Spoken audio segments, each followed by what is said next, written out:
Meeting with Russia tomorrow. We're going to see what happens. We'll make that determination at that time.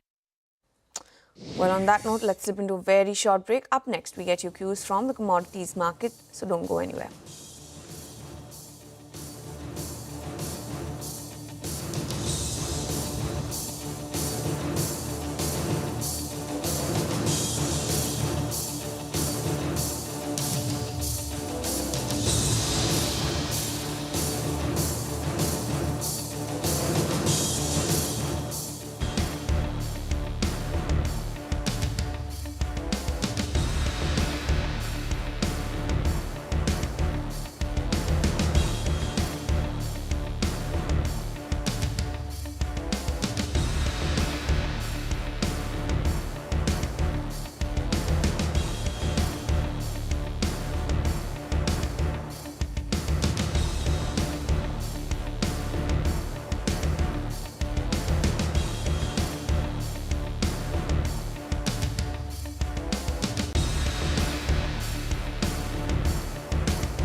Welcome back. You're watching Power Breakfast on CNBC-TV18. We now have Manisha Gupta joining us with all the updates from the world of commodities. Good morning, Manisha. What are you picking up? Morning, and thank you for that. I'll start with the crude oil prices, which is halted 4 days of losing streak. It's trading off its 5-week lows, and we've seen some gains coming into the Asian markets right now. Well, 2 or 3 things to look after. One is the U.S. crude inventories have declined sharply by 4.9 million barrels. Markets were working with a number of 1.8, so you have 3 times that. The second thing is the U.S. warning of higher tariffs for India goods in the next 24 hours if it continues buying Russian oil. Remember, at this point in time, the first half was 35% of our imports was Russian oil, and India buys Russian noodles, which is $4 a barrel at a discount versus Brent. So what changes in the next 24 hours is something that we'll need to look at, and that has also led to some premium into the prices. And while the crude oil prices have gained, we've seen the copper prices continue to trade at around 4-month lows. Prices are sharply off the record highs of $5.9 that we saw at the end of July. The markets, though, will watch out for Chile, where we've seen a tunnel collapse, and a month's worth of ore supply is at a loss. So that could be really supportive for prices. Well, thank you so much for that, Manisha. But let's also listen into what US President Donald Trump had to say on the oil prices. I'm not worried about prices because we're drilling at levels that nobody's ever seen before. And what Biden did is he stopped my drilling. And then prices, if you remember that first couple of months, prices went through the roof. And he immediately said, let's go back to what Trump was doing. Let's go back to it. But by that time, they had blown it, and the energy prices were so high, and that's what caused that, and his crazy spending is what caused, by the way, the largest inflation in the history of our country was during the Biden administration. Well, President Donald Trump also told CNBC that he has narrowed the field of potential Fed chairs to 4 candidates, a list that does not include Treasury Secretary Scott Bessent. Evans are doing well, and I have 2 other people that are doing well. You know, look, it's in the end, there are numerous people that are qualified. everyone on your phone right now in terms of at your beautiful studio would be very qualified, in my opinion. You guys are better than most of the people that do it for a living. But I watched a lot, actually.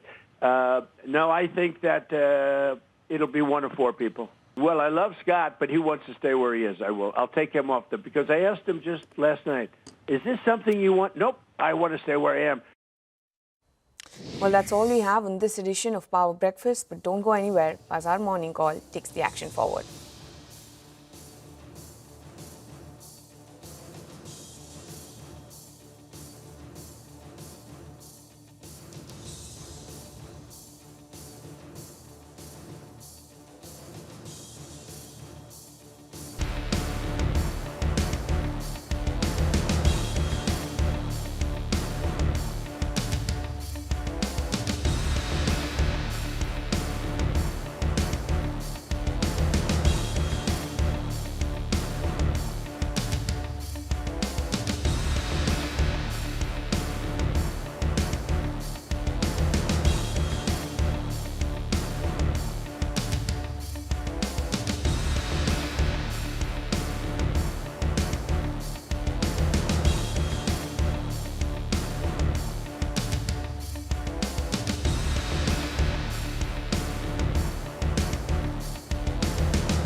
Every morning, the countdown begins for the markets with meticulous research and analysis.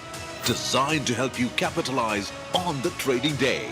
Beaming live from the CNBC-TV18 Motilal Oswal studio.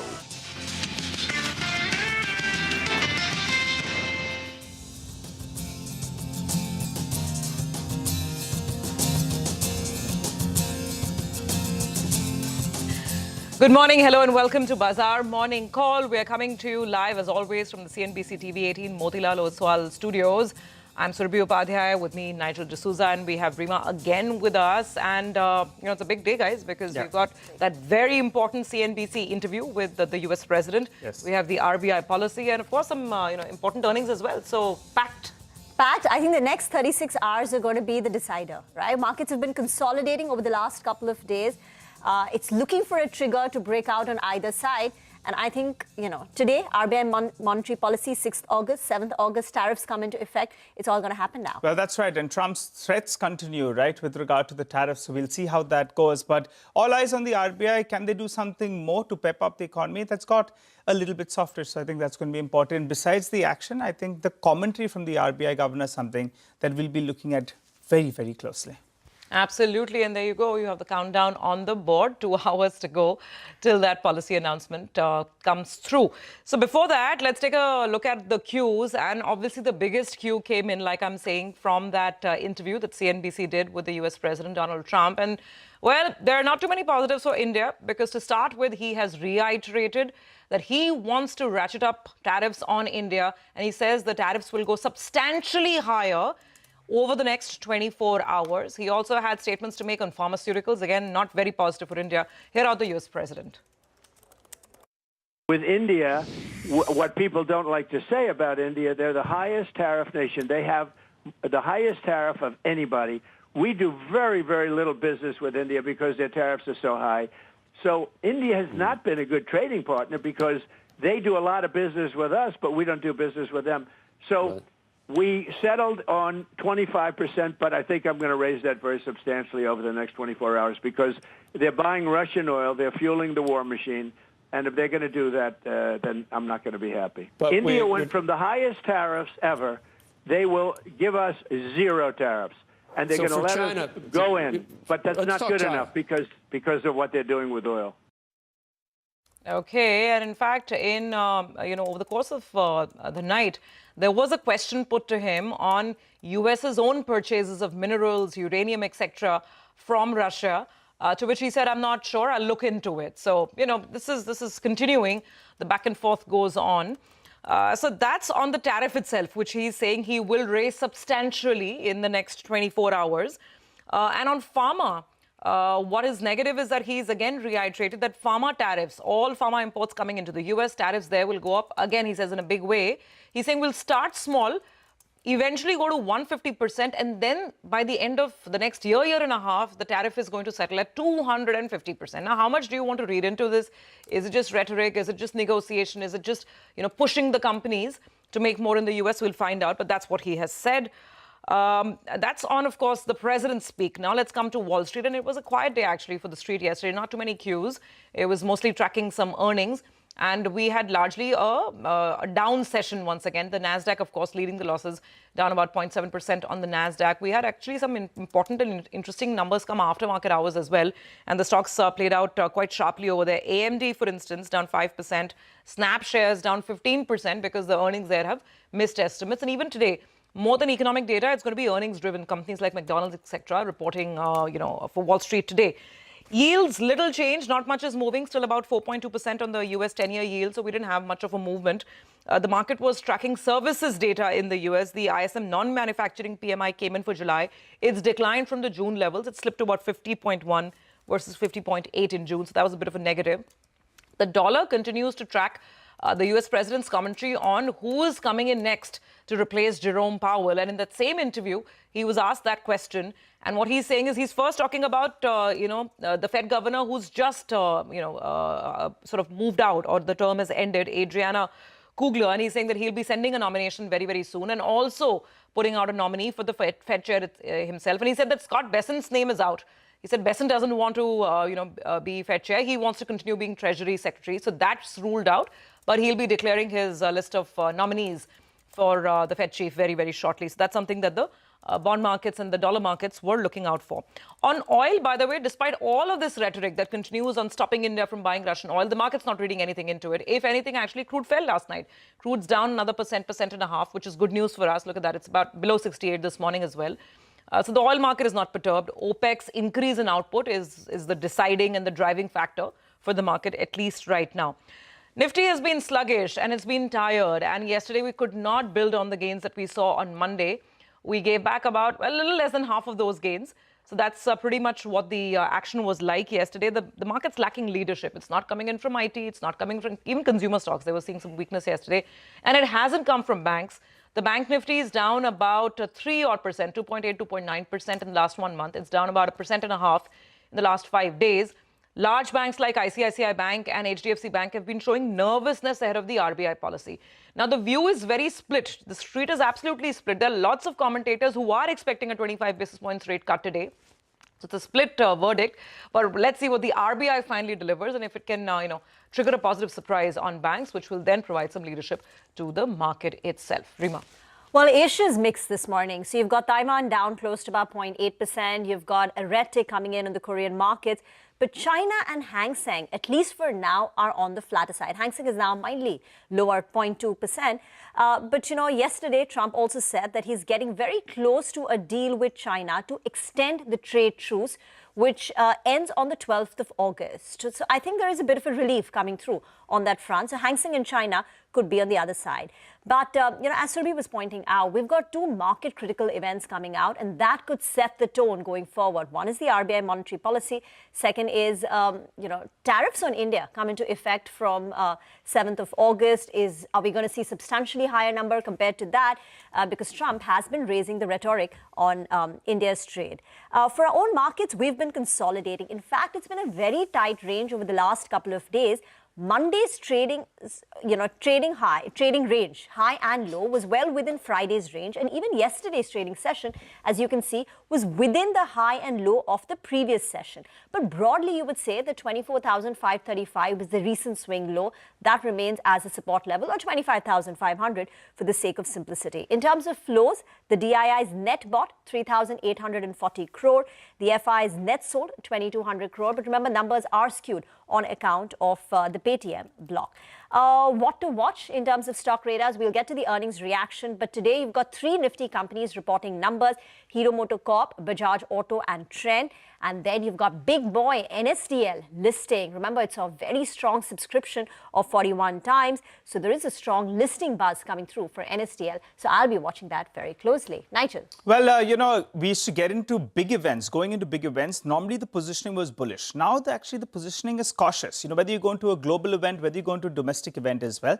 And yesterday was no different. And in fact, in the last few days, that range has been getting narrower. So you just pull up the chart last few days, from around 300 points between the high as well as the low. That was down to around 140 points. Selling the Nifty is getting into that narrow range. But today I'm expecting a big move either which direction. Now moving to what happened yesterday. Yes, the Nifty ended lower. The Nifty Bank as well ended low. But it appeared on the Nifty Bank itself, there is some build-up on the short side. So the street is sensing something out there. If the worst case doesn't play out, and that's the index to track. Let's get into further detail then. What did the FIs do? They added shorts, no surprises out there. 12,000 short contracts is what they added. It takes their short position to the highest we have seen since March 2023 at around 92%. Even in absolute terms, they're holding around that 1.65 lakh contracts on the short side in terms of the FI short positioning. But, they shorted index futures, and within that, there is the breakup. And, if you look at it, that's clearly a higher amount of shorts that they've added on the Nifty Bank. So the Nifty Bank itself, there appears there are far more shorts now in the system, particularly if you go by the data in the last few days. So that's the index really to track for today. The FI positioning, though, that I was talking about, 1.6 lakh contracts on the short side. Clients are on the long side at around 1.2 lakh contracts. Moving to, the clients, what did they do in the options data? Well, actually, they wrote more puts than calls. That's giving you some hope that in the near term, if you defend lower levels, maybe, in fact, they as well are bracing for a bit of a bounce because they're writing puts and they're adding long positions on index futures. The PCR as well, because the kind of aggression we saw on the call writing side for the market on the whole, the PCR is gradually coming back down to around that 0.75 odd. Yesterday it ended at around 0.83. And the 24,600 call, 24,700 call, between them, they added close to around 85 lakh shares. So let's pull up a few levels then. The broad range is around this 500, 550 point range. And the Nifty is pat in the middle between the 20 DMA as well as the 100 DMA. So that's the broad 550 point range that you're looking at. For today's trading session though, the 24,500, that's the reference point on the downside. You don't want that level to get taken out. And going by the options data and going from where the Nifty has been U-turning, that's the resistance mark at around 24,800 odd. But as I mentioned earlier as well, the index that I'll be watching for today's trading session is going to be the Nifty Bank. Well, in the last, if you look at the last 1 month data, it appears that it's more or less in line. But in the last few trading sessions, the Nifty Bank actually has corrected a little bit more than the Nifty. So there are shots in the system. If the markets need to reverse today, the Nifty Bank is the one that will lead the way. And let's see if the RBI can provide it that trigger. We'll wait and watch, and we should have the answers in just about 2 to 3 hours. Well, let's get a sense of what all these trade talks and the fact that US data has been fairly strong up until now, up until the jobs report at least. What has that meant for flows? Well, we have Cameron Brandt, Director of Research at EPFR Global, joining in. Cameron, great to have you on. That's the first question, really, right? Because up until the jobs report, most numbers were looking really good. Inflation was behaving itself. So in the last 2-3 odd weeks, what have you observed? Is a lot of money moving out of US assets? And if yes, and where is it going? The short answer is not a lot is moving out, but not a lot is moving in either. It's been fairly flat over the past couple of weeks. We did see a definite pickup in flows to US equity funds when the two trade deals with the EU and Japan, the framework deals were announced with a sort of 15% reference rate. For India, with the tariff question still unresolved and indeed heating up, it's been a slightly bumpy run over the past 2 weeks for flows there. I checked the daily flows just before I joined you, and it was another day of outflow. So the tariff ups and downs at the moment are helping the broader picture, but specifically hurting India. Cameron, hi, morning. Rima here. Could you give us the exact numbers for India in terms of flows or the outflows that we're seeing? Since when is it happening? Has it accelerated? And also the overall global funds picture, because I believe we've seen net redemption for equity funds of about $2.6 billion for the week ended 3rd of August. So let's see. For India, it sort of started around July 28th. Not spectacular outflows, but from dedicated India funds have been running 70 to 200 million a day. 200 has been about the worst. The broader picture really hasn't been as bad. I'm not quite sure where that negative 2.6 billion number came from. The most recent week that we had, which was up to the end of July, was actually pretty solid inflow overall. And there's been strong appetite for diversified global equity funds. They're in the midst of a nearly 3-month inflow streak. In recent weeks, have been seeing $5, $6, $7 billion come in each week. So people haven't given up on the equity side, though. They're fairly quick to react when the weather changes. Hi, Cameron. Good to see you, Ben. After a few months, actually, the Indian markets did see some outflows in the month of July. That said, is it an emerging market-specific problem? Or are you seeing, India getting the harder end of the stick? Are you seeing other emerging markets get their chunk? That's the question. So it's not a case really of rotating away from India to other markets. Though that said, Korea would be the exception. There seems to be some real enthusiasm for Korea at the moment. But dedicated China funds, dedicated Taiwan funds have seen fairly heavier outflows than those dedicated to India over a longer period. And fund manager sentiment remains fairly solid. It's corrected from recent highs, but it's still historically at a good level, which is good for India, as it's been diversified funds, the global emerging markets, GEM funds, which have started to see inflows really pick up. Finally, Cameron, before we let you go, I mean, now, what's the chatter you hear around? I mean, now a lot of these tariffs are reality at 15% with most trading partners. Okay, India's 25%. But what's the sense that you get? And especially the firings, right? He fired the lady who's running the Office of Statistics. Yes. Now we don't know what's happening with the Fed. So, I mean, is overall the mood still positive on U.S. equities? That's a good question. The answer is that we're still seeing a fair amount of money come into funds dedicated to U.S. equities. But we are noticing that the managers of funds that have a choice have definitely been trimming their exposure without a wholesale retreat. But there's no doubt when you look at global fund allocations that the managers there are taking a few steps back. Sure. Okay. All right, Cameron, we'll leave it on that note. Thank you very much for joining in and giving a sense of where the money seems to be moving. It's not really moving to India, but we'll see. We'll see how things shape up. Thank you for joining in. Speaking of money, it's the Monetary Policy Committee's decision day today. We've got Lata joining in with the editor's take. Lata, I was just looking at a lot of notes and very interesting. Views are so split, right? I read Soumya's note and he said that everything is front-loaded this year. So why should monetary policy easing be back-loaded? What's your sense? Well, actually, everybody thinks that this is going all the way down to the wire. There were even people in the market who thought that there may be two policies.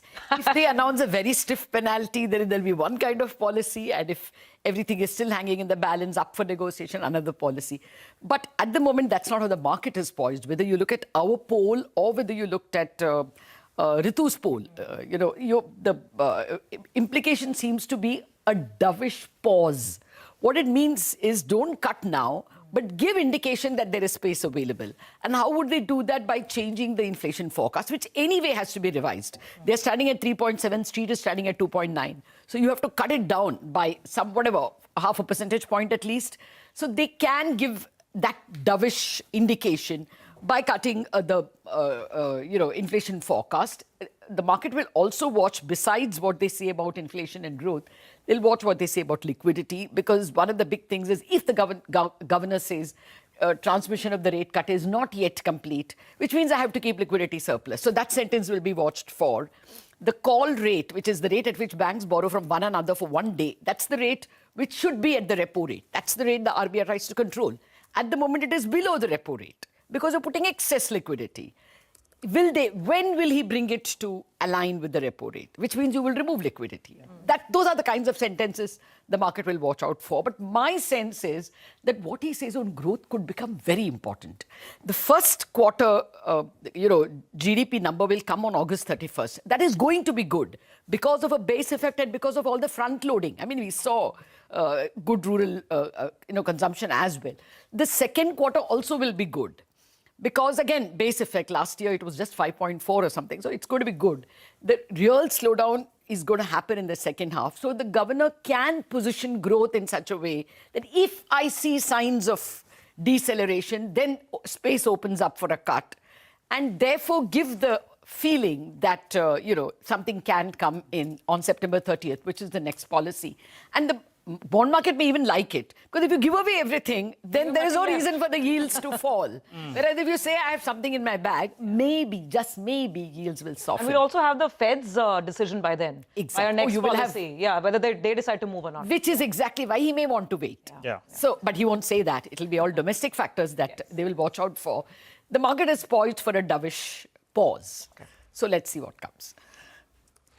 Okay, thank you very much for that. Let's also tell our viewers all the interactions we've lined up on the show today. So first up, 8:35, we've got the management of BLS International Joining in for the Q1 earnings fine print, 9:20, Nilesh Shah of Kotak Mahindra AMC will be our market master for the day. 9:30, the management of Prestige Group will be with us to talk about the Q1 earnings and the outlook. And after that, we will connect with experts at 9:45 a.m. onwards to discuss if the RBI will cut the repo rates today in their MPC decision, or we will see that dovish pause. At 10 a.m., all eyes will be on the RBI Governor, Sanjay Malhotra, as he announces his decision of the 3-day MPC meet. Following that, we've got our star panel to discuss the outcome of the policy.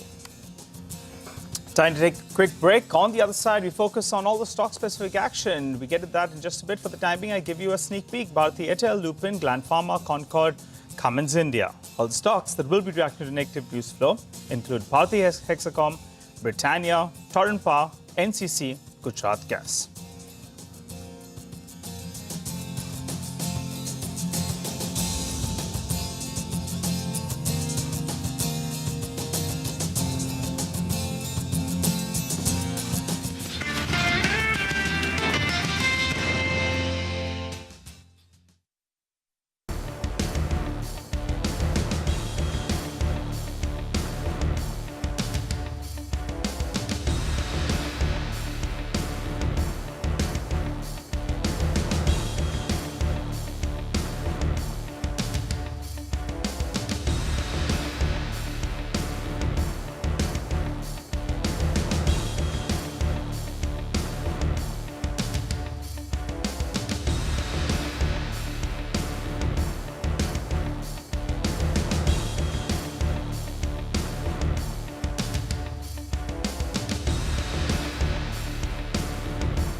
Welcome back. Let's take a look at the implied open, because when US markets were fairly soft overnight, and Asia is giving us a very mixed picture this morning as we are speaking, and that's the implied open. It's as indecisive as ever, just about 7 points lower. The Hong Kong market, by the way, is the one that's down. A lot of other Asian markets are still showing some green, so we'll see how it goes. Well, let's get to our team then with the CNBC-TV18 list of top stocks to watch today. Morning to everyone, guys. Rima, let's start with you. That ARPU number, Bharti Airtel, what, 255? That seems huge, doesn't it? 250 on 250, okay. 250 on Bharti. But broadly numbers are okay. There's no big surprise. There's no big negative surprise. It's kind of a middling sort of a quarter. Consolidated EBITDA margin is done well, and that's led by Airtel Africa. Airtel Africa numbers were known. Airtel Africa numbers came last week, and here the driver was the Nigeria tariff hike. So that led the consolidated performance. But we look closely at the India mobile business, the pure wireless B2C business, which is what you would compare with a Jio or a Vodafone Idea. And here the revenue growth was about 2.9%. Our estimate was 2.8%, so bang in line. EBITDA margins at 59.4%. Where the numbers were a miss on the India side was the subscriber addition. The net subscriber adds for Q1 were 1.2 million. This versus expectations of about 2 million. So that was a miss. And now just to quickly compare Bharti versus Reliance Jio, as you rightly pointed out, Bharti's ARPU, average revenue per user, stands at 250 versus 245. So this is a very small increase, 5 rupees. That was aided by one extra day of billing. So usually your 28-day, tariff, you basically take a 28-day cycle. So then you have to, pay more. So that extra day helps. And plus, there have been a lot of 2G to 4G upgrades. So that explains 250 on ARPU. Morgan Stanley equal weight, CLSA has an outperform rating. Quick word on Bharti Hexacom, because these were a disappointing set of numbers. Revenues have fallen by 1.1%. The profits are down 16%. Here, the adjusted profit number is not so bad because in Q4, there was an exceptional gain. But still, revenues down, EBITDA down. CLSA today has downgraded Bharti Hexacom with a target price at 15.25. The current market price is 18.50. Got it. Okay, all right, Rima. Thanks a lot for that. Well, let's hop across to Mangalam. He's here to tell us about Britannia. Mangalam, not as crunchy? Not as crunchy. 50-50 is what I will go with for Britannia this time around. Why do I say that? Because, on the one hand, you have a revenue growth of nearly double digits. That is the sale of goods. But overall, the revenues are above street expectations at 4622 crores. But on the other, you have the volumes, which grew just 2%. The street was working with 4 to 5%. And remember, 2% is at the lower end of all the other consumption companies as well. And then we had inflation that ate away the cream from that biscuit because, gross margins compressed by over 300 basis points. And the EBITDA margins at 16.4% is the lowest that we've seen at least in the last 3 years or so. And EBITDA was below expectations, and that will all the way down to the bottom line as well. Though the company said there has been a marginal uptick in consumption across both Indian urban and rural markets, and their focus remains on sustaining healthy growth while protecting margins. They've started to see some moderation in inflation. So this is a bad quarter. Sales are good, but going forward, if margins can improve, then maybe the street would give it a slightly longer rope. See mild red on Britannia today. Thank you. And let's get a handle on the pharma earnings. Lupin and Gland Pharma. Ekta joins in. Well, yes, for Lupin this quarter, in fact, it was a good quarter. The revenue was in line. It was up around 12% We had the margins, which came in at 27.6% versus estimates of 25.4%, and a profit which was better than estimates as well. The US really led the sales higher, so $282 million is where it came in at, and the street was working with estimates of around $270 million. So India also did well. It was up around 8% on a year-on-year basis. The call is at 4 p.m. today, so more details then, but I expect the stock to be in the green. For Gland Pharma, good set of numbers. Revenue was up around 7.4%, better than estimates. Margins 24.4%, which was better than estimates of around 23%, and a profit which was higher than what the street was anticipating. Cenexi, which is one of their key arms, has actually broken even on the bottom line, on the EBITDA level. So that was the performance will go down well with the street. Revenue was up around 20% year-on-year for Cenexi, and margins were around 2% for the quarter. The company has said that they've launched the first partner GLP-1 liraglutide in Q4 of FY25, and they're expanding those launches to UK, Australia, expanding their capacity for liraglutide. So that should go down well in terms of commentary as well. Okay, so Gland Pharma looking good. Thanks for that, Ekta. Let's get to Gujarat Gas. Soral, morning. How are the numbers? Well, it was a mixed set. While we saw margins improving this time around, volumes decline, and that was not the case for peers, MGL and IGL. So overall numbers, revenues declined 5.5%, EBITDA was up 2.6%, margins improved 100 basis points, profits were up 14% as well. But as I said, volumes declined both sequentially and on a YOY basis. Industrial volumes were the one to blame because they got lower by 34% on a YOY basis, 7% on a sequential basis, and Morbi volumes were lower than what the street was working with as well. EBITDA per SCM per unit, that is, increased both the YOY and on a quarter-on-quarter basis. The company also has decided to enter into the sale of propane and LPG to industrial clients because remember, propane continues to be cheaper than natural gas, and that is something which is hitting volumes for Gujarat Gas. So it makes sense for them to do that. But more details is something we'll be looking forward to in terms of management commentary. Okay, all right, Sonal, thanks for that. Well, let's hop across to Vivek. He's here to tell us about a couple of stocks, Torrent Power and NCC. Morning, Viv. Well, good morning. So Torrent Power will be in focus. They reported their Q1 FY26 numbers. Remember, this time around, all of the power companies have actually seen a subdued earnings print on account of weak power demand due to the early onset of the rainy season. So it was a muted quarter for Torrent Pharma. Revenues down by almost 12.5%, EBITDA down by 20%, margins too contracting on a year-on-year basis, almost 180 basis points contraction, and net profitability down 25%. So what is it that the company is attributing the lower performance to? Number one, they're saying due to the lower power demand, you actually saw lower merchant sales. Along with that, early onset of summer monsoon as well as elevated gas prices, something that impacted the operational performance. And merchant gains this time around from the gas-based power plants with untied capacity was much lower on a year-on-year basis. On the other hand, solar capacity additions and favorable wind conditions actually added a higher PLF in the renewable energy set. So overall, a muted set of numbers in line with what the street was anticipating. Now coming to NCC, now this is a weak print all across, limited expectations coming in from NCC, but it's been a material miss across the board. So revenues down by almost 6.3%. At close to the 5,180 crore mark, EBITDA down by 5%, margins steady at 8.8%, profitability down by 8.5%. Order inflow this time around was close to 3,658. The consolidated order book now stands in excess of 70,000 crore. Now, when you're looking at the order intake and compare it to what the FY26 guidance is, FY26 the order intake guidance is close to 22,000 to 25,000. So the company has managed to achieve close to 17% of the full year guidance. However, the revenue growth target of 10% year-on-year growth implies that there is now a steep ask rate for the remainder of the year. Thank you very much for putting that in context. Let's find out about Cummins, because Cummins Inc., the global parent of the India entity, reported their numbers. But what did they say about India? Mamakshi joins in. Well, Reema, good morning to you. Cummins Inc. has reported its numbers, and in the conference call, there are three important takeaways. The first one is that they've not yet reinstated their guidance for the full year. They say that more economic clarity is needed to, go ahead and do that.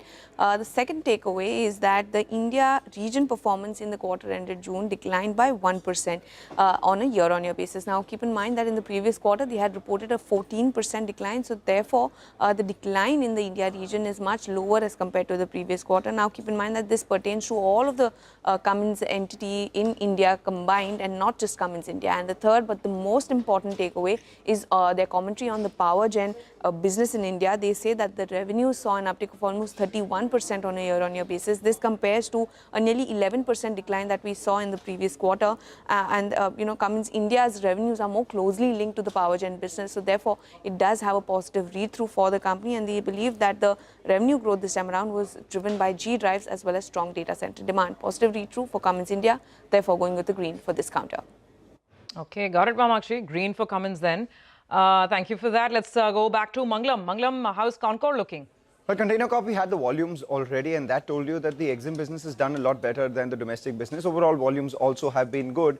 So what's happened this time around? The revenue has grown just 2.5%. The EBITDA has actually declined by 2%, and the net profit, on account of them having changed the useful life of some of their assets because of lower depreciation, has improved by 3%. Now, the street would say these are very, soft numbers, but that was conscious decision by the company to go ahead and reduce prices so that they can pump prime volumes, and that exactly has taken place. For them, the positive triggers going forward are, one, volumes continue to grow. The land license fee has been stable over the last few quarters. And at the same time, if the Western corridor, dedicated freight corridor, comes ahead of time, that could earlier, increase their volumes a lot faster. So those factors would make the stock be in the green in today's trading session, despite revenues growing just about 2%. Thank you very much for that. A quick recap then of the top stocks this Wednesday morning with positive news flow are Bharti Airtel, Lupin, Gland Pharma, Concor and Cummins India. Stocks with negative news flow are Bharti Hexacom, Britannia, Torrent Power, NCC and Gujarat Gas. Okay, now it's time to get an update on all the action from the commodity markets. Manisha joins in. Good morning. Morning, Rima. Thank you for that. I'll start with the crude oil prices, which after declining for 4 days are off its 5-week lows early in the Asian markets right now. We've seen some buying come in here, and that is because the U.S. crude inventories have declined sharply by 4.2 million barrels. Street was working with 1.8 or thereabouts, so you're almost looking at double of that.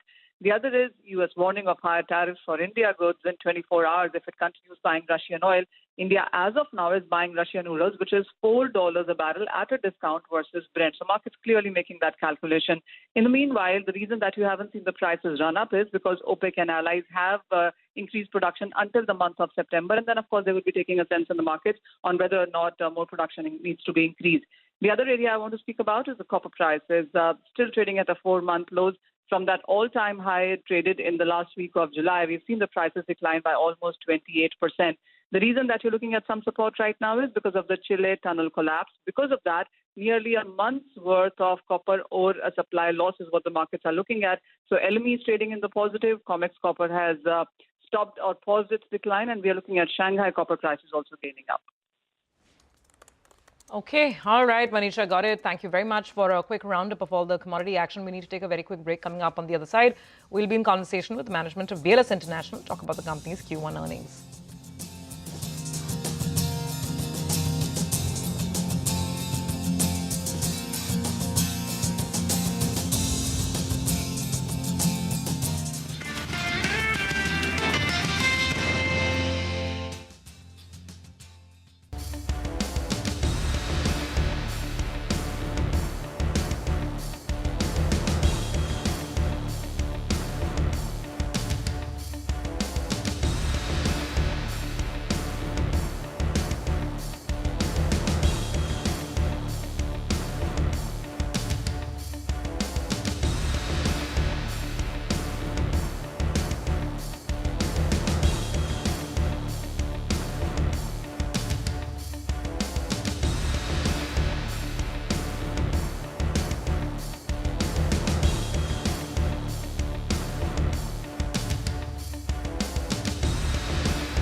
Welcome back. Let's get to our corporate corner then. BLS International, it was a good performance in Q1. The company's seen an overall revenue growth of 44%, with the visa business continuing to do very well. Shikhar Agarwal, joint MD at BLS International, is now with us. Shikhar, morning. This is Reema here. Thank you very much for joining in. Despite so many geopolitical tensions, you all have done well in Q1, whether it was India, Pakistan, Middle East. Now, 44% in Q1. How can you build on that in Q2, Q3, and Q4? And particularly, given, Turkey was the eye of the storm, and you had that iData business that you had acquired, which provides consular and visa services in Turkey. Was there an impact of that, the Middle East tensions? Okay, go ahead. Yeah, if you see in Q1, we have done a 44% increase in revenue. And if you see from a EBITDA point of view, we've done more than 53% increase in EBITDA, which is phenomenal. So see, now BLS International is a global Indian MNC. We are operating in 70 plus countries, working with 40 plus client governments across the world. And we are a global company, and we work with all the client governments across the world. So as I said before, since the history of the company, since the starting of the company 20 years back, every year there has been some issues in different parts of the world, but overall every year we have seen a growth. So we feel that these small issues in different parts of the world does not affect our business, and we are continuing to grow. Okay. And particularly on visa business, it was just about while on a consolidated basis, growth was 44%, visa business revenue was only 11.3%. Is that the run rate? Is that the new normal? And even on margins, 39.6%, you continue to expand on that. Again, new normal, or is it the peak on visa margins? See, if you see the EBITDA and the visa business has grown by more than 53%. So it was 121 crores in the similar quarter last year. Now it's 186 crores. So our EBITDA has really grown. Revenue has also grown, but some of the businesses, high ticket items that we were doing last year, some of the surge in application did not occur in this quarter. But if you see, EBITDA has really grown. If you see our EBITDA margins, they have grown to 39% now, which were around 35%. If you talk about the quarter 4 and 29% last year. So definitely our objective is to maintain the range of the EBITDA. As I said, now with the increased base, our objective is to sustain the EBITDA, whatever we have achieved, and our objective is to maintain it. All right. Hi, Shikhar. Good morning. Good to see you. When the number of applications have gone up. That's pretty good, right? 11.4 lakh. What is it? Can you maintain this sort of a run rate? Because I look at the last few quarters, you've been in the vicinity of around 9.5 lakh. So at around 11.5 lakh, can you maintain this? And for the year, what kind of visa numbers can we do if we compare it with FY25? See, if you see this quarter, the numbers that we've done in 11.36 lakh applications, this is a growth of 33% compared to 8.5 lakh that we did in similar quarter last year. Now, this growth encompasses obviously our existing business, new contracts that we have won and deployed. Also, the acquisitions of iData, around 1.5 lakh number is coming from there as well.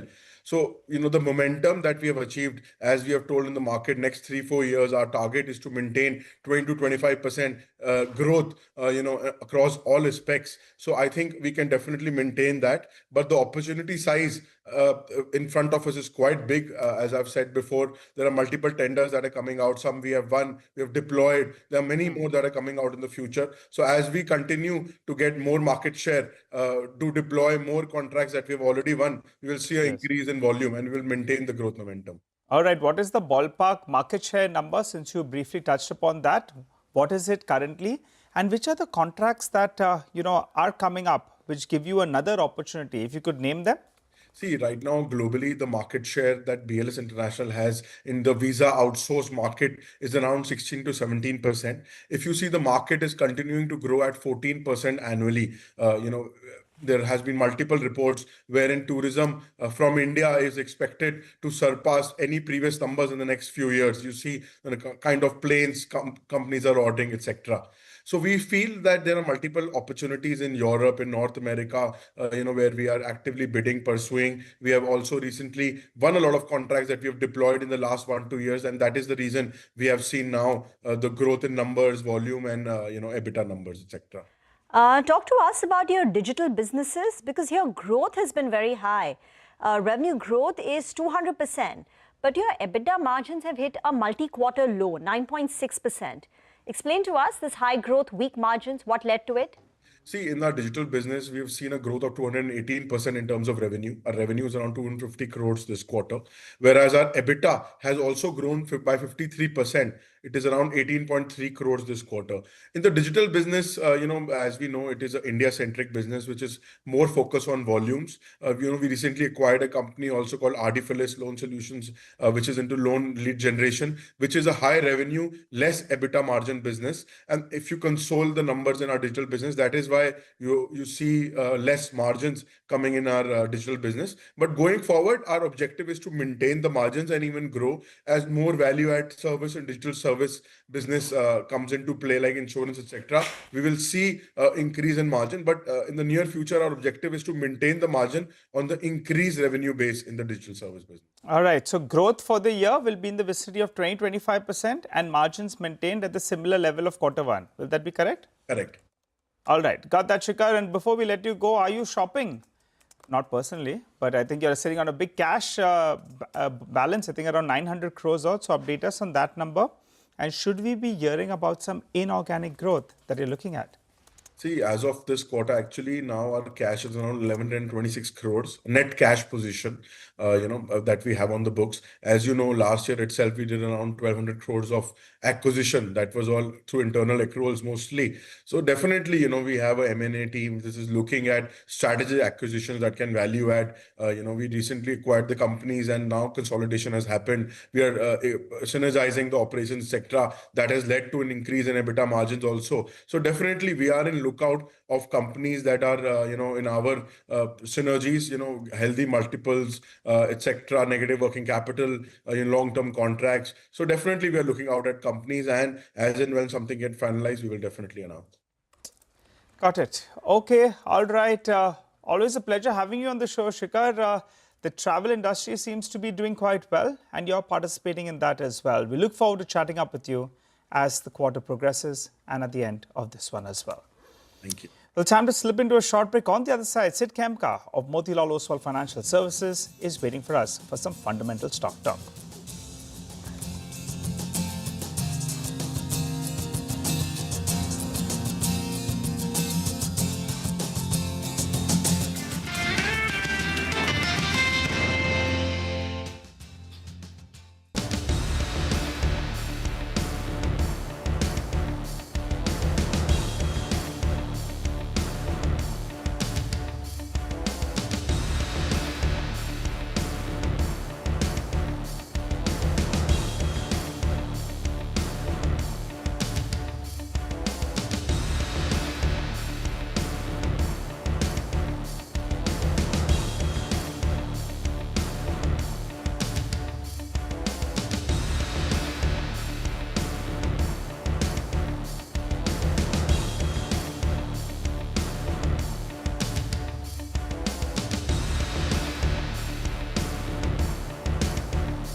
Welcome back. Well, we have Sid Khemka as promised to help us out with some analysis. Hi, Sid. You heard our top 10 stocks, but just one stock I wanted to ask you about is Polycab. Mr. Tongia has been at the helm and he's done a phenomenal job in scaling up Polycab. Now, late last night, there was news on the exchanges about his resignation. And, he's been one of the pillars of the company. Do you think it will be perceived negatively? The street, I'll tell you what, they'll be a little bit nervous, not just because he's going, but where is he going? What's your take? Good morning, Nigel. Yeah, glad to see you midweek. I think in today's market, these kind of resignations are a bit tricky. We have seen that in a couple of other names. Thankfully, I think the core numbers of business, that has been pretty strong for Polycab. And as you rightly said, yes, Mr. Tonga has been there at the helm. But again, I don't see that as a very crucial role in terms of the business. So I don't see that as a big concern for today. Yes, the stock may react negatively, but as I said, Q1 numbers, pretty strong numbers from Polycab. We are seeing higher than estimated earnings growth. Volume growth has been pretty strong, especially in the cables and wires segment. Management has been optimistic about the strong domestic demand. And our estimates of about 20% PAT CAGR continues to be one of the better names in the wires and cable segment. It's the only stock that we like. Given the increasing competition in the domestic market, we believe the leadership that Polycab has that will differentiate it from some of the new players that are entering or likely to enter. So I think, as I said, to summarize, just maybe a marginal dip, but not to be worried much about the resignation. Got it. Not too worried. But what about the two earnings that came in from the frontline names? Bharti Airtel, that ARPU is looking quite good at around 250 odd, and there's hope that they will go up from here. What's your view on that stock? And Britannia, not as crunchy as enough. How would you read those numbers? Yeah, I think two sides of the coin. Bharti Airtel, pretty strong numbers, better performance in Bharti Airtel, which was a 5% beat compared to our expectation. India wireless business also ahead of expectations. We saw a 3% Q-on-Q increase in India wireless revenues, and higher ARPUs helped the EBITDA margins, which offset the moderation in the net subscriber addition. What we saw is that overall EBITDA was up 21%, driven by robust performance both in the domestic market, the home broadband business, as well as the Airtel Africa business. So capex has also normalized after the sharp increase in fourth quarter, and we see that there is a robust free cash flow generation that continues. What we are expecting is a 15% EBITDA CAGR over the next 2 years, which should lead to almost 40% net profit CAGR over the next 2 years. So we believe this outperformance from Bharti Airtel within the large cap space that can continue among the few large cap names with such kind of consistent growth and free cash flow generation. So remain positive. Currently, we have a target price of 2,200. So I recommend buy on Bharti Airtel. Britannia, I think, a little bit under pressure, specifically in terms of margins. Volume growth, what we estimate is about the company would have recorded a 4% volume growth compared to our expectation of 3%.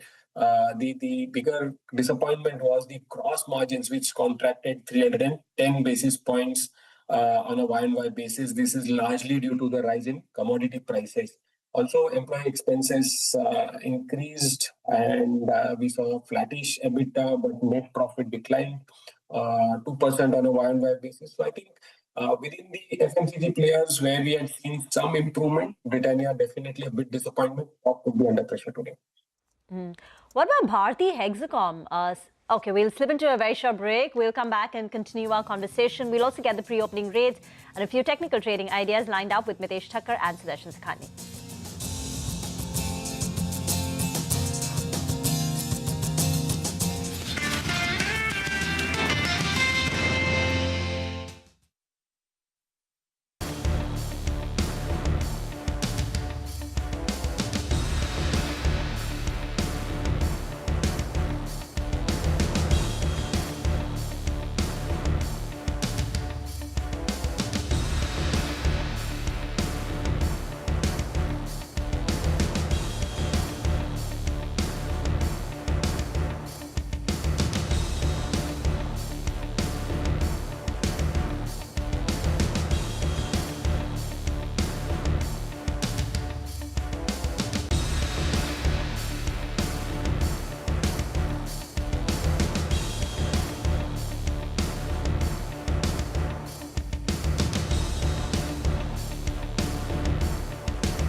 Welcome back. Counting down to the open, Sudarshan Sukhani and Mitesh Thakkar now join in for a technical check on the markets and a few trading ideas. Gentlemen, good morning. Yesterday, it was a bit disappointing. We had a good start on Monday, but markets gave up. Where are we headed, Sudarshan? Let me start with you. Good morning. I wouldn't call it disappointing because I had suggested that markets should chop around and build a base. That is the best place from where a rally can start. So yesterday the markets chopped around. They did not break the lows that were made on Friday. In fact, did not break the ones that were made on Monday. And all said and done, in a narrow range, the market was unsettled. That's good news. It means the markets, at least there are some participants in the market that do not think markets will go down. The Nifty will go down. So today, I think we'll see a decisive move either up or down. It would also depend on the news that we get and how markets react to that. But I think we'll see a trend beginning today. So the simple trade is if you see the Nifty steady above 24,800, look for buying opportunities, and below 24,500, look for short selling opportunities. Between this 300-point range, do nothing. Okay, all right, got it. Good morning, gentlemen. Mitesh, coming across to you. You've been a little bit cautious on the markets, and that's played out. Today, we have the big RBI policy meet, and hopefully the governor has something in store to, pep up the markets. But getting into the event, the Nifty Bank was the one particularly that's been underperforming last 4-5 trading sessions. There are shorts in the system as well, particularly on the Nifty Bank. Your view on both these two indices? Good morning. So, I called for consolidation on the Nifty, but the Bank Nifty yesterday had a mild negative setup in the sense that the Bank Nifty closed below the levels of 55, 500, 450 zones, which were important support pivot. That's where the Bank Nifty had taken support in the month of June and bounced back to make fresh highs. So closing below that is slight negative, but given the fact that we have an event, we don't have a very aggressive, but yes, we do have a mild short kind of position. I think unless until something dramatically changes in the upcoming policy, good chance that the Bank Nifty is heading towards 54, 500, 400 zones. We have a gap there, so I think that's the target area, and that in turn could keep the Nifty up moves in check. On the Nifty itself, 24, 500, 550 is my support zone. We bounce back once from there, but I think it will just do a range between 24, 500, 550 on the downside to about 24, 950 on the upside. What about stocks, Mitesh? What would you bet on? On the stock side, I have all buy calls today. Good morning. So I have a buy on CG Power with a stop at 666 for targets of 706. Larsen and Toubro is a buy as well. Keep a stop below 3620 here. Look for targets of 3730. iSure was a recommendation yesterday, and I'm repeating it today. So people who have positions which are open can trail their stop losses. The fresh buying entry could be done with a stop below 5640 for a revised target of 5780.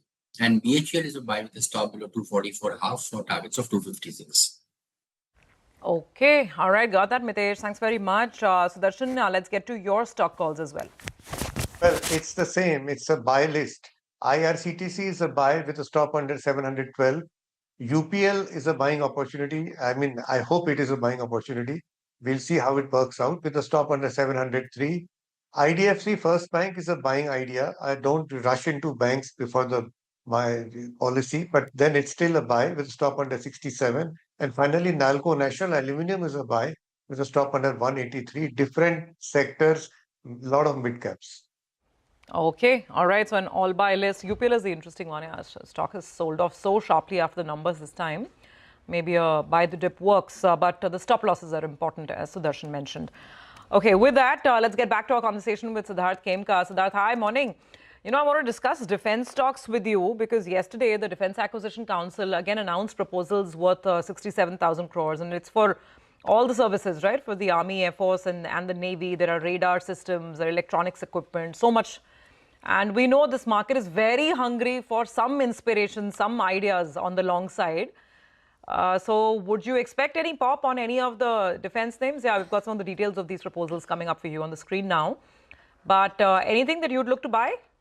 Yeah, good morning. So I think we see defense as a long-term theme. You will keep getting these kind of news flows. Any rise in geopolitical skirmish, that will also lead to a positive sentiment. Thankfully, last few days, there has been a lot of peace around, and that has led to some softening of prices, which had run up ahead of some of the fundamentals. So I think this is a good time to buy or accumulate into some of the large leaders in the defense names. So we have coverage, and we like Bharat Electricals, which is Bharat Electronics, which has been the leader in the pack. HAL is the other one that we like in the pack. And then I think if you look at the more from the missiles and radars, Bharat Dynamics, so that is the other name that we like. So I think all these three names could do well given this additional budget that the government is approving. I think it's one has to look at defense from the next 4 or 5 year perspective and not from a near-term, short-term perspective. I was just going to ask you that exactly, because some of the companies, BEL included, I mean, the first quarter was not very inspiring. I remember Zentech as well. We are yet to see a stellar earnings show, at least this season. So you think this is only a temporary phase and eventually it's positive? So yeah, I think Sudhi, if you look at generally the execution is lumpy. Q4 we saw a very high base. A lot of execution happened there, even for the names, as you said. Zentech did a very stellar Q4. Q1 has not been that stellar. Generally, capital goods, industrials, they have a weaker Q1, and as we progress into the financial year, the execution picks up. So I think it's a temporary phenomena, and one needs to look at more from as I said again, from a long-term perspective. The order books for most of these names are pretty strong, be it a Bharat Electricals, HAL. It's just the execution delays sometimes can lead to stock underperformance, and hence I say that one need not look at purely from a short-term perspective. These kind of news flows will definitely lead to a pop in the stock prices. But again, as I said, any dip in these stock prices, I'll look for accumulation into the defense names. Okay, so buy the dips on defense stocks. That's the advice. Siddharth, thanks very much for being with us. You have a good day and we'll connect again soon. By the way, in the pre-open, overall Nifty is very quiet, 57 points lower. Pharma stocks, they're ruling the roost on good numbers. Both Lupin and Gland Pharma are tracking smart gains this morning. Gland is up almost 4%, Lupin about 2 to 3%. Now these are the big guys on the Nifty.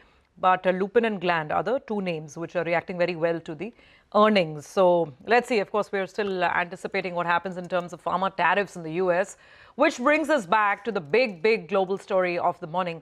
US President Donald Trump has threatened to increase tariffs on India within the next 24 hours. In an exclusive interview with CNBC, Trump said, and I quote, "I think I'm going to raise India's tariffs substantially in the next 24 hours, end of quote. That's not all. President Trump raked up the Russian oil issue yet again and accused India of fueling Moscow's war machine. On Monday, in a post on Truth Social, Trump, while announcing that he would impose substantially higher tariffs, had criticized New Delhi for financing Russia's war in Ukraine by buying what he called massive amounts of Russian oil. The Ministry of External Affairs has already hit back, calling the targeting of India unjustified and unreasonable. India has promised to take all necessary measures to safeguard its national interests and economic security. Let's listen in to Trump's latest tariff rhetoric against India. With India, what people don't like to say about India, they're the highest tariff nation. They have the highest tariff of anybody. We do very, very little business with India because their tariffs are so high. So India has not been a good trading partner because they do a lot of business with us, but we don't do business with them. So we settled on 25%, but I think I'm going to raise that very substantially over the next 24 hours because they're buying Russian oil, they're fueling the war machine, and if they're going to do that, then I'm not going to be happy. But India went from the highest tariffs ever. They will give us 0 tariffs. And they're going to let us go in. But that's not good enough because of what they're doing with oil. Okay, substantially higher tariffs in the next 24 hours. The clock is ticking, but India has responded. New Delhi calls targeting of India unjustified and unreasonable.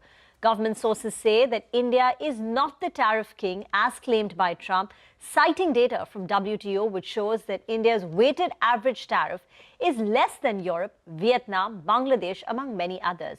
Shireen joins in with the details and the facts. President Trump has been repeatedly claiming that India is the tariff king. He said that through the campaign trail. He said that after coming into office as well. Now, data shows that India's tariffs are high when considered at face value, but the weighted average of the tariff level is much lower than several countries. Sample this. India's simple average is less than 16%, but India's weighted average applied tariff rate is 4.6%. So that is how the numbers stack up. This is where the tariff rate stands. Now, this gap shows that higher tariffs are concentrated in a few low import sectors like agriculture and automobile, which form a small share of the trade between India and the US. India's trade weighted average rate of 4.6% is lower than the European Union at 5%. It's lower than Vietnam at 5.1%, lower than Indonesia at 5.7%, and much lower than Bangladesh at 10.75%, the weighted average tariff of 4.6%. That is where we currently stand. Now, also important to note that since January of this year, January 2025, India has made several concessions to strike a deal with the US. The Harley-Davidson motorcycle in India now cheaper after the duties were reduced from the earlier 50% to around 30%. So that concession has already made. Bourbon whiskey, another one. Earlier tariff of 150%, the tariff now of 100%. Cut already been done. Synthetic essences, 100% now down to 20%, and fish hydrosalate, 15% now down to 5%. So these are some of the measures already undertaken by India. Not all. India, importantly, also abolished, and this is the key, a 6% equalization levy, which was popularly called the Google tax. This was also abolished, and this was applicable on US tech firms offering online services in India. So this was already done away with by India. Additionally, retaliatory tariffs on key American agriculture exports. Apples, walnuts and almonds were withdrawn in 2023 after the resolution of WTO disputes. India has also been increasing its energy imports from the US. In the first quarter of this financial year, US energy imports are up 114%, and the estimation is that they will be up 150% in the fiscal. The share of US crude in India's import basket has risen from 3% to 8%, and that's the number for the month of July alone. As I pointed out, India estimates a 150% rise in energy imports from the US this year. So again, to President Trump's call to action asking India to buy more from the US, that's already happening. We've been doing that for a large part of this year and the previous year as well. Now, responding to the US president, the Ministry of External Affairs has said that targeting of India is unjustified and unreasonable, and it intends to take all necessary measures to safeguard national interests and economic security. India, on its part, said it began importing crude from Russia because traditional supplies were diverted to Europe, this after the Ukraine war. In fact, the US actively encouraged imports of Russian oil by India as it strengthened global energy market stability. And this was because when the war broke out, there was a sharp spike in oil prices, with Brent crude hitting $137 per barrel. Now, in March 2022, after Russia invaded Ukraine, we saw prices spike. In November of 2022, US Treasury Secretary Janet Yellen said, and I quote, "The United States is happy for India to continue buying as much Russian oil as it wants, including at prices above a G7 imposed price cap mechanism, if it steers clear of Western insurance, finance and maritime services bound by the cap." That was the Treasury Secretary Janet Yellen on India's decision to buy Russian crude. A few months ago, in May of 2024, US Ambassador to India, Eric Garcetti, admitted that India bought Russian oil because the US wanted somebody to buy Russian oil, and the US allowed the purchase to ensure oil prices do not go up globally. This was Eric Garcetti. Listen in. And we take the smaller victories, like actually they bought Russian oil because we wanted somebody to buy Russian oil at a price cap. That was not a violation or anything. It was actually the design of the policy, because as a commodity, we didn't want oil prices going up, and they fulfilled that. Well, and early this morning, while addressing a press conference at the White House, Donald Trump said he never quoted tariff percentage on Russian oil buyers. Let's listen in. Well, I never said a percentage, but we'll be doing quite a bit of that. We'll see what happens over the next fairly short period of time, but we'll see what happens. Yep. You know, they have a meeting tomorrow. We have a meeting with Russia tomorrow. We're going to see what happens. We'll make that determination at that time. And we caught up with a whole host of experts on trade, on tariffs, on these supposed penalties which the US president is now threatening to impose on India if we continue buying Russian oil. Take a look. Europe continues to purchase even today, even more than what we are purchasing from the Russians. So that's one basic point. And the second point that I wanted to make was that India, in anticipation of the other measures that you just mentioned in your report, has also sort of, if you notice, the forward contracts in oil have been declining, Russian oil being purchased. So we have been consistently over the last few weeks, anyway, sort of trying to bring it down. But it is not just a tap that you can just switch off.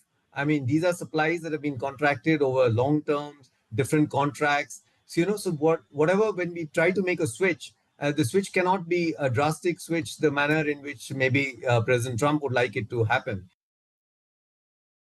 No, I do think that the 25% tariff and the threat of more is really not justified. Now, if Europe, the EU, can get away with 15%, the UK with 10%, Japan is 50%, why would India pay 25%? The only possible justification is that India is also a high tariff country. But that should have led to negotiations for India to lower its tariffs without getting 25 and then a possible secondary sanctions imposed on it. Carnegie Endowment's Evan Feigenbaum says Trump is reversing 25 years of US-India progress with the tariffs, and the Indian government is facing pressure from the opposition to not show any weakness. Listen in. On the Indian side, this thing has also been largely post-partisan for the last couple of decades. But in the face of these threats from President Trump, his statements, his actions, and his tone, what you see is the media, the Indian public, and the opposition pressing on the government not to show any weakness. And I think even if they reach a tariff deal, which I think ultimately will be likely, the trust is gone. And this thing is back in the middle of domestic politics in a way that can be spectacularly unhelpful. All right, well, a minute or so to get to market opening, but let's focus on a couple of stocks. Vivek joins us to tell us about Bosch. Vivek? Well, that's right. You know, our viewers will recall on July 4th, we had hinted to the street that Bosch was looking to go ahead and merge two unlisted entities, you know, one which has the anti-brake system into itself. And this was something that the street was anticipating, you know, there would be some comment or some update as far as the results was concerned. In the results, while that particular announcement did not come, the company did say that they are in the process of restructuring operations in order to be competitive in the mobility business. Now, last evening, Bosch held an analyst call where there was a pointed question made to the management in terms of going ahead and merging the sister entities with the listed entity. The company has said that they've already made a statement to SEBI, and they've also said that they continuously look at opportunities where they can enhance, divest, as well as opportunities where they can go ahead and create shareholder value. But they said at this point of time, there is no update that is required to be given to the exchanges or to the shareholders. Now, UBS today has written a report on Bosch. They have a sell rating. They have a target price of 26,900. They have referenced, you know, the story that we had done earlier. They say that the stock has rallied almost 44% over the past 6 months. Rally was in anticipation of a significant restructuring, but they say that the stock, despite that, is quite expensive. Okay, all right, got that. So that's a big sell call from UBS coming in. We'll keep an eye out on Bosch. And here we go for the overall trading action. So we're starting very quiet, flip-flopping around the flat line, 2 points up, 2 points down, 4 down, 1 up. It's just all over the place. It's simply blinking. And blinking in a very narrow band. The Nifty is not even 10 points up or down. So it's as confusing as it gets. Let's look at the overall architecture. Today, unlike yesterday, you do have several stocks on the red side of the screen as well. A lot of IT is weak. Infosys, there's Infosys, there's Tech Mahindra. They're starting on the weaker side. The banks also for the time being, HDFC Bank, very, very cautious, 0.5% lower. Reliance is dragging its feet. So a lot of the, bigger pockets of the market are under pressure. But then you have on the upside, you have BEL. Remember, we were just discussing this Defense Acquisition Council proposal, 67,000 crores worth of proposals being cleared up, and that's working well on some of the counters. BEL from the large cap screen for sure. But otherwise, guys, it's so super quiet. Even the mid cap index, absolutely flat right now. Well, yes, and that's been the trend, right, over the last few days as well. We are trading in a very, very narrow band. But stocks that are moving around, Transrail Lighting, that's the stock of the morning from the broader markets. The stock is up 7%. The street clearly lacked those numbers, and that's where that stock is firing away. Ajmera Realty, that's the other one that's up close to around 8%. So massive move is what we're seeing on that name as well. Centum Electronics, this is a defense play out there. That's up close to around 10%. Volume's not very, very large on that particular name, but keep an eye out on that one. You have Gland Pharma. That's reacting very, very favorably to its numbers. Just take a look at that stock. Flying away as we speak. So big move is what we're seeing on that particular name. What's not doing well? Raymond Realty coming in for a hammering, down close to around 7%. CCL Products down 8.5%. Big downtake is what we're seeing out there. Kitex Garments is the other one that's getting hit. And Gokuldas Exports, they came out with a set of numbers yesterday. The Trump uncertainty is going to plague two stocks. One is Gokuldas Exports and Welspun India as well. Because, they were supposed to be beneficiaries of lower tariffs. But if it's going to be the reverse of what it is right now, then in fact, they'll be the ones that'll get hit. That's why over the last few days, you've seen Gokuldas as well as Welspun Living that have got hit. For the time being, Welspun Living more or less flattish. Prima? Well, the other defense stocks are also higher. You spoke about BEL, that's leading the charge in Nifty, but Bharat Dynamics too has a gain of nearly 1%. HAL also up in the green. Hindustan Aeronautics Defense Acquisition Council has cleared proposals worth 67,000 crore. The other big mover in the large cap space is Bharti Airtel. Remember, consolidated EBITDA was a beat, courtesy the Airtel Africa performance and the home broadband. So Bharti Airtel is up over 1%. But on the flip side, the other group company, Bharti Hexacom, is getting hit. The stock has declined 2% on the back of an earnings miss. And plus, remember, in the last 1 year, Bharti Hexacom is up 65%, whereas the Nifty mid-cap index has given a return of only about 3-4%. So Bharti Hexacom has outperformed. And on the back of this earnings miss, the stock is taking a bit of a hit. Britannia too. Street is disappointed with the volume performance. Mangalam is telling us 2% volumes versus expectations of 4 to 5%. So Britannia is one of the other drags today. In fact, a couple of the other IT names are also weak in trade. Infosys, Wipro, Tech Mahindra, HCL Tech, all down more than about 0.5%.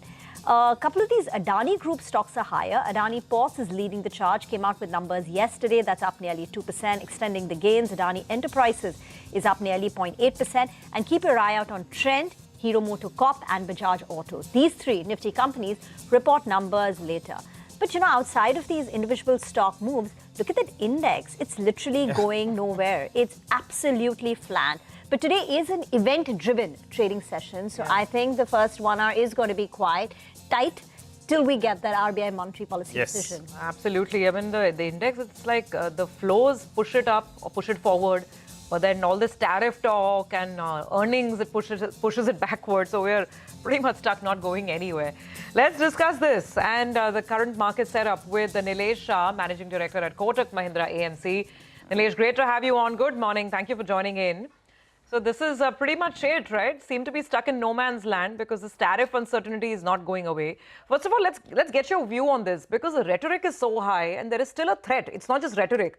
I mean, who knows what happens tomorrow? If we get penalties, if the numbers go up, do you expect this to keep a lid on the market's future gains? Because if you strictly look at numbers and market capitalization, then the current market doesn't have that much representation from the export-facing sectors. They're very low weights. Undoubtedly, if the tariff uncertainty lingers, it's going to cap the upside. And depending upon the steps taken, it could even mean more downside. Markets today are pricing in that ultimately things will settle down and there will be a TECO trade even on US-India tariff. If that expectation is not met, then undoubtedly upside is kept and there is room for downside. So suppose, Nilesh, morning, we get that 25% number, despite all attempts to try and negotiate it, all hopes. What if it stays at 25% and add in a couple of penalties, or even just pure 25%? What is the extent of downside that we're looking at? I mean, is the market just getting too complacent about this TACO trade and the fact that India will be able to negotiate a good deal? So the market is pricing in that anyway we are a domestic-driven economy. And some of our exports, like pharma, may continue to get a preference. There will be undoubtedly hit on sectors like chemicals, textiles, but hopefully we'll be able to find other buyers. Exports to US is about 2% of GDP. And if something gets hit, we could cover that up through stimulating domestic economy. More importantly, market is also believing that better senses will prevail. Yesterday, we did see some American politician reminding to President Trump that India is an ally and your enemy number one is some other country. Clearly, market is today pricing in that better senses will prevail, things will settle down.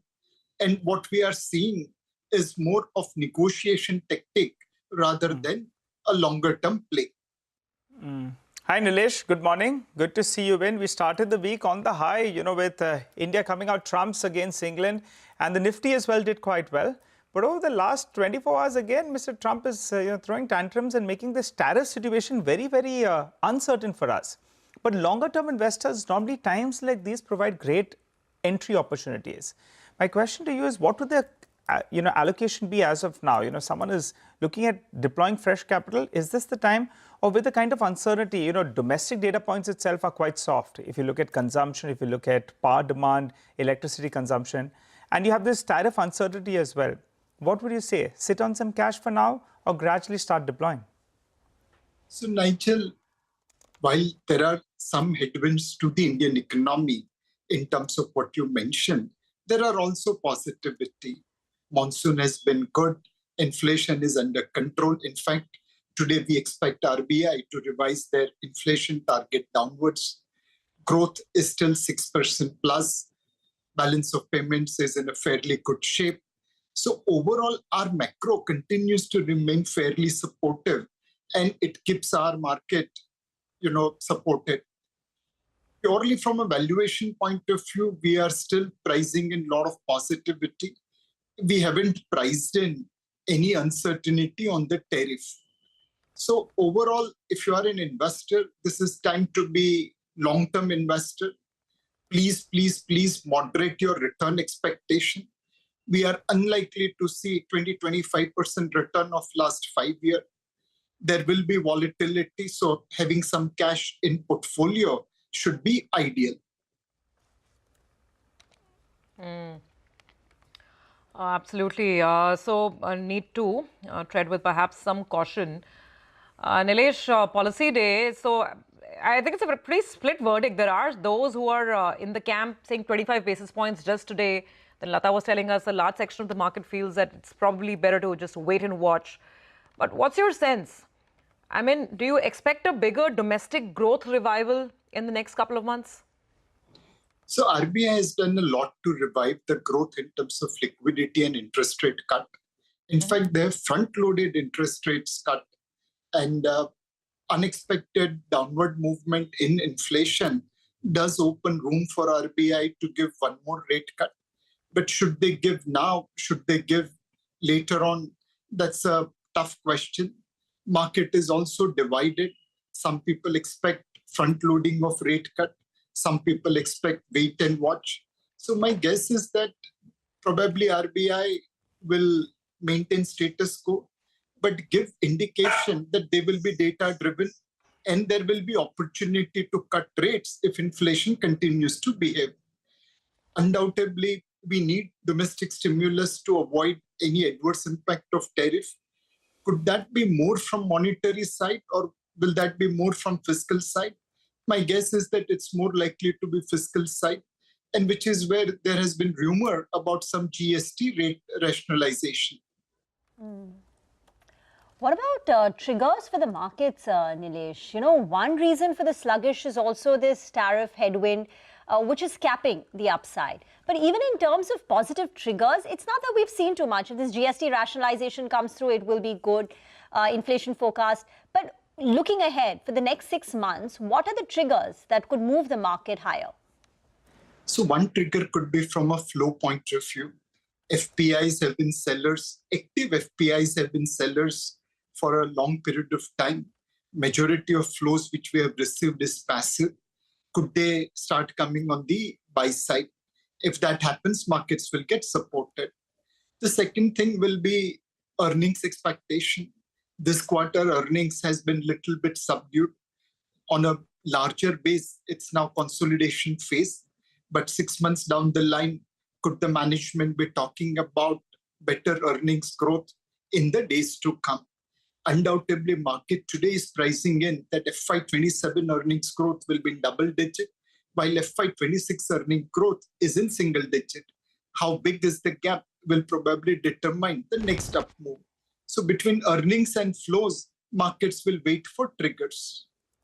You know, Nilesh, the hope is that the market's looking ahead, and from September second half onwards, most of the monsoons will be in, that will be behind us. We'll have pre-festive buying as well, and hopefully consumption on ground will pick up. And that's what will kickstart the economy after all these rate cuts.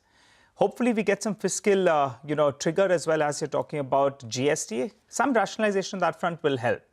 Given all of this, consumption is expected to improve. So how do you, play that particular basket? Or which are the sectors, themes that you would look at? So Nigel, it is unlikely that people are going to spend money on roti and kapda. That's well taken care of right now. It's more likely that this money is going to get spent on experiences. We believe consumer discretionary space is something which will get flipped, which will get boosted from the tax rate cut, potential GST rationalization, a petrol diesel price cut as the pump level prices are much higher than crude level prices, and also eventually 8th pay commission. The Sone Pe Suhaga is interest rate reduction, which reduces EMI burden on the borrowing people. So consumer discretionary space, which includes airline, tourism, travel, home improvement, electronics. These are the items where we believe there will be outperformance, there will be volume as well as margin expansion. Any pocket in the market, Nilesh, where you see value right now? Value, well, beauty is in the eye of beholder. If you are looking to buy... What is looking beautiful to you? Yeah. So, Rima, if you're looking to buy 100 rupee thing at 80 rupees, there's nothing in the market which is that cheap. Especially, as an investor, we are not activist investors which can unlock value. If you are looking to pay a fair price, 100 rupee thing at 100 rupee, then consumer discretionary is one space, as I explained earlier.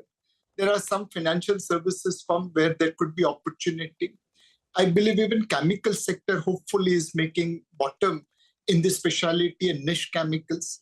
So these are some of the sectors where I believe you will be paying a fair price and you will be paying for the growth at reasonable price. Okay, all right. What about autos? How do you approach that space? There has been some softness. Mahindra & Mahindra is obviously an outlier. Tractors as well have been pretty good. But how do you play this theme? So on the auto side, Nigel, there are multiple, headwinds coming into play. The two-wheeler sales unexpectedly dropped in the month of June and July. The passenger vehicle sales also have been subdued except for some players which you mentioned. Commercial vehicles is also not, really firing like tractor. So effectively, you are playing a bottom-up stock picking in auto sector. In auto component, we believe there is also some opportunity, especially companies which are more focused on the electric vehicle segment. So auto, by and large, as a sector is trading below historical average. But right now, there are no headwinds. When the 6th and 7th pay commission came into play, a lot of people went into buying of basic automobiles or upgrading of their automobiles. Now, 8th pay commission, could that provide a boost to the passenger vehicle, especially as people go towards upgrade from ICE to electric, from entry-level car to mid-level sedan or premium SUV? That's something which auto sector might be pricing in. And if that happens, then we could see some opportunity in auto sector. Okay, so several areas of opportunity. You just have to look carefully and then decide for yourself. Take that point, Nilesh. Finally, what about flows? Very soon we'll be looking at the monthly numbers as well. Until now, I mean, SIPs are fine. People have kept the faith. But overall, with the market testing investors' patience, overall flows have come down. NFOs have come down. What's the sense? No, Surbi. When the July number comes out, you'll be surprised. I think this will be the highest ever collection based on whatever data I have seen. I don't have privy to entire industry number, but whatever we have seen, this will be the highest ever mobilization in this financial year. You're talking about the net equity inflows that we track, Nilesh, the equity inflows? I'm talking about equity inflows. It will be the highest ever mobilization in this financial year. In this financial year, which started in April. Yes. But I was comparing with the highs of Diwali last year, to be fair. I mean, December, even January, when the flows used to be 40,000 crores per month. This year, I mean, it's been... Aapke muh mein ghee shakkar, Surbi, you won't be disappointed. Okay, that's good to know. But also on the flows piece, Nilesh, I think investors have also become very savvy, right? And a lot of money has been going into hybrid funds as well. Especially last 2-3 months, that trend is very, very clear. If that continues, do you think it'll kind of draw some money out of the pure equity side? So though even hybrids do invest partially in equity, but could that kind of take a part of the money away? Undoubtedly. But as an industry, we have been pushing hybrid funds to conservative and average investor. And we are recommending that to even investors when we believe markets are rich.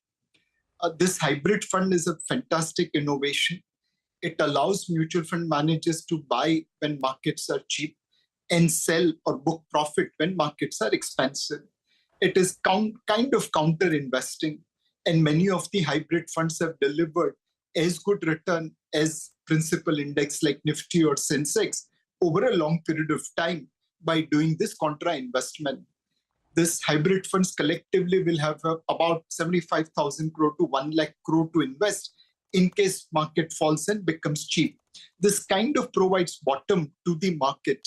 And at this point of time, hybrid fund should be part of every conservative and average investor's portfolio. Okay, all right, Nilesh, appreciate you joining in. We're going to hold you at that. The flows are going to be solid. And Surbi as well, keep an eye out on that number. Things could get better from here on because in the studio, Surbi normally tells me, Nigel, dissect the data.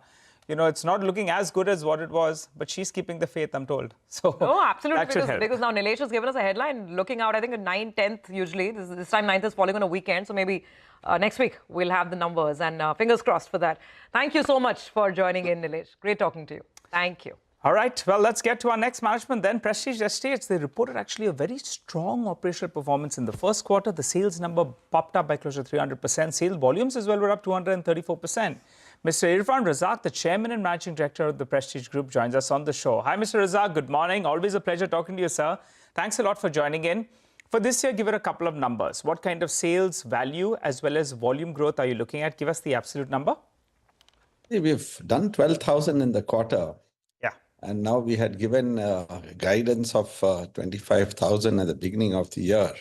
Now, since we've done 12,000 in the first quarter itself, I'm sure we're going to exceed that as we go along. Okay, all right. You want to tell us by how much? Because you've gotten off the blocks in style. It's like the opening batsmen have come in there and they are, pummeling the bowlers. So could it be a 20% beat, a 25% beat in comparison to what you've already guided for, just going by the current run rate? I'll stick to the 25 and then whatever extra comes, that comes. Because I think Bass ball is fine in the beginning, but then we need to win the match. Yeah, we saw how that worked out, right? In the past test, England came out, Bass ball they thought was the way. One was wondering they're playing a T20 or a test match, but ultimately our boys came out on top. That said, what about realizations? How are you seeing realizations pan out? It's been in the vicinity of around 13,000 odd for you. How do you see this number panning out? And also a quick comment on demand on ground. The RBI has peppered the industry. They have done their bit to a large extent, in terms of cutting rates. Hopefully, they have something more in store. But on ground, how is demand? And give us your commentary in terms of prices. See, now the average realizations actually have gone up. This is a function of, because we've got a high-priced inventory coming in from Mumbai, and then also there are the other factors where in Bangalore the pricing has gone up. So based on that, I think the average realization is pretty healthy. And if you ask me what is the demand on ground, it's still holding. It's doing extremely well. And see, like in the previous quarter, we launched a project which was a plotted development. It got sold off immediately. So I believe that's how the trend will be.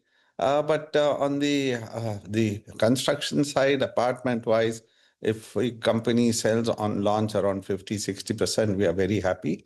And the balance will be done over the life of the project. And we are on that same momentum. There's no laxity on demand.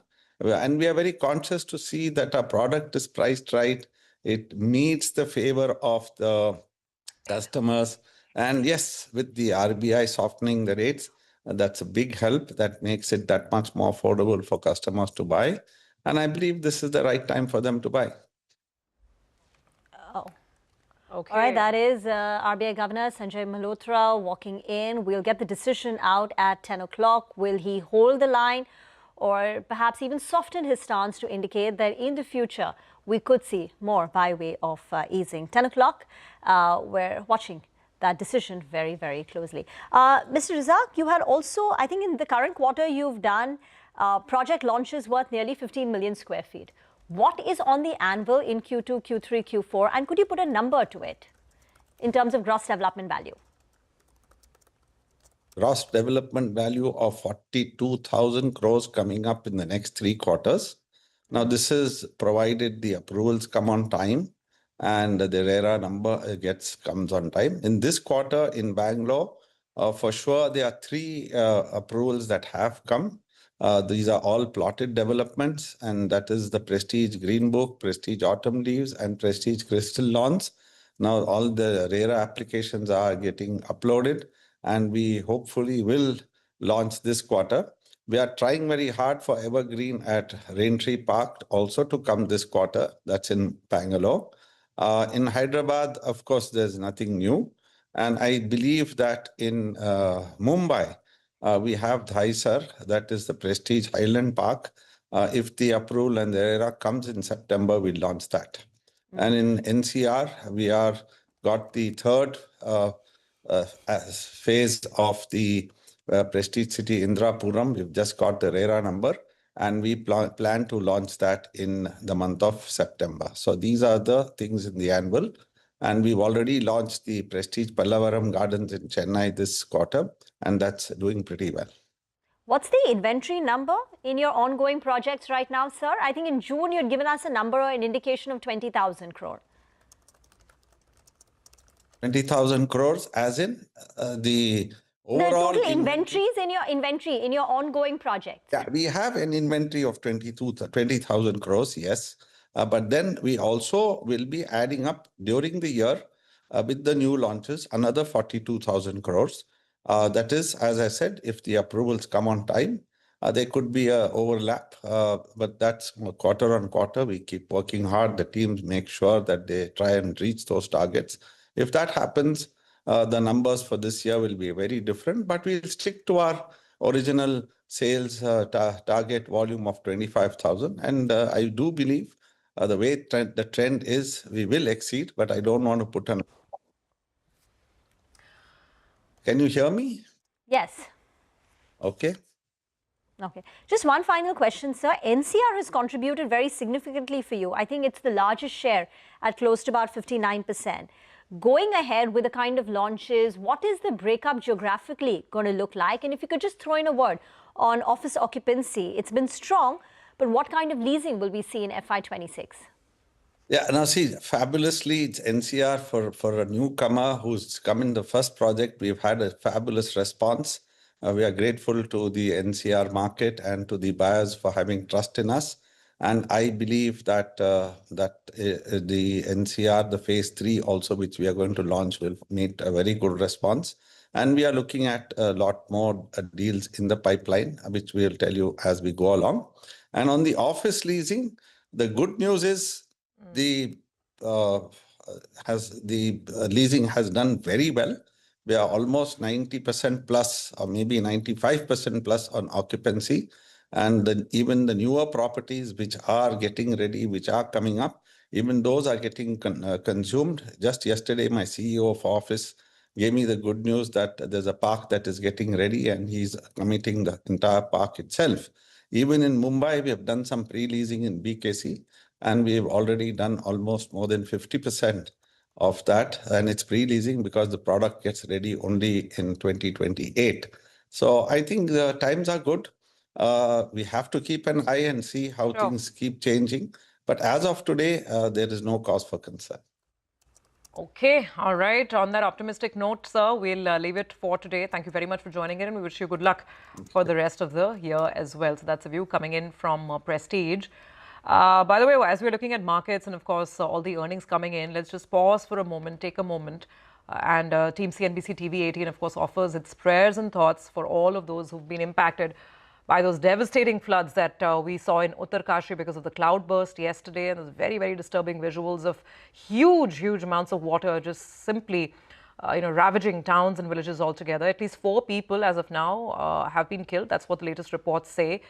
More than 100 remain missing, and it was this devastating, cloudburst, and that triggered the flash flood. And it just happened very, very quickly before anyone could get to any position of safety. Of course, rescue operations are underway. Personnel from the Army, from the State Disaster Response Force and the local police have managed to rescue about 70 people by midnight. That's the latest count. But there is still persistent rainfall in the region, and that is hampering the ongoing operations over there. So, of course, our thoughts and prayers with the people of Uttarkashi, as well as with the rescue and relief operation teams that are trying to get situation under control. So, of course, we'll keep getting you more from that natural disaster that occurred yesterday. But for the time being, we have to get back to business and markets. And as we hand over to Lata, the countdown of the MPC will start. Let's just go back and hear out the biggest global story, and the biggest story for us here. The US president threatening to increase tariffs on India within the next 24 hours. In that exclusive interview with CNBC, Trump said, and I quote, "I think I'm going to raise India's tariffs substantially in the next 24 hours. That's not all. President Trump has raked up the Russian oil issue yet again and accused India of fueling Moscow's war machine. With India, what people don't like to say about India, they're the highest tariff nation. They have the highest tariff of anybody. We do very, very little business with India because their tariffs are so high.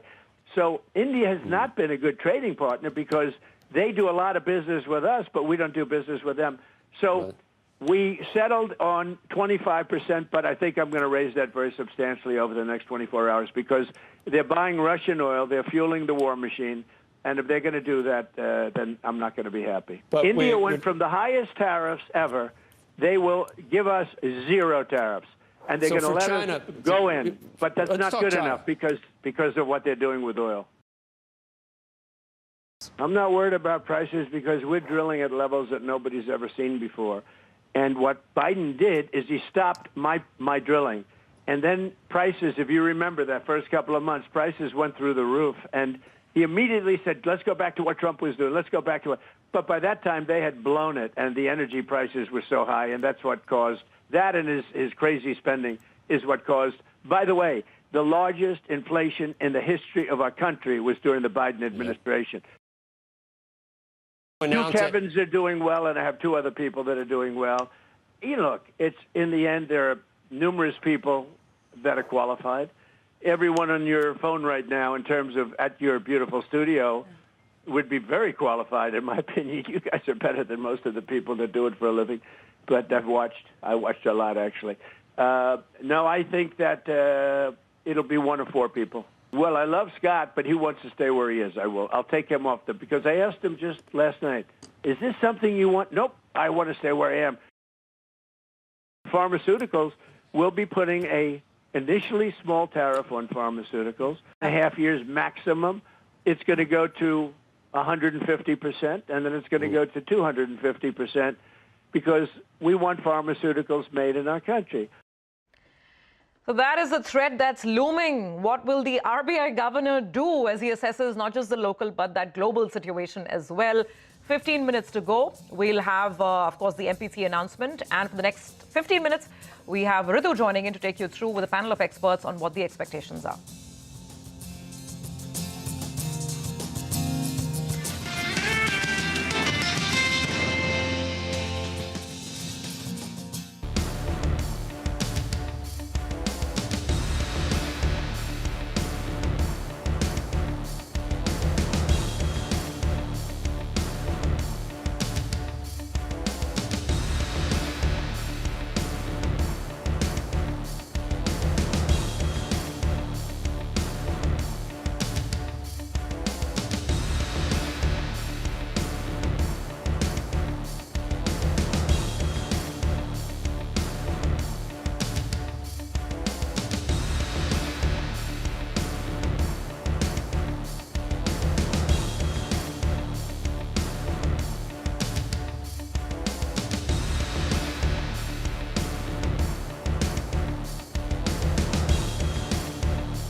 Hello and welcome to our monetary policy special, coming to you straight from Mint Street, from the Reserve Bank headquarters, exactly 18 floors above where I am sitting. The governor is sitting with the papers, and he will be in 10 minutes reading out to us the rate decision of the Monetary Policy Committee. Joining me from our Mumbai studios is Ritu Singh, my colleague, and of course we have economists and guests joining us, Parul Mittal Sinha of Standard Chartered, Indranil Pan, the economist from Yes Bank, and Kaushik Das, the economist from Deutsche Bank. Over to you, Ritu. Welcome.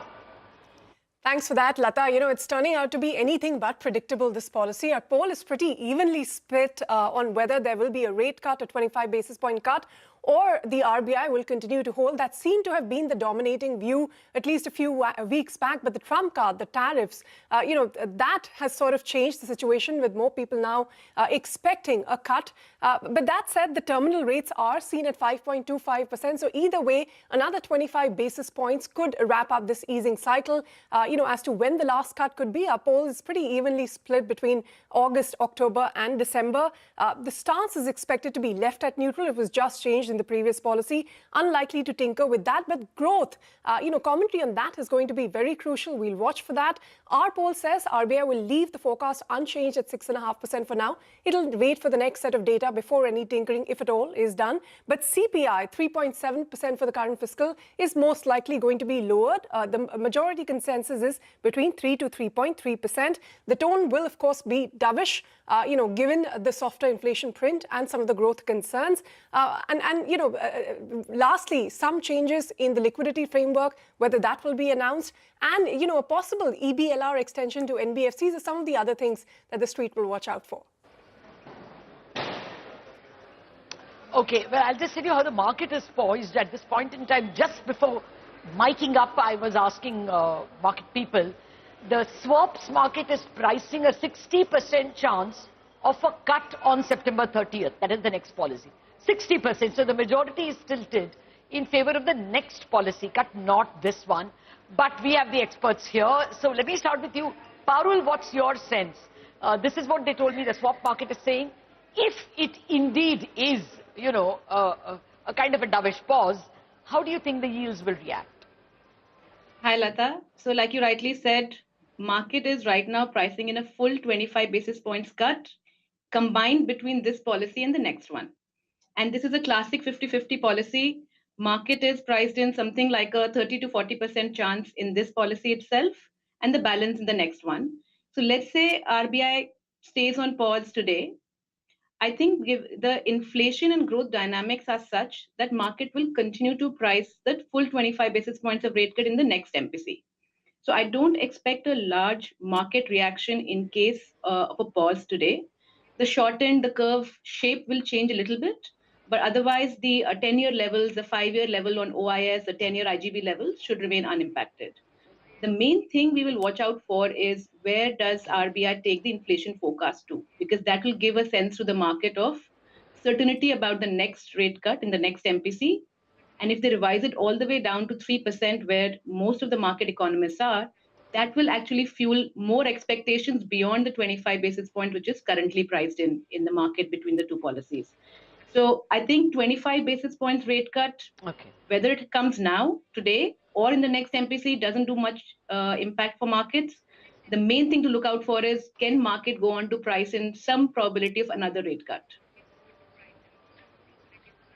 Okay, so very quickly, suppose the governor were to say that, you know, the chances of a next cut are there, as you say, dovish pause, then do you think yields go down?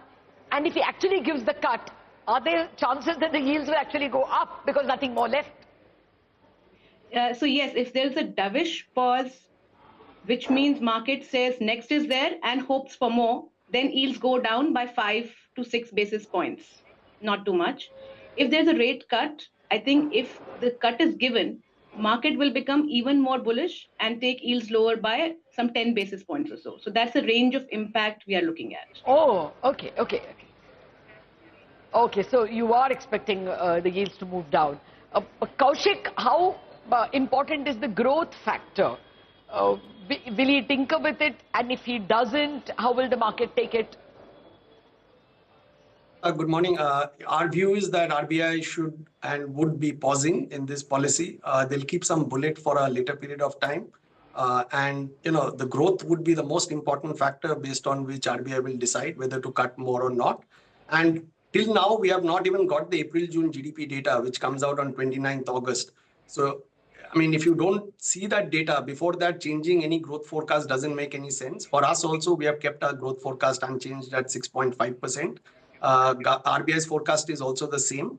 Now, obviously, the tariff threat brings in risk to growth, but you never know about these things. 2 weeks down the line, there could be negotiations, and you could get a lower tariff also. That is possible with President Trump. So even before all this information is available with RBI, I don't think RBI would want to reduce the growth forecast, and they can highlight the downside risks. And then if growth comes lower on 29th August compared to expectations, by that time, if the tariff situation also worsens, then RBI can take an informed call on 1st October and decide to cut rates more. And also, you should remember that transmission is yet to happen of that 100 basis points rate cut. And the bank's margins will shrink if you cut 25 basis points, even without the previous transmission having completed. Inflation could come down, as Parul mentioned. Our own forecast is 3%, so they could bring it down to 3.2, 3.3 from 3.7. But in my view, what is more important is what will be the forecast for April, June of next year, which RBI will give out. And our forecast is coming at 5% because of a lower base of this year. And the average for next year is coming at 4.5%. So if you're at 4.5%, 5% inflation next year, cutting rates to 5% would mean that your forward-looking real rates would be zero. And at a time when rupee is depreciating, going towards 88 or can breach 88, RBI needs to, have some caution before cutting rates today. That's what our view is. Indranil Pan, is your base case also a dovish pause in this policy? And if that surprising rate cut does come, won't it limit the maneuver room for RBI if the growth print is indeed weaker later? Well, I think Kaushik has laid out the ground quite well. I agree to most of the views that he has pointed out. In fact, our inflation print for the next year is also closer to 5%. more downshoot happens in terms of the inflation print in this year, there is a bigger chance that inflation is higher in the next financial year. So that's part one. I think growth, it's too early to factor in any growth impulse out of the trade. And remember, we at this point in time, the information that we have is that the electronics and the pharmaceuticals, which are two of the biggest items in terms of trade with or exports to the US, they are out of the tariff line at this point in time.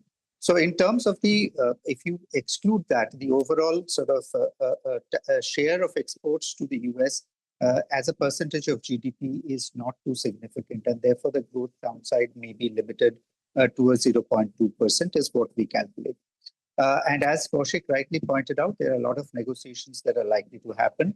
To a certain extent, I would also say that the Trump administration has also been cornered by India by clearly highlighting that they also trade quite significantly in Russian products. And therefore, there is no need to sort of only finger point at BRICS economies, including India, for importing oil from Russia.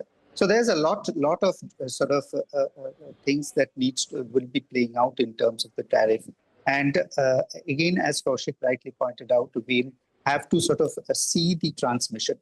The problem is that today, I think the growth downside or the momentum to growth being on the lower side is more structural than cyclical, which necessarily means that that another dose of monetary policy easing may not actually help in growth moving higher, but it actually risks RBI changing the direction of the monetary policy sooner than later, which I think the RBI would want to avoid. Okay. Fair point. Just a couple of minutes more. Very quickly, if you all can tell us exactly what we should watch out for. Parul?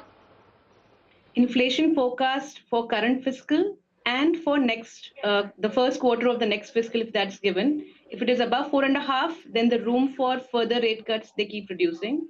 And second is growth itself. We don't think growth gets revised lower. If it does, then it further gives hopes to market for room of rate cuts increasing. Okay, so nobody is saying liquidity. Kaushik, very quickly, exactly what we should watch. You said 1 year ahead inflation. What else?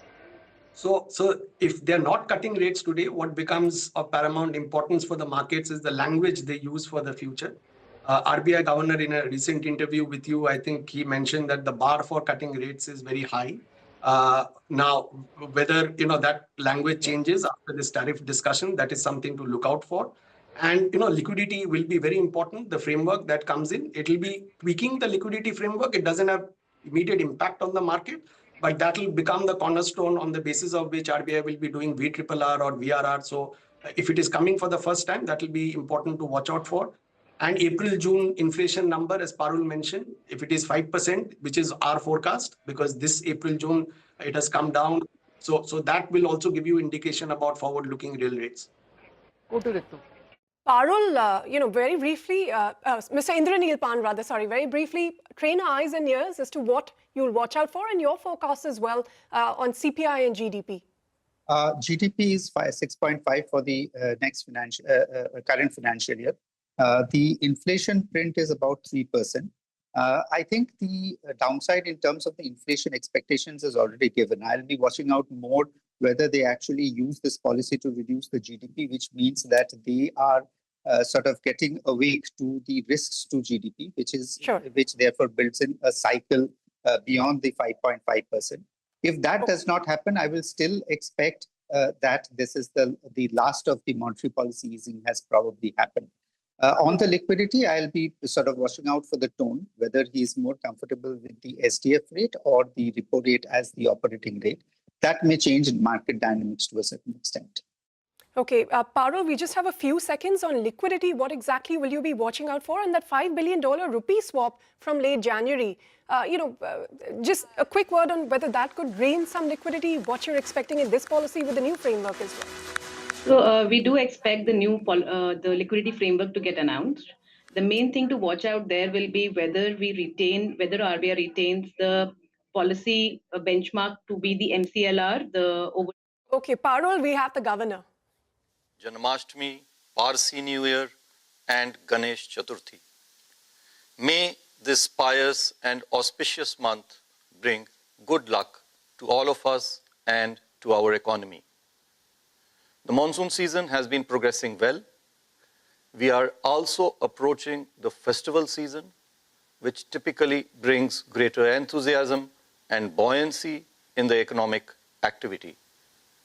This favorable setting, together with supportive policies of the government and the Reserve Bank, augurs well for the Indian economy in the near term, as geopolitical uncertainties have somewhat abated, even though global trade challenges continue to linger.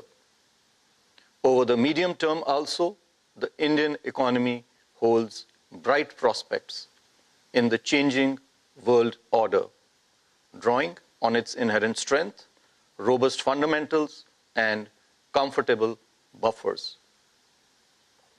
Opportunities are there for the taking, and we are all making efforts to create enabling conditions through a multi-pronged yet cohesive approach to policy making. Globally, policymakers are faced with muted growth and slowing pace of inflation, with some advanced economies even witnessing an uptick in inflation. As the dust settles and a new equilibrium emerges in the new global order, policymakers will have a tough task navigating a world characterized by modest growth, sticky inflation, and elevated public debt levels. At the Reserve Bank, leveraging on the room provided by a significant moderation in inflation, we have taken decisive and forward-looking measures to support growth. The coordinated use of various tools available to us has helped accelerate monetary policy transmission in the current easing cycle. The Monetary Policy Committee, MPC, met on the 4th, 5th, and 6th of August to deliberate and decide on the policy repo rate. After a detailed assessment of the evolving macroeconomic and financial developments and the outlook, the MPC voted unanimously to keep the policy repo rate under the Liquidity Adjustment Facility, LAF, unchanged at 5.5%. Consequently, the standing deposit facility rate shall remain unchanged at 5.25%, and the marginal standing facility rate and the bank rate at 5.75%. The MPC also decided to continue with the neutral stance. The MPC noted that while headline inflation is much lower than projected earlier, it is mainly due to volatile food prices, especially in vegetables. Core inflation, on the other hand, has remained steady around the 4% mark as anticipated. Inflation is projected to go up from the last quarter of this financial year. Growth is robust and as per earlier projections, though of course below our aspirations. The uncertainties of tariffs are still evolving. Monetary policy transmission is continuing. The impact of the 100 basis points rate cut since February 2025 on the broader economy is still unfolding. On balance, therefore, the current macroeconomic conditions, outlook, and the uncertainties call for continuation of the policy repo rate of 5.5% and wait for further transmission of the front-loaded rate cut to the credit markets and to the broader economy. Accordingly, the MPC unanimously voted to keep the repo rate unchanged. The MPC further resolved to maintain a close vigil on the incoming data and the evolving domestic growth inflation dynamics to chart out the appropriate monetary policy path. Accordingly, all members decided to continue with the neutral stance. Now I'll turn to an assessment of the growth and inflation in our country. First of all, growth. Domestic growth is holding up and is broadly evolving along the lines of our assessment, even though some high-frequency indicators showed mixed signals in May, June this year. Rural consumption remains resilient, while urban consumption revival, especially discretionary spending, is tepid. Fixed investment, supported by buoyant government capex, continues to support economic activity. On the supply side, steady southwest monsoon is supporting kharif sowing, replenishing reservoir levels, and boosting agriculture activity. Moreover, services activity remains steady, though some high-frequency indicators recorded a modest expansion. Services PMI increased to an 11-month high of 60.5 in July 2025. Construction activity continues to exhibit resilience. However, growth in the industrial sector remained subdued and uneven across segments, pulled down by electricity and mining. While the manufacturing PMI remained elevated in Q1, the IIP, Index of Industrial Production, showed moderation. Turning now to the growth outlook, the above normal southwest monsoon, lower inflation, rising capacity utilization, and congenial financial conditions continue to support domestic activity. The supportive monetary, regulatory, and fiscal policies, including robust government capital expenditure, should also boost demand. With sustained growth in construction and trade segments, the services sector is expected to remain buoyant in the coming months. Prospects of external demand, however, remain uncertain amidst ongoing tariff announcements and trade negotiations. The headwinds emanating from prolonged geopolitical tensions, though abated as I mentioned earlier, persisting global uncertainties, and volatility in global financial markets pose risks to the growth outlook. Taking all these factors into account, real GDP growth for 2025-26, the current year, is projected at 6.5%, our earlier projection, with Q1 at 6.5%, Q2 at 6.7%, Q3 at 6.6%, and Q4 at 6.3%. Real GDP growth for Q1 next year, 2026-27, is projected at 6.6%. The risks are evenly balanced. I will now speak on the domestic inflation. CPI headline inflation declined for the 8th consecutive month to a 77-month low of 2.1% in June. This was driven primarily by a sharp decline in food inflation, led by improved agricultural activity and various supply-side measures. Food inflation recorded its first negative print since February 2019. It was negative 0.2% in June. Double-digit deflation in vegetables and pulses drove this contraction. High-frequency price indicators signal a continuation of the lower price momentum in fruit prices to July, the last month as well. Fuel group inflation moderated over 2 successive months to record 2.6% in June. Core inflation, on the other hand, which remained within a narrow range of 4.1 to 4.2% during February to May this year, increased slightly to 4.4% in June, partly driven by continued increase in gold prices. The inflation outlook for 2025-26 has become more benign than expected in June. Large favorable base effects combined with steady progress of the southwest monsoon, healthy kharif sowing, adequate reservoir levels, and comfortable buffer stocks of food grains have contributed to this moderation. CPI inflation, however, is likely to edge up above 4% in Q4 of this year and beyond, as unfavorable base effects and demand-side factors from policy actions that we took a little while ago, a few months ago, come into play. Barring any major negative shock to input prices, core inflation is likely to remain moderately above 4% during the year. Weather-related shocks pose risks to inflation outlook.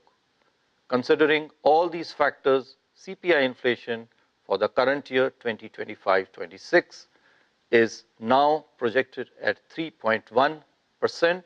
This is down from 3.7% that we had earlier projected in June, with Q2 at 2.1%, Q3 at 3.1%, and Q4 at 4.4%. CPI inflation for Q1 next year, 2026-27, is projected at 4.9%. The risks are evenly balanced. I will now be speaking about the external sector.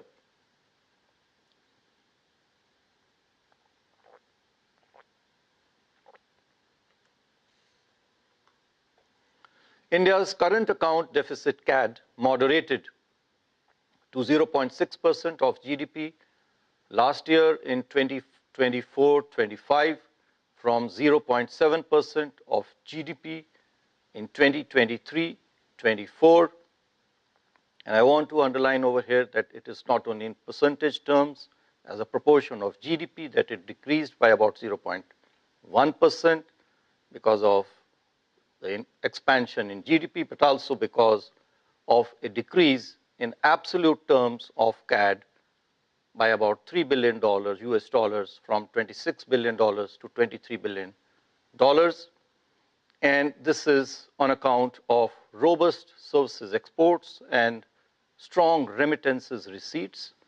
Despite a higher merchandise trade deficit, we have been recording, as you are aware, a high growth rate of about 17% in services exports in the last 4 years, and about 14% compounded annual growth rate of remittance receipts in the last 4 years ending 2024-25. This has made up more than for the higher merchandise trade deficit that we had last year. The merchandise trade deficit further widened in Q1 of 25-26. India's share in world services exports has risen markedly from about 2% in 2005 to 4.3% in 2024, driven by strong software and business services exports. Robust services exports coupled with strong remittance receipts are expected to keep the CAD within sustainable level even during the current financial year. On the external financing side, gross FDI to India remained strong during April to May 2025-26 this year. However, net FDI moderated during this period due to higher outward FDI. FPI inflows to emerging markets and economies have remained strong in May and June 2025. However, net FPI to India recorded outflows of $0.8 billion US dollars this year so far till July 31. This is mostly on account of outflows in the debt segment.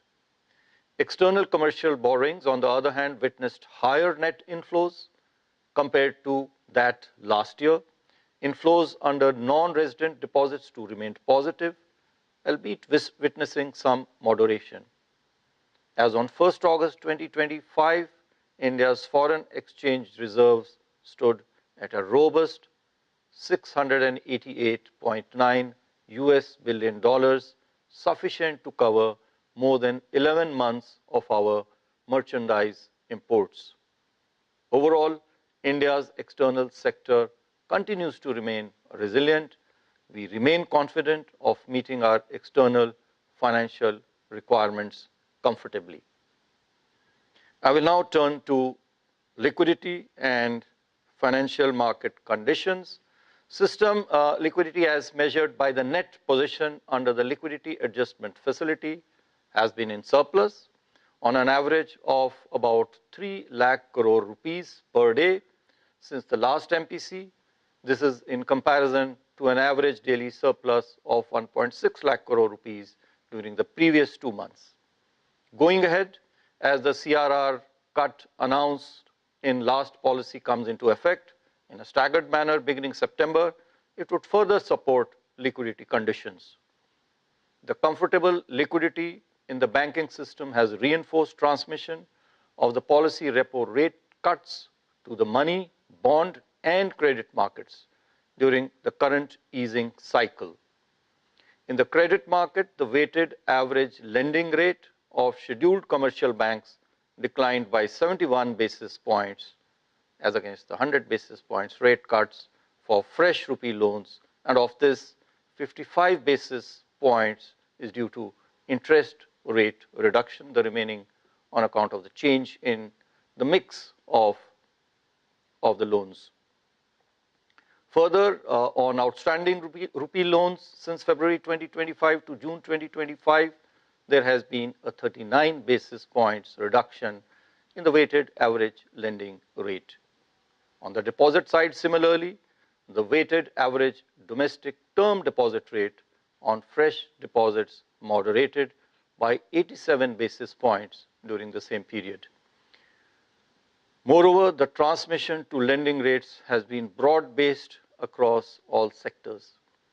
Going ahead, the Reserve Bank will continue to be nimble and flexible in its liquidity management. We will endeavor to maintain a sufficient liquidity in the banking system so that the productive requirements of the economy are met and transmission to money markets and the credit markets remains smooth. Here I would like to take a moment and mention, while we are on this subject of liquidity, that an internal working group, as some of you may be aware, had been set up by the Reserve Bank to review our extant liquidity management framework, which has been in operation since February 2020. It had been 5 years. So this working group was set up. It has submitted its report, and we will be shortly publishing the same on our RBI website for public consultation. The group broadly has found that the WACR, the weighted average call rate, is highly correlated with the other money market rates, with TREPs and market repo in the collateralized segments. Further, they have also found that it is effective in transmitting signals to other money market instruments across maturities. Therefore, the group has recommended continuation of the overnight WACR as the operating target of monetary policy. The group has inter alia also recommended to continue with the variable repo and reverse repo rate auction mechanisms of various tenors with the objective of maintaining the operating target rate at the policy rate. I will now come to financial stability. The system level financial parameters relating to capital adequacy, liquidity, asset quality, and profitability of the scheduled commercial banks continue to remain very healthy. The CRAR is more than 17%, NIM at 3.5%, the liquidity at 132%, GNPA at about 2.2%, NNPA at about 0.5 to 0.6%. The credit deposit ratio for the banking system is at 78.9%, broadly similar to that a year ago. Similarly, the system level parameters of NBFCs too are sound, with adequate capital position and improved gross NPA ratios. Bank credit grew at 12.1%, last year in 2024-25. And I want to highlight over here that while it was slower than the growth rate of 16.3% in 23-24, it is higher than the average growth rate of 10.3% recorded in the 10-year period preceding 24-25. Moreover, it is important to look at all sources of funding to the non-financial sector and not only bank credit. And so we find that in 24-25, while the bank credit, non-food bank credit, in fact, reduced by about 3.4 lakh crore rupees from 21.4 lakh crore to almost 18 lakh crore, the flow from non-bank sources more than made up for this decrease. Thus, even though growth rate of bank credit slowed last year, the overall flow of financial resources to the economy increased from 33.9 lakh crore rupees in 23-24 to 34.8 lakh crore rupees last year. That is an increase of almost a lakh crore of rupees. And we find that this trend continues even during the current financial year. As transmission to money markets has been faster, large corporates increasingly have relied on market-based instruments such as commercial paper and corporate bonds to source funds, reducing their exclusive reliance on bank credit. Similarly, profitability of large corporates has increased. Their internal resources, therefore, have become an important source for business expansion. Before I conclude, let me underline that for us at RBI, the interest and welfare of citizens of India is foremost. It is the people of India, including those at the very bottom of the pyramid, who are our raison d'etre, the reason of our being. In this regard, therefore, I have three consumer-centric announcements to make. One, as Jan Dhan scheme launched about 10 years ago, completes now the decade. A large number of accounts have therefore become due for re-KYC.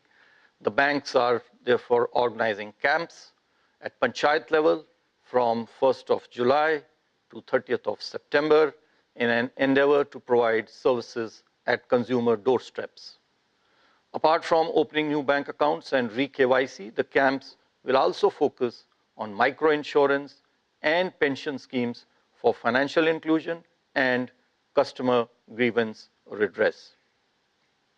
Two, we will be standardizing the procedure for settlement of claims in respect of bank accounts and articles kept in safe custody, or in other words, safe deposit lockers of deceased bank customers. This is expected to make settlement of such claims more convenient and simpler. Three, we are expanding the functionality in RBI Retail Direct platform to enable retail investors to invest in treasury bills through systematic investment plans. I now make my concluding remarks. Despite a challenging external environment, the Indian economy is navigating a steady growth path with price stability. Monetary policy has appropriately used the policy space created by the benign inflation outlook to support growth without compromising on the primary objective of price stability. Transmission of our recent policy actions to the broader economy is underway.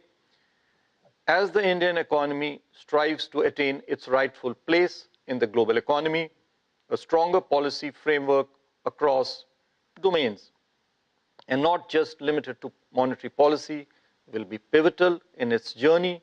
We, on our part, will continue to be agile and proactive in maintaining and providing a facilitative monetary policy, which will be based on incoming data and the evolution of the growth inflation dynamics. As always, we will have a clear, consistent, and credible communication backed by actions necessary for the task at hand. Thank you, Namaskar and Jai Hind. Well, it's quite clearly something that the market has perceived as a hawkish stance. There is no cut, it is a pause, and the way in which the growth numbers and the inflation forecasts have been laid out, it doesn't look like there is much space for a rate cut. Let me first come to inflation. While the governor has reduced, RBI has reduced the overall inflation number to 3.1 from 3.7, the terminal rate for the fourth quarter is going to be 4.4%, and more importantly, year-ahead inflation, which is April, May, June, is at 4.9. So the governor is practically telling you that it is a 5% inflation, and if I now keep the repo rate at 5 quarter, then the real rate, which is 5 quarter minus 5, will be hardly anything. So we have to stay with 5.5 is almost the message that the market is taking, because the 10-year yield has gone up from 6.33 to 6.37 as the governor spoke and gave these forecasts. So the market is clearly interpreting this as no more rate cuts. The GDP numbers are equally giving you the sense that the governor is not looking at any softness as if growth merits some help from the Reserve Bank, because the forecast for the current year unchanged at 6.5, every quarter forecast retained unchanged, Q1 6.5, Q2 6.7, Q3 6.6, Q4 6.3, but the most telling number is 6.6% GDP growth year ahead, April, May, June. So why does growth need help? It's almost as if the governor is saying, both with his inflation and growth forecast, that there is no need for further crutches for the market. That's the message that's coming. We have to wait and see in the press conference whether he relents about how much tariff might take away from growth. Those are the questions we will ask him. But at the moment, it does look like it is a hawkish pause. It doesn't look like a dovish pause. At least that's what the yield market is telling us. Ritu, any more takeaways before we toss to our guests? Well, very little in terms of non-policy announcements, Lata, apart from the fact that the RBI will expand the functionality in RBI Retail Direct to allow investors to invest in T-bills via SIPs. Apart from that, as expected, RBI has also said it will shortly release, it hasn't given us the details, the new liquidity framework. The report has been received and it will now be published on the RBI website for comments. But other than that, yes, a surprising hawkish pause, not the dovish pause that the markets are factoring in, with repo rates being left at 5.5%. No, actually, he's also given away the mystery of the report that will be released on liquidity. He has said that they have said the report is recommending that the weighted average call rate should be targeted by the MPC, by the Reserve Bank, to enforce the repo rate, which is what we are doing now. The Reserve Bank targets the weighted average call rate. So actually status quo, even as far as the liquidity report is concerned, and that's not a surprise. That's what he told us in our interview, if you remember, that there is a lot of correlation between the call rate and the TREPS rate and market repo. But anyway, let's get to our experts. Kaushik is continued to stay with us. Kaushik, the 6.36, 6.37% 10-year bond yield is indicating that the market is reading it as no more cuts. What's your read? So Lata, we are not surprised with any of these announcements. These are in line with our baseline forecasts. Our GDP growth for this year was 6.5. I told you that RBI at this stage will not touch the GDP forecast. There's so much uncertainty. And we have not even seen the April-June GDP number, which comes out on 29th August. So I think RBI has done the right thing to hold on to the GDP forecast. And April-June of next year, they have shown 6.6, which is also pretty, kind of steady, given India's potential growth rate is around 6.5 to 7%. So, that's on growth. Now, obviously, going in the next few weeks or months, it could be reduced given the tariff threats, depending on where tariffs settle down. But on inflation, if you've seen April, June of next year, as you mentioned, it is looking like close to 5%. And that would be the forward-looking, view with which RBI will decide whether to, cut rates any more or not.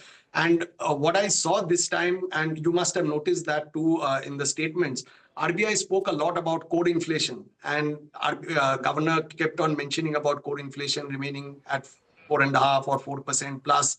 So I think RBI is also going to, stress on core inflation as we move ahead and not just react on headline CPI. What will be more important? How does growth behave? And that number will get on 29th August. And by 1st October, we'll also get to know where this tariff thing is going. And if it is required, then RBI can squeeze in one more 25 basis points. But that will be hardly any joy for the market if that's the last rate cut. Yeah, I agree with you. Actually, now I was just looking at the swap rate also, and that is indicating that the 6-month OIS has actually moved up 4 basis points. It was standing at 5.39.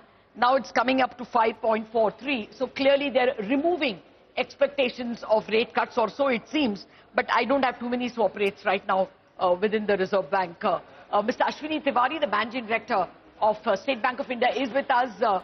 Good morning, Mr. Tiwari. Thank you very much for your time. How are you reading the policy? Are you getting the sense that there won't be any more cuts? And what does it mean from a banking standpoint? Big relief? Morning, Lata. So, as you are aware, our in-house economist, Dr. Ghosh, had a 25 basis point cut projected on certain grounds. And this has not materialized, largely, as Kaushik said, because of the inflation forecast, which is going to be higher. Now, from a banking standpoint, any rate cuts in loans gets immediately priced, immediately transmitted, especially in the external benchmark-linked loans. However, the deposits get priced with a lag. So in terms of pressure on the NIMs, I think this is a little bit of a relief that the NIM pressure will kind of temper down a little faster than what we would have expected with a rate cut. So overall, I think this suits us for the time being. Okay. Well, actually, the Nifty Bank is the only index that is in the green.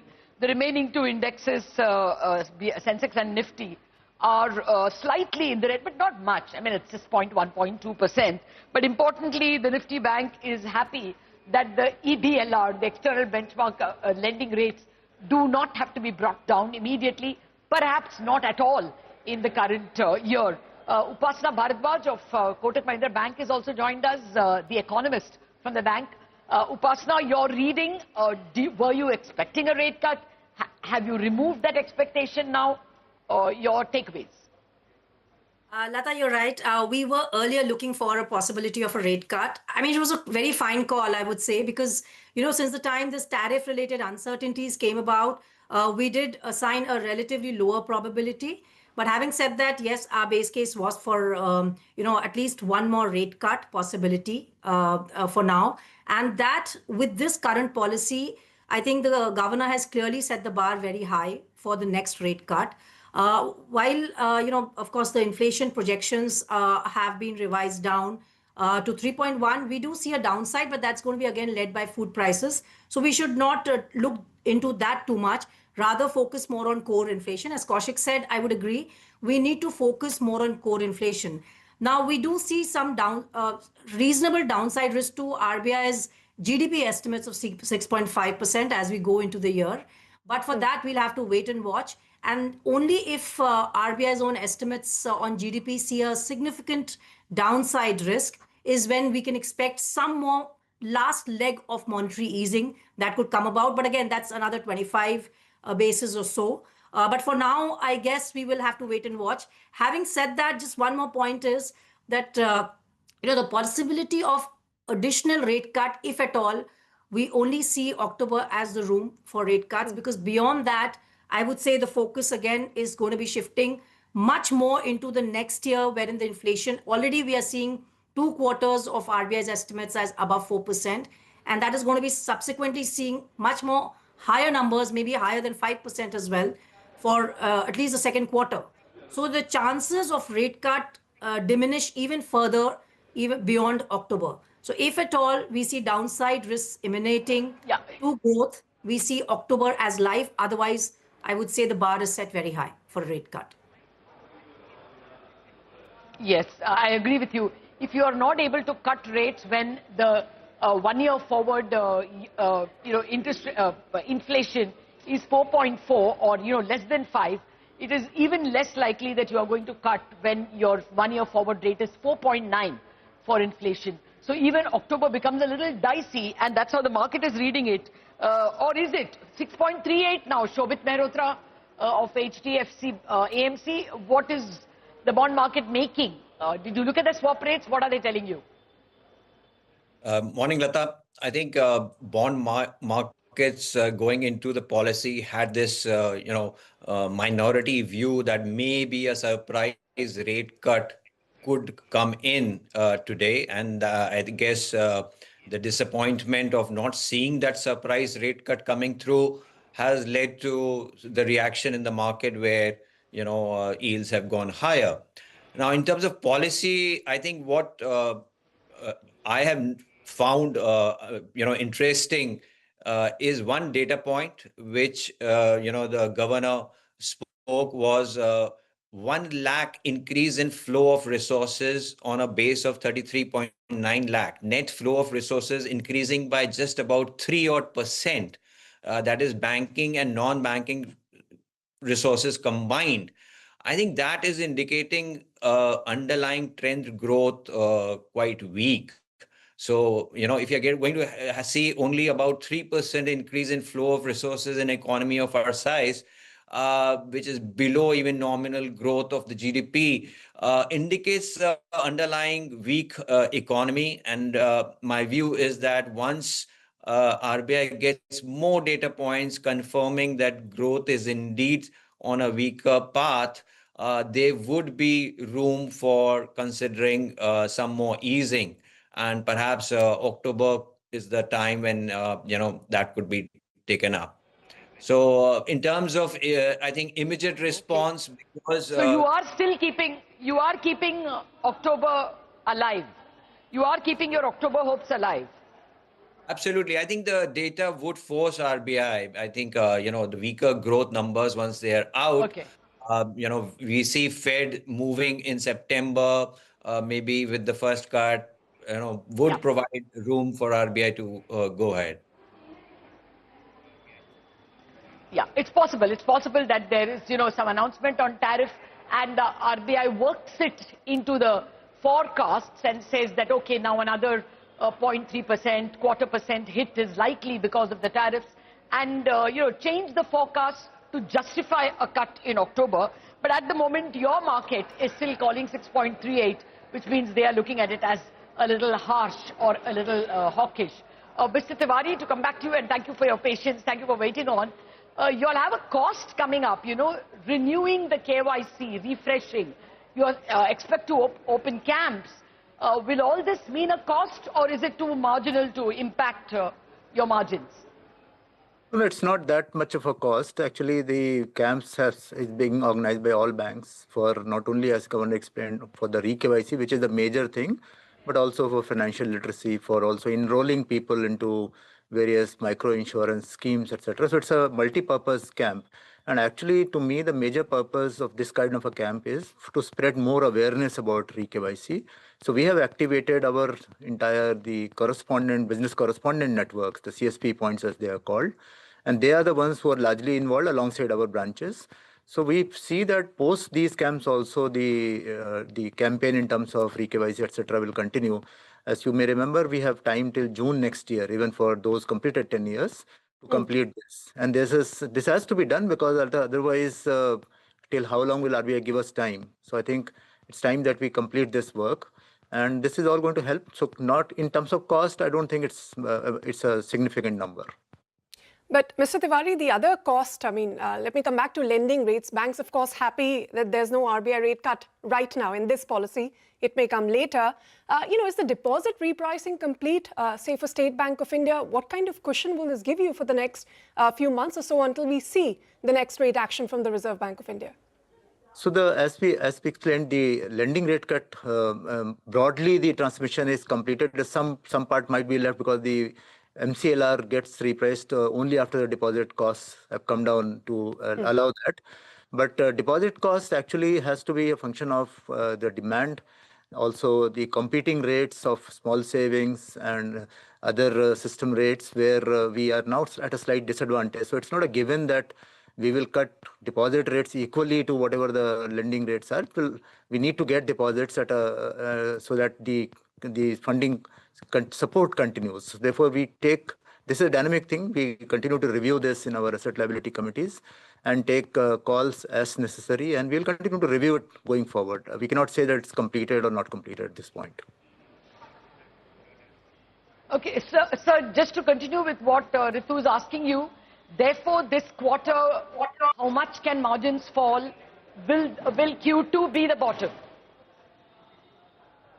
So there will be some moderation. I really can't say where this will land, because in 2 days' time we have a result, so we will know for sure for Q1 numbers.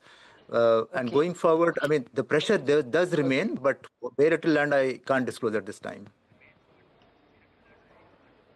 Oh, okay. Well, at the moment, the banks also have started losing a little bit of steam, and the market has taken a slightly negative tilt after the policy announcement. It's 1/3% lower as far as the Nifty is concerned. Sensex also down about 1/4%.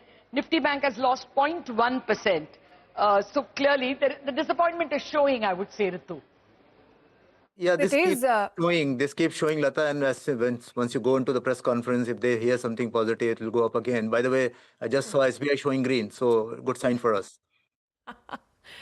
Well, we're all waiting for your numbers, sir, on Friday. But Kaushik, very quickly, with the first quarter next year inflation forecast already touching almost 5% and expected to go up from there on, when do you expect this next rate cut, and what is your own sense of the terminal rates in this cycle?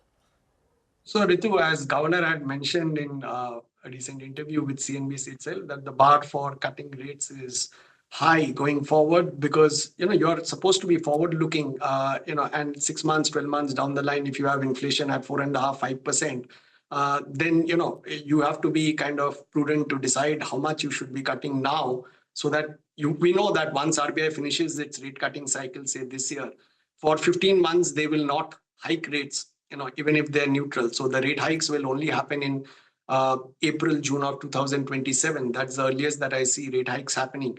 So if you have to hold rates for this long a time, it is better to not cut to the bone and then not having to reverse it much more quickly, rather than going down and then market pressurizing you to reverse it very quickly, and that can have a lot of volatility. The broader point that I would like to make is what is happening with this tariff threat and negotiations that are ongoing. This is not going to get solved by monetary policy alone. It's not like you cut 50 basis points and all your problems will go away.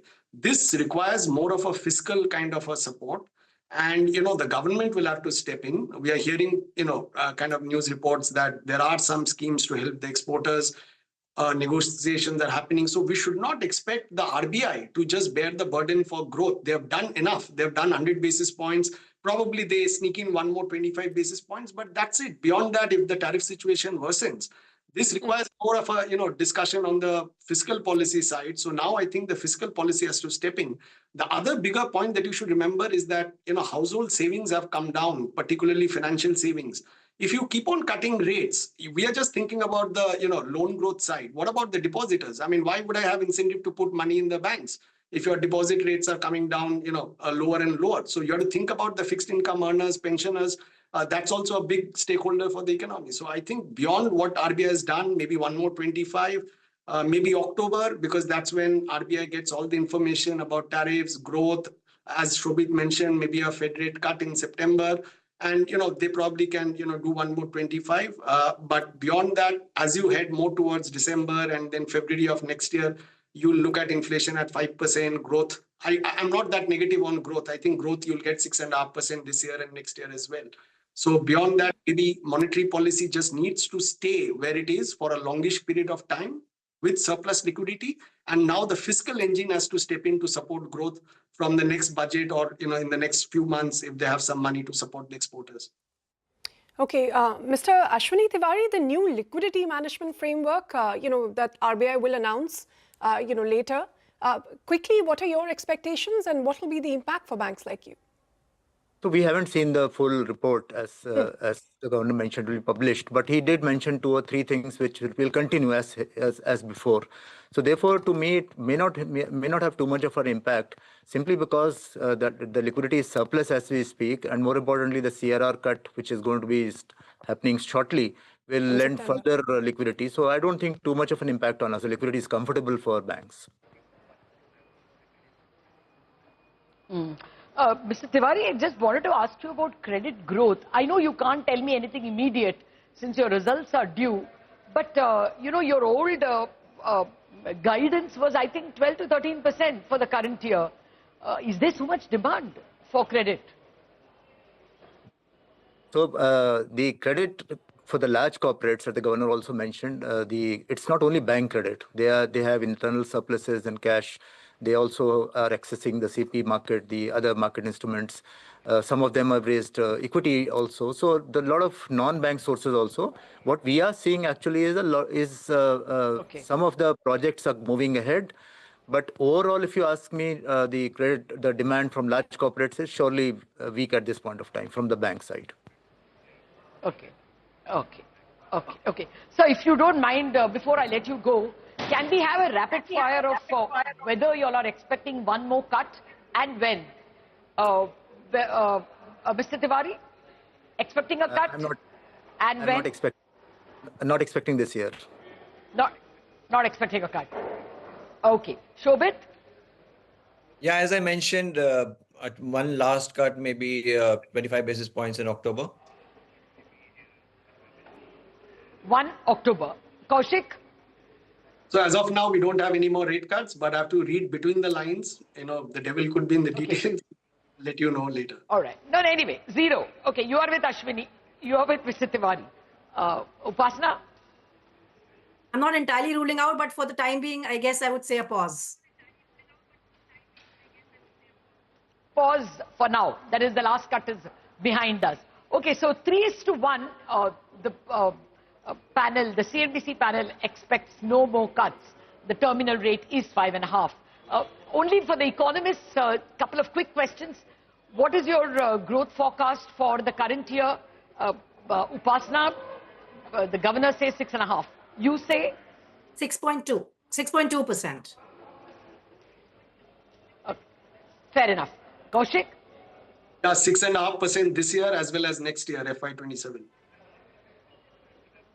Oh, all right, fine. And finally, inflation. Governor says 3.1. Upasana? 2.6%. 2.6. Okay, so that gives the governor some space in October. Kaushik, forecast? We are at 3% this year, but next year we are at 4.5%, with April, June being at 5.1. Okay. No, the governor is also, I guess, Upasana, the more you bring the yields, the inflation forecast down for the current year, the more likelihood of next year being a 5% or definitely above a 4.5 in terms of inflation. It's really the base effect, and as the governor says, we will have to look at core, and maybe in the policy, he will say we have to look at 2-year averages hereafter because the base is distorting things a bit too much. Ritu, any more in terms of rapid fire? Well, yes, I quickly wanted to ask everyone, what sort of clarity at this point do you need from the Reserve Bank of India governor? We're going to be hearing from them in the press conference. What are some of the words or forward-looking guidance that you'll be watching out for or would want clarity on? Kaushik, starting with you. Yeah, I mean, that's up to you to get more answers from the governor. I wish I could be there at the press conference. But yeah, I mean, people would like to know their assessment about tariff, because that's not something which he has spoken about clearly. So what is the kind of, band of, growth risks that he is keeping in mind on the tariff? Yeah. And, therefore, whether his decision will change, is it a monetary policy solution? Is it a fiscal policy solution? And again, getting back to that real interest rate, a discussion, what is the adequate real interest rate in this kind of growth inflation mix, which can give you some idea how much space is there for RBI to cut rates. All right. Upasana, what will you be watching out for? Yes, one, definitely on the tariff front, what is the downside risk that they do foresee based on whatever uncertainty is prevailing? And secondly, I would also want to get some more clarity, which the governor did mention about, of course, was with respect to the WACR being closer to the repo rate. At the moment still, because liquidity is ample, we are still seeing it more closer to the SDF rate. So what will be, what is their level of comfort? Are they still okay with SDF, or they are going to ensure that repo rate, WACR will start trading towards the repo rate? All right, and Shobhit, what sort of clarity would markets want from here on the next steps from RBI? I think monetary policy transmission is getting disrupted by longer and bond yields rising. So I don't know how much RBI is concerned and watching the movement of bond yields, despite, rate cuts happening, liquidity being provided, longer and bond yields have been reacting higher. So how does that disrupt the transmission, and what could RBI do about it? Right. Hearing from the Reserve Bank of India governor, in an hour more from now. So we'll hopefully see some of those questions addressed. But Lata, any final thoughts? No, I think the questions they've asked, if I get a chance, would be my question, Kaushik. It would be, what is in their model, where do the tariffs figure? And if it, turned out to be worse than they assumed now, whether that opens up space for a rate cut would be, of course, paramount questions. The WACR, if I get a second question chance, which they don't normally give you, you have to ask when do you see the call rate aligning with the repo rate. But at the moment, call rate is at 5.4, 5.39. We are not very far away from 5.5 anyway. So I would, if I get, my first chance would be on what the governor thinks about growth. As well, this yield transmission. I agree with Shobhit's point that yield transmission is kind of a door that has been shut.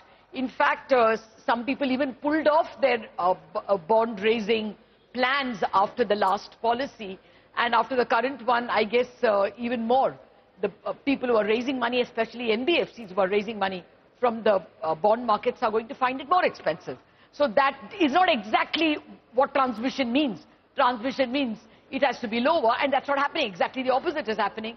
Whether the Reserve Bank is concerned about it is certainly a question which, if I don't get a chance, somebody else will ask. We will see how that goes. But this will go as a hawkish policy. If Mr. Tiwari is still there, sir, would you want to ask the governor anything? Okay, Mr. Tiwari is not there. But I really want to know what the governor, what bankers would want to know from the Reserve Bank. The Reserve Bank actually has given a very clean chit for banks. If you looked at the liquidity ratios, 132%. If you looked at the credit deposit, 78%, they said.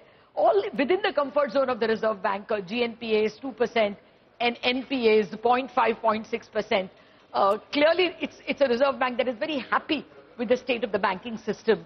So that's kind of a clean chit which the market should take home. Very positive statement coming from the regulator in terms of its assessment of the banking system. A reasonably optimistic picture coming from the monetary authority in terms of the growth. The market should take home all that as positive, but what they have taken home at this point in time is, of course, the absence of a rate cut. Over to you, Ritu. I think we have to call it a day on the first session of coverage of the monetary policy.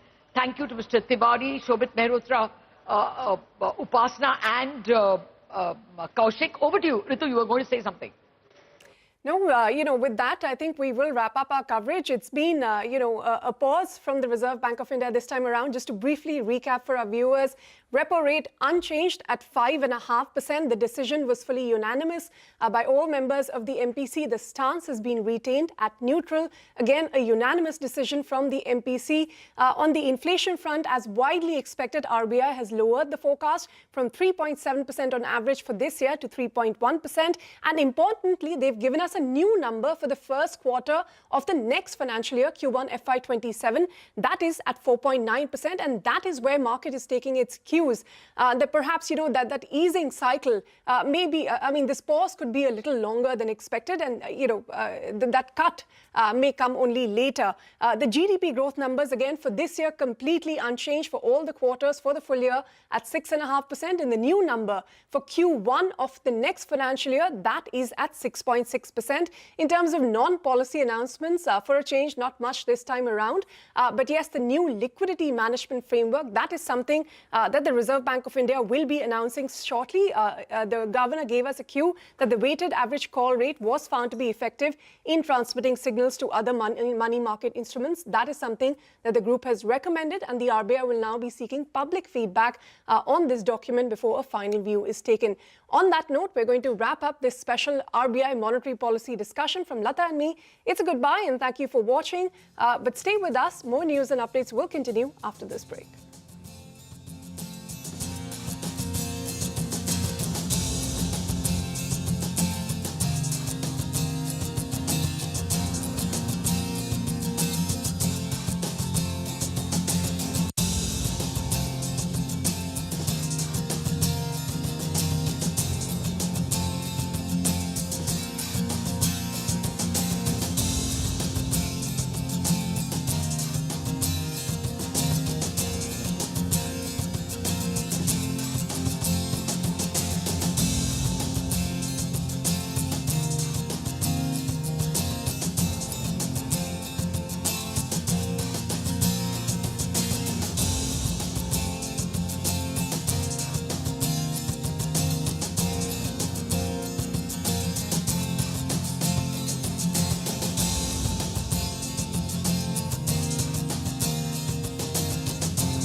Hello and welcome to Trading Hour live from the CNBC-TV18 Motilal Oswal studio. I'm Sonal Bhutra. With me as always Reema Tendulkar and Hormus Patakia.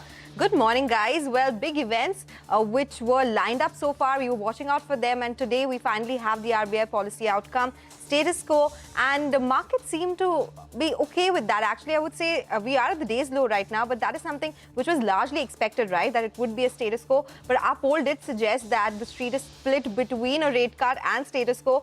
But for now, we are looking at markets at the day's low, down around 93 points. A bigger cut is coming for the mid-cap index, so down around 1.1%. We have Nifty Realty, which is seeing the biggest cut right now. So it's a 2.5% cut on the Nifty Realty currently. We have Nifty IT, which is following suit. Then we have Nifty Pharma as well. So these are the top three losers in terms of sectoral moves. We also have the small cap index, which is not doing so well. So 1.3% gone there. A lot about the commentary is something we'll be watching out for in the press conference, which is scheduled at 12 p.m. today. But all in all, we do have a market which is trading with cuts. We'll have to see which way things go now. Well, you know, as Ritu was saying, it's a bit of a hawkish pause because they have increased the inflation forecast for Q1 of next year, and it stands at 4.9%. And I think that is something which has rattled the sentiment. So although it's a pause on expected lines, the commentary, I mean, the tone and tonality appears to be a little bit hawkish, according to economists, and that explains why the stocks, markets have fallen. But you know, there were two big market moving events. One of them was the RBI policy. That's done and dusted. And the next one is, Trump, because he spoke about substantially increasing tariffs in the next 24 hours, and that clock is ticking. So that's the second one. But as you can see, mid-caps have fallen a little bit more. The mid-cap index is down over 1%.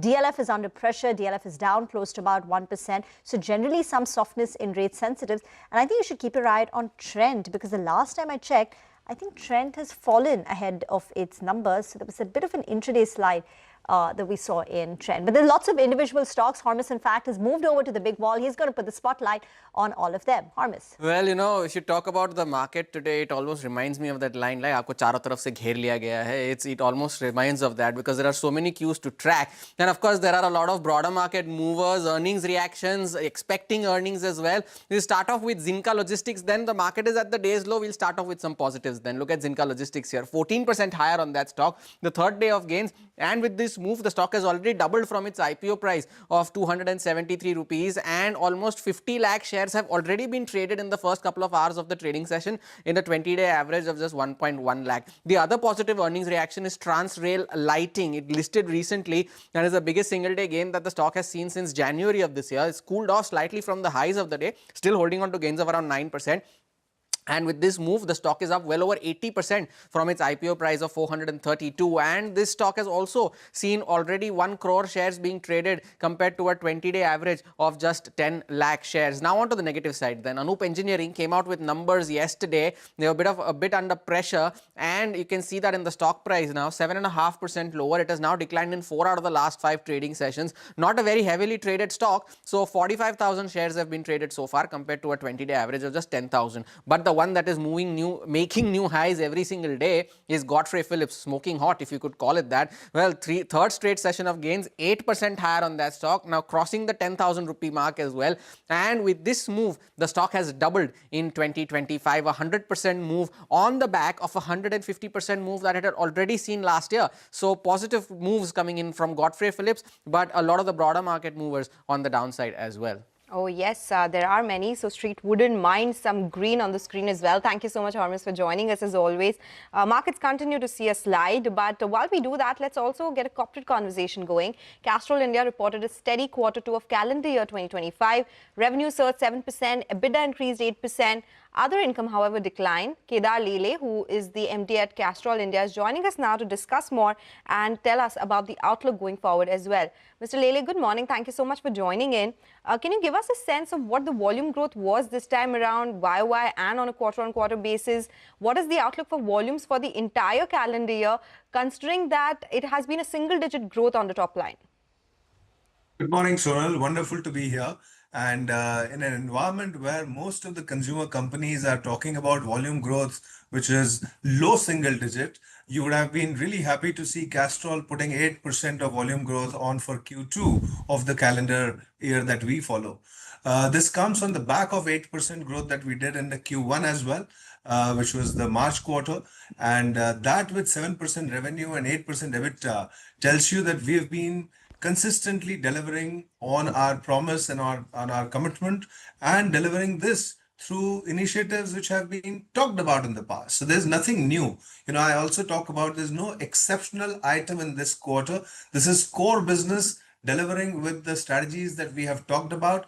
And just to talk about two of them, the one is we have found great amount of joy with industrial focus that we have adopted. And I do believe that India is going down the industrialization path, with Government of India, of course, talking about PLI, and from electronics to aeronautics. Most of those industries are coming to India now, and we have realized that Castrol, which is a big consumer brand, could actually do magic in industrial. So our proposition is simple: take lube off your mind if you're running a factory, and we can do the job for you. So that has really given us a good double-digit growth this quarter. And I spoke about the Bharat strategy in the beginning of the year, and Bharat strategy really is not just about going down the India in rural and Mufassil towns of the country, but also about the proposition of Castrol at affordable prices. As you know, a large number of households in villages now own bikes and cars. In order to be able to keep them running, you require lube and servicing. And we have realized that just by making our product affordable and making them available, we've been able to expand. So that part of business is also growing double digits. So Kedar, I just wanted to confirm, you said double-digit growth and 8% volume growth. So I'm a little confused what the number is. I said from the two big initiatives which are making me delighted about our strategic thrusts, which is industrial and rural, have delivered double-digit growth for us. So I was breaking open the 8% volume and 7% value growth for you, because I thought that was your question as well. Yes. Understand a little bit more about the flavor of growth that we have delivered.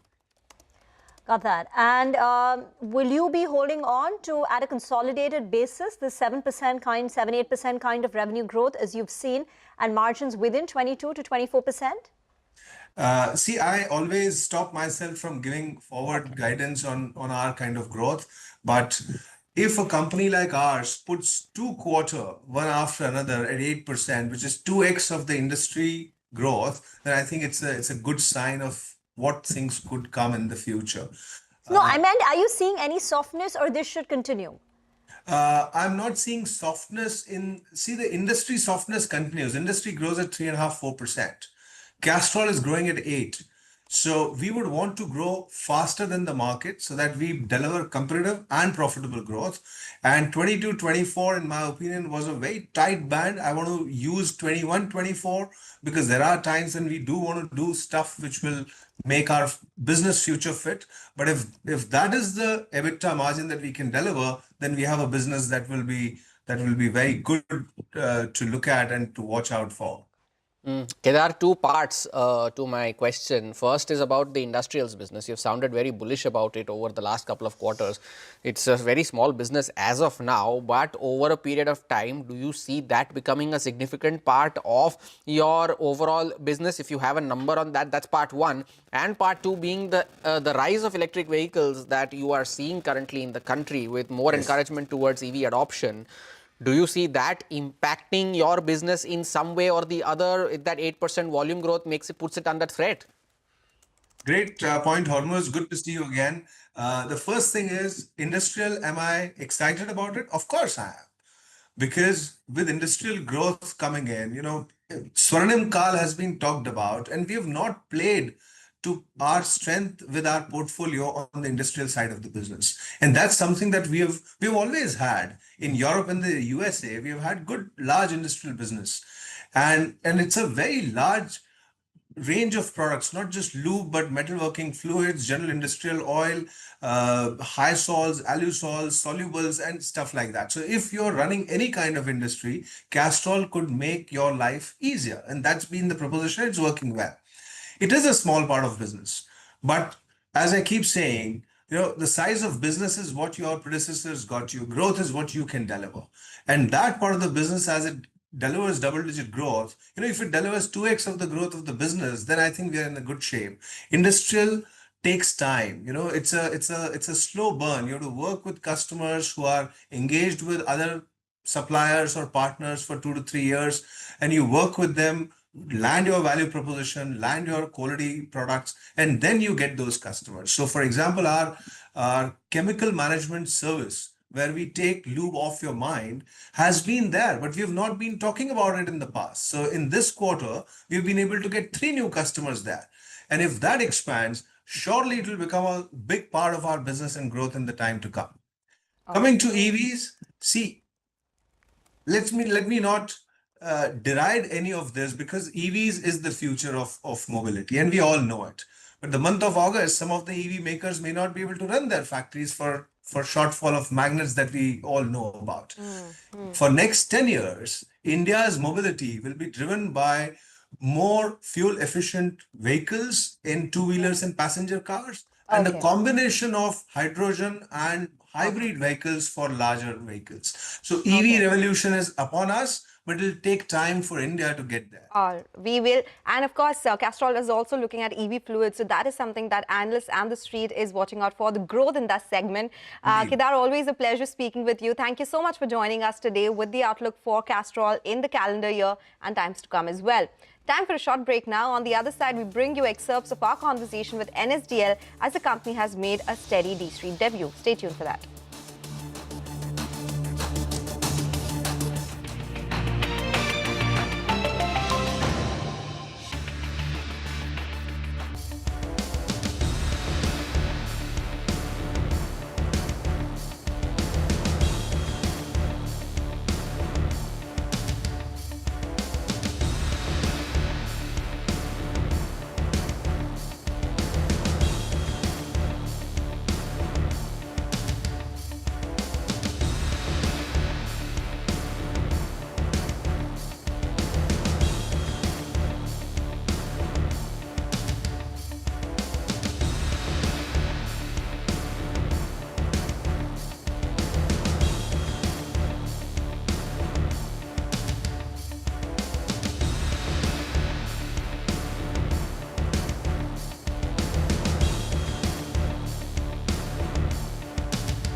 Welcome back. 100 points lower on the index, but the listing of the day has been NSDL. Of course, there are two other companies that listed. we will get to the management interaction in just a bit, but of course take a look at the stock price. It listed at a 10% premium. It's building onto those gains now, 14% higher on that stock. At 910 is where NSDL is. But in conversation with the management of NSDL, Rachna caught up with Vijay Chandok, the managing director, and began by asking him if they were planning on a bigger play in the retail segment after its listing. Listening to a slice of that conversation. NSDL is across the entire spectrum of capital markets. It's just that we are very strong in the when it comes to the institutional side with very strong market share numbers. But when you look at the retail and the HNI side, actually it's important to highlight that there is close to 67-68% of market share in terms of custody value in the retail side that is actually sitting with NSDL. So NSDL is spread across. I just want to correct that little bit of a How do you clear that perception? Because that is a very common perception. I'll tell you, the narrative, the larger narrative in the common media has been built around the number of accounts, right? Well, I do consider number of accounts as an important parameter, but to run away with that narrative that that's the only factor that decides whether you are present in retail or not would be just stretching the agenda a little too far. So I just want to nuance it by saying that we are very much a player across capital market plays. Okay. Again, now that nothing would shift after listing, how do you see them changing? What are the priorities that you would sort of pull them up on the list for your growth, and what's the outlook like? So first and foremost, I think it's important to bring out the point that NSDL has been in many ways a player in the capital markets, playing a role of nation building. Over the years, we've had the vision of bringing digital services to capital markets with dematerialization. That has been transformational for the Indian capital markets. That has led to bringing in a lot of transparency, trust, convenience, access, technology to the common investor. And all that has resulted in many ways, the proliferation of investors that we've seen over the last several years. And we've seen greater participation. So I think that's been pioneering role that NSDL in many ways has played. As we get listed, I think the responsibility on us only increases. We had much fewer shareholders. Today we have more than 1 million shareholders. That puts enormous expectations, responsibilities and trust back on us. We have a regulatory role to perform. We have a nation building role to perform. So I think those will remain priority for us. Within that, our focus would be to completely put our attention around the customers. What can we do to make things easier for them? How can we expand technology-based access to them? There are new technologies that are going. And therefore, technology-based services that we are known for offering is something that we will redouble our efforts to. That was my next question, that what kind of tech investments are you looking at? So, I can talk about some of the themes that we are pursuing on technology. We certainly will be increasing our tech outlays as we have moving into the current fiscal year. But the more important thing is that the tech outlays would go into broadly 3 or 4 areas. One would be capacity building, because clearly we are seeing more and more growth in the markets. We are seeing the need to expand capacity to take care of newer investors and more investors coming into the markets, plus more products are also getting added to the markets. The second would be what we call technology-based resilience, cybersecurity, that whole domain, which brings stability, which brings salience, which brings response time, which brings cyber risk domain into a much more invested sort of a place. So that's the second area of focus. We are clearly seeing opportunities to invest in automation. Today, there are lots of tools which have started coming using new age tech. We are seeing that it is important. We are an operation-centric company. So bringing more and more of these tech tools, new age tech tools for automation is an area of focus. And the fourth, and I think an equally important area amongst all the 3 I spoke, is customer experience. Clearly, that's an area that requires heavy lifting. That's an area that requires more investment. And that's an area which is based on the model of personalization. So we are talking segment by segment, customer by customer, and bringing in more and more personalized experience enhancement investments. Sure, but there's a wide margin gap when it comes to when we compare it to CDSL. What are the levers of profitability that you'd like to accelerate on? So, if you ask me, we already have a big presence, and I elaborated the presence across various segments. One of the areas that we certainly want to improve is in terms of number of accounts in market share. Because the way in which pricing models have played out in this space is more on numbers of transactions rather than ad valorem value of transaction. So is there a difference in fees, and would you recalibrate pricing? So as far as pricing is concerned, I think pricing for our entire industry is in many ways determined regulatorily. So we will be completely guided by the regulatory sort of expectations on pricing. But would you want recalibration? So, pricing gets looked at from the viewpoint of having a fair pricing that can be offered to the customer. At the same time, there is enough on the table for all stakeholders. And it gets sort of looked at in that perspective. And I think when you look at from that perspective, pricing has played out quite well, for our industry. Given where we stand, I think pricing is well established, well placed, and virtually since it's determined by the regulatory sort of expectations there is very little to choose from between the two depositories. Right. You took us through the tech investments and the growth levers, but if you could take us through the subsidiaries and what's the kind of revenue you're trying to bring home from subsidiaries?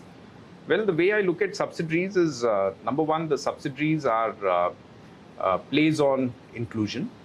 Both of them are plays on digitalization India. And I see both these areas as themes which offer immense opportunities. It is really for us to identify within these two themes of inclusion, financial inclusion, and themes of digitization, the opportunities which the banks, along with their boards and their respective management teams and CEOs, have been doing very assiduously, and they have managed to make both of them profitable companies.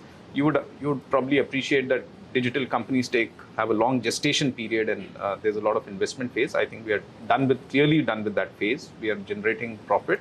As we move forward into time, our focus on identifying capital market plays with our both subsidiaries, which have a digital color and flavor to it, is going to be an area of focus. We believe that these are good growth engines. That's the big listing of the day. NSDL at 911 versus issue price of 800. Get into a break. On the other side, we'll talk markets. Devina Mehra from First Global will join in.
Welcome back. The Nifty's at 24,550, thereabout.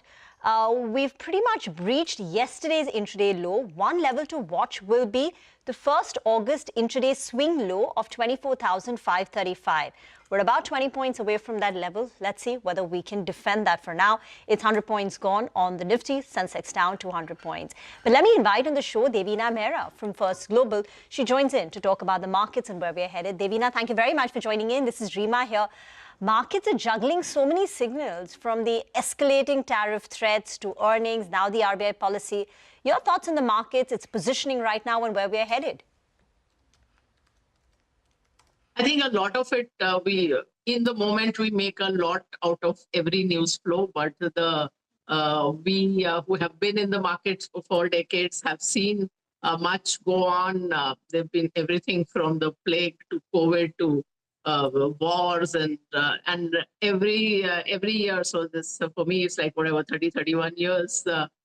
There's been a union budget which has changed taxes and tariffs. So I think there's no point getting caught up too much in the noise of the moment. And if you step back and look at it, I don't think there's a risk of a major crash. I mean, not that there can't be any downside from the market, but overall, my advice has been that whatever is your equity allocation, you should remain invested. And the second part of that is that you should not have 100% in equity, then you should not have 100% in India. So not 100% in equity, not 100% in India. So what would the portfolio split look like right now? Of course, it's different for different people, but just trying to understand what are markets factoring right now, and if there are any other asset classes that you are liking right now, Devina. So first of all, as I said, don't be 100% in India, and let me give you a sense of why I'm saying it. And the second part of that is that US is also not the rest of the world. I mean, there's a whole wide world out there. For example, if you look at the currency side, it looks as if the rupee has not depreciated that much this year, because against the US dollar, it's gone down only 2.2%, but it's gone down almost 15% against the euro and against the Swiss franc, about 9% against the pound. So that is how your savings or investments can get eroded. And when you are planning for financial goals, which are 10, 20, 30 years ago, later, you cannot factor this out. And when I started working, the dollar was 12 rupees. So if I had not thought of this somewhere along the way, I would have lost 90% in currency depreciation alone. So that's the wake-up call that every Indian must look at. I mean, it's very simply, don't put all your eggs in one basket, even if you think it's a good basket. That is why, I mean, this is a real cost for me, and that's why at First Global, we have something where people can get a true global exposure across asset classes, across geographies, starting at only $10,000, which now, of course, is 8.8 lakh rupees. So that's the very important part. Although, as I said, it's not as if that I have a view of any looming disaster in Indian markets. So whatever is your India equity allocation, also you should remain invested, but never have 100% in equities. Devina, good to have you on the show. You know, would gold be one of those baskets where you would put your eggs into? Because as a matter of fact, as a safe haven asset, you would believe that with all the headwinds surrounding us, the prices of gold would only go higher in the near future. May not be in the immediate term, but over a period of time, the asset itself is up almost 30% in 2025. So first of all, on gold, yes, it should be part of your asset allocation, except that it should not be a very big part of your asset allocation. Right now, as we speak, we are a little more positive on silver rather than gold, but that's an aside. You spoke of gold as a safe haven. Please go and look at the 50-year chart of gold. In dollar terms, the price of gold in 1980, it reached one peak in 1980. So 19 years after that, in 1999, it was actually still down 60% from that 1980 peak. After 19 years, it was down 60%. It reached the 1980 peak again in 2007. So it is 27 years. Then the next peak, it again fell 40%. In dollar terms, gold has been more volatile than equities, whether you look at S&P or whether you look at global indices. That's how volatile gold is. It is no safe haven. The only reason gold looks fine to Indian investors is the rupee chart of gold, which is essentially a rupee depreciation chart. So it looks good in rupees because rupee has been depreciated over the against the dollar over this period of time, and that's why our grandmothers were not wrong in buying gold, because at that time gold was the only currency hedge. You could not invest in overseas markets; it was prohibited. Now you can invest, so gold is not the only way to get an international exposure. So what percentage of the portfolio would you have in gold/silver? And for pure Indian equity markets, what would your top bets be? So gold is an asset where you, at the maximum, you can have between 5 and 10%. It's not an asset where you should have 25, 30%. And I would say gold and silver together.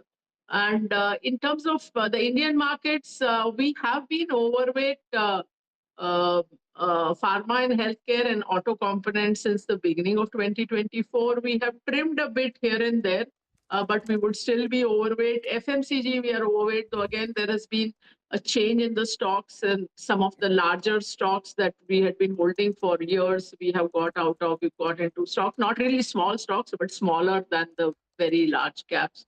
And so those are sectors we would be overweight. We'd still be slightly overweight industrial, slightly overweight IT. And there are sectors like real estate, energy, utilities, where we will be very underweight. Banks, while we are not overweight, we are holding more than we used to. So we're still somewhat underweight, but we are holding more than we generally did in banks, because I'm a nervous investor in banks. Now, you've spoken about this in the past, but this auto comps is not Trump insulated, right? So explain to us that, things are very uncertain and predictable now on the tariff front. And also on pharma, do you think it is at risk? Actually, see, it's always a bottom-up thing. So the sectoral allocations are not top-down for us. They are a resultant of the stocks we pick. And we have checked that most of our picks in both pharma and auto components are more domestic oriented. So that's so they do not have that much of an exposure to the US. So that's the pattern. It turns out which our systems liked and where we are invested, and which is the reason why we have not gone out. However, I mean, on pharma, I have a view that on one hand, Trump keeps talking of bringing down healthcare costs for the US citizens, and really Indian drugs are the least expensive option they have. So whether it would make sense to really increase the healthcare cost further. So that's a separate thing. But as I said, our portfolio is more domestic oriented in both these sectors. Okay, so domestic oriented, that's the theme that you like, Divina. Always a pleasure speaking with you. Thank you so much for joining in today with your thoughts on the markets. So many moving parts. Of course, we'll get to know as and when things develop, and we'll keep getting you those updates as well. Time for a short break. Management of Sri Lotus Developers and Realty will join us now. The company has made its D Street debut. We'll get talking to the management now.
Welcome back. You're still tuned into Trading Hour. Sri Lotus Developers made a good debut on the bourses. The stock listed at a 19% premium versus its issue price.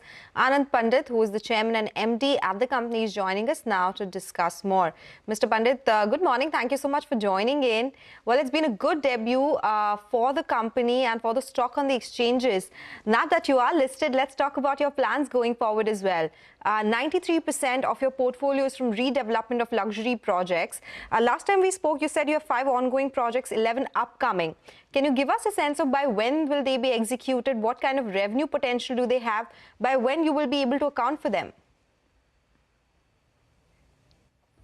First of all, thank you for having me on this show. And yes, we are very happy that we are now a listed entity. Right now, we have got several projects which are, as we explained earlier, we are more like a product company, and we try to finish our every project very fast, within 2.5 to 3 years. We have got right now 5 projects already under construction. Some of the projects right now under approvals, and some projects will be, I mean, this financial year will be launching about 6 to 7 projects. This is what our pipeline is right now. So total altogether, about 16 projects would be within 1.5 years. About 16 projects will be starting. So what would the potential be from these projects, Mr. Pandit? If there's a ballpark figure, how much would it add to your P&L? Figures, I think it will be difficult for me to guess, because depending on market condition, how much it would be. But approximately 9 lakh square feet will come into pipeline.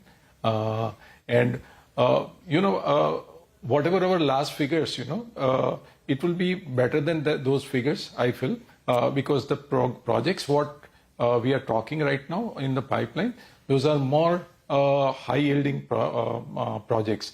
Those are more like on the ocean front or garden front. Those kind of projects are there.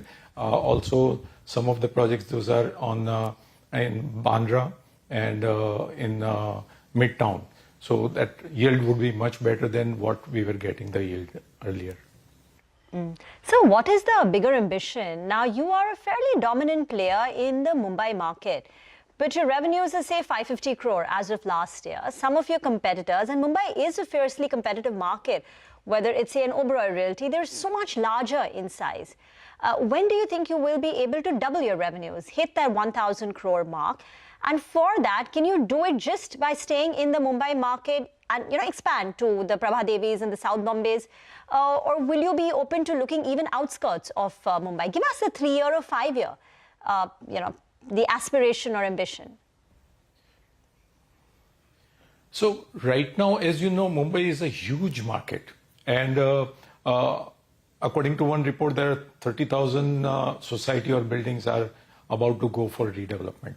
So if you consider even just one area, that's maybe Versova or Andheri or Juhu or Bandra, it has got, even just one suburb has got a huge potential. So I feel for another 5 years, we have got tremendous potential in the micro markets where we are already working. But we are very much open to open up the new micro markets. But all those micro markets, we are looking at a much higher per square feet revenue. And maybe after some time, maybe 5 years, 7 years, yes, we'll be open to go to any of the other areas also. But we'll be always in the ultra luxury market. So depending on the micro market, depending on the project, we'll take a decision. So focus will remain on luxury and no plans of going into either mid-tier or affordable housing, Mr. Pandit, if I heard that correctly.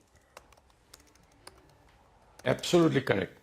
We want to be on the top of the pyramid.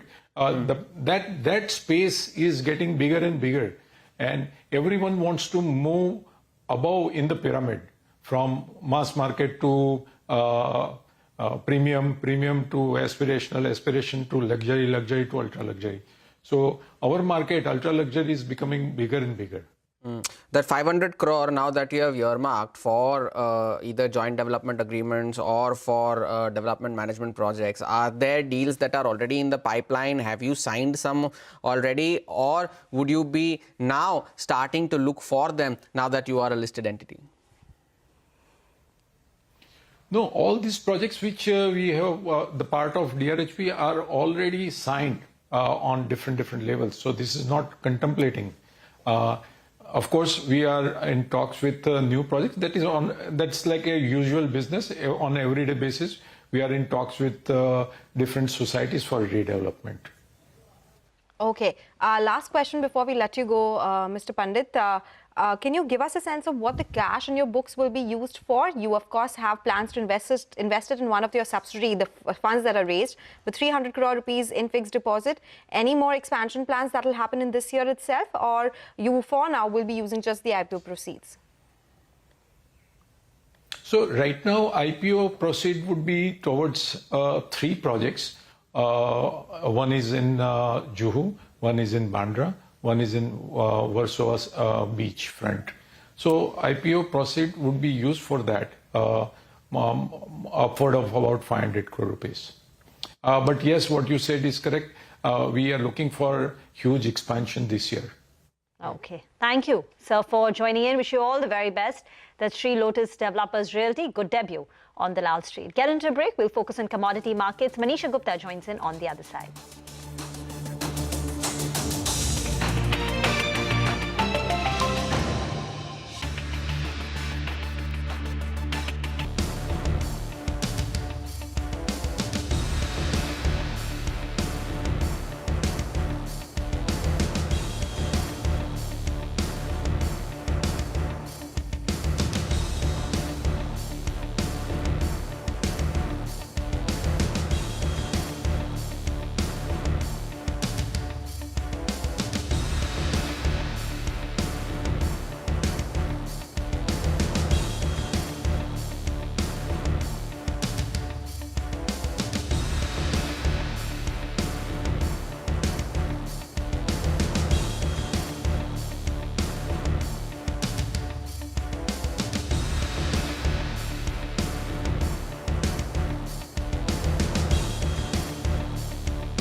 Welcome back. As promised, let's talk commodities. Manisha is joining in and she's putting the spotlight on metals.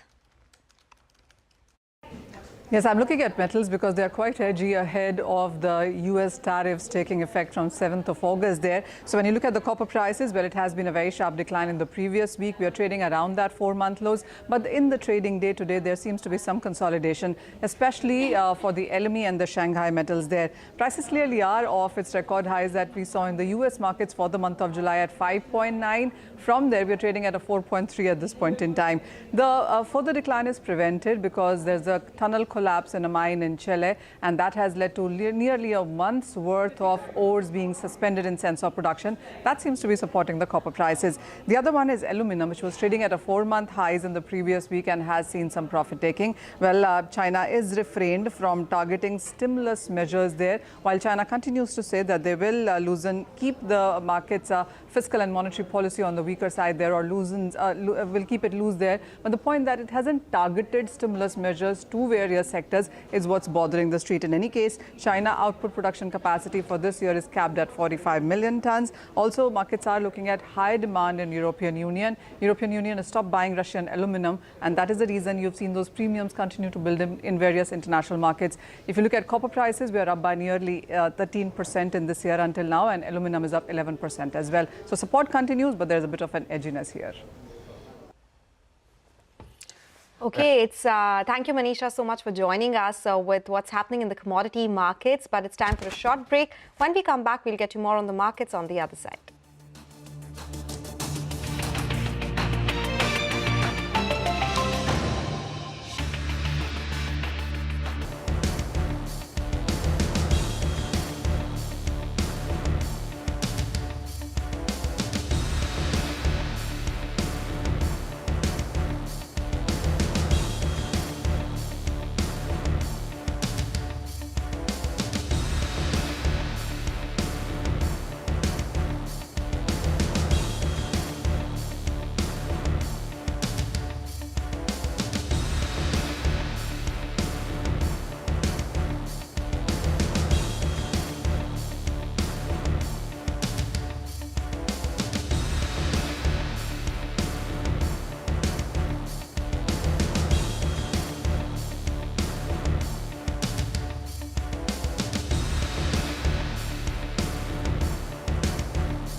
Welcome back. Some recovery from the lows of the day. Good time to get in Sudarshan to tell you what the FNO data is poising you for. Sudarshan, what's the data indicating right now? So in the opening, when market had opened, it had opened like near flat line. But as the policy details came out basically from RBI governor, market turned weak and Nifty has slipped below 24,600. One sector that has been underperforming for the last few sessions was financials. But today, Nifty Bank is trading near flat line and is relatively outperforming, and major cuts are being seen in the mid-cap index. Now, if you think that market has turned weak, one positive factor that is working out is that there is not much fall or upside we are seeing in the India VIX. It's still just around 12 levels, so there is not much pessimism. Also, if you look at the PCI, it's around 0.76 to 77. So if it's around 0.7, normally we see a bound. Now, if you look at the options data, on the call side, two options data are very active, and those are 24,700 and 24,600. And support is coming around 24,500. If you look at the 24,500 put option, we have seen an increase in the premium also. And that's the reason yesterday's closing of 24,722 becomes an important resistance part, and support for Nifty is now around 100 DMA, that is 24,047 if we breach 24,500. Now, fresh shorts are seen in Bosch after company had reported a weak set of earnings, and in the commentary, it has not mentioned anything about the restructuring, and short covering is seen in NCC after a weak set of results, but con call is underway. We'll have to see what does exactly company say about the outlook. Thank you very much for that. That's Divi's Laboratories Q1 numbers, net profit at 545, slightly lower than the CNBC-TV18 poll. But just a quick update from Uttarkashi, where at least 4 people have been killed and more than 50 remain missing after the cloudburst that triggered devastating flash floods in the Dharli village on Tuesday. Personnel from the Army, State Disaster Response Force and local police have managed to rescue 70 people by midnight. But despite persistent rainfall and challenging terrain that significantly continues to hamper ongoing operations, efforts are still underway to clear the blocked roads along Uttarkashi-Harsil route after multiple landslides triggered by the heavy rainfall disrupted connectivity in the region. Uttarakhand Chief Minister chaired a high-level meeting to review the rescue and relief operations that's currently underway in Uttarkashi's Dharli village. Prayers, from the CNBC team to the rescue operations, and this is really unfortunate, and the visuals are devastating. It is, and there's nothing that we can say that can make it better. Operations are underway, and of course, we'll be watching out for that. For now, we'll do one thing. We will take your leave on this edition of Trading Hour. Before we do that, let's quickly take a look at the markets, because as Hormus pointed out earlier, there is a recovery. When we started the show, the Nifty was down around 95 points. Now it's down just 60. We have seen some recovery in the mid caps as well, down around 550 points. And we do have numbers which are trickling in. For Divi's Labs, it has been a slight miss versus what the expectations were. So the stock has seen a cut from the high, so it is at the day's low currently. We'll get Ekta to get more details on this one. The conference call is at 1:30 p.m, so we'll get more details on this as well. But we'll take your leave on this edition of Trading Hour. Stay tuned. Halftime Report is up next.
Hello and welcome to Halftime Report.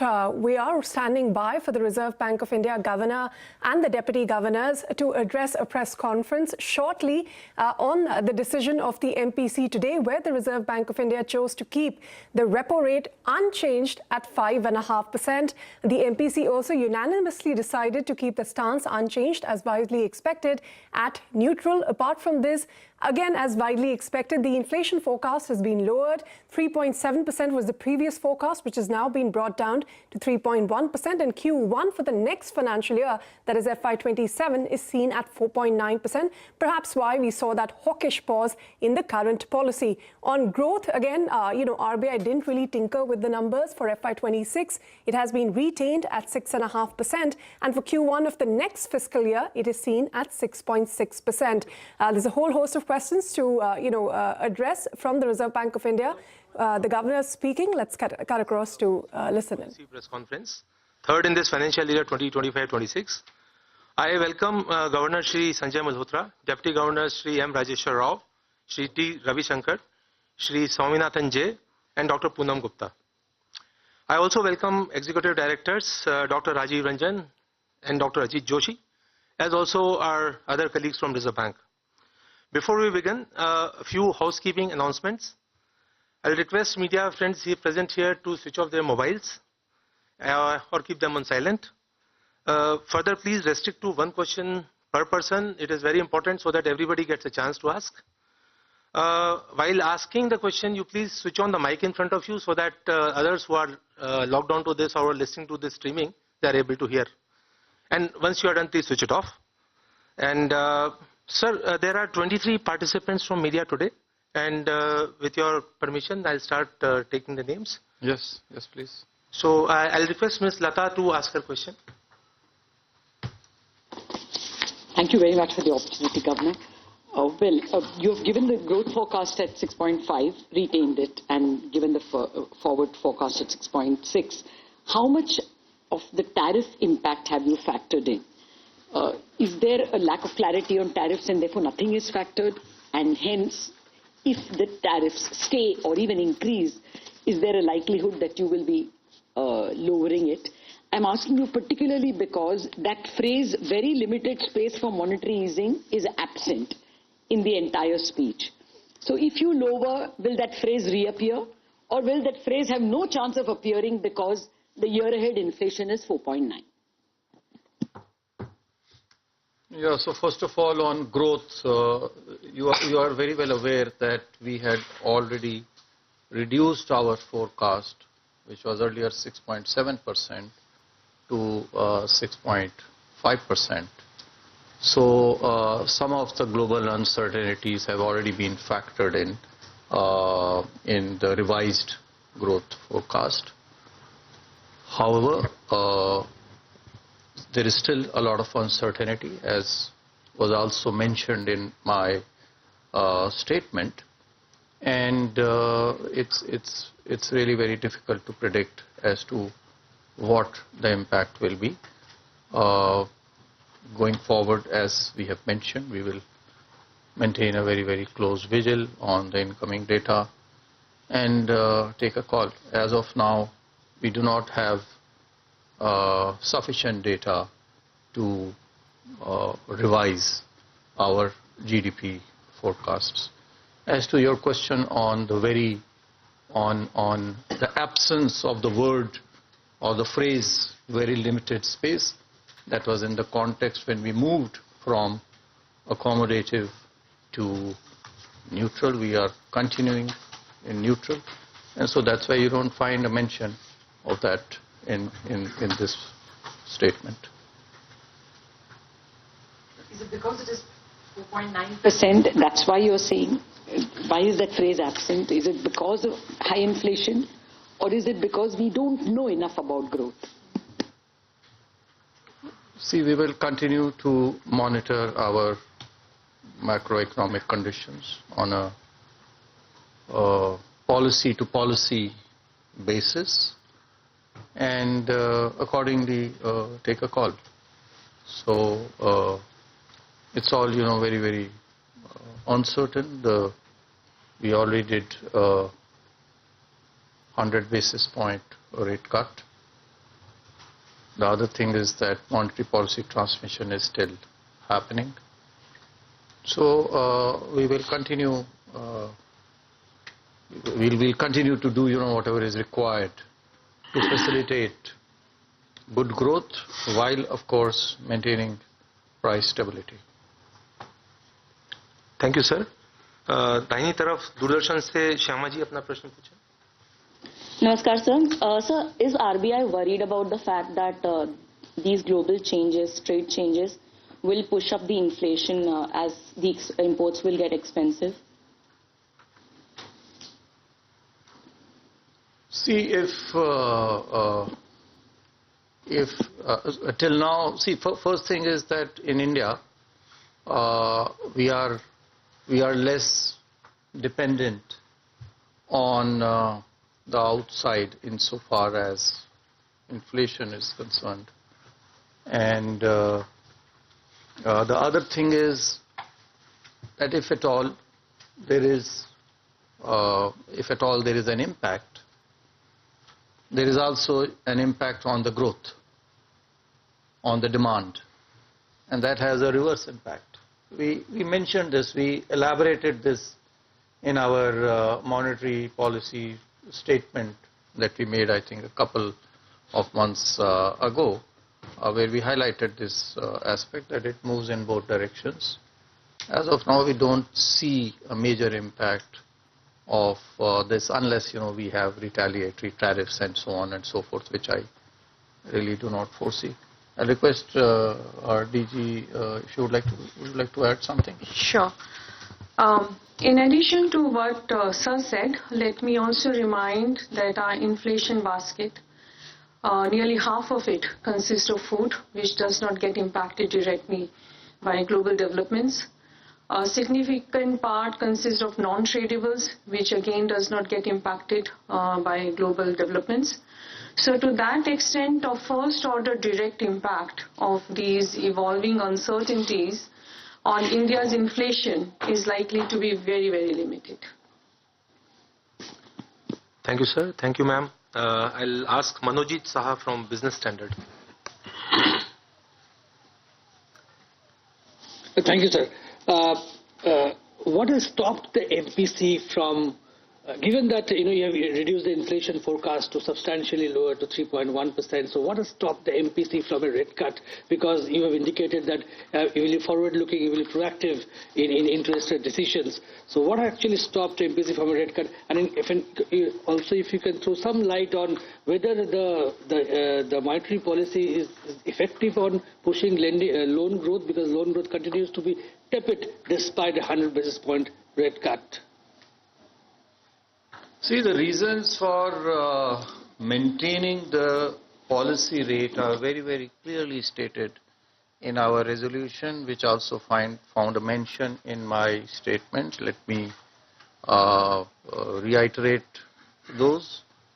One, monetary, we did first of all, a front-loaded rate cut, 100 basis points over a short period of 4 months, February to June. Transmission is still happening. Uncertainties still continue. The situation is still evolving. Insofar as inflation is concerned, the projections are more or less, if you discount food, which is very volatile. I think I mentioned it somewhere earlier also that while our headline and food inflation over the last 8-9 years since FIT was introduced has been at 4.9%, the volatility in food prices is of the region of 3% on an average. The deviation, the absolute deviation is 3%, 5.9 plus minus 3% is the average. Whereas that in core is much less, about 1.1% in absolute terms. So the changes that have happened are primarily because of food and not core inflation. Core inflation, in fact, has only gone up slightly. from the previous months. So these are the reasons that we have continued to maintain the policy rate. We will keep watching incoming data and evolving outlook of our macroeconomic conditions, and the MPC will accordingly take a view on a policy meeting to meeting, from meeting to meeting. Insofar as the impact of rates is concerned, I have given figures in the statement. It's about 71 basis points on the credit side. On the credit side, bank credit rates till June, within a period of 4 months. 71 basis points, of which about 55 basis points is because of the change in the rate and not because of the change in the mix of the credit loans. So that has happened, and obviously that will certainly help not only growth in credit, but also it will impact the real economy. As you are all aware, it happens with a lag. This time, while the rates have of course come down significantly faster, the impact on the real economy will also start to happen. So there is no reason to believe that this will not have a growth-inducing impact.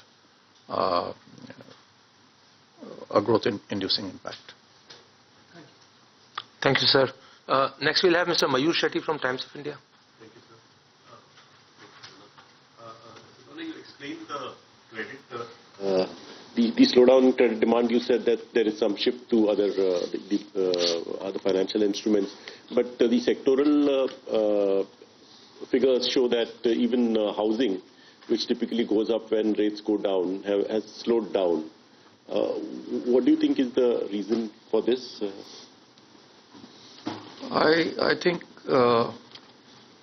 it's important to, first of all, whenever one is looking, it's important to look at data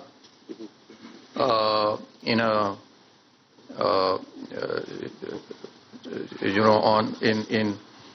data at a regular basis, at a micro basis, at a month-to-month, quarter-to-quarter basis. But to extract signals out of that, I think we should be hesitant in extracting signals out of that data. So it is the long-term data that is more relevant to be making any to get any insights out of it. And on the other hand, I would also like to point out, so these fluctuations will be there. There will be noise, as you are aware, there will be noise. So we have to remove that noise. How do you remove that noise? It becomes very difficult if you are actually looking at data on a month-to-month, day-to-day basis. Having said that, housing credit, I think overall it's doing well. It's doing very well. It may have moderated somewhat, but these are to be expected. There will be some ups and downs. I think overall housing credit is 14% as we speak, which is very good, which is more than our average credit growth rate of about 10% that we are having this year. And some of the impact, as I mentioned, happens with a lag. We have reduced the rate, so while the reduction in the rates has happened, it translating into credit growth rate, people take their time to. It's a long-term investment. Housing is not a short-term investment. If you go to the market, you buy a consumer durable. It's not like that. It's a long-term investment. So that also has an impact to play over here. Thank you. Thank you, sir. अब मैं जी business से एकता सूरी को आग्रह करता हूँ कि अपना प्रश्न पूछें.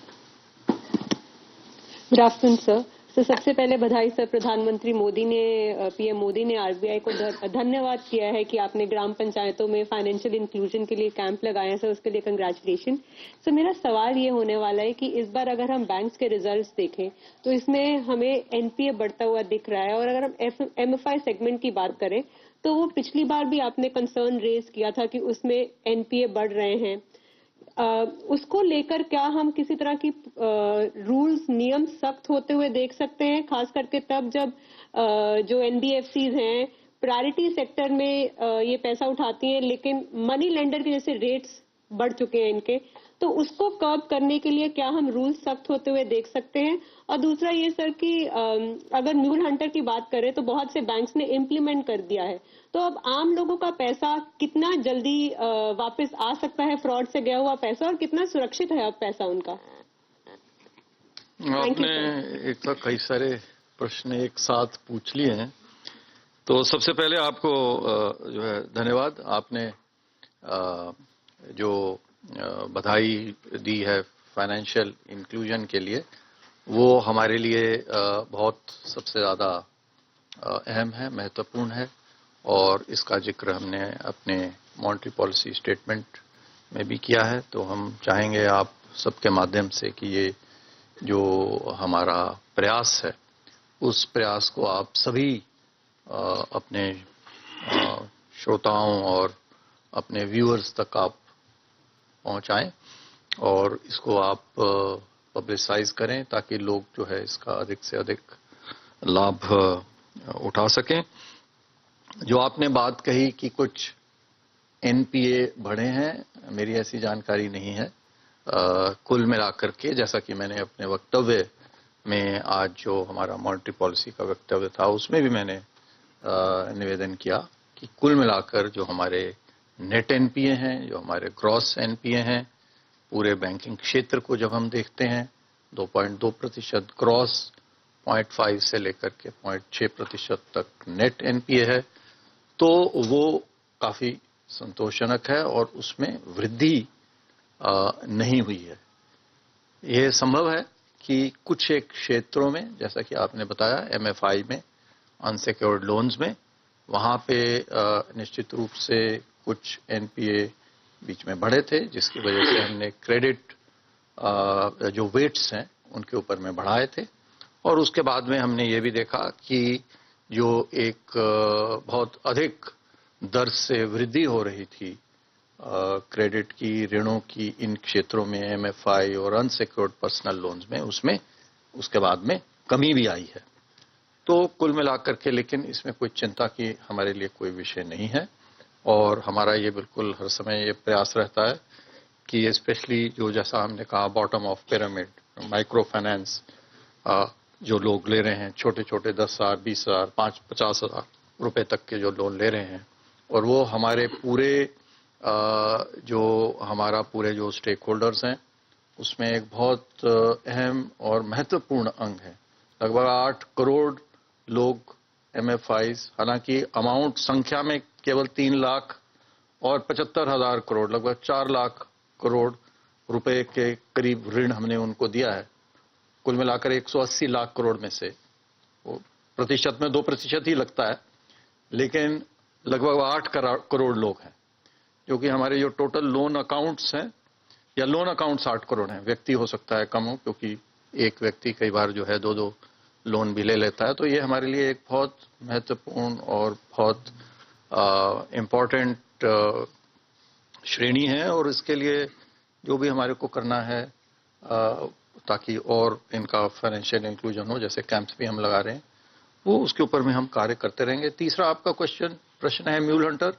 म्यूल हंटर से निश्चित रूप से सबसे पहले मैं ये कहना चाहूँगा कि पिछले वर्ष जो हमने देखा, जो फाइनेंशियल फ्रॉड्स हुए हैं, वो अगर आप कुल अमाउंट में देखते हैं तो उसमें लगभग जितने हमारे वर्ष 23-24 में हुए थे उतने ही हुए हैं, कोई अधिक बहुत ज़्यादा वृद्धि नहीं हुई है। तो जब आप प्रति ट्रांजैक्शन अगर उसको देखेंगे तो उसमें कमी आई है, तो ये एक हमारे लिए संतोष का विषय है।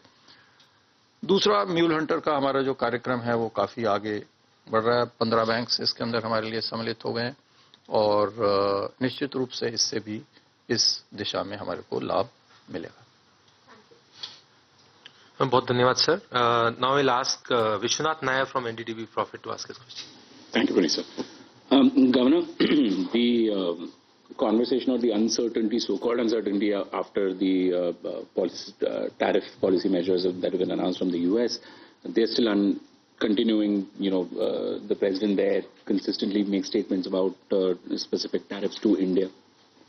A lot of economists have pointed out that monetary policy may not be the appropriate tool to support Indian businesses in such a scenario. Is there anything that the RBI can do or is prepared to do on top of, say, cutting rates? On top of what are you hinting? See, we have taken a number of measures to support growth. It's not only on the monetary policy, liquidity side, even on the prudential regulation side, we have taken measures.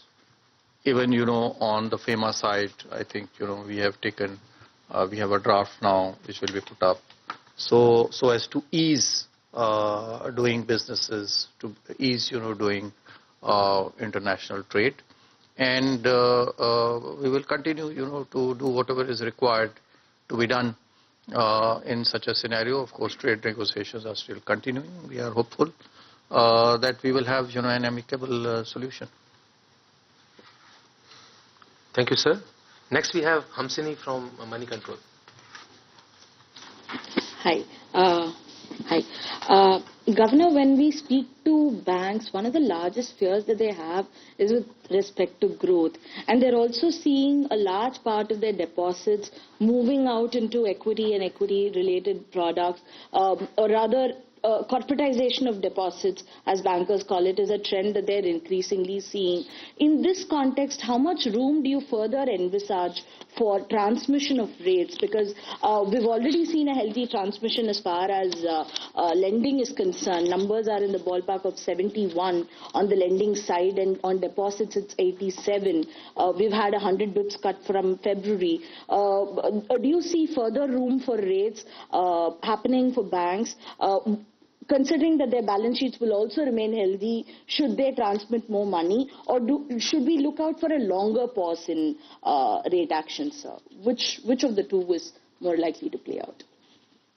No, see, that is for the monitor. I think I answered your question earlier. We will continue to look at the incoming data, and the Monetary Policy Committee meets every 2 months. We will consider all possible scenarios. And basis that we will take a decision. It will not be right on my part to preempt. Not only preempt, I mean, I really do not have, as of now, any answers. We will see whatever was to be done today has been done. So let's wait for another 2 months and see how the economy actually shapes up, how the monetary policy transmission is actually happening, how the real economy is responding to all these things, and then we will again, take up. As we have mentioned, we will not be found wanting in whatever is required to provide the right balance of price stability and economic growth for the development of our country. Thank you. Thank you, sir. Now I'll ask Mr. Ashish Agashe from PTI. Thank you so much, sir. So with your statement today, and especially by making the point that food inflation is very volatile, are you probably, and your projections also, so are you sort of probably preparing for a longer pause on the rates front from here on, sir? Same question asked in a different way, so I don't have anything more to add. Sorry. Thank you, sir. Next we'll have Mr. Anup Roy. All right, so that is the top brass of the Reserve Bank of India addressing the media after that monetary policy. Some of the additional takeaways is, the governor really indicating that the forecast for growth, currently at 6.5% unchanged, had already been revised previously, and that factors in some of the additional uncertainty, but the governor making it clear that, we're hopeful of an amicable outcome to these trade negotiations, and therefore not much has been factored in terms of a hit to India's GDP. So for now, it seems like a wait and watch mode. That is the governor defending the 6.5% forecast for FY26 on GDP. Other than that, no further cues on what the next rate action might be. The governor again reiterating they will remain data dependent. And as of now, in the first quarter of next financial year, you are going to see, CPI inch up above the 4% threshold. So we'll wait and watch out for more on that, and we'll discuss this with the guests. But for now, Ekta, there are some earnings to look at. Hi, Ritu. Yes, absolutely. You know, the Reserve Bank of India, no real big surprise which is coming in terms of what they have given out in terms of the policy this time. But Bajaj Auto numbers have come through, and as you can see, it is largely in line with estimates. We have the revenue, which is up around 5.5% this quarter. The street was anticipating 12,584 odd crores, and that's exactly what they've reported this time. We do have the margins, which have come in at around 19.7% as well. So that's also largely in line with estimates. The overall profit came in at around 2,096 odd crores, again in line with estimates. So overall, it was a muted quarter, meeting muted expectations this time. We'll wait by for the details with regards to what they have reported in terms of the internals. But just another point to note is that the margins have slipped below 20%. So that would be an important point to watch out for. Realizations, how do they match up this time? In fact, to give us the entire lowdown on what Bajaj Auto has reported, we have Sudarshan joining in. Sudarshan, over to you. So in this tough environment, it's not a bad result that Bajaj Auto has reported for Q1 FY26. Expectations were muted, but company has managed to meet the estimates.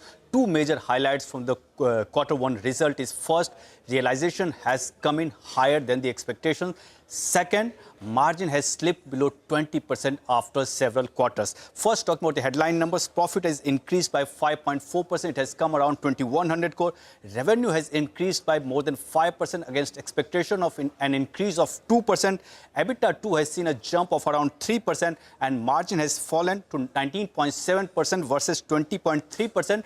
But it has met our expectations. Even we were estimating that margin would come around 19.7%. Now, why revenue growth has just seen an increase of 5%? If you take a look at the volumes, both year-on-year and on a sequential basis, volumes had increased by just 1%. That's the reason we are not expecting a much increase in the revenue, and that's the reason just a 5% jump. While its recent price hike that company had taken has helped improve realization. That's the reason you are seeing realization has improved by 4% year-on-year and up 3% on a sequential basis. Also, margin has fallen by 50 basis points on a sequential basis, and company is saying that it's mainly on lower dollar realization that company has seen during the quarter, but improved mix and operating leverage have helped offset the impact of commodity inflation. Some of the major highlights that company has talked about is EVs now constitute more than 20% to domestic revenues versus early teens in the same quarter last year, and also quarterly export revenues are at the highest levels that company has ever seen. So overall, it's not a bad set of earnings that Bajaj Auto has reported for Q1 FY26. But as I've told earlier in the preview, more than the earnings for Q1 FY26, commentary that will what matter the most for two-wheelers ahead of festive season. Okay, commentary ahead of the festive season will be most important.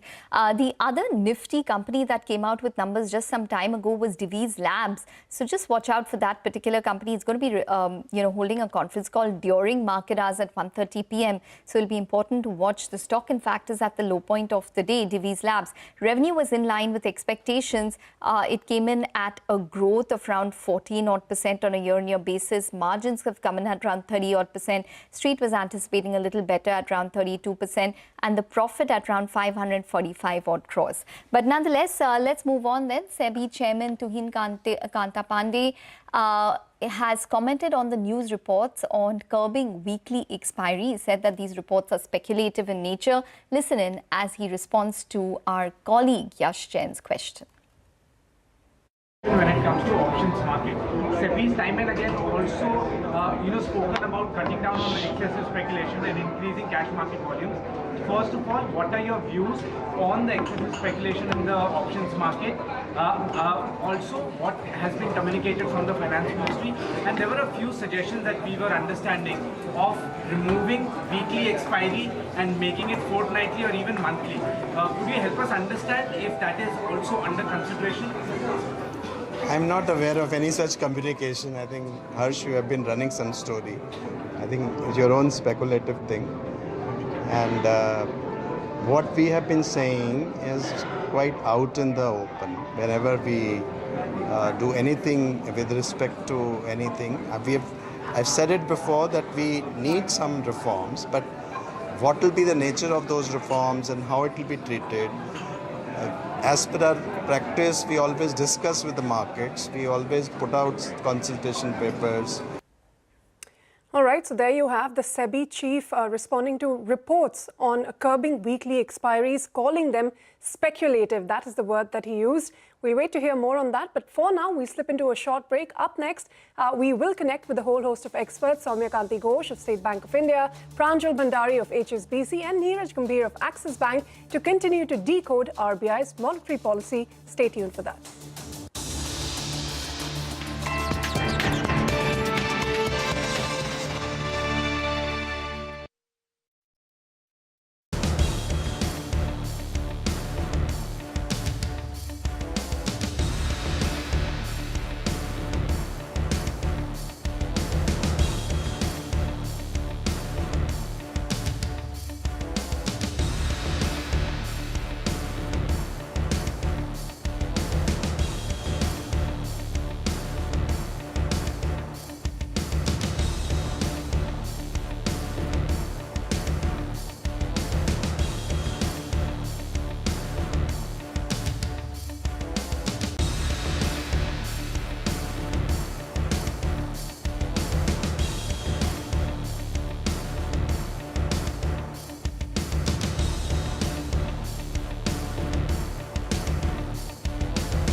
Welcome back. As promised, we'll continue our monetary policy discussion, and we are now joined by Soumya Kanti Ghosh, Group Chief Economic Advisor, State Bank of India, Pranjal Bhandari, Chief India Economist at HSBC, and we also have Neeraj Gambhir, Group Executive and Head of Treasury Markets and Wholesale Banking Products at Axis Bank. Pranjal, gentlemen, thanks very much for being here.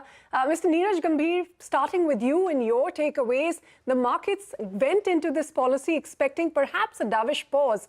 What we got was a slightly more hawkish statement. Growth retained at 6.5% and inflation seen inching above that 4% threshold starting next year. Well, I think it was broadly in line with my expectations, at least. I was not expecting Reserve Bank to do anything in this policy, maintain the neutral stance that it has taken so far, starting from the previous policy, and be data dependent. I think that's exactly the messaging that we got. So in line with our expectations. Having said that, I think that it's very clear that now Reserve Bank is going to look at the incoming data, particularly on growth. We'll look at the impact of the changes that it has done so far, the front-loaded monetary policy easing that it has done so far, and see whether that's kind of transmitting into better impulse for the economy. And probably wait until December to see whether the full impact of monsoons, the easier monetary policy, the low rates, feeds into the system. And if the growth does not stack up, as we are all expecting, then only there is a possibility of Reserve Bank doing anything with regard to the rates. Okay, all right. Pranjal, just wanted to come in on the growth argument. The RBI said that they're going to be very vigilant when it comes to incoming data. But are you factoring in anything in terms of, say, a base case scenario when it comes to tariffs? Yeah, thank you very much. Just sort of a thought on this. A lot of people are calling this hawkish because the first half of FY27 growth number has been pegged at 6.6% and all of that. But I think the press conference that just happened, I think we got a clarification of what the governor is really saying. He's basically saying that he does not have sufficient data at this point of time to downgrade his GDP growth numbers the way he had for inflation. There was enough evidence for inflation, vegetable prices falling, but the same thing was not there for growth. My sense is, I actually don't see this policy as hawkish. I find this policy extremely realistic given the data that was available with the RBI. In fact, if you read carefully, there is one statement which says that in May and June, some of the numbers seem to be more mixed than positive. And I think they will be looking at that very carefully. Some step down that we've seen in, for example, two-wheeler sales, GST growth, and all of that in May, was that a one-off because suddenly monsoons came quicker than expected, it impacted and hampered activity, or that's a new step down? And if and when the RBI gets the evidence that this is a new step down, then it can completely change its stance in October, in the sense it can bring down its growth forecast for the year and actually even deliver a cut. So from that perspective, given the data they have right now, I think they have made a very realistic policy statement. And of course, we don't even know where the tariff rates are going to go. So this is in a way been a placeholder monetary policy until more data is available. Yeah, absolutely. We'll get the Q1 GDP print at the end of the month. And of course, we're yet to see the final outcome of those trade negotiations between the US and India. But Mrs. Soumyakanti Ghosh, you went into this policy expecting a 25 basis point rate cut, front-loaded rate cut. That has not happened. When do you expect the next action from RBI? Yeah, thank you, Ritu. I think the policy actually was a very close call in terms of whether to maintain a pause or a rate cut. I think the MPC has gone ahead with a pause. As of now, if you look at the policy statement, I think the August could have been the best option for a rate cut because in October, the first quarter GDP numbers are likely to be strong for whatever reasons. I mean, it could be a technical, statistical artifact. But as there has been some mention of a mixed impact in the first quarter in terms of some indicators, and given the fact that, so basically I think October rate cut will likely to be difficult. December also looks to be difficult because if it is not in October, then I think by that point of time, I think most of the data would have come. And if the second quarter GDP numbers are any projections, the numbers are unlikely to dip significantly further as per the RBI projections. So from that point of view, when you are in a rate easing cycle, there is unlikely to be a significant gap between one policy decision to another policy decision. So if October is not a policy decision, December looks a little difficult. And given the RBI projection that next year, the first quarter number could be at 4.9%. And if that forecast remains, I think even though our forecasts are significantly lower than what the RBI forecast, even for the next year, first quarter and the second quarter calendar year. So from that point of view, I believe that possibility, if I go by the data which has been given in this policy, the further bar for any rate cut looks a little difficult. But are you saying we've seen the end of the easing cycle for this cycle? No more rate cuts if the cut doesn't come, later this year? Yeah, I think so, because I think there is no point in going for a rate cut, maybe even though the numbers could actually surprise on the downside. The 4.9% projection could actually be a little lower because we are running around 30 to 40 basis points lower than that. And there is also the possibility of a new CPI base being introduced. So that could actually pull down the base even further. So as like that, there could be another 50 to 60 point downside estimates to whatever has been projected next year. But that's a technical issue. So if I go by this pause, I think the further bar for any rate cut looks difficult as of today because, I mean, the point which I wanted to emphasize that the gap between the June policy and the other policy cut cannot be at least a year or so. So as of now, I think a rate cut beyond 5.5% looks difficult if I go by the policy statement and the data presented. Okay. Neeraj, have you managed to chart what the trajectory could look like going forward in terms of the rate cuts? So, as I said earlier, also in response to the previous policy, that to me, it looks like that the bar for a further rate cut is very, very high. And I think it will be largely conditional upon GDP growth not stacking up in terms of the expectations. And that is a big question mark. I think our forecast still continues to be of 6.5%, broadly in line with what Reserve Bank has said. There could be a little bit of a downside, but given the fact that you have negative WPI inflation, that kind of brings in a little bit of statistic upside to the GDP numbers. Having said that, I think even if there is one more 25 basis point rate cut, it's not going to materially change things. So I think broadly, whatever is expected in terms of rate cuts is by and large being delivered. Now it's a question of these rate cuts getting transmitted into the real economy, and we've seen a very fast transmission that has happened in this cycle. We've seen already savings bank rates being cut, deposit rates being cut. There could be potentially some more downside to the retail deposit rates, but that's again a function of the credit demand in the system in the months to come. Neeraj, what is your terminal rate? And that question to everyone, starting with you, Neeraj. Where do you see this rate ending in the current cycle? I think potentially 5.25, but I will make it very, very conditional upon growth. All right. And Pranjal, what is your number? And, when do you really see RBI acting next? Or as Soumyakanti was saying, perhaps we've already seen the end of this easing cycle. And, if RBI doesn't move by the end of December, that window may also shut. Well, I don't think the bar is very high for another cut at this point of time. I think we can see it as early as October. And the reason I say that is, we are looking at only today's data now. As soon as a little more data is available for the next few months, it could be clear that, growth is a lot more weaker than we are thinking at this point of time when we are looking backwards to the, first 4-5 months of the year. Also, my view is that we got the first quarter of FY27 inflation number, their forecast of 4.9%. But in further meetings, they'll unveil their forecast for the second quarter and the third quarter of FY27 inflation. And I think that will start going down from 4.9 to 4. Base effects is a very funny thing. It can either really lower or really increase your inflation prints, but over time, it also normalizes your prints. So I think in a few months from now, we will come to realize that 1 year ahead inflation forecast of RBI is not as high as 4.9, it's closer to 4. And then at that point, if they think that growth is lower than potential, then I think a rate cut can come. So I don't think the bar is very high for another rate cut, but I do think that we've seen most of the easing and that's behind us. If we want to really push up growth a lot more, we can't keep cutting. I think we can cut once, maximum 2 times. Eventually, the baton has to be handed to reforms. We just need more reforms to happen for raising our structural growth. But Pranjal, what is your CPI number for this year? 3.1 is what RBI has gone with, and thereafter? So for this year, our inflation forecast is 3. For next year, it's 5. But in periods when there are such difficult base effects to deal with, we just like to take an average. And our average here is 4%. And I think that's the underlying sort of inflation in the system. It's at 4%. So if growth disappoints, then you have a little bit of space to cut rates and drive rates lower than neutral.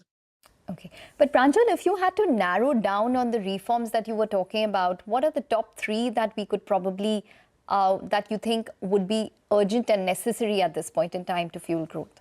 Okay, a good one. Look, I would say, I think we started the year with some very good trade reforms. We were cutting tariffs on intermediate inputs. We were getting a lot more open to FDI inflows, particularly in mid-tech sectors, even a little bit from China, perhaps for areas like textiles and footwear. We were going ahead, forging a lot of trade pacts faster than we've done in the past. So I'm hoping all of that continues. And I hope, with the US, we finally come to a settlement sooner rather than later.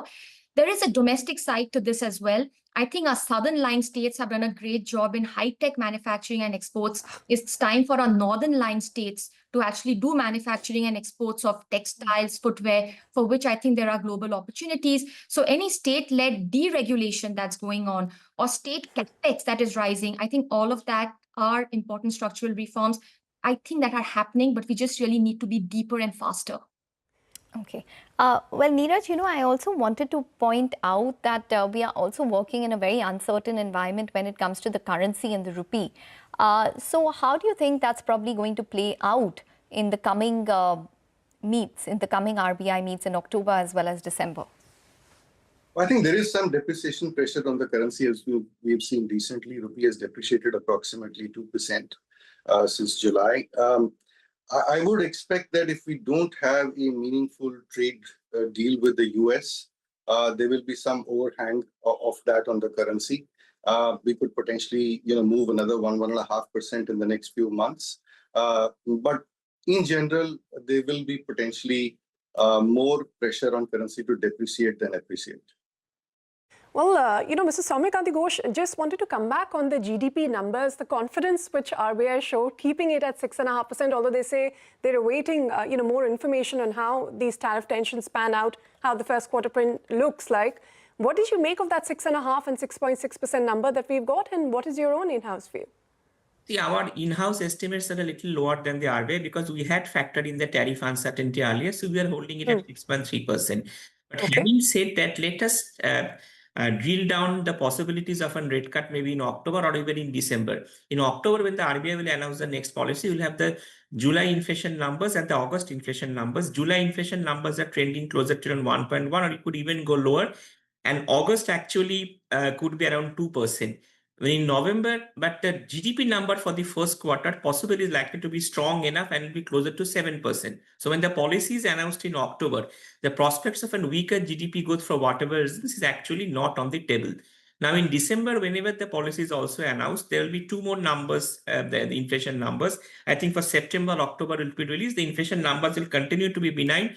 October will see it going again below 2%, and September could be around 2.5% and so.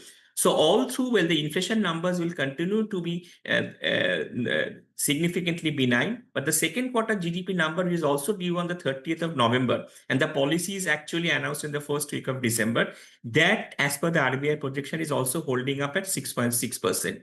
So with a GDP number, for whatever reasons, is holding up at 7% or 6.6% for the first half, I see little reason, even though the inflation numbers will continue to significantly undershoot, to cut in October or in December. So by that logic, I think August possibly could have been the best occasion, but now the further bar for any rate cut looks a little unlikely as of today.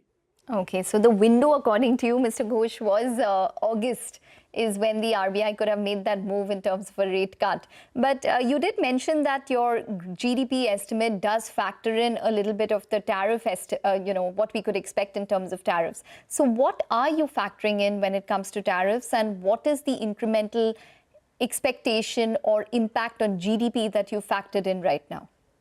See, I think the tariff is actually largely a story of uncertainty. As for the tweets which are happening in the evening every day, mostly tweets are, as of now, are actually pointing to a downside on the GDP numbers. We have factored in around 20 to 30 basis point downside on the GDP numbers. But it is equally possible that India and US could actually clinch a trade deal. The way things have moved with China and other countries, I think if India can clinch a trade deal, maybe in the next month or so, maybe even in August when the US delegation visits, then who knows, there could be an upside to the GDP numbers given the entire uncertainty scenario is stacked up. But as of now, given the uncertainty on the tariff front, and given that India actually has a significant amount of trade surplus with the US, my sense is that there will be some impact on the GDP. And our estimates last time shows that the estimate around 20 basis points. The good thing is that we had already factored it and front-loaded it. That's why our estimates are 20 basis points lower than the GDP RBI at 6.5%. Who knows? Rightly said, Mr. Soumya Ghosh, and we will see how those evolve. But Mr. Neeraj, quickly, where do you see the 10-year in the near term? And any thoughts on what the governor gave us a hint of what the new liquidity framework would look like? He said the recommendation is to continue with the overnight weighted average call rate as the operating target for the monetary policy. What sort of impact do you think this would have? So on the bond market, I think the bond market is now kind of hovering around 635 to 640 level. I don't see a meaningful upside from these levels because there is possibly maybe one rate cut or maybe not even that. Going into the second half, the bond market has to deal with slightly difficult supply-demand situation. The long bond supply is actually quite heavy and demand is a little bit on the wane. So we'll have to see how that demand-supply situation plays out as far as the longer end of the curve is concerned, which is about 15 years and above. But at the shorter end of the curve, I think the rates will stay well anchored as long as the overnight stays close to 5.5% and liquidity in the system stays in the surplus mode, which it is right now. As far as liquidity framework is concerned, I think it's a bit technical in nature in the sense that Reserve Bank has been using a weighted average call money rate, whereas the transaction volume in the call money market are actually very limited. So there was a suggestion to move from weighted average call rate to something more linked to the volumes in the market, which is the TREPS market. We'll have to see eventually where RBI settles with that. It's a bit technical. I don't expect this to have a significant impact on the bond market yields. All right. Mr. Soumya Kanti Ghosh, Pranjal Bhandari, Neeraj Gambhir, all of you, thank you very much for staying with us and helping us analyze this policy. On that note, we'll thank you and take a short break, but don't go anywhere. We're back in just a moment with more news and updates.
Welcome back. Well, for the mid-cap index, that's taken a little bit of a hit. So it's down around 420 odd points, down around 0.7% at this point in time. The Bank Nifty holding up with a gain of around 23 odd points, and the advanced decline ratio on the declining side, actually quite significantly, you'd have to say, this afternoon. So around 684 stocks advancing to around close to 2,000 stocks declining on the National Stock Exchange. But good time then to take you through all of the stocks that are buzzing this afternoon. Vivek is here at the wall to tell us what he's tracking. Vivek. Well, thank you so much for that. Like you mentioned, it's been quite a volatile trading session, more declines than advances, advanced decline ratio quite weak. So first on the list of gainers, this particular name, Zinka Logistics, we don't discuss this too often, but Q1 results quite strong growth across all verticals, stock high by almost 12% today. Godfrey Phillips, now this particular stock has been an outperformer throughout this particular trading year, and the stock higher by another 10% today, a clear outperformer even amongst its peers when it comes to cigarette volume growth. Gland Pharma, after a while, this particular stock among the top gainers has cooled off a little bit. At one point of time was the top NSE 500 gainer. Look at Asian Paints. Now the entire paints pack, for the last couple of trading sessions has been buzzing. A couple of peer companies of Asian Paints have actually mentioned that competitive intensity has reduced. Back of that, this particular stock seeing quite a bit of buying today. But on the other hand, quite a few laggards as well. Britannia amongst the top laggards today. Volumes were amiss. Margins took a significant hit. Stock reacting quite negatively to that. Container Corporation, again, another quarter where the company actually has managed to underperform what the street was anticipating. But importantly, in the call, the management has maintained the volume growth guidance for this particular year. Bosch, now again, this particular stock has been a casualty as far as the results were concerned. Not enough clarity in terms of what exactly the company is trying to do in terms of restructuring its mobility vertical. Stock low by 5%. And Divi's Labs, the numbers just have come. It's a bit of a miss against what the street was anticipating. Stock low by over 3.5% today. All right, Vivek, thanks very much for taking us through that. Let's zoom in on Britannia, which you said has been one of the key laggards. It reported a mixed set of first quarter numbers. Sales volumes growth was slower than what the market was expecting. Vinny joins it with the fine print. Vinny. Hi, good afternoon. So yes, we're seeing Britannia trade almost at the day's lowest point. A mixed performance, like you mentioned, came in from the company. Near double-digit revenue growth, but volume, that was below the expectations. We're seeing revenue also slightly better than what we were expecting. Volume growth at 2% versus what we were expecting of 4 to 5%. And EBITDA margins, they have come in at 16.4% versus expectation of 17.8%. Gross margins, that's seeing a contraction of around 300 basis points on a year-on-year basis. And what the management is highlighting that the marginal uptick in consumption across urban as well as rural areas. So that is a positive that we could wait out for in Q2. The focus for the company remains on sustaining this healthy growth that they've seen while projecting better margins going forward as well. So that is what we're watching out for right now. But a mixed performance that's coming from Britannia this time. All right, a mixed performance from Britannia. Vinny, thanks very much for bringing us those details. We'll move back to Vivek. Bosch is again in focus because the company says they're in the process of restructuring their mobility business. Vivek, tell us what's going on there. Well, our viewers will remember that on July 4th that we had indicated to them that Bosch was looking to go ahead and merge a couple of very important unlisted entities into its own fold.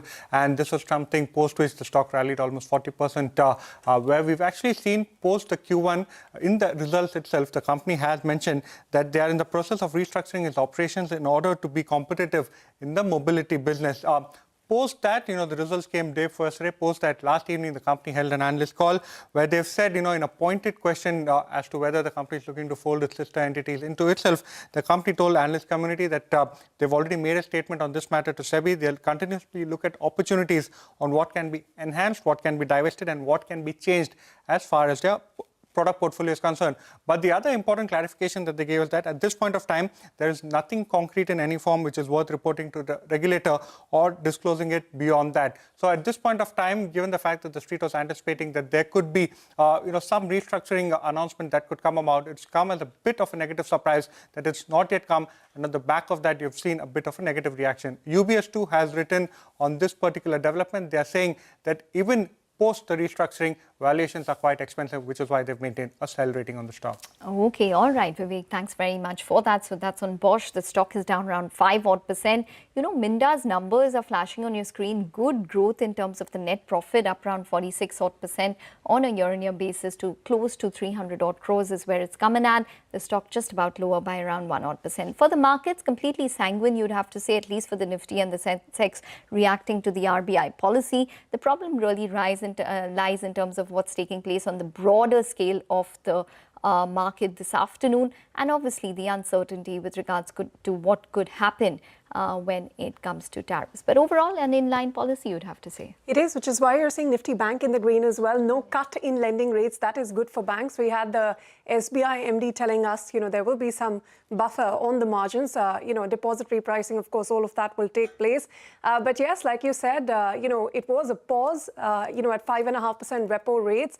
And with the kind of growth and inflation forecasts, RBI has at the moment, the street view is quite mixed on what action we might see next from the RBI. A hawkish pause is what, the bond markets are really calling it at that. The inflation forecast now at 3.1%, lowered from 3.7% earlier for this year. And the growth forecast has been retained at 6.5%, with the governor making it very clear that, there is uncertainty and the RBI will await more data on how the tariffs impact our growth and inflation numbers before tinkering with those. On that note, we're going to wrap up this edition of Halftime Report. Thanks very much for tuning in. Stay with us. More news and updates will continue when we return.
Stocks are choppy as an impending US tariff hike clouds sentiment. Mid-caps bear the brunt of the selling, with realty and healthcare being the big drags.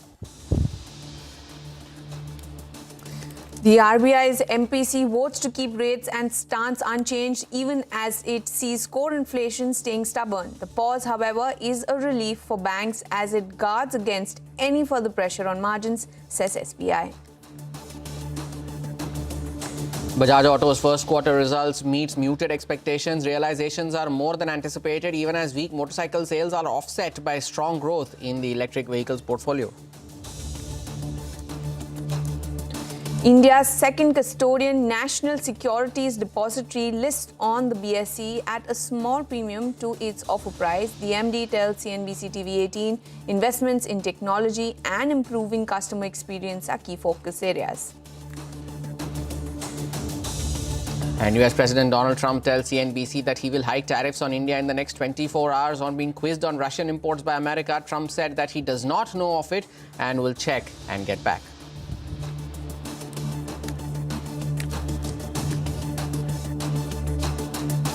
Hello and welcome to Business Lunch live from the CNBC-TV18 Motilal Oswal studio. I am Vamakshi Doria and with me is Hormas Patakia. Well, Hormas, a very good afternoon to you. The markets do seem a little nervous given the kind of developments that are taking place, right? We're counting down to the tariffs, announcement that may come through from the US president. So not a great day for trade so far, but we're off the lows. We're off the lows and numbers coming in thick and fast. Numbers of Bharat Forge on your screen. Net profit is marginally below expectations at 339 crores, a poll of 362.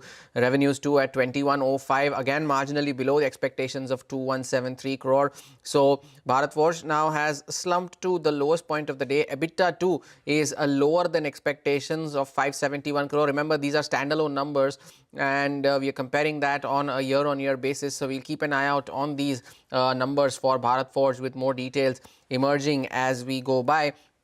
But of course, all eyes will be on the announcement that Donald Trump plans on making at 4:30 p.m. Eastern Time, which is 2 a.m. IST. So it promises to be a sleepless night for it. It'll be interesting to see what is the announcement that is anticipated, because there is no clarity on that as of now.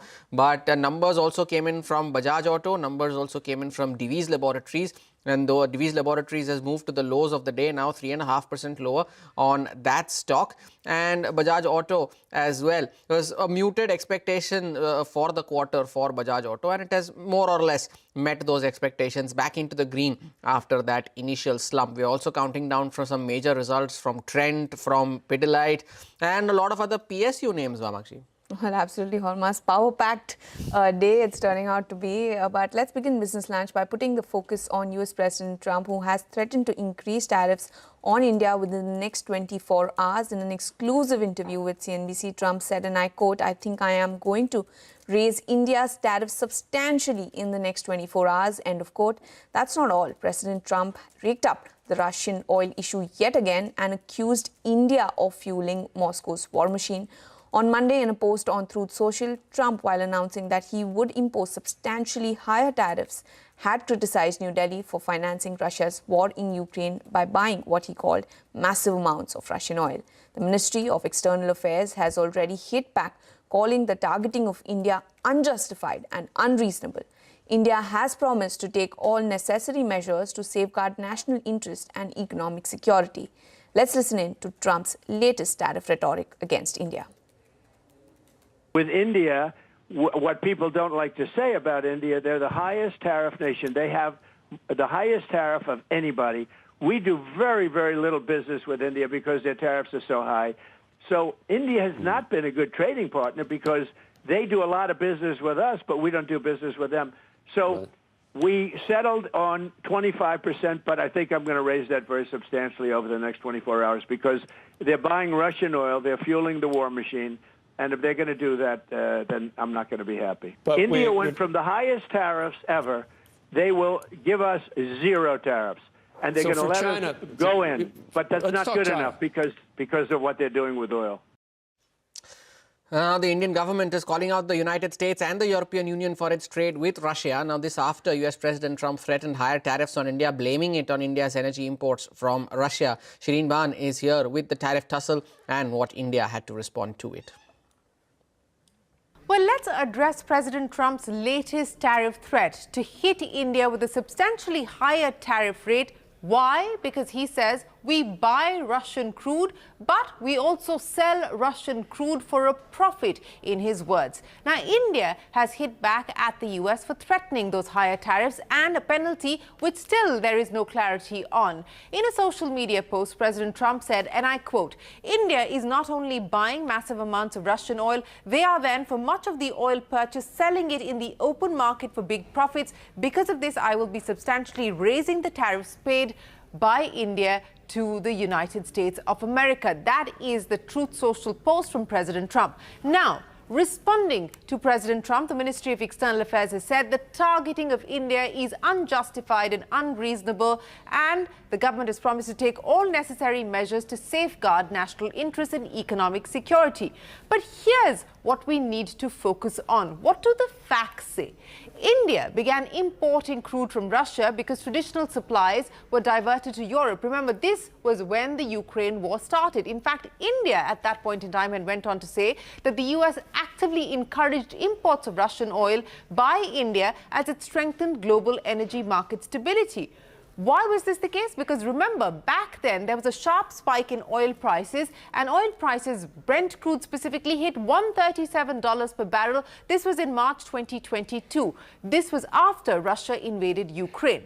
Now, cut to November of 2022. US Treasury Secretary Janet Yellen said, and I quote, "The United States is happy for India to continue buying as much Russian oil as it wants, including at prices above a G7 imposed price cap mechanism, if it steers clear of Western insurance, finance and maritime services bound by the cap." Now, this was Janet Yellen in November of 2022, saying that the US supported India's decision to buy Russian crude, in fact, encouraged it. Let's go a step further. In February of 2024, US Assistant Secretary of State Jeffrey Pyatt acknowledged India's role in stabilizing global energy markets. He said, and I quote again, "India has played a key role in efforts to stabilize global energy markets through its purchase of Russian crude." Now, this is again the position of the US administration, not the Trump administration, but the US administration nevertheless. Now, just a few months ago, in May of 2024, US Ambassador to India, Eric Garcetti, admitted that India bought Russian oil because the US wanted somebody to buy Russian oil, and the US allowed the purchase to ensure oil prices do not go up globally. New Delhi also called out the US and Europe for criticizing India's trade with Russia when both the EU and the US themselves are indulging in trade with Russia. The ministry said Europe's bilateral trade with Russia in 2024 was worth over 67 billion euros in terms of both goods and services trade, worth over 17 billion euros in 2022. So you can see that there's been a significant increase. This, the Indian government says, is much more than India's total trade with Russia in the same period. Now, India is also calling out the US for importing uranium hexafluoride for its nuclear industry and palladium for its EV industry, along with fertilizers from Russia. That's not all. India has meanwhile been increasing its energy imports from the US. So remember, Trump's call to action saying that India must buy more from the US. Well, India has been doing just that. In fact, just in the first quarter of this financial year, US energy imports are up 114%. The share of US crude in India's import basket has risen from 3% to 8% in the month of July alone. Now, India is estimating a 150% rise in energy imports from the US this year. So that is where things currently stand as far as India importing energy from the US is concerned. The important question to ask also is that why has the US not sanctioned Russian oil? Remember, there is no sanction on Russian oil. There are sanctions on oil coming in, for instance, from Venezuela, from Iran. There is no sanction on Russian oil. So India's position is that it has been dealing with Russia as per the global norms and as per the price cap mechanism that has been put in place at this point in time. That is the position for now. Well, the US President Donald Trump has also been threatening tariffs on the pharma sector. He announced that tariffs on pharmaceuticals could eventually reach up to 250%. Let's listen into that. Pharmaceuticals will be putting a initially small tariff on pharmaceuticals, 1.5 years maximum. It's going to go to 150%, and then it's going to go to 250%. because we want pharmaceuticals made in our country. Now, Donald Trump has also on multiple occasions voiced his contempt with the Federal Reserve Chairman Jerome Powell over his refusal to cut interest rates. Of course, that is his discontent. On this issue, he told CNBC that he has narrowed the field of potential Fed chairs to 4 candidates, a list that does not include Treasury Secretary Scott Bessent. 2 Kevins are doing well, and I have 2 other people that are doing well. You know, look, it's in the end, there are numerous people that are qualified. Everyone on your phone right now, in terms of at your beautiful studio, would be very qualified, in my opinion. You guys are better than most of the people that do it for a living. But I watched a lot, actually. No, I think that it'll be 1 or 4 people. Well, I love Scott, but he wants to stay where he is. I'll take him off because I asked him just last night, is this something you want? Nope, I want to stay where I am.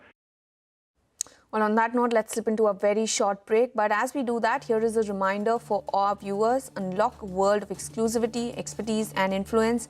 Become a member of CNBC-TV18. Access our premium members-only experience on CNBC-TV18.com.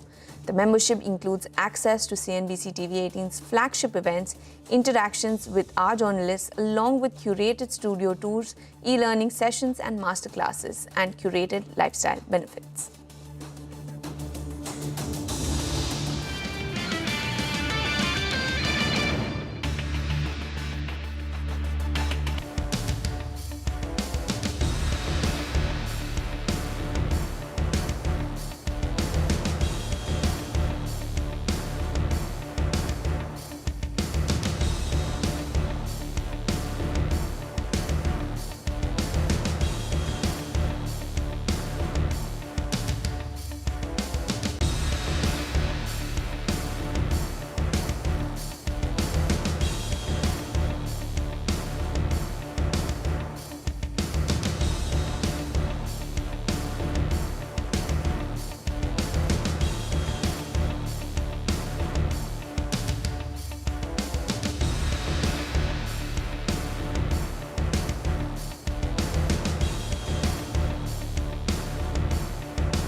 Welcome back. Now, SEBI Chairman Tuhin Kant Pandey, commenting on the news reports on curbing weekly expiries, said that these reports are speculative in nature.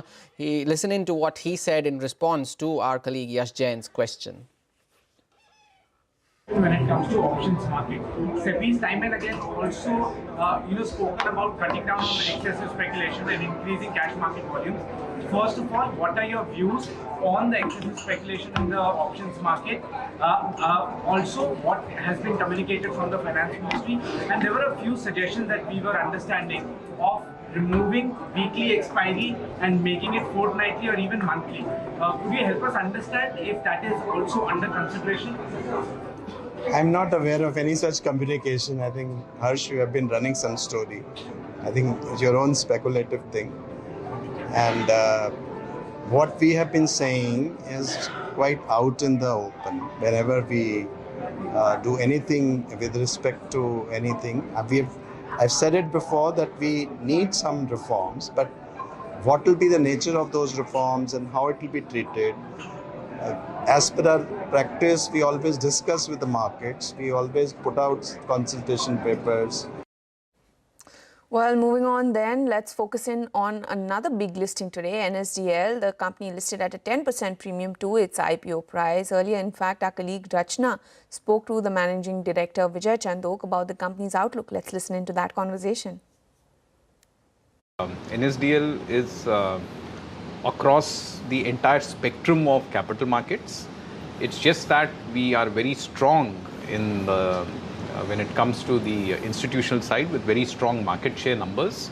But when you look at the retail and the HNI side, actually it's important to highlight that there is close to 67-68% of market share in terms of custody value in the retail side that is actually sitting with NSDL.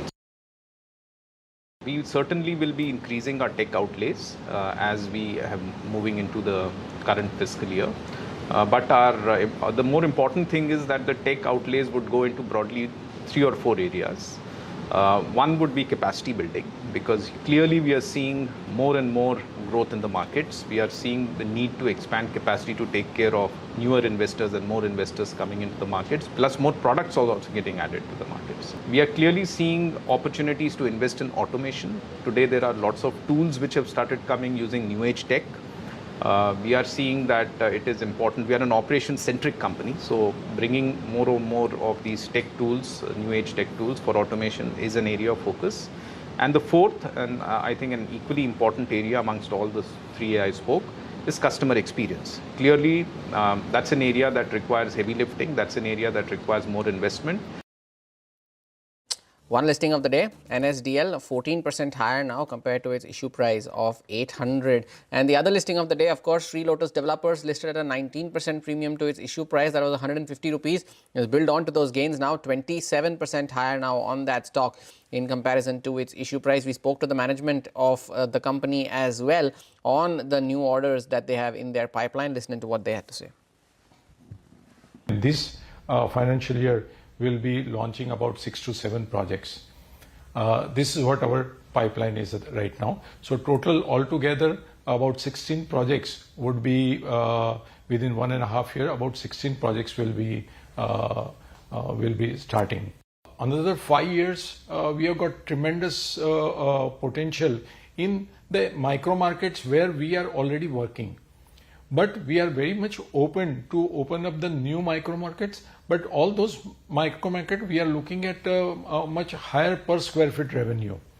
And maybe after some time, maybe 5 years, 7 years, yes, we'll be open to go to any of the other areas also. But we'll be always in the ultra luxury market.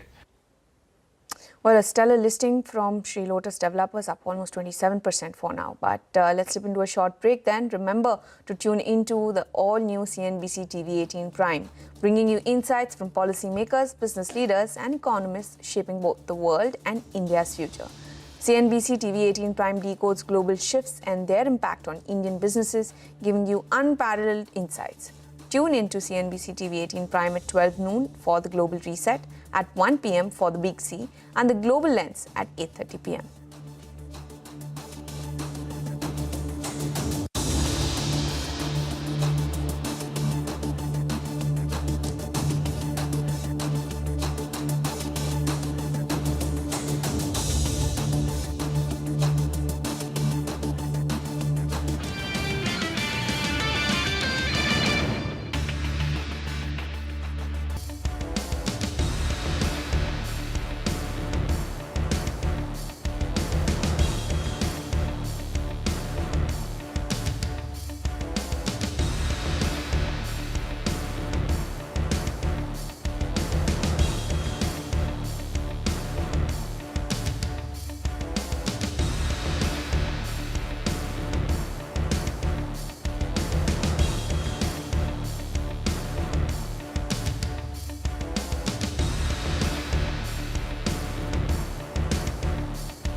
Welcome back. Just a quick update from Uttarkashi. At least 4 people have been killed and more than 50 remain missing after a cloudburst that triggered devastating flash floods in Dharali village on Tuesday. Personnel from the Army, State Disaster Response Force and local police managed to rescue 70 people by midnight, despite persistent rainfall and challenging terrain that significantly hampered the ongoing operations. Efforts are underway to clear blocked roads along the Uttarkashi-Harsil route after multiple landslides triggered by heavy rainfall disrupted connectivity in the region. Uttarakhand Chief Minister chaired a high-level meeting to review the rescue and relief operations are underway in Uttarkashi's Dharali village.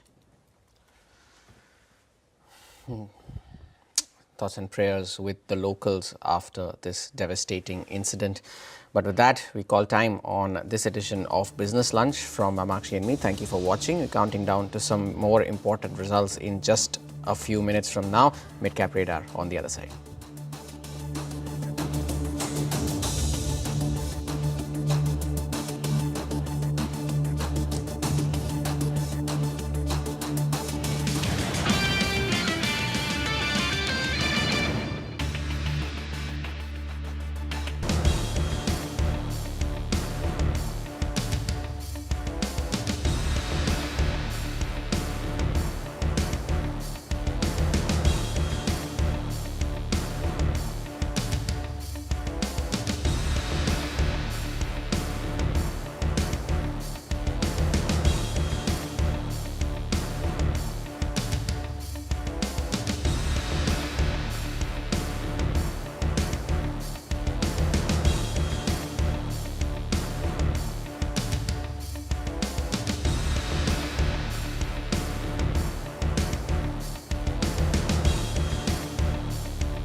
Good afternoon. Welcome to Midcap Radar live from the CNBC-TV18 Motilal Oswal studio. I'm Sonal Bhutra. With me, as always, is Vivek Iyer. Some recovery finally. The Nifty is off 80 points from the day's low. That's courtesy the banking index, which is in the green, 160 points higher. Status quo, something that the banks like. But there are a lot of intricate details in the policy outcome today.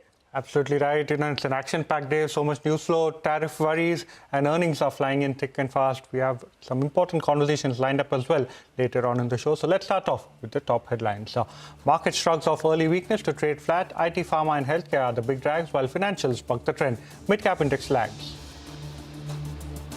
Zinka Logistics Solutions surges after a strong Q1. Company reports strong growth across verticals. Stock is up over 12%. Concor under pressure after their Q1 numbers. The company reported another quarter of muted earnings and maintains guidance. Sparks a sell-off. Rail Lighting sees its biggest single-day gain since January 2025 after reporting Q1 numbers. Company doubles its profit after tax in quarter gone by. India's second custodian, National Securities Depository, lists on the BSE at a small premium to its offer price. The MD tells CNBC-TV18 investments in technology and improving customer experience are the key focus areas. All right, those are the top headlines that we are tracking for you for the markets. Of course, that recovery is very, very important. And we did get Bharat Forge's numbers a while back, and more important commentary coming in right now. They are talking about how FY26 could be a cautious year for them. It is going to be a challenging period, and especially on the US markets. They say it's a cautious outlook for the US market business for the remainder of the fiscal. The stock which surged after the numbers were reported is off the highs after this commentary because they say FY26 is likely to be a challenging period. And remember, they do have a sizable exposure when it comes to export markets. And we've been talking about that, right, Vivek? The tariff fears. What is Donald Trump's next plan when it comes to tariffs? That's something we'll be closely watching out for. That's right. Especially if you look at the standalone business, the forging business itself, the main customer itself is the US market, and any tariffs there is something that's been a bit of a worry. And also, the North America truck orders has been on a downward trend since the past couple of months. But this is a special segment, Midcap Movers. Hormaz is standing by the wall to take us through the midcaps that are moving around in the session. Well, will it, won't it is the question. We'll all know at 2 a.m. tonight was what happens to the eventual tariff announcement. But there are plenty of movers in the broader markets today. Earnings reactions, anticipation of earnings as well. We start off with the losers today then.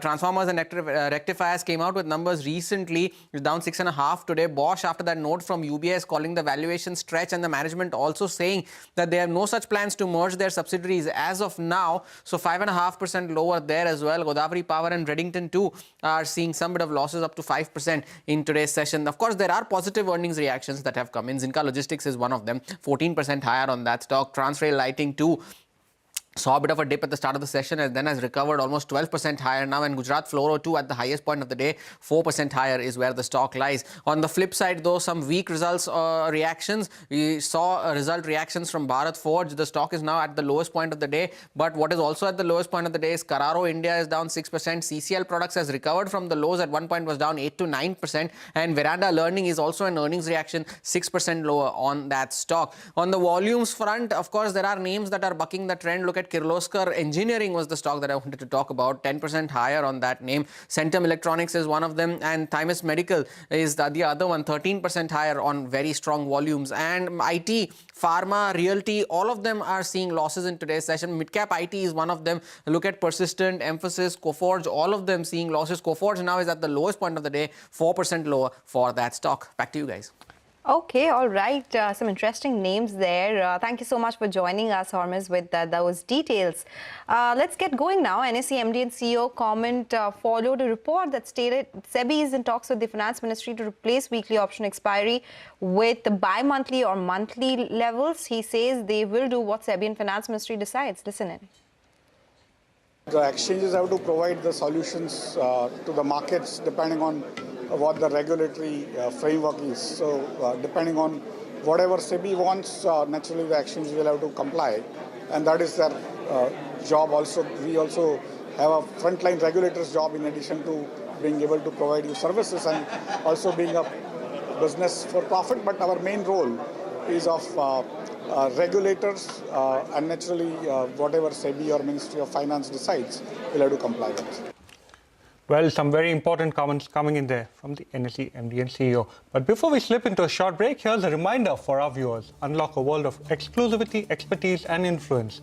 Become a member of CNBC-TV18 Access, a premium members-only experience on CNBC-TV18.com. The membership includes access to CNBC-TV18's flagship events, interactions with our journalists, along with curated studio tours, e-learning sessions and masterclasses, and curated lifestyle benefits.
Welcome back. You're still tuned into Midcap Radar. MTAR Technologies reported Q1 numbers, saw strong numbers on a YY basis. Revenues up 22%, EBITDA up 71%. Order inflows were, however, weak. Srinivas Reddy, who is the MD at MTAR Technologies, is joining us now. Mr. Reddy, good afternoon. Thank you so much for joining in. Q1 has been good in terms of your revenue and profit growth. What is the outlook for the entire year in terms of revenue growth and margins, and all the order inflows itself? Can you give us a sense of what will it look like in FY26? Which will be the segments which will contribute the most? So basically, we are in line with our guidance. We're very comfortable with it. We are given a 25% revenue growth for the year, with 21% EBITDA plus minus 100 basis points. We are on target with that. and the momentum is good the way we are going forward, and also the exports where we are involved in the technology sector. We are not too concerned at this point of time about the tariffs which hit us recently. We got comfortable feedback from all our customers in the United States, but we also have diversified exports to Europe and other countries as well. So we are on line with what we have mentioned earlier. Okay. Mr. Reddy, the only blip we can see is the fact that Q1 order inflows hasn't been as robust as, we would have liked it to be. In fact, you've said that nuclear segment itself, you're expecting close to 1,000 crores of orders. So current order book, order inflow guidance, where do you expect to end FY26 at? See, as I said earlier, we're almost there. In nuclear division, we are expecting close to about 1,000 crores of orders kicking in over the next 3 months to 6 months. Most of it should come in the next 3 months and the rest over the next 6 months. So it's not part of a business plan for this financial year, but which have to be executed within 3 years period. So we're going to have a very exponential growth in the nuclear segment, and we are very excited about it. We are almost there in booking those orders. And then we also expected huge orders coming in from our clean energy customers, from Bloom, from aerospace division as well. All these orders will accumulate over the next 2-3 quarters, and we would have a very strong order book by end of the year. Mr. Reddy, while you talk about clean energy, what about the nuclear energy segment? Kaiga 5 and 6, other refurbishment of reactors, that is something that you mentioned as well. So can you tell us more about the receivable days? Working capital days have increased to 267 versus 229 earlier. What was the reason for this increase? You had mentioned that some of the receivables from Israel that had gotten delayed. What's the update there? Yeah, we received the receivables by first week of July. So it was just a delay because of some ongoing wars going on there, but we definitely received it by first week of July. So I don't think that's an issue at this point of time, and we are working on some long-term projects with the nuclear division, so which will get dispatched during the year. So our target for the end of the year is that we're looking at about 200 days of working capital by March of this year. That's what we're looking at. Okay. Mr. Reddy, one particular question that is causing quite a bit of uncertainty, especially for players who are exporting, is the question of tariffs. Now, number one, what is the applicable tariff for you? What is the kind of tariff rate you are expecting, or what are you working with internally? And because of this uncertainty, have you seen ordering activity get impacted, especially from Bloom as well as Fluence? I have absolutely not seen that. In fact, post the tariff announcement, Bloom has given a huge forecast for next fiscal year, which is a very positive sign. And also from various of our aerospace customers, because we are in a technology segment and we have been very cost effective in what we are doing with all these customers. I don't think we'll have any kind of effect in terms of the 25% tariff what the US government has announced. Okay. So what is the capex plan for FY26 in that case, Mr. Reddy? Will you be spending more on certain segments, be it clean energy in particular, because that's been a margin driver for you? We are looking at more of the oil and gas sector. As I mentioned earlier, we signed a long-term agreement with Weatherford. We are setting up exclusive facility for them. We have almost done their prototypes as well. So we'll be spending close to about 100 crores of capex this year for various areas, including certain areas in nuclear division where we have to execute close to 1,000 crores of orders in 3 years span itself. So if you're executing like 60 crores in the past per year, we're looking at almost 300 crores of revenues which we need to orders which we need to execute each year, or more than that. So that's the kind of plan we have.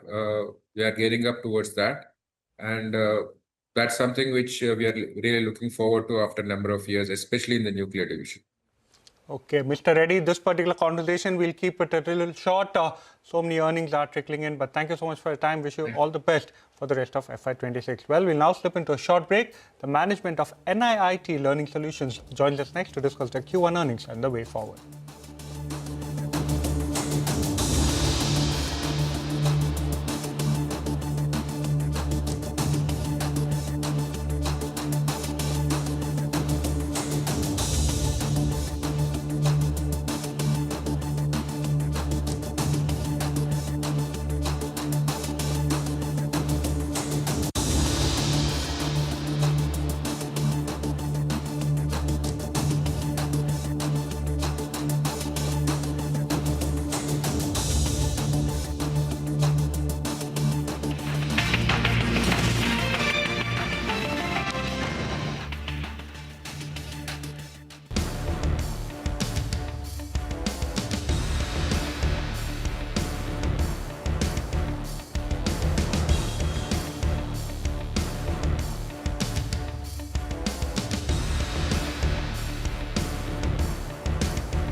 Welcome back to Midcap Radar. Well, we have another corporate conversation lined up for you. NIT Learning Solutions posted a muted set of earnings along with its profit falling close to 18%.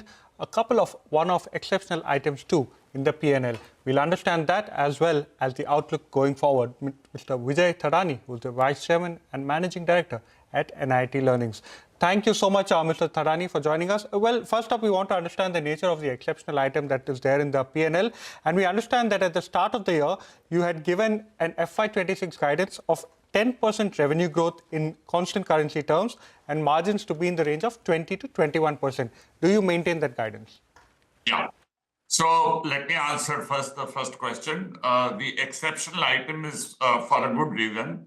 We did an acquisition during the quarter, which of course concluded in the first week of July though, but the expenses for that, a lot of those expenses were incurred. So if you take the acquisition expenses aside and did a like-to-like calculation, you will actually see a growth in operating our profit after tax. So I think that's answer one.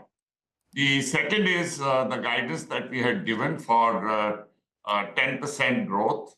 And this quarter, the growth has been in constant currency 8%, which is exactly as per the guidance that we had given. In fact, it is slightly better. And the margin is also slightly better than what we had projected for quarter one. Answering your third question, what about the annual guidance? I think at this point of time, with our current order book, and we added 2 new MTS contracts and renewed 3 others large contracts, thus maintaining a 100% renewal rate. I think all these make us confident of staying with that guidance that we gave. Okay. Mr. Thadani, so you maintain your guidance for FY26, but you know, a lot has happened or has been happening when it comes to global front, be it tariffs. You do have a lot of corporate customers as well. What have they been saying about it? Are they optimistic? And if that's not the case, what's the general consensus amongst your clients? Okay. I think your point is very well made. There is a huge degree of uncertainty in the market. But in this uncertain environment, at the same time, the technology is playing a very important role, and people are learning that there is a great need for a talent transformation. On one hand, there is uncertainty which prevents them from opening their purses.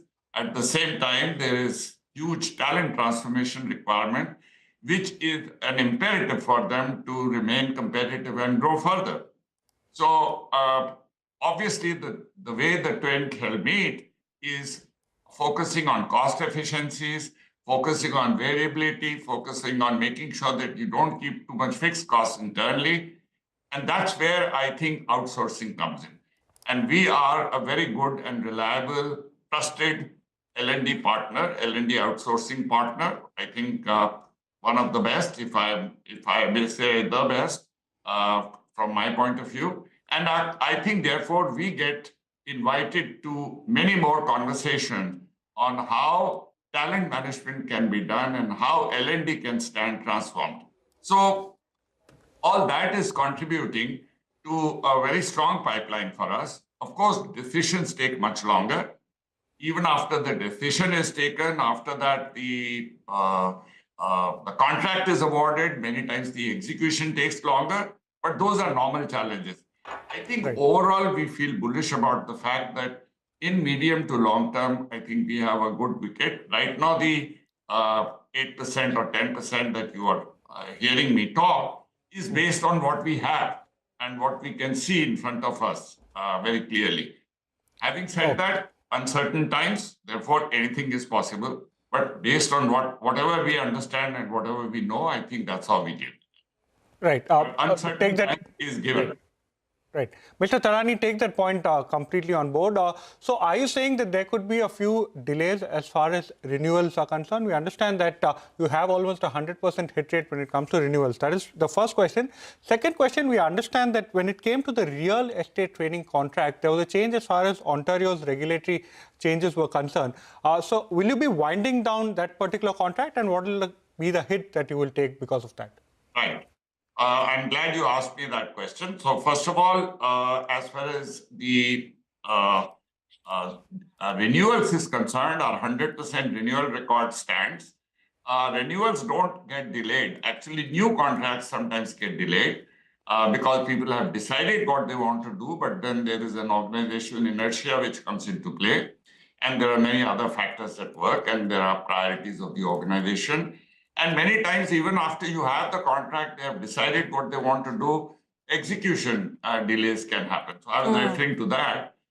Renewal is typically a running engine, and therefore, to that extent, if you are in that running state, I think, and you are doing well, then your renewal as well as your continuity gets retained.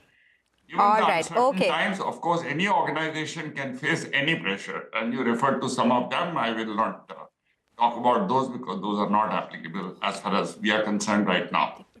Now coming to the real estate contract, the real estate contract. That contract ended on June 30th. And I think the interesting part is that that contract was very significant part of our revenue 5 years ago when we started. However, over a period of time, the way we have been able to manage, I think we've been able to replace most parts of that contract in a very effective sense that we are able to still grow 11% year on year, 5% YOY, and I think we are even continuing to give the guidance of 8% year on year on constant currency and giving a guidance of 10% as we go forward. I think, Mr. Thadani, apologies. We have to wrap up on this note. There is another breaking news that we need to address urgently, but it was a pleasure speaking with you. Thank you so much for joining us with your thoughts. With that, we'll take your leave on this edition of Midcap Radar. Your stocks when we return.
Hello, good afternoon. You've tuned into Your Stocks coming live from the CNBC-TV18 Motilal Oswal studios. I'm Vinny Motiwala. With me is Mamakshi Doria as well.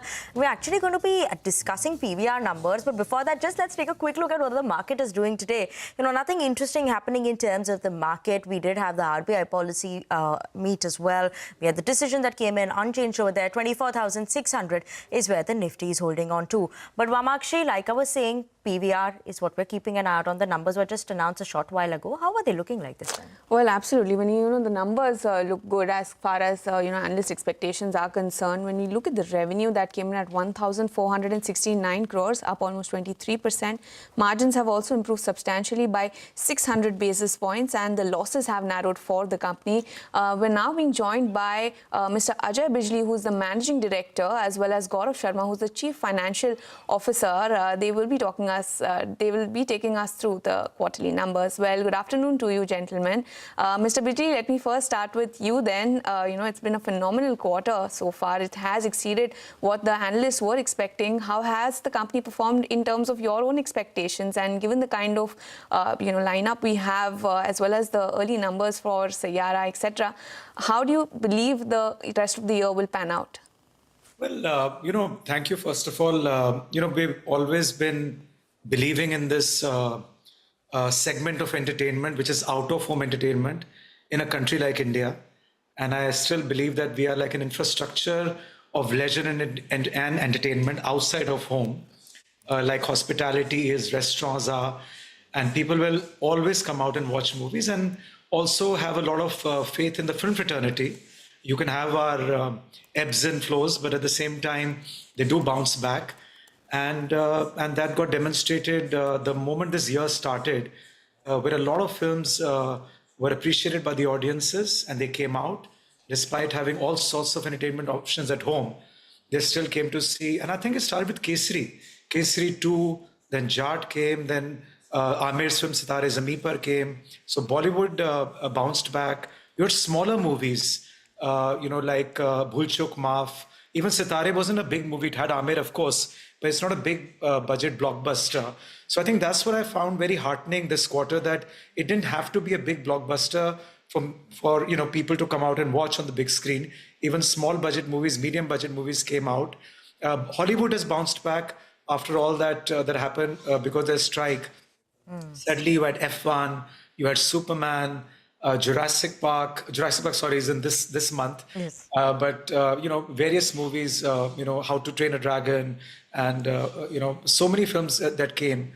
So both have had a great run and have brought people back to the cinema. So I'm quite happy people are coming out and watching movies. Absolutely. People are coming out and watching movies. But Mr. Bijli, afternoon. This is Vinny joining the conversation as well. Gaurav, afternoon to you as well. What I want to know now is Q2 and FY26. How are you seeing that shape up, Mr. Bijli? And average ticket prices, that's seen a bit of an increase on a year-on-year basis. Sequentially, muted. So what are we expecting there? Sayyara, how had that done? And did that lead to an increase in average ticket prices as well? Well, when we talk about Sayyara, then we'll get into July, quarter 2. But of course, I can give you a peek into it. Everybody knows that it's a sleeper hit. And that's what I really find it fascinating about our business, that suddenly, maybe a big movie with high expectation may not do as well as you expect it to. But then because there is such quantity of movies which comes out every week, almost 6 to 7 weeks across the entire country, that you suddenly have a sleeper hit. And Sayyara is one such example, which has done exceedingly well. And of course, when the movie does well, then, in retrospective, everybody says, okay, the story was good, the music was good. But this is the beauty of our business. And of course, ATP, SPH, everything then follows suit, advertising revenues. If a movie does well, then all three revenue lines, they all strike. So it's very heartening. Absolutely, Mr. Bijli. But Gaurav, I'd like to ask you, if you can help us understand where the kind of, revenue growth, it's a fabulous revenue growth that you've posted this time around. Where is it coming from? Of course, we have the ad spend picking up, the F&B, spends per head have gone up. So, if you could just explain to us, how much was the contribution for, some alternative screenings like IPL? You also had re-releases. So if you can just break up your revenue in terms of that. Sure. See, I think our revenues that you've seen 23% year-on-year growth is driven by all the key business segments, starting with box office, which has grown by almost 22%. Overall admissions in our business have grown by 12%, along with the growth in average ticket price of 8%. F&B, which is the other big vertical in our business, has grown by almost 23%. Again, the spending on F&B by consumers at the cinemas has, almost grown by 10%. We have seen the highest F&B spend per head ever recorded in the Q1. Advertisement revenue, which is the third big engine in our business, has grown at an impressive 17%. So yeah, I think all the business segments are firing. Content across languages, Hindi, regional, Hollywood is doing well. And that's something which is fueling this growth. Alternative content is something which we are very focused on to kind of take care of any gaps and, any shortfall in footfalls. And they are, re-releases is something which we are focusing. And that will continue to add footfalls as we, increase more number of films in the re-release slate. All right. And what have the occupancy levels been at then? Because your number of admits saw a very good increase. So the occupancy levels roughly, where is it at? And when do you get to the 31% mark? It's hard for us to guide any occupancy numbers where we will be, because it's a function of how the films perform. And it's very difficult to judge. Sometimes, movies which we don't expect will make it big, actually turn out to be sleeper hits. So in Q1, our occupancy was 22%.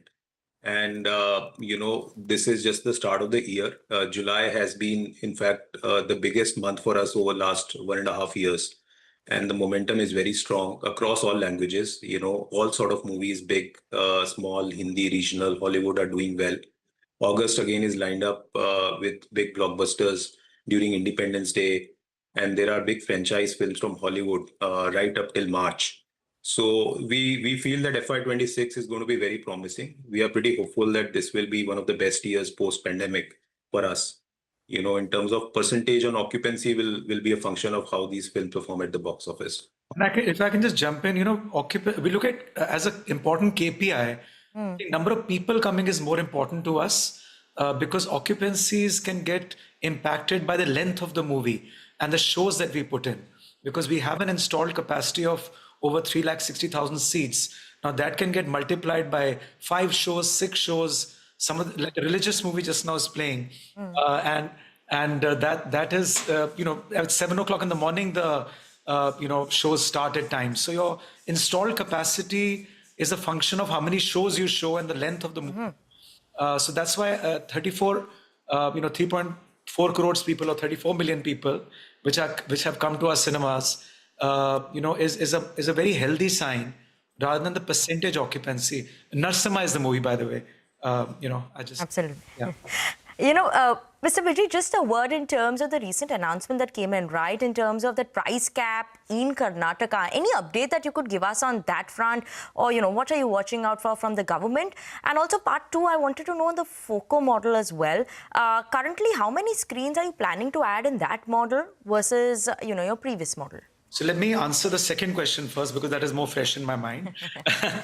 So we've just opened 20 screens only so far, out of which 14 are FOCO model.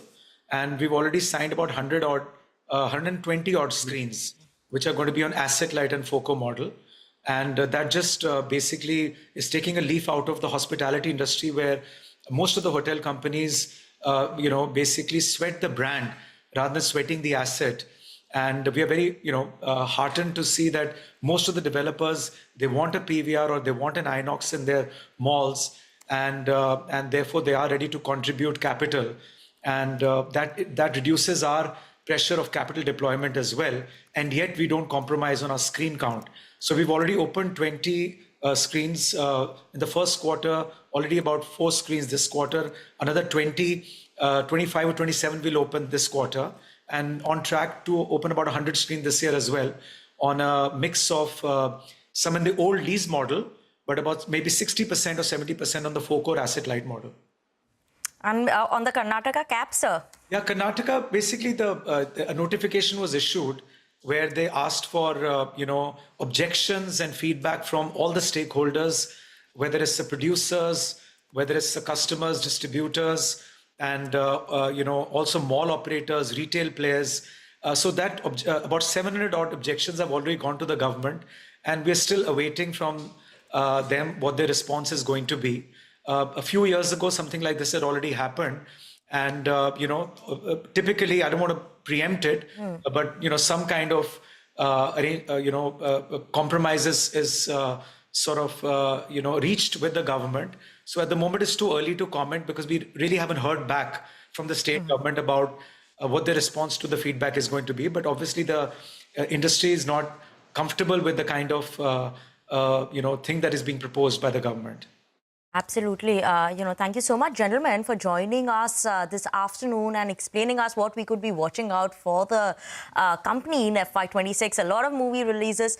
Everyone's going to be watching that, hoping that 33% occupancy, right? That's what we reach by FY26. Hope that is what we are waiting and watching out for. Thank you so much, Mr. Bijli, as well as Mr. Sharma for joining in with us. But on that note, let's just slip into a very short break. And as we slip into the break, here's a reminder for our viewers. Unlock a world of exclusivity, expertise and influence.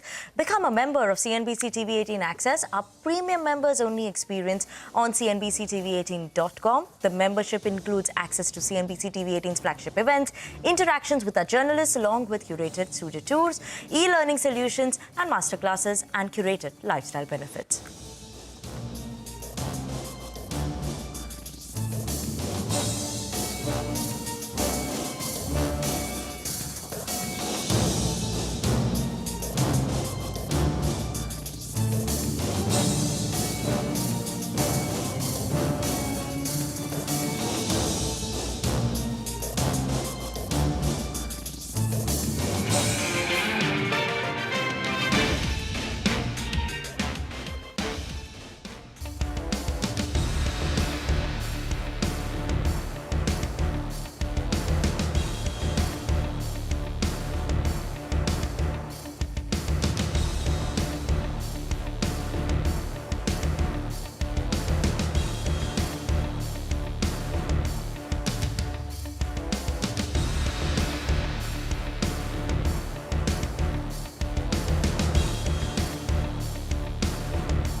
Welcome back to your stocks on CNBC TV18. Now let's get started with all those stock-related queries that you all have sent us. And for that, we have our experts joining in with us.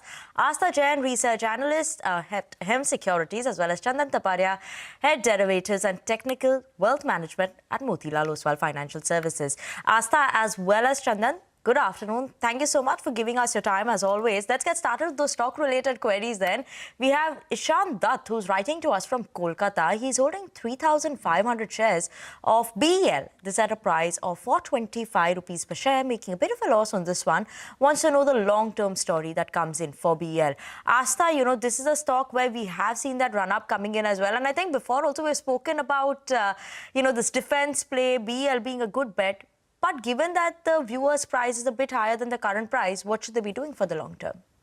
Hi, good afternoon to all of you. Talking about this counter, it is a pure hold from my side because we all know that this is one of the major player in the electronics in the defense space, and what they are getting is a strong orders, and their order inflow is very high. I believe that the cost price of the investor, which is around 425 rupees, is on the cards. So wait for that price to come in. So our idea here is to stay invested in this counter. And in fact, our initial targets are also 425.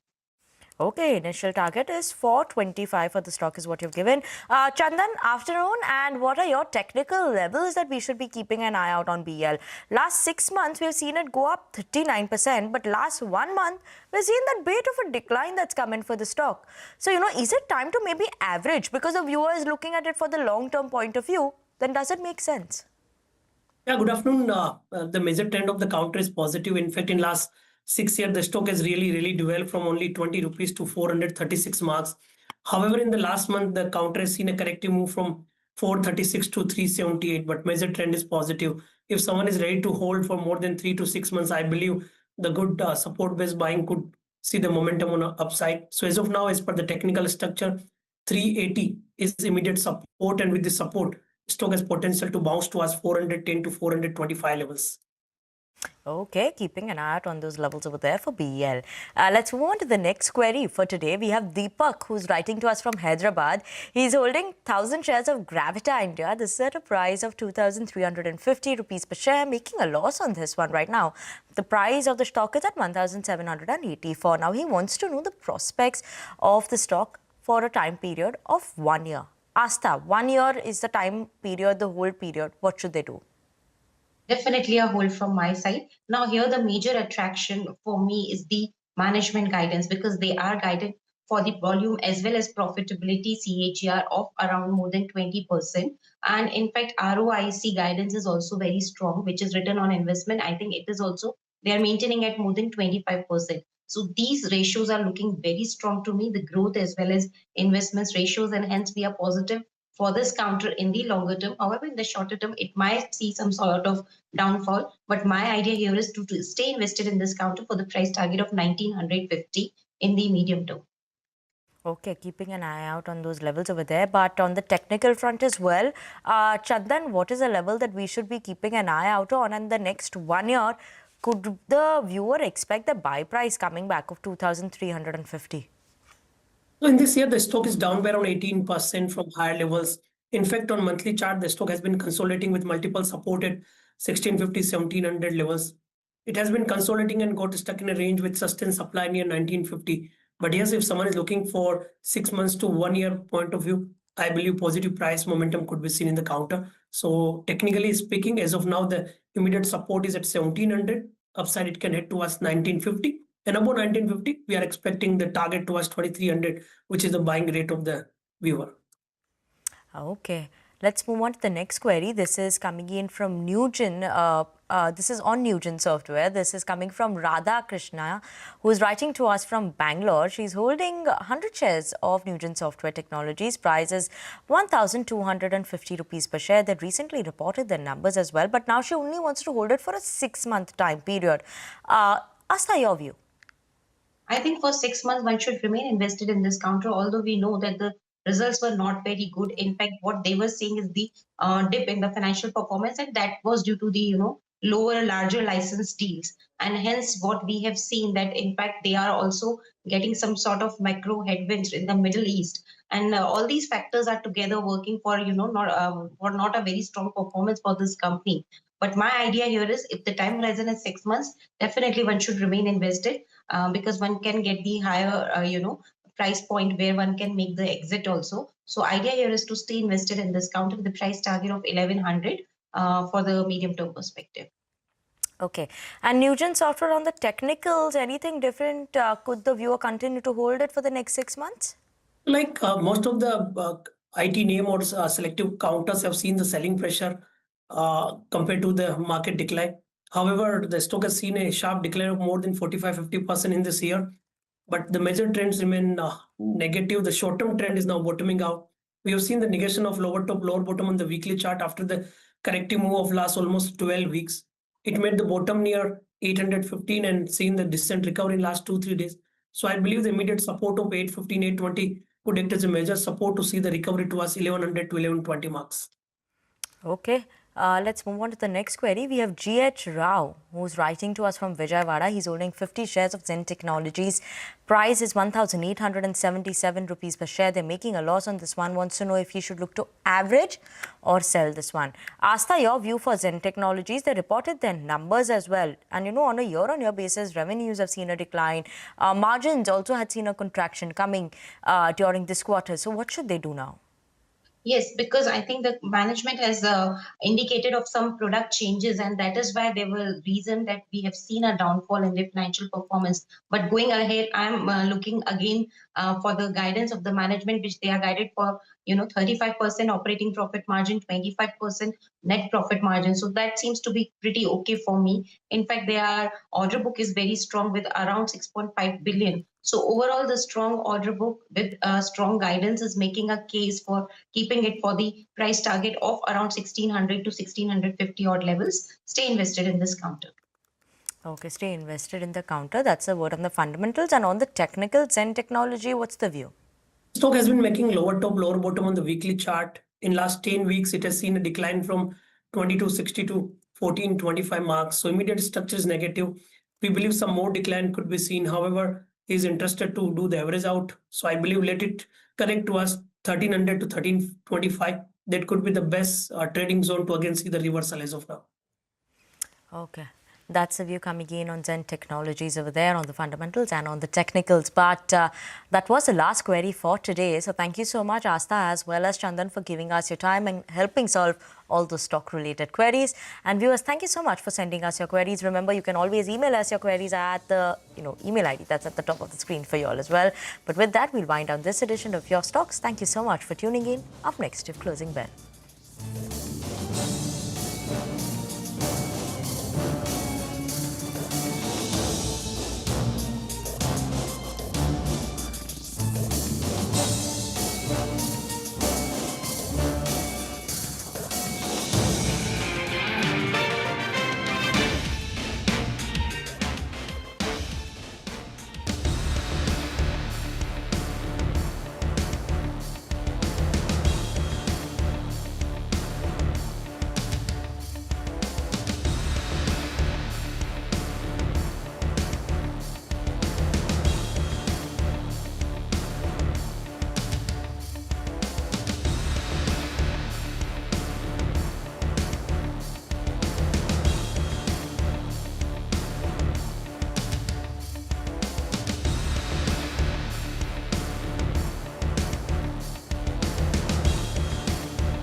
beyond market headlines.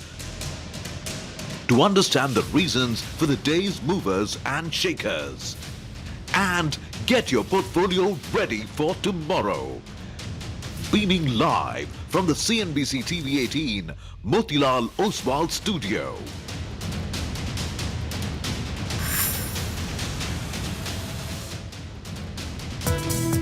It's a mixed green, but more indices in the green than in the red. What people don't like to say about India, they're the highest tariff nation. They have the highest tariff of anybody. But in the last few trading sessions, the Nifty bank actually has corrected a little bit more than the Nifty. So there are shots in the system. If the markets need to reverse today, the Nifty bank is the one that will lead the way. What it means is don't cut now, but give indication that there is space available.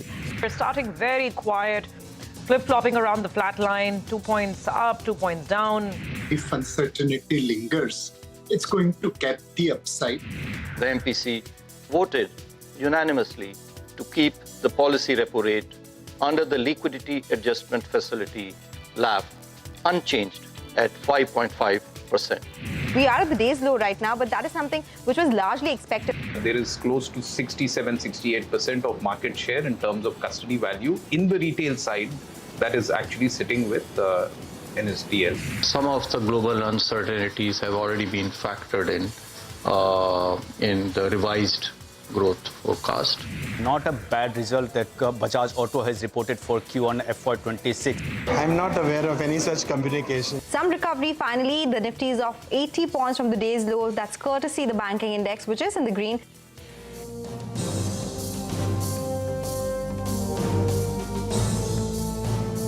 Well, that was the day so far. It's the policy day and last 1 hour to go. The Nifty and the Sensex are down close to about 0.2, 0.3%.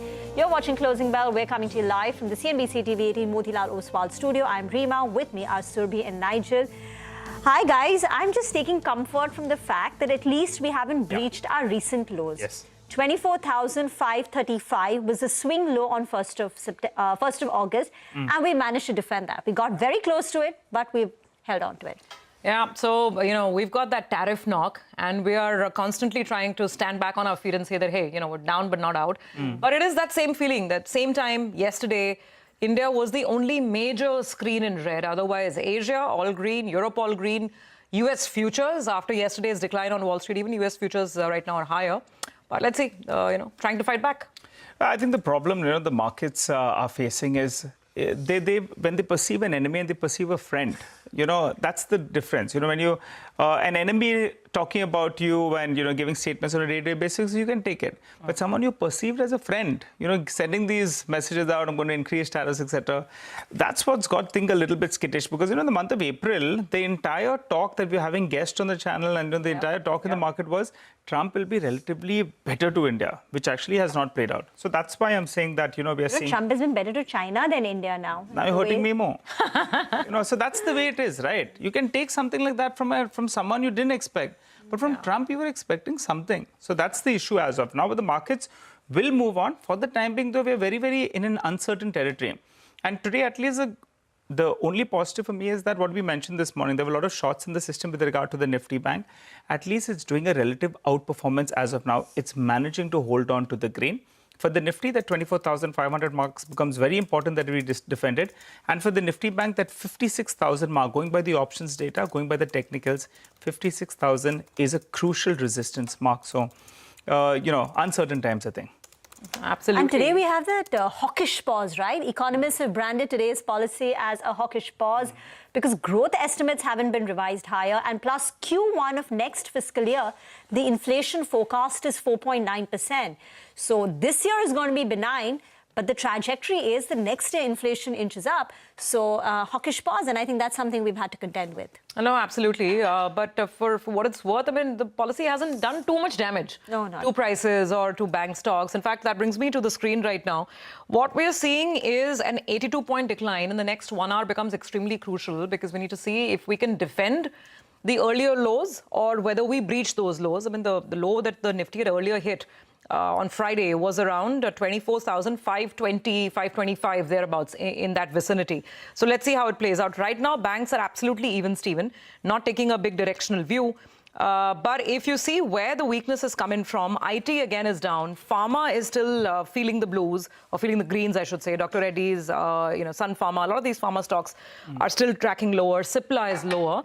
So it's anyone's guess at this point in time. The mid-cap market is telling you the sense of unease and uncertainty. Yes. And guys, I was also looking at quite a few notes that have been coming in. I think the worry is second-order impact on FDI as well as FII flows. So, some sense of unease definitely out there. Well, that's right. I think we had Pidilite's numbers. Let's get that back up for you on the screen. But what was flashed on the screen actually was a little bit better than what the sheet was working with. So you look at, that's a corporate action. The 1:1 bonus is what's been issued. That's what's excited the street as well. But even if you look at the EBITDA performance, that's a beat. The top line was a beat as well as the bottom line. So all the three parameters that we have is a beat.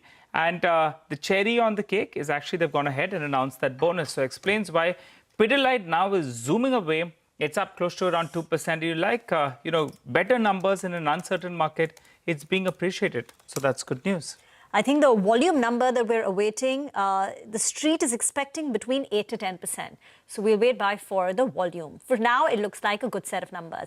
Well, it's an action-packed final hour of trade coming up on closing bell. Reserve Bank of India leaves the key lending rates unchanged following 3 consecutive rate cuts of 100 basis points total since February.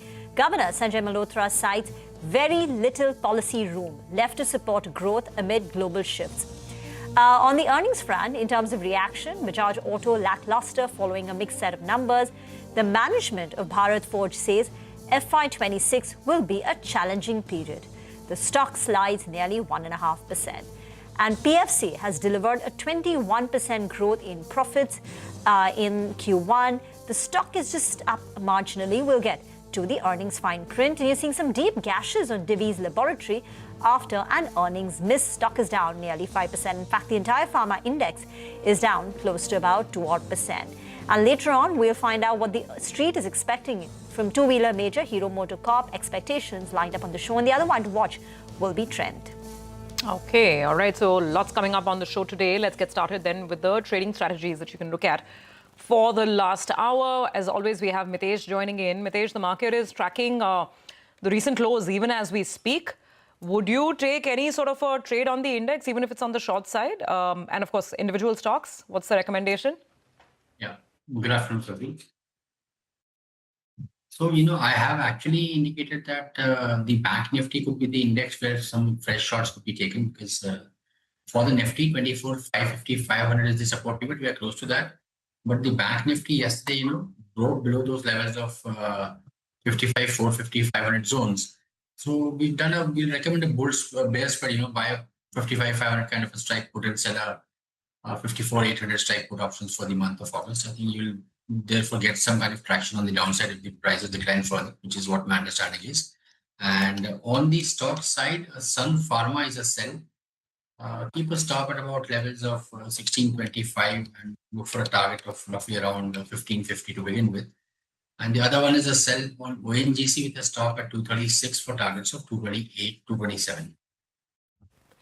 ONGC and Sun Pharma. Let's get in the action from the automotive space in terms of earnings. Bajaj Auto, mixed set of numbers. The stock is flat. Bharat Forge also on our radar. Sudarshan joins in with the fine print.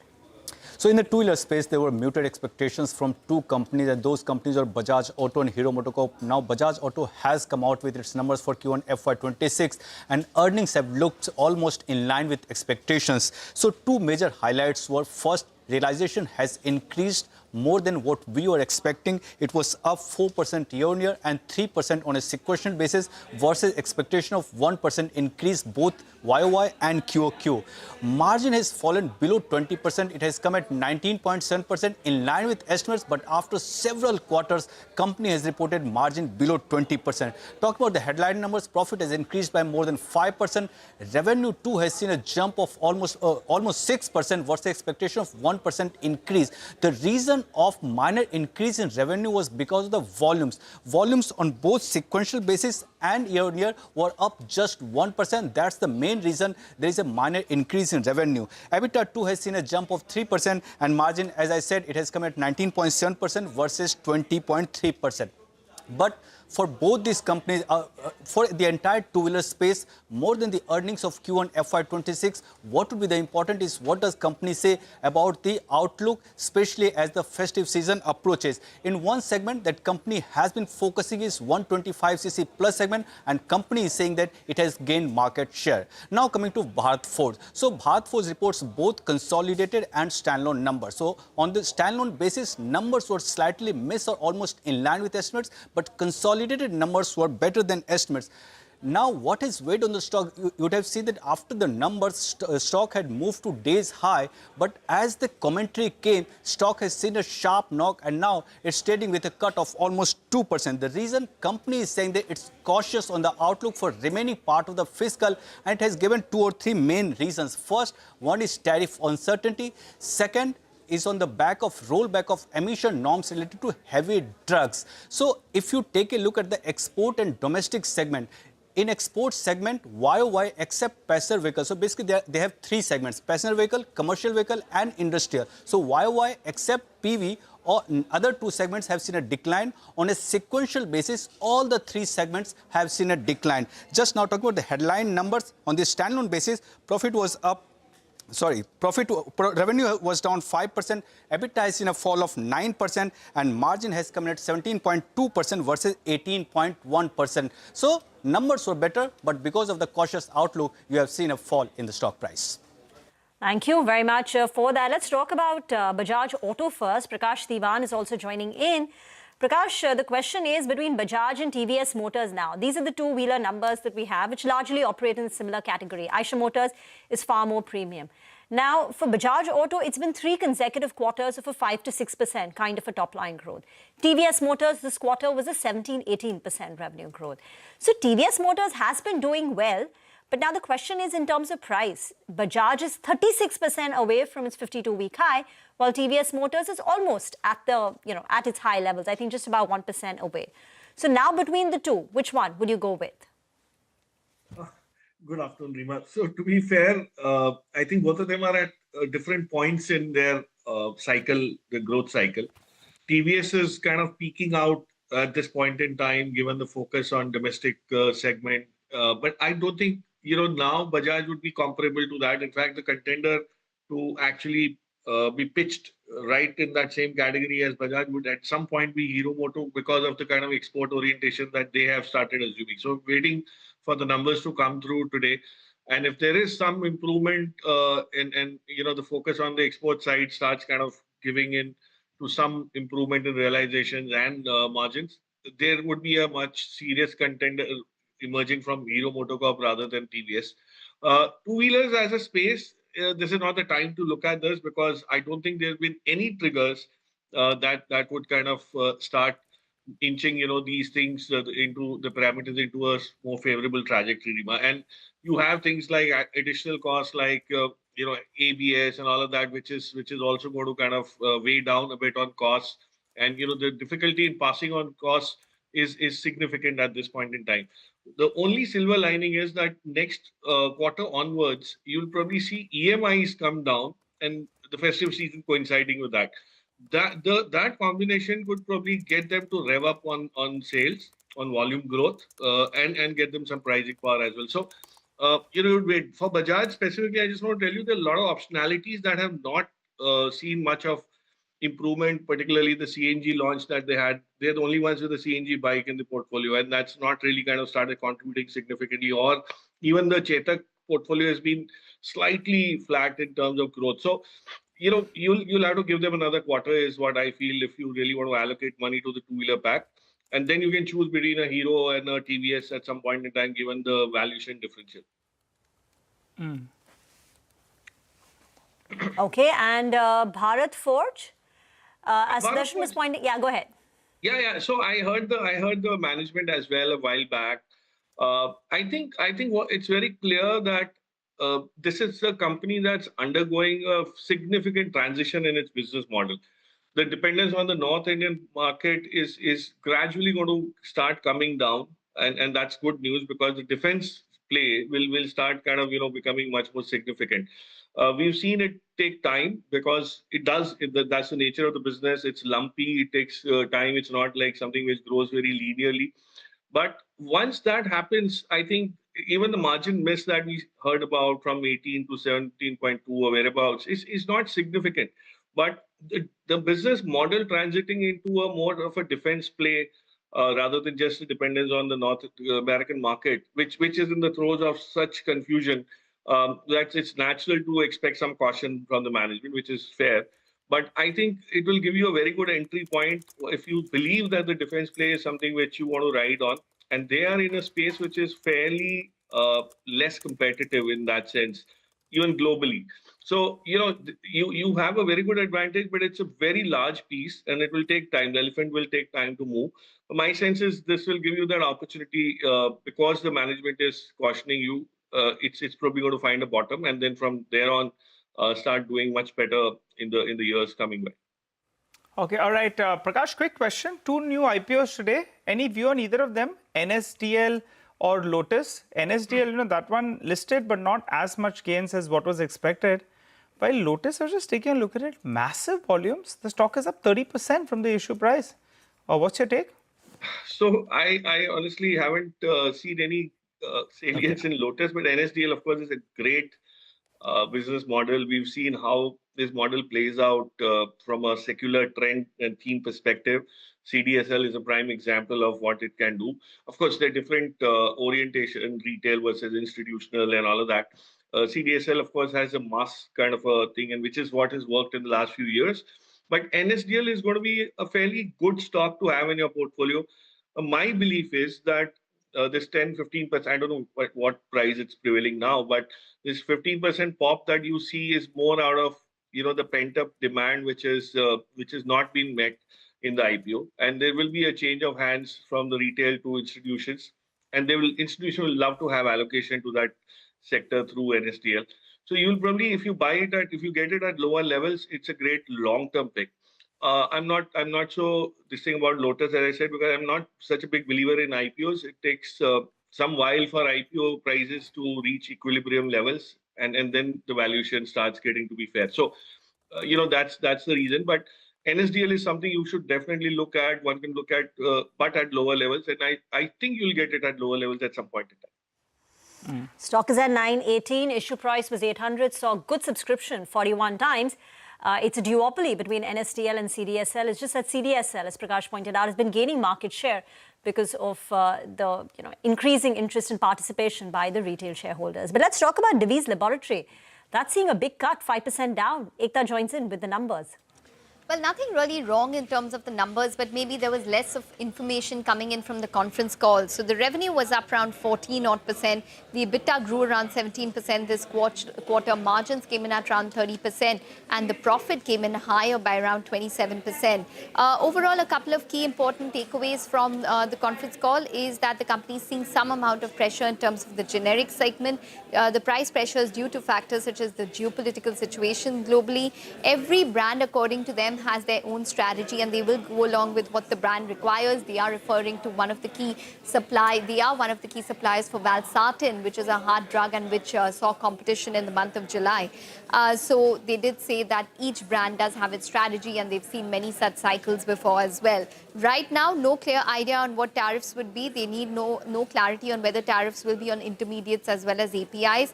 Cash and books remain strong at around 4,200 crores. They're moving towards a leaner just-in-time supply model. So overall, no real big surprises which came through from Divi's Labs in terms of numbers. Maybe the conference call weighed down a little bit in terms of the stock.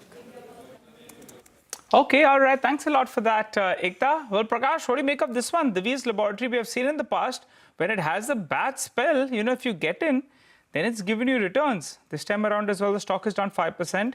Maybe it could have some more on the downside to go, but would you start dipping in?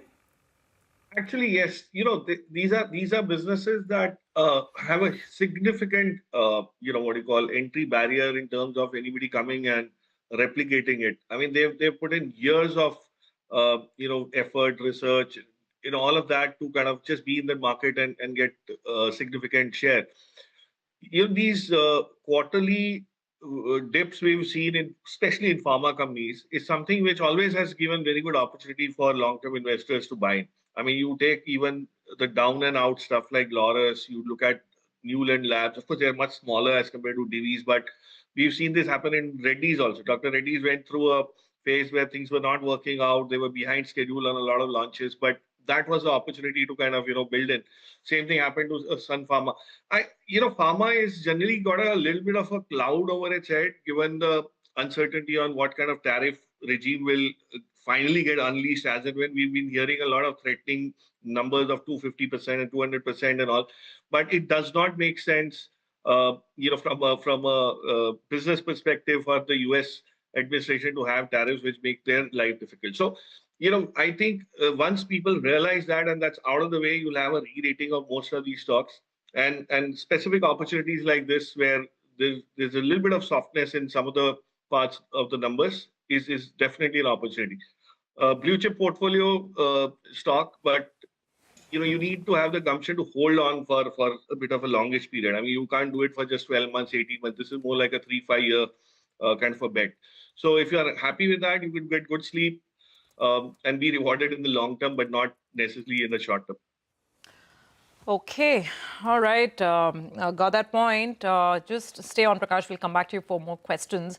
Since we're tracking so many earnings today, let's also look at PFC. PFC's numbers came out a while back, and first glance actually looked good. The stock managed to rally quite smartly. Let's see if we can get it up. Yeah, that spike happened as soon as the numbers hit the screen. It's cooled off since then. But let's go across to Gaurav to figure out what are the hits and the misses in PFC. Gaurav.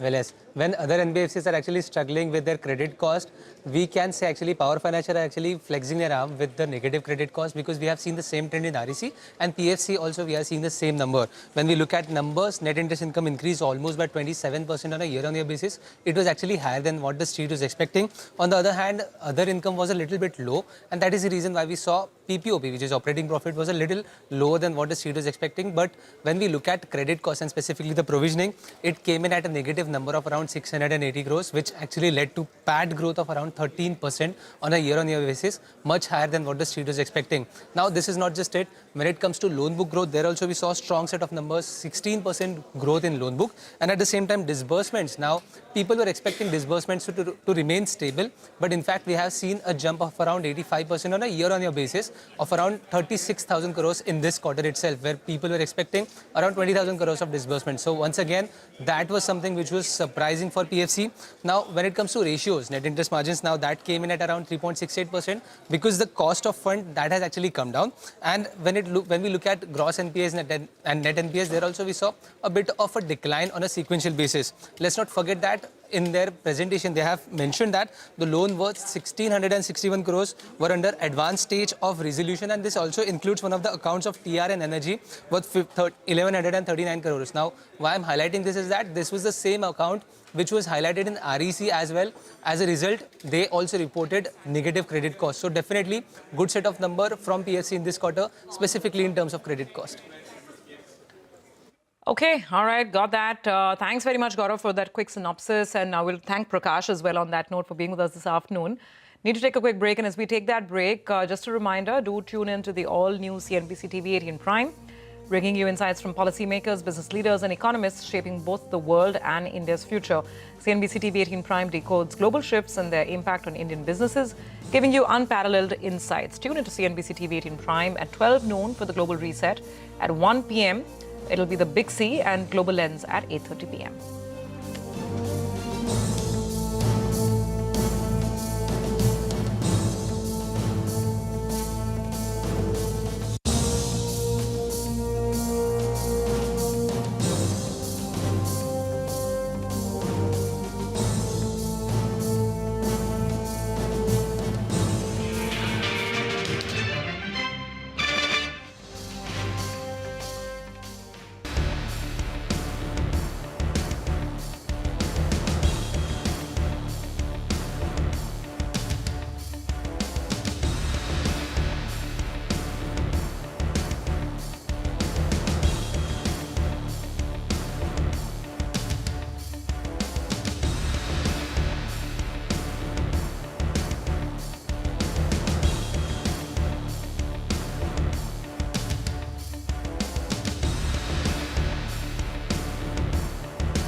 Welcome back. Continues to be a bit of a down day. Okay, volume growth of 9.9% for Pidilite. It's within the expected range, but it feels good when you see consumer companies now report high single-digit growth. The market obviously likes the sound of that. The stock's cooling off a little bit from the peak. Let's talk about more buzzers. It's that time of the show when Hormuz joins in. Hormuz, no matter the gloom on the street, you always brighten it up with some interesting sparks. What's on the board? There are some sparklers today, both on the upside and some, well, you can say throwing water on those sparkles as well on the downside. We start off with the upside today first. Themis Medicare is the first one on the list today. And that 12.5% move is an earnings reaction. It's the biggest single day gain since May of this year. We've already had 40 lakh shares traded on that stock compared to a 20-day average of just 1 lakh. But despite this move, the stock is down 60% so far in 2025, and this is going to be the first down year that the stock might possibly have since 2019. The other big mover today is Centum Electronics, and this is the biggest single day gain that the stock has had in a month. And here some interesting names have stake here. Prashant Jain's fund and HDFC Mutual Fund hold stake in the company, and we've already had 2 lakh shares that have been traded compared to a 20-day average of 10,100 and positive returns that the stock has delivered every single year since 2018. On the downside today though is WPIL, and that stock is down 12% in the last 2 sessions, a 6% fall today as well, a slight recovery from the lows. But before this 2-day fall that the stock had, in the 5 sessions preceding it, the stock had already gained 25%. Now here you have names like the Massachusetts Institute of Technology and Mukul Agarwal who own stake in this company. The other down mover today is Kararo India. That's an earnings reaction as well. It's down another 7.5 today, taking the 2-day fall down to 10%, and it had a big IPO, 704 crore was the issue price. It's already down almost 40% from those levels. 1.5 lakh shares that have already been traded compared to a 20-day average of 84,000. So another IPO that has been underperforming in recent times. And lastly, to round it off, Sarda Energy. Another day of gains, 7.5% higher. The stock has now moved 37% in the last 3 sessions. And the last 3 sessions have seen 4 crore shares that have been traded compared to a 20-day average of around about 15.5 lakh shares. And with this move today and in the recent past that you have seen, the stock has turned positive on a year-to-date basis. So big movers on either side of the spectrum, but more towards the down than the up. Okay, all right. Thanks a lot for that, Hormuz, for giving us that quick, neat wrap. Sarda Energy, yesterday they sounded very optimistic with regard to their numbers. EBITDA number of more than 2,000 crores that compares with around 1,200 crores. So you're talking about a massive growth in this year. And besides that, the debt has already come down from 1,500 crores to 1,000 crores. They're saying they're going to incur a capex of around 750 crores, but yet the debt will come down to around 500 crores. That explains why the street does like that, and that's why just take a look at it. Post its numbers, it's been rocketing. But, the market's a little bit jittery.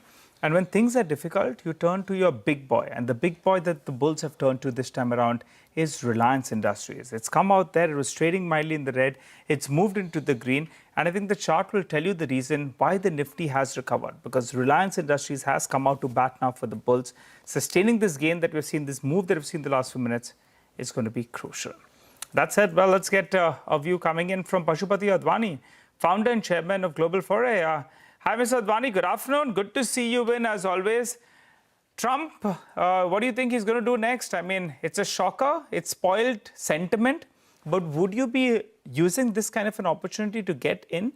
Or do you think things are too uncertain? There's a bullish argument. Our exports are less than 1.5% of GDP, etc.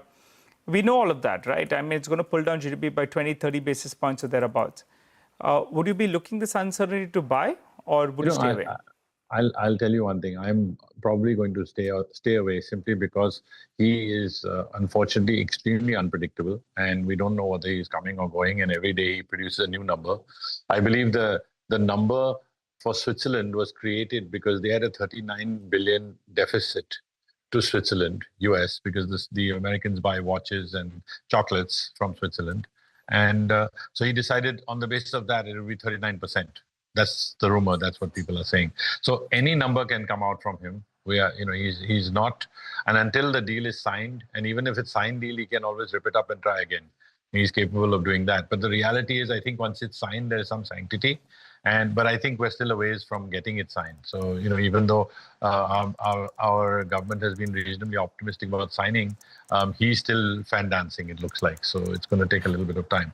However, I don't think that's the real issue. The real issue, according to me, is, our market runs on supply and demand, and our promoters are smartly figuring out that let's do IPOs. So every day there's 1, 2, 3 big IPOs.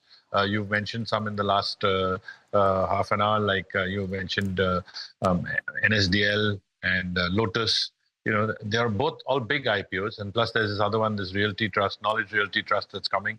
These are all big, what I would call money sucks, and I think that's what's making people come into different stocks and look at different perspectives. And I don't know whether that's the place to be, but the fact is that IPO after IPO and 30 times and 40 times oversubscribed, that's pushing the market down, in my opinion. Rashtrapati, hi. I take your point, but have you been subscribing to any? Whether NSDL, Lotus, there's so many of them in the last 1 month. Honestly, I've actually found that it's better to subscribe to the IPO 3 to 6 months after the IPO, when it comes back to the price and you can actually buy what you want.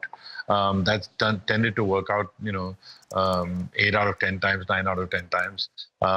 Lotus is, according to me, a super company and very well managed, and I actually know the promoter.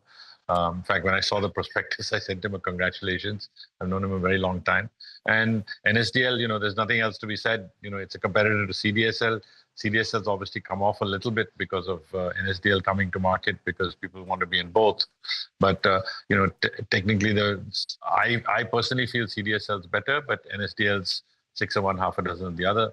But, these are not, I'm watching IPOs come, go up 5, 10, 15%, then come back to the original price, maybe slightly lower. So that's the time to decide if you want to take a position or not. And that's really the way to play it. There's another one which will come next week, and that's called Bluestone IPO, which is an omni-channel gems and jewelry company. So it's like the lens cards. It's a tech-first kind of product, but it's omni-channel. They have their own stores as well. So the issue opens on 11th, closes on 13th, that's next week, and they're looking to raise about 40 crore, and they're coming with a valuation of about 8,000 crore rupees in terms of market capitalization. It's growing very fast, but FY25, there was a loss of more than 200 crore rupees. So it's been loss-making, and they're the new kid on the block next week. Yeah, so many IPOs, and that's a valid point. And money-sucking machines, maybe, as Pashupati is saying. Pashupati, there's another issue, and we want to get your sort of thoughts on this whole business of F&O market curbing speculation, and then it's also leading to damage in stock prices, capital market stocks, right? Before we ask Pashupati's view on this whole issue, let's listen into the latest commentary that's come in from SEBI Chairman Tuhin Kant Pandey. He was commenting on news reports of the weekly expiry being pushed to a fortnightly expiry. Listen to what he had to say. When it comes to options market, SEBI's time and again also spoken about cutting down on the excessive speculation and increasing cash market volumes. First of all, what are your views on the excessive speculation in the options market? Also, what has been communicated from the finance ministry? And there were a few suggestions that we were understanding of removing weekly expiry and making it fortnightly or even monthly. Could you help us understand if that is also under consideration? I'm not aware of any such communication. I think, Harsh, you have been running some story. I think it's your own speculative thing. And what we have been saying is quite out in the open. Whenever we do anything with respect to anything, I've said it before that we need some reforms, but what will be the nature of those reforms and how it will be treated? As per our practice, we always discuss with the markets. We always put out consultation papers. The exchanges have to provide the solutions to the markets depending on what the regulatory framework is. So depending on whatever SEBI wants, naturally the exchanges will have to comply. And that is their job also. We also have a frontline regulator's job in addition to being able to provide you services and also being a business for profit. But our main role is of regulators and naturally whatever SEBI or Ministry of Finance decides, we'll have to comply with. The latest sort of the statements that have come in from extremely important stakeholders in this whole matter in terms of whether the options market needs to be tightened further. Shubhati, your thoughts? Have you altered any positions on stocks like BSE, and we were speaking about NSDL itself, or even a CDSL? How should one now approach capital market plays, which would up until now a great way to play the bull run? But, to be fair, I think there are going to be curbs that are going to lower volumes. We've already seen it. However, who are the stakeholders? The stakeholders are the exchanges. The stakeholders are, they're the ones who want to make money. So they are not inclined to lower volumes at all. So whatever they can keep with as little regulation as possible, they're very happy to do it. India is very fortunate because we have a lot of retail consumers, and they continue to come. So that's actually the resilience of India. But unfortunately, they have lost money. Every study that we've seen shows them losing money, in every cycle. The challenge that we have is that you have an entity like Jane Street that has used their money to make money. And in a sense, there's very little illegal about it. It's just that it's quote unquote unfair. They have the money. They have the money to be able to trade out of positions. And so they've made a lot of money. And the fact that they were able to deposit whatever the amount was, 4,300 crores that SEBI asked them, and say, let us go back to trading, that kind of surprised me, because that means they've made a hell of a lot more. And that's come out of our retail public, and that's not good, because that retail public could be buying the IPOs that really are going to fuel this country into the next, the next cycle. I mean, we need these IPOs, we need the money, and we can't afford for thousands and thousands of crores to be lost in F&O. So that's my spin on it. And, options pricing has always been very weighted towards the people with money. And, it's the way they've been traded, and it's sad. But then, we've got the speculative instinct of the Indian punter who thinks that everyone's going to get rich tomorrow. So you've got to balance that. And SEBI's not got an easy job, and neither do the two exchanges. Of course, NSE being the main one driving it. But we'll see what happens. Surabhi? Okay, all right. So we have to see what happens on tariffs, see what happens on regulation, and we have to see what happens with the RBI policy as well, considering today was status quo. That kind of a time, right? We're simply waiting for more clarity on several parameters. Good conversation, short one because of lots of earnings today, Pashupati, but thank you very much for joining in. We look forward to a longer chat next time. Thanks for joining in. Well, with that, almost 3 p.m., actually a little after 3 p.m., let's quickly head across to the F&O desk. And Nigel has the inputs here for us. Nigel. Well, another day, lackluster day is what we're seeing on the Nifty. The market is lacking those positive triggers, which is the bit of an issue. And that's why, in fact, we're not able to trend higher. The problem today has been the IT index. That was showing signs of coming back to life today. In fact, that's an underperformer. In the last few minutes, as we mentioned, Reliance Industry, well, that's fighting in for the bulls. While the Nifty Bank as well, after underperforming in the last few trading sessions, well, that's stood up today. That's actually the outperformer on trade. Now, the Qs have been a little bit skittish, but what's giving some hope is the India VIX. After seeing a correction of close to under 1,500 points from the recent high, the India VIX is still at a subdued level, 11, 12. Well, you'll take that. You'll say par for the course. You'll say there is rotation that's happening, but there is not panic selling that's happening, at least going by what the volatility index is indicating. So just keep that on your radar. Now, the PCR, well, that's cooled off a little bit. It started the day above that 0.8 odd mark. It's come down to around 0.78. As we normally say, at around 0.65 odd, that's when you see a bit of a short covering bounce, because that would tell you that the call writers, they're having a gala time, right? It's getting a little too easy, going in there, writing calls. The premium is getting eroded, and they are pocketing the money. So even in today's trading session, that 24,600 call, well, there's an aggressive writing being seen out there. And you have even the 24,700 call. Both of them are seeing a fair bit of writing. However, what's giving hope is that 24,550 put. That as well as seeing some addition. There's a mix of activity actually happening out there, because for those that believe there's going to be a sharp decline by the time the contract expires, which is tomorrow, they could be buying that strike, but otherwise there is some signs of writing. So the important levels you're looking at, 24,450 to around 24,500. We cannot breach that mark on the downside. The Nifty has been making lower lows, and that's a crucial support level that you're looking at. On the upside, the 24,800 mark, extremely important level from the bears. The bulls will want to somehow get past that mark. So that's going to be the important mark you're looking at. Stocks that we're looking at, Jindal Stainless has seen a big recovery from the low point of the day. And it's come with some long addition. It comes out with its set of numbers. So that's one stock that I'm looking at. IFL Finance as well. If you got the futures plate up there, you'll see that there is some long addition being seen out there. Relative outperformer up close to around 3.5%. And a stock we don't talk about very often with regard to stock futures. But that's Keynes. Out there, you're seeing some unwinding of positions. Remember, it had a good set of numbers. The stock ran away out. Today it appears there is some unwinding that we're seeing on that particular counter. So short point being, the Nifty bank needs to get closer to around the 56,000 odd mark. That will help the Nifty move to around the 24,800 odd mark. But for the time being, we're in a bit of a band, trading towards the lower end. Back to you guys. Gadda, thank you very much for that. Get into a break. We'll come back and get you a check on what dealing rooms are saying in our segment E Street Chatter. Also a few BTST calls.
Welcome back. We pointed out earlier today that the Nifty Bank could be the one that fights for the bulls. It's doing that, but it's not able to conquer the higher levels. And as we mentioned earlier today as well, the 56,000 mark is the crucial mark. So keep that in mind. Doing our outperformance, there are shots in the system. If the markets need to move up, it has to be led by the Nifty Bank. Actually, that's been a relative underperformer just in the last 4-5 trading sessions. That said, let's move to D Street Charter. Nimesh joins in to tell us what is he picking up. Nimesh. Hi, Nigel. Another day of consolidation, but luckily, the Nifty is able to defend 24,450 on the downside. That's a very crucial technical level to watch out. If that gets taken out, the sense is that you could see further selling pressure, especially from retail and HNI categories. So that's the level to watch on the downside. From a flow perspective, a mixed day is what I understand. Unlike yesterday, where I could say that there is buying interest, today seems to be a bit of a mixed day from a larger institutional point of view. The sector which outperforms today is banks, thankfully because of no change in the policy. And also, there is a bit of churn now within the sectors as well. So all the export-facing sectors are seeing a bit of selling pressure. So today, for instance, IT is down, Pharma is down, the EMS companies are down, and a bit of buying back into the domestic-facing sectors like banks and also. That churn seems to be happening at a sector level. But broadly, from a flow perspective, a neutral to a mildly positive day. But I guess given the FNO position and the short position, any positive news could lead to a bit short covering rally as well. So watch out for 24,450 as a big support on the downside for the Nifty. 24,450 on the way down. For now, we're holding on to 24,550 comfortably. Yeah. Nimesh, what about stocks? So the first stock on my list is Adani Energy Solution. The stock has recovered from the intraday low after a very large block. Nearly 1.8% equity got changed hands today in a block deal. I understand one of the largest domestic mutual fund was a buyer in today's block deal. So the disclosures would be quite interesting in Adani Energy Solutions. That's the first name. The second stock is PB Fintech. Well, the stock has been consolidating post the earnings. We reported about acquisition as well. But in PB Fintech, what I'm picking up is maybe there could be a large block deal in PB Fintech very soon. So that's the second stock. Additionally, I guess watch out for Eternal as well, which is Zomato. Even in Eternal, there is an indication that there could be a large block, a clean-out trade possible in Zomato very soon. So that's also a stock to focus on. The third stock is IIFL Finance. Nigel spoke about a long position in IIFL Finance. But I guess there is buying interest from larger HNIs, is what I understand in IIFL Finance. And for the trigger, or for the news matter, I understand there could be a fresh hiring in the housing finance business of IIFL Finance. So that's the trigger on which the stock has been buzzing off late. And the last stock is Asian Paints. I spoke about a bit of focus shifting towards the domestic plays. Asian Paints stands out in terms of very aggressive buying today. And I understand a leading long-only fund has been an active buyer as well. So that adds up on why Asian Paints is buzzing in trade today. Okay, all right, got that. Nimesh, thanks very much. So lots of buzzers as always. We'll keep them on our radar. Let's quickly get back to Mitesh for some final trading advice. And the market, last I checked, it had managed to at least hold its own. So we haven't breached the lows that we made on Friday. That's the saving grace as far as today's action is concerned. Mitesh, final verdict and any stocks for either BTST or STBT? Yeah, I think the point you highlighted will be that Friday's low is held on and this band of 24,550, 500 is important. But in case you break that, then I think, we should brace for some more downsides on the index, and possibly we could then even look at a test of, 24,400, 380, which is a minor pivot, but broadly 24,200. So I think that's the area which I'm looking at. Having said that, I have a STBT on Concord. Trading near the day's low. I think Concord is an STBT with a stop at about 561 for targets of 544. And a BTST on Cummins India with a stop at about 36.15, 36.17, a target of 36.60. Okay. All right, Mitesh. Thanks very much for that. You have a good rest of the day and we'll catch up again with the market tomorrow morning. For the time being, let's also address some index changes that we're anticipating from MSCI. This would be a review of its standard index on the 8th of August. Vivek is here with the potential changes. Vivek? Well, that's right. So MSCI, this is the passive index that we are looking at. So they will announce the changes of the index review, and this will happen on August 8, 2025. The adjustments, mind you, will happen on 26th of August, 2025. So which are the stocks that are likely to make the cut into the MSCI Standard Index, the index that we track closely? First one is Coforge, Hitachi Energy, Swiggy, Wari, as well as Vishal Mega Mart are expected to make the cut and get included into the index. Coforge could see flows of as high as $480 million. Remember, all of the flows are estimates as per IIFL Capital. Hitachi Energy, Swiggy, Wari, and Vishal Mega Mart all expected to see inflows of a little over $200 million. On the other hand, there are a couple of stocks that are expected to be deleted from the index as well. So Thermax, that particular stock could see outflows of close to $132 million. And Sona BLW Precision, a stock that's been in the news a lot quite lately, that too is expected on the back of underperformance to exit the index and could see outflows of close to $172 million. So overall, it's a net inflow event that is anticipated. 5 additions and 2 deletions are likely this particular index review. Thank you very much for that. Let's get to the big story of the day. That's the RBI monetary policy. On expected lines, rates were unchanged. But the tone of the policy turned out to be a little more hawkish than the market was expecting. Why is that? Lata is here to tell us more. Lata. Well, the RBI didn't cut. That was always expected.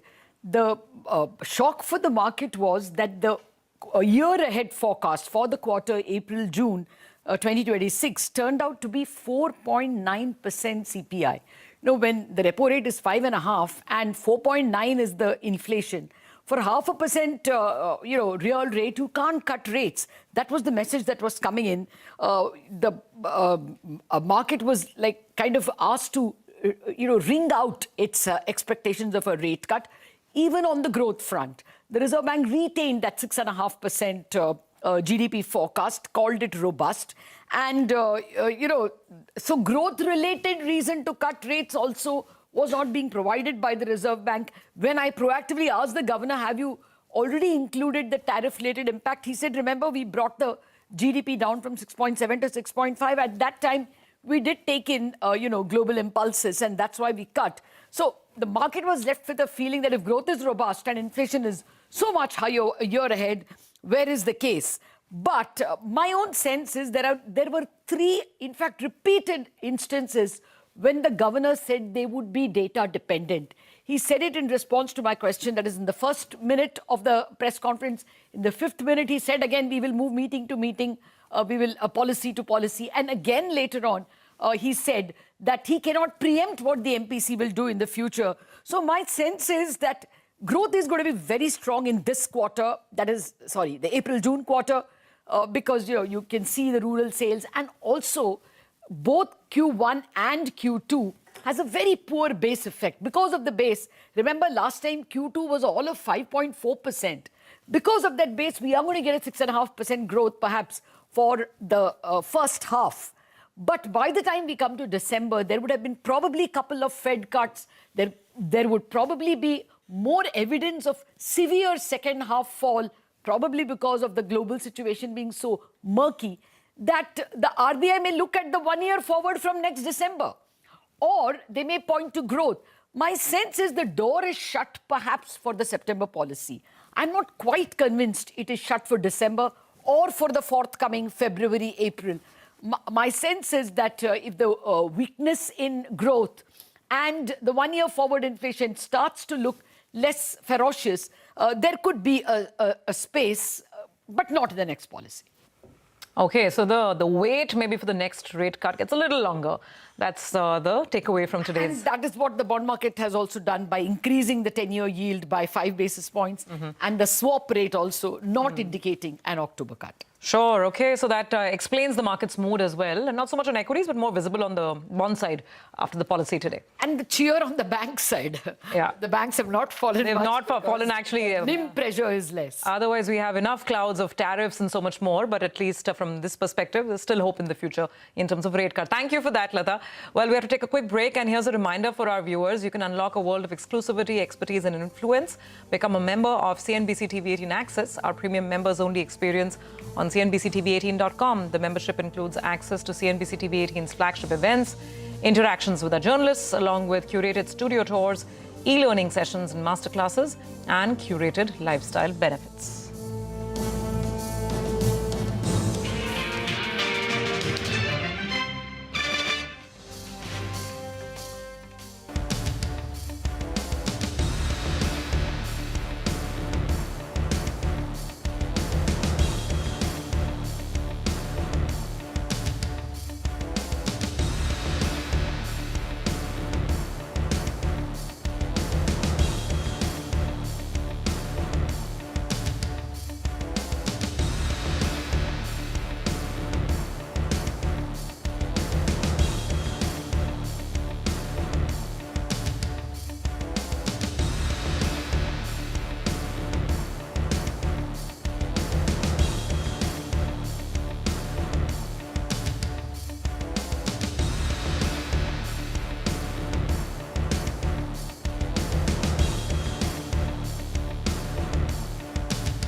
Welcome back. Counting down to the close, Mayuresh Joshi from MarketSmith India is now with us on the show.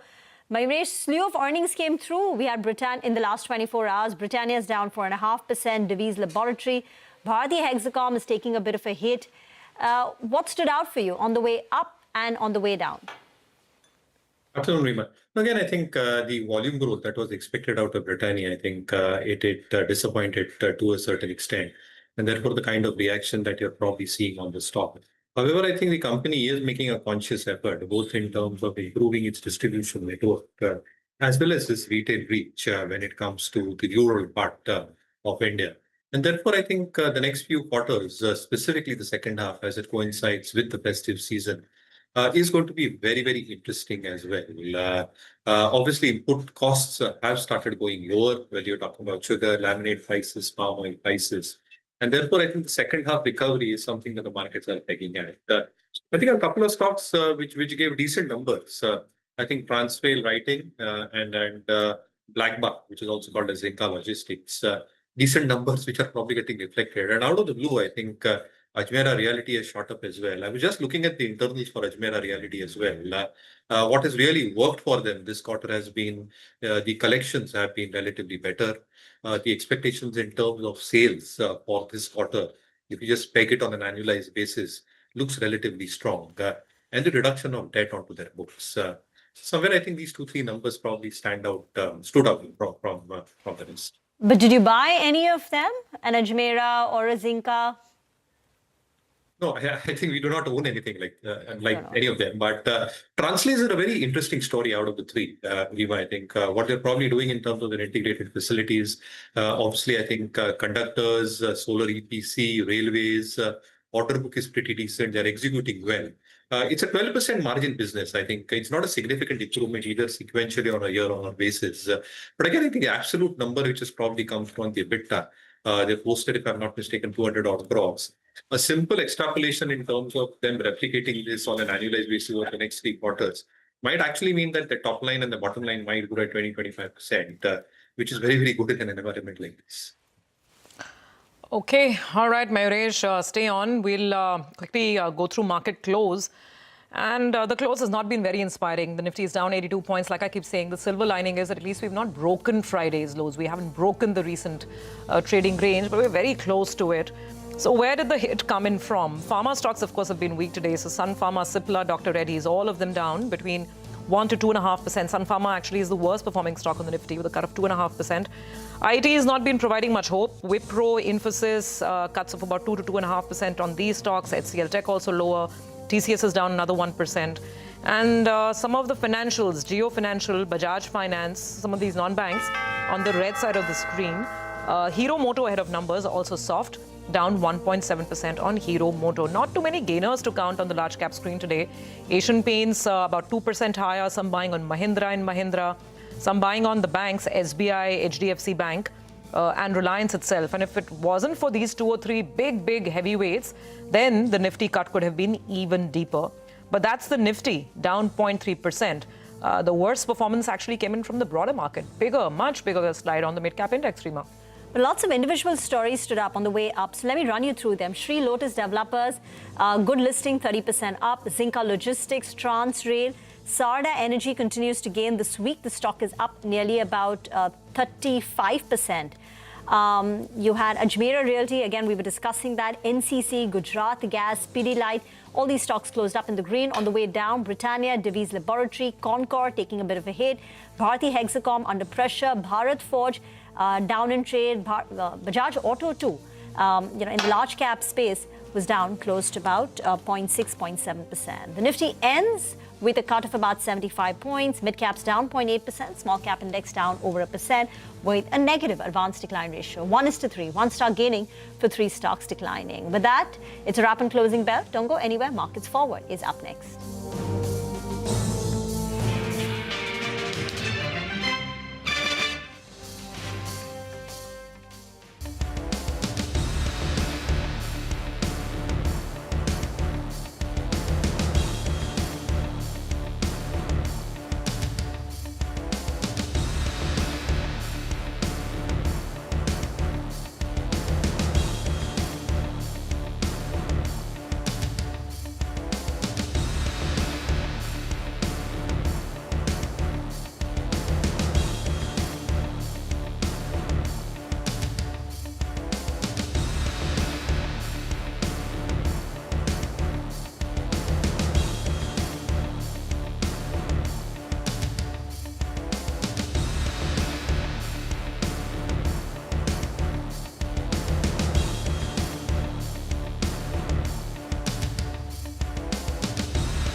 Dalal Street remains jittery as US President Trump threatens higher tariffs on India for buying Russian oil. RBI status quo policy fails to lift sentiment. The Nifty ends below 24,600. Pharma, IT remain under pressure. RBI's MPC votes to keep rates and stance unchanged even as it sees core inflation staying stubborn. The pause, however, is a relief for banks as it guards against any further pressure on margins, says SBI. Britannia slips after a mixed Q1. Volumes grew double-digit. Margins and volumes missed the mark. Bajaj Auto fell despite an inline set. Realizations grew more than expected, but weak motorcycle sales were offset by strong growth in EV portfolio.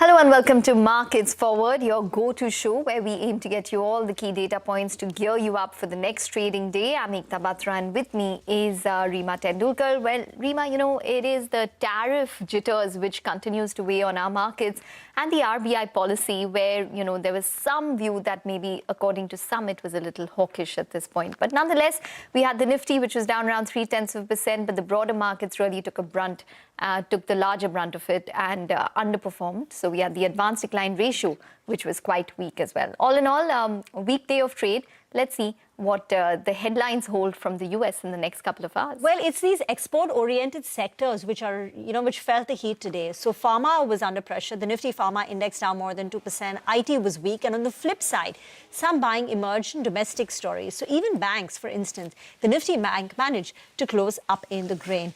In terms of the big losers, at least in the, on the large cap screen, we had cuts coming through on Britannia, Divi's Laboratory, Wipro, Sun Pharma, DLF, Tech Mahindra. These were under pressure. On the way up, buying seen in Asian Paints, HDFC Life and BEL. But let's talk about more movers and shakers. Hormus is now joining in. Hormus. Well, the broader markets may have underperformed today, but there were a lot of double-digit gainers as well within the broader market. Some of them were earnings reactions, some of them were news flow driven as well, with names like Zinka Logistics, Transrail, Lighting, all of them seeing double-digit gains today in today's session. And we'll start off with some earnings reactions, of course, with Carraro India ending 8% lower and continues to fall from its IPO price of over 700. Bharti Hexacom after the downgrade from CLSA. Morpen Labs came out with results just a few minutes earlier, that too ending with losses of around 6.5%. With some of the other movers in today's session, stocks that announced bonuses or supposed to announce bonuses as well. Nazara Technologies is going to consider a bonus as well as a stock split on the 12th. But the moment the news came out, the stock fell from the highs of the day. And Pidilite announced a bonus today. Sandur Manganese announced a bonus yesterday and it's building onto those gains today. And Godfrey Phillips, after the bonus issue, posted its results, making yet another high, 10% higher on this stock today as well. Now, some of the other big names in today's session, a sector that was sulking today are pharma names.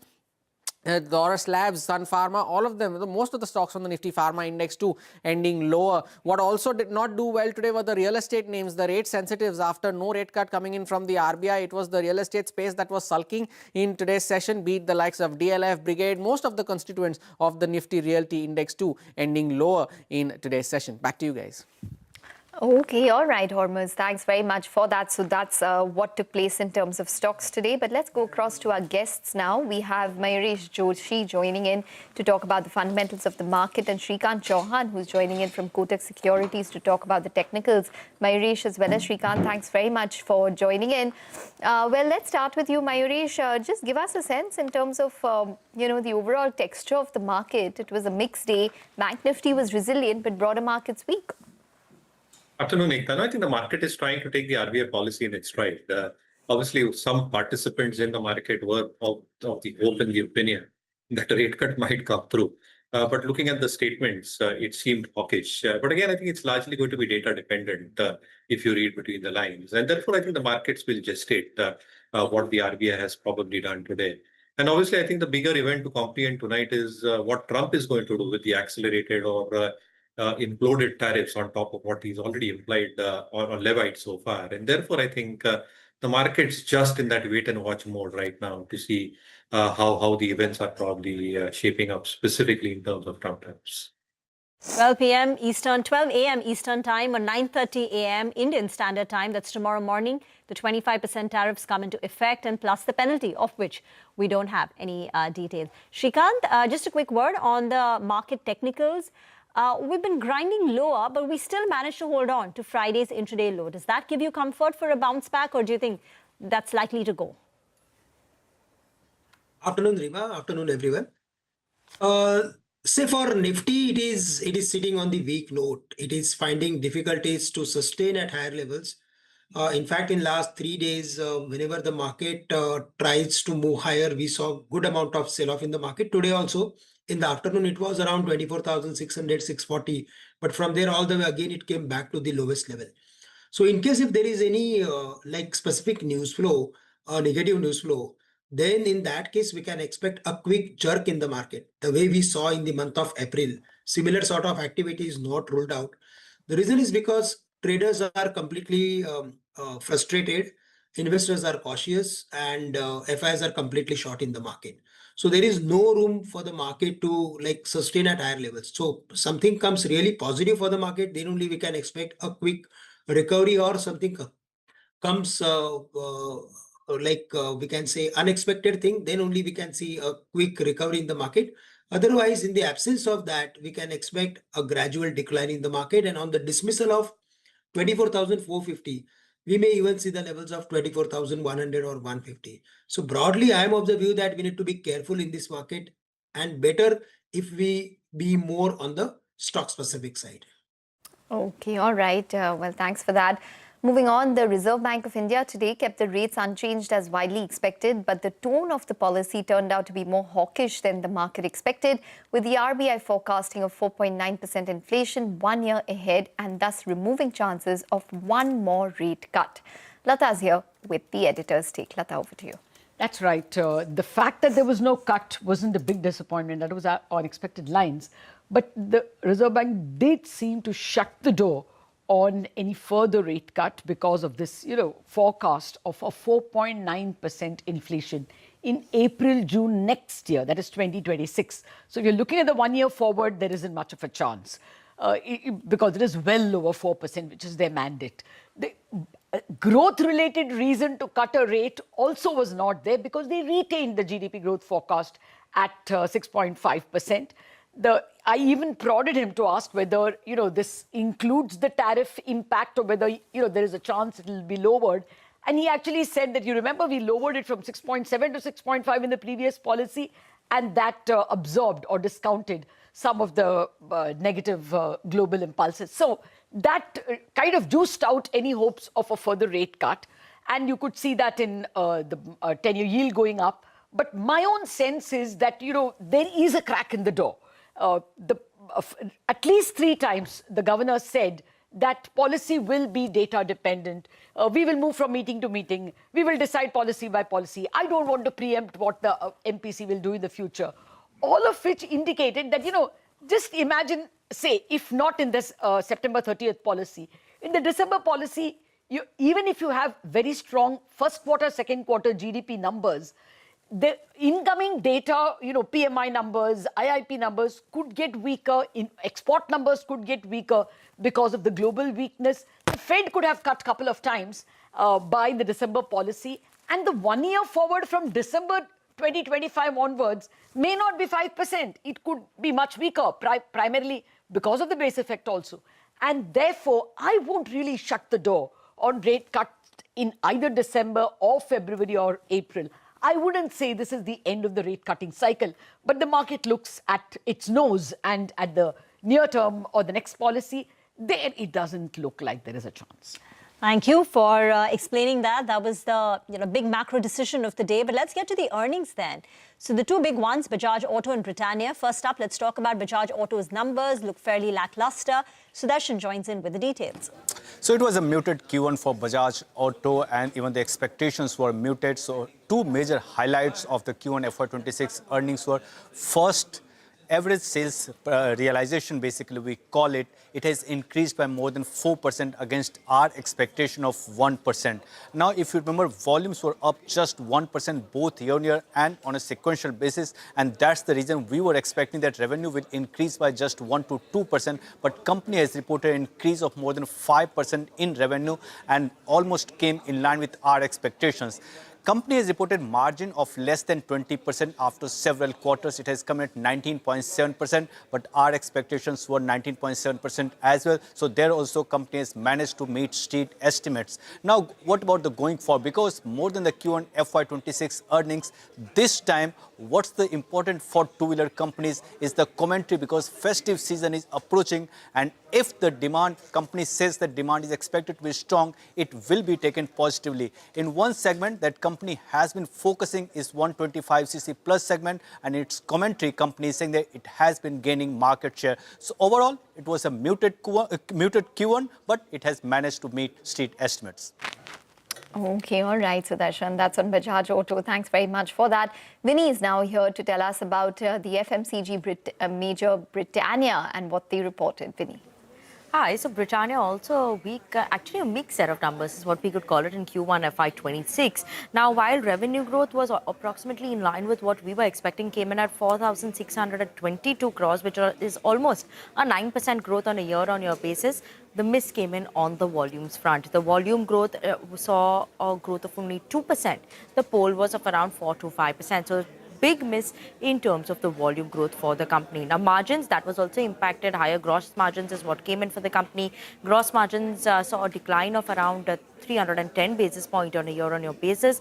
Other than that, in terms of overall operational performance is not anything good. So overall, that impact came in on that operational front, miss in terms of volume growth for the company. The commentary that came in from the management, they said that they are seeing some green shoots and some uptick in terms of consumption, both in the rural and urban areas. So that will be interesting to watch out for in Q2, while the focus for the company remains on sustaining this healthy growth while protecting the margins. So important will be margins if they are maintained at these levels. But this time, there was a bit of a miss that came in on the margin front as well. 17.8% was our expectation. The margins came in at 16.4%. So mixed performance, revenue was in line, but margins and volumes were a miss for the company. Thank you. Shrikant, Britannia's chart after the 4% fall, what's the setup? See, here it is very clearly heading downward. The stock has made a double top sort of formation close to 5850 sort of levels. And from there, it is falling vertically. So the next level to watch out for would be somewhere close to 5,000 or 5,100. I think in case if there is any rebound because of any reason, we should look for reducing positions from Britannia. I think they had a conference call and they kind of said that commodity cost relief from palm oil duty cut, etc., will support margins from Q2. So one of the concerns was margins. The second one was on volumes. But it seems like in the conference call, they spoke about some margin relief. Okay, well, talking about conference calls, we did have Divi's Labs, which was in focus on account of its numbers, as well as its conference call, which was held during market hours today. Divi's Labs, the stock ended lower by around 4% The revenue was in line with expectations. It was up around 14% in terms of revenue, margins at around 30.2%, and a profit of around 545 odd crores. What did they say in terms of a couple of key takeaways? They are seeing some amount of price pressure in generics, price pressures due to factors such as the geopolitical situation globally. Every brand, according to them, has its own strategy. They will go along with what the brand requires. They were referring to valsartan, the heart drug, which did go off patent in July and saw additional competition. Right now, they're not clear in terms of what the tariffs could be and whether or not they could be on intermediates as well as APIs. Interesting takeaways coming in from Divi's, but no specific reason on why the stock could have been lower by around 4%. Mayuresh, do you look at the stock?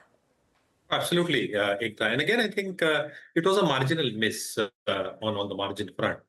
Having said that, I think the Trump rhetoric when it comes to pharma as a whole, where he's saying there's going to be a marginal tax and he's then going to ramp it up to 150 and then 250% over the next few years. I think that is what is creating a scare across the pharma universe, whether it's branded generics, whether they are CDMO players or the likes. And this uncertainty is something which will have a deep impact if it's taken forward both in terms of pricing, both in terms of new product launches and the likes. So I think it's more a rhetoric in terms of the global uncertainty related to pricing. However, I think in terms of core numbers itself, I think they were not a bad set. I think it was a miss, but not a bad one. Let's get in a handle on some more Q1 earnings. Transrail Zinka rallied on the back of a strong performance. Concord was a miss. Gaurav joins in with the details.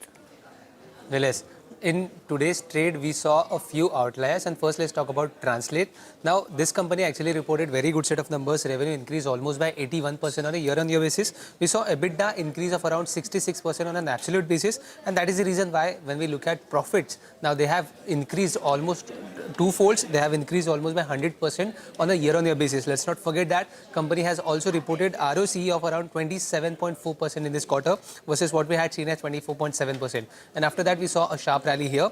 Another stock to watch out was Zinka Logistics, because here also we saw good set of numbers.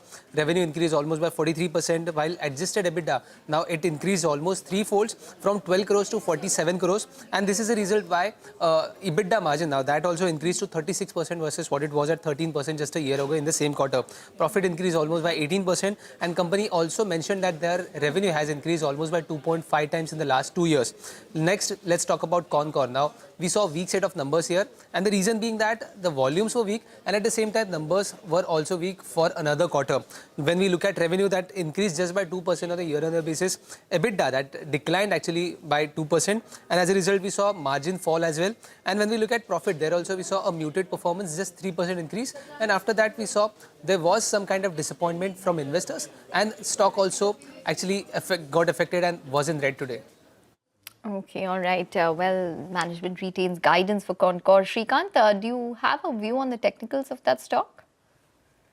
Yeah, on technicals, if we go through with its technical pattern on long-term charts, then it is showing a lot of weakness. It is not finding any important, it is not holding on any important support levels.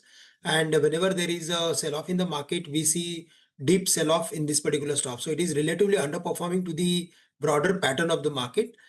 Today also, after the result, we saw a good amount of sell-off, and it has broken the important support levels, which was around 570.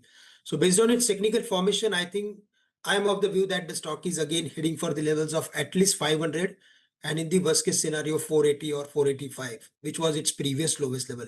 So very high chances of hitting previous lows if we consider Concur. Mayuresh, you were earlier telling us how Transrail lighting looks very interesting. The entire business model, but you still don't own it on your portfolio, or you're not recommending a buy. When does it become a buy? So I think we'll wait for the signals to come through, and obviously the signals are right there. Our own sense is that it is attractively placed even at this juncture, but I think if it declines, I think that will be a good opportunity. As I said, I think integrated facilities, 4 integrated facilities that Transrail manages, numbers relatively in the first quarter on an absolute basis, 200 crore EBITDA. Last year, on an annualized basis, they've done almost 650 odd crores.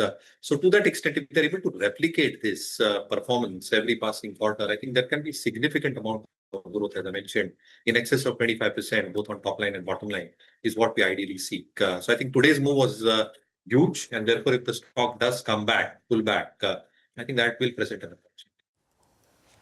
Okay, all right. Mayuresh as well as Shrikant, thanks very much for bringing in that perspective. We need to take a short break, but up next we'll get you the top corporate voices and the key market events to watch out for. Stay tuned.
से पढ़ें।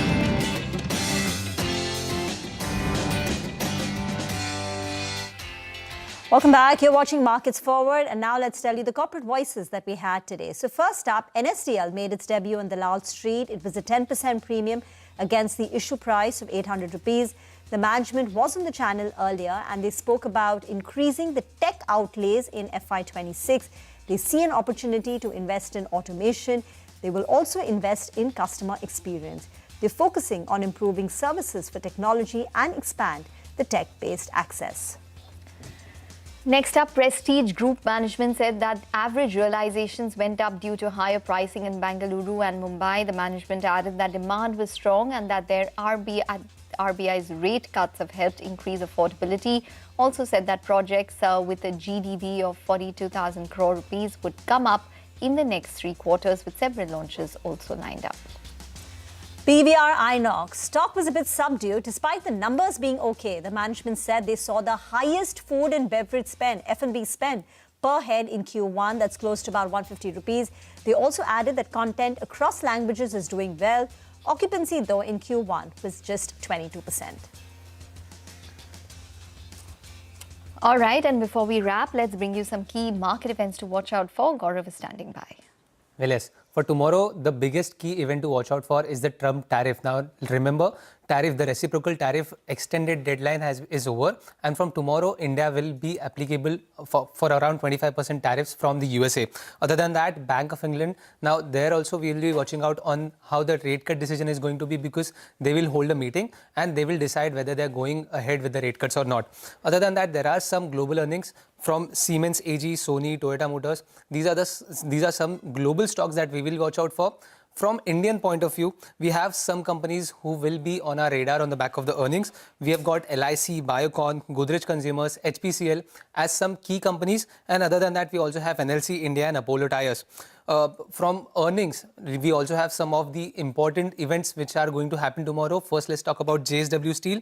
Now, Supreme Court has recalled the order for cancelling JSW's 19,300 crores bid for Bhushan Power's resolution. Now, there will be fresh hearing tomorrow, and on the back of this, we are watching out on this counter. MSCI India rejig will also happen tomorrow, and according to Jio Financial, there are a few stocks and candidates who can get added in the likes of Swiggy, Mazgaon Dock, Hitachi Energy and Vari Energies. Together, this can actually attract around $850 million as per Jio Financial. And lastly, let's also focus on JSW Cement, because this company will come up with the IPO. They are going to raise around 3,600 crores. And remember, the price band is going to be between 139 to 147. So definitely all these stocks will be on our radar tomorrow. Valuation is approximately 20,000 crore rupees, and currently it's the 9th largest company by way of capacity in terms of cement capacity. Thank you, Gaurav, for that. Well, that brings us to a close in this edition of Markets Forward. We'll be back with more news and updates.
Hello and welcome to Business 360. I'm Arundhati Ramnan and these are the top headlines that we're tracking for you.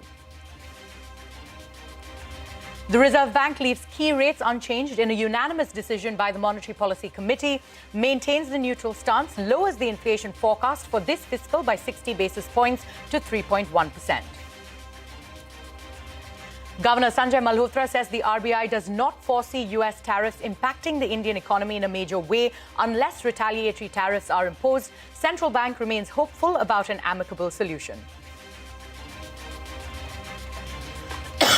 US President Trump threatens to hit India with additional tariffs, buying Russian oil within 24 hours. India calls it unjustified and unreasonable. When asked about the continuing US imports from Russia, Trump says he doesn't know about it and will check and get back. Sensex and Nifty end with minor losses as Trump's tariff threat weighs on sentiment. RBI status quo policy fails to lift sentiment. Mid-caps and small-caps suffer sharper cuts.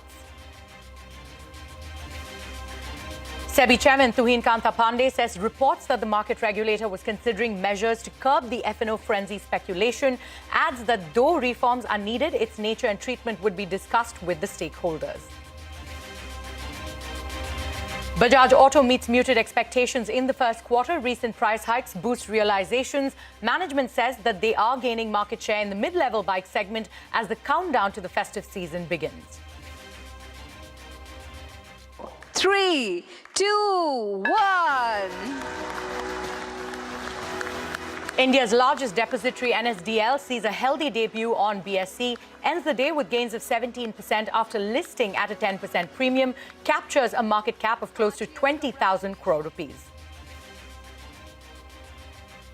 At least 5 people are dead and over 100 fear trapped under debris from flash floods triggered a landslide in Uttarakhand. Several houses in Uttarkashi's Dharali buried by the landslide. Authorities say more than 400 people rescued so far. More than 20 people killed in Israeli attacks on Gaza since dawn. A United Nations clinic sheltering the displaced was also targeted. Food and water remains in short supply as many Gazans continue to starve. The top story this evening, the Reserve Bank of India has left its repo rate unchanged at 5.5% in a unanimous decision by the Monetary Policy Committee.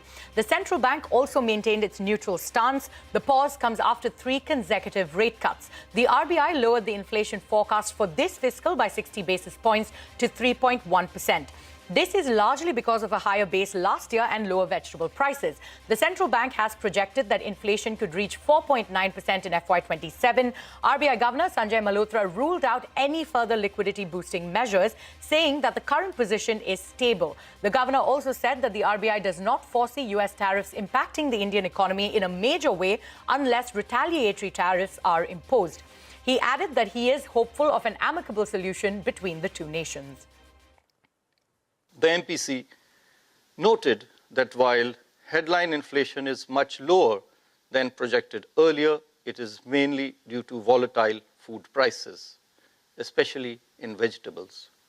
Core inflation, on the other hand, has remained steady around the 4% mark as anticipated. Inflation is projected to go up from the last quarter of this financial year. As of now, we don't see a major impact of this unless, we have retaliatory tariffs and so on and so forth, which I really do not foresee. Geopolitical uncertainties have somewhat abated, even though global trade challenges continue to linger. Over the medium term also, the Indian economy holds bright prospects in the changing world order. The fact that there was no cut wasn't a big disappointment. That was on expected lines. But the Reserve Bank did seem to shut the door on any further rate cut because of this, forecast of a 4.9% inflation in April, June next year, that is 2026. So if you're looking at the 1 year forward, there isn't much of a chance.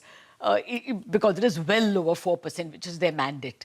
The growth-related reason to cut a rate also was not there because they retained the GDP growth forecast at 6.5%. I even prodded him to ask whether, this includes the tariff impact or whether, there is a chance it will be lowered. And he actually said that, you remember, we lowered it from 6.7 to 6.5 in the previous policy, and that absorbed or discounted some of the negative global impulses. So that kind of juiced out any hopes of a further rate cut. And you could see that in the 10-year yield going up. But my own sense is that, there is a crack in the door. At least 3 times, the governor said that policy will be data dependent. We will move from meeting to meeting. We will decide policy by policy. I don't want to preempt what the MPC will do in the future. All of which indicated that, just imagine, say, if not in this September 30th policy, in the December policy, even if you have very strong first quarter, second quarter GDP numbers, the incoming data, PMI numbers, IIP numbers could get weaker, export numbers could get weaker because of the global weakness. The Fed could have cut a couple of times by the December policy, and the 1 year forward from December 2025 onwards may not be 5%. It could be much weaker, primarily because of the base effect also. And therefore, I won't really shut the door on rate cuts in either December or February or April. I wouldn't say this is the end of the rate cutting cycle, but the market looks at its nose and at the near term or the next policy, there it doesn't look like there is a chance. And staying with the Reserve Bank, RBI Governor Malhotra has said that the Jan Dhan scheme has completed a decade and many accounts are due for a re-verification of the Know Your Customer rules. Banks have been organizing camps and they will ramp it up to Panchayat level from the 1st of July to the 30th of September. So far, over 1 lakh camps have been conducted and KYC for over 14.22 lakh bank accounts has been verified again. The other big story this evening, US President Donald Trump has threatened to hit India with additional tariffs for buying oil from Russia. Speaking to CNBC yesterday, President Trump said, and I quote, "I think I am going to raise India's tariffs substantially in the next 24 hours, end of quote. The US has already imposed a 25% tariff on imports from India, which is scheduled to take effect tomorrow. He has also vowed to impose additional penalties on India without divulging details. Responding to the US President's threats, the Ministry of External Affairs said the targeting of India is unjustified and unreasonable. The ministry has promised to take all necessary measures to safeguard national interests and economic security. India said it began importing from Russia because traditional supplies were diverted to Europe after the Ukraine war. In fact, India went on to say that the US actively encouraged imports of Russian oil by India as it strengthened global energy market stability. Here is President Trump speaking to CNBC on the possibility of imposing higher tariffs on India. With India, what people don't like to say about India, they're the highest tariff nation. They have the highest tariff of anybody. We do very, very little business with India because their tariffs are so high. So India has not been a good trading partner because they do a lot of business with us, but we don't do business with them. So we settled on 25%, but I think I'm going to raise that very substantially over the next 24 hours because they're buying Russian oil, they're fueling the war machine. And if they're going to do that, then I'm not going to be happy. But India went from the highest tariffs ever. They will give us 0 tariffs. And they're going to let us go in. But that's not good enough because of what they're doing with oil. India has called out both the US and European Union for continuing to trade with Russia. In a statement by the External Affairs Ministry, India said US has been importing uranium hexafluoride for its nuclear industry and palladium for its EV industry, along with fertilizers from Russia. President Trump was asked about this today. He responded saying he does not know and will check and get back. India says that the U.S. imports Russian uranium, chemicals, fertilizers, while criticizing their energy imports. Your response to that, sir? I don't know anything about it. I'd have to check, but we'll get back to you on that. Yeah, please. Parikshit Luthra is here with more on India's defense against claims made by President Trump and U.S. officials. Parikshit? As Donald Trump threatens India with action due to high purchases of Russian oil, several economies, including the European Union, have not been able to decouple from Russia completely. The EU, for one, has paid Russia $105.6 billion for gas imports since the start of Russia's invasion of Ukraine. Take note of this now. EU payments for Russian imports were approximately 75% of the 2024 Russian military budget. Europe's LNG imports from Russia are up more than 67% since Q1 of 2021, while EU imports of Russian gas are down 70% in Q1 of 2025 versus Q1 of 2021. But this is not due to sanctions, but because of payment issues and infrastructure damage, according to several experts and reports. Europe is clearly struggling to decouple from Russian gas due to long-term contracts running till 2040 and failure to attain sufficient non-Russia gas supply. If you look at overall trade, EU has reduced trade with Russia, but as of 2024, the two-way trade was approximately $78 billion, less than $68.7 billion worth of trade between India and Russia. EU imports in 2024 were $41.5 billion and were dominated by fuel and mining products. EU's trade with Russia has fallen sharply this year, but imports were still $10 billion in Q1 of 2025. So who are the biggest buyers of Russian exports since December 2022 till June 2025? Let's start with coal. China, 44% when it comes to Russian coal. India, 19%. Turkey, 11%. South Korea, 9%. Taiwan, 4%. All of these countries are buyers of Russian coal. When you speak about biggest buyers of Russian crude oil, you've got China at 47%, India at 38%, Europe at 6%, Turkey at 6%. When you speak about LNG, EU is the biggest buyer. 51% of Russian LNG imports go to EU, 21% to China, 18% to Japan. Pipeline gas, EU again, 37%, China, 30%, Turkey, 27%. Let's now put the spotlight on fossil fuel exports from Russia. Russia earned roughly 922 billion euros in revenue from fossil fuel exports since February 2022. EU purchased more than 212 billion euros worth of these exports. China is the biggest buyer of Russian fossil fuels, followed by India. More than 10 nations, including EU, Turkey, Brazil, Singapore, Hungary, and South Korea, were also buyers. So while Donald Trump is putting all his attention to India, it's not just India. There are many buyers of Russian products all across the world, and one of US's key allies, the European Union itself, has not been able to decouple from Russia. All right, Parikshit, many thanks for those details. Now, National Security Advisor Ajit Doval has arrived in Moscow to hold talks on India-Russia ties. His visit comes after US President Trump announced tariffs and a penalty on India over its purchases of Russian oil. This is the NSA's first visit to the country after Operation Sindoor. Doval is likely to discuss defense and security cooperation, the delivery of the remaining S-400 missile systems, and preparations for the upcoming SCO summit. External Affairs Minister S. Jaishankar will also visit Moscow later this month.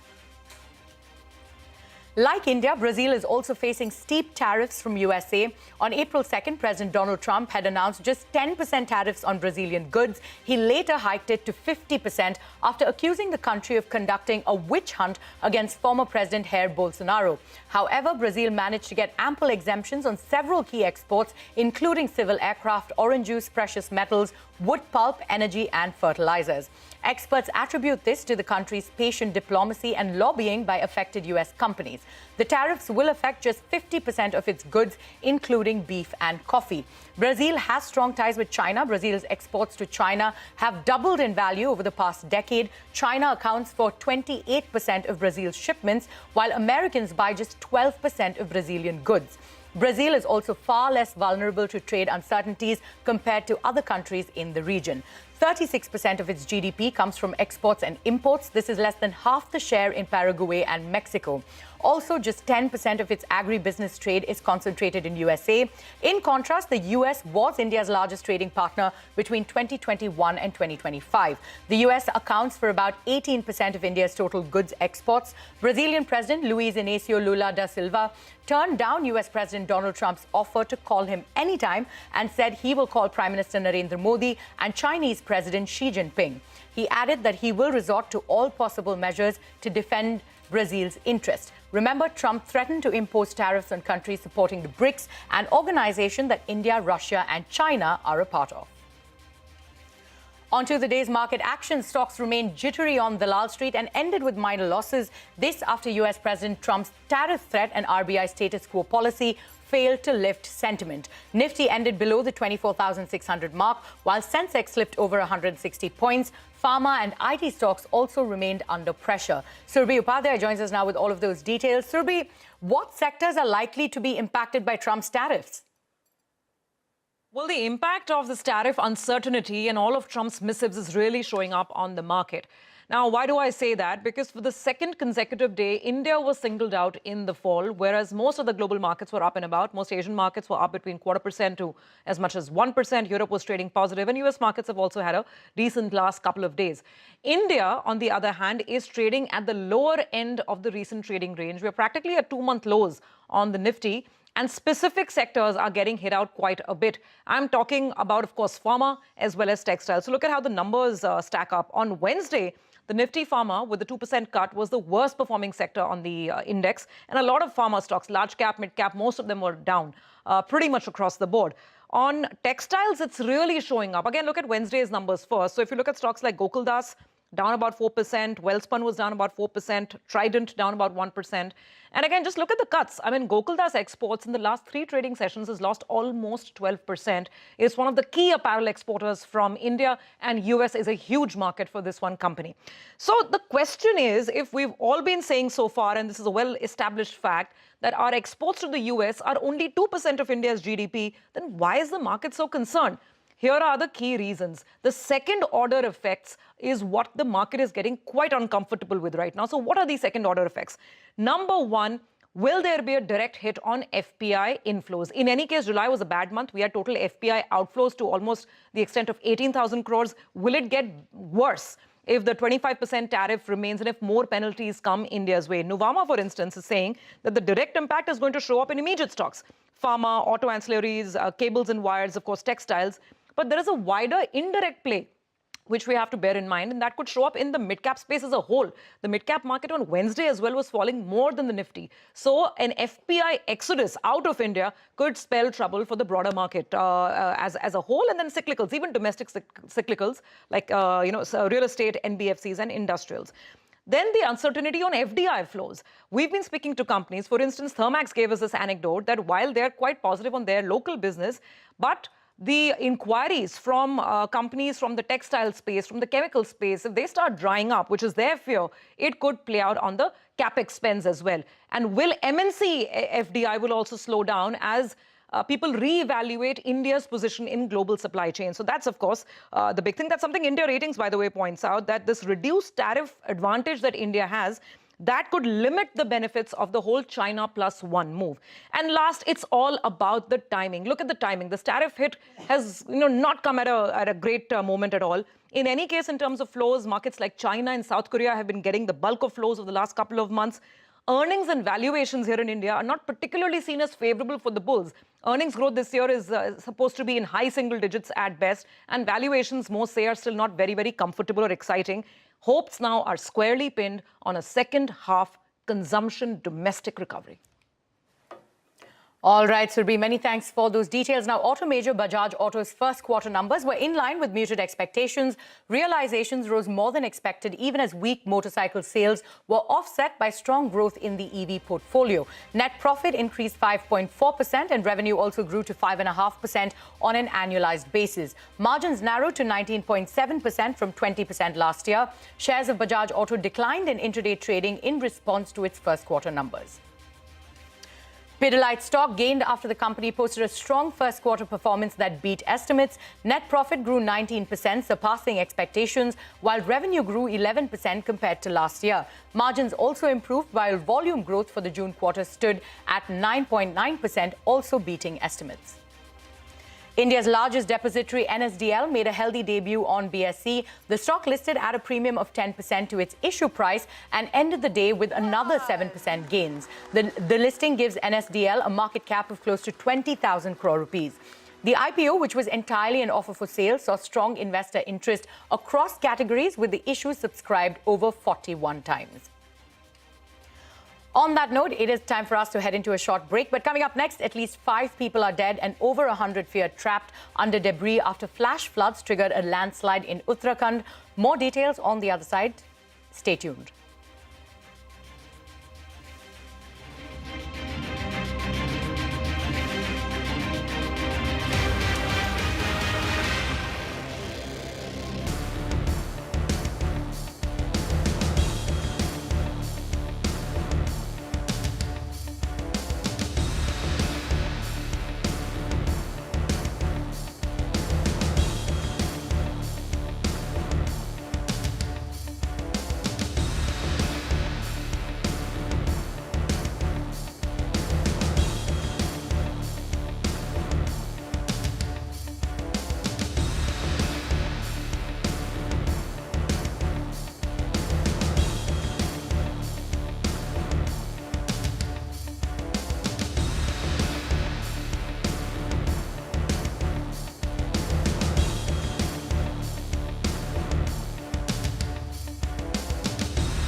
Welcome back. You're still with us on Business 360. Forces continue to bombard Gaza, killing at least 18 Palestinians since dawn. The military also attacked a United Nations clinic sheltering displaced people in the enclave. Meanwhile, Gaza's health ministry has reported that 5 people have died due to famine and malnutrition in the past 24 hours.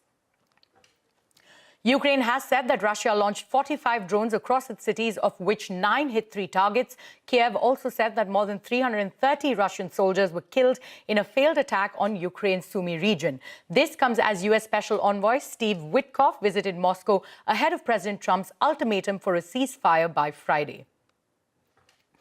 The death toll in Uttarkashi has risen to 5 after a massive cloudburst triggered flash floods in the region. Rescue operations are underway and reports have suggested that 100 people are still stranded and 50 people are missing. State disaster management forces have rescued over 400 people so far. Chief Minister Pushkar Singh Dhami visited the site and inspected the ongoing rescue operations. CNN News 18's Anshul Singh joins us now with a ground report. Weather has improved a lot over here.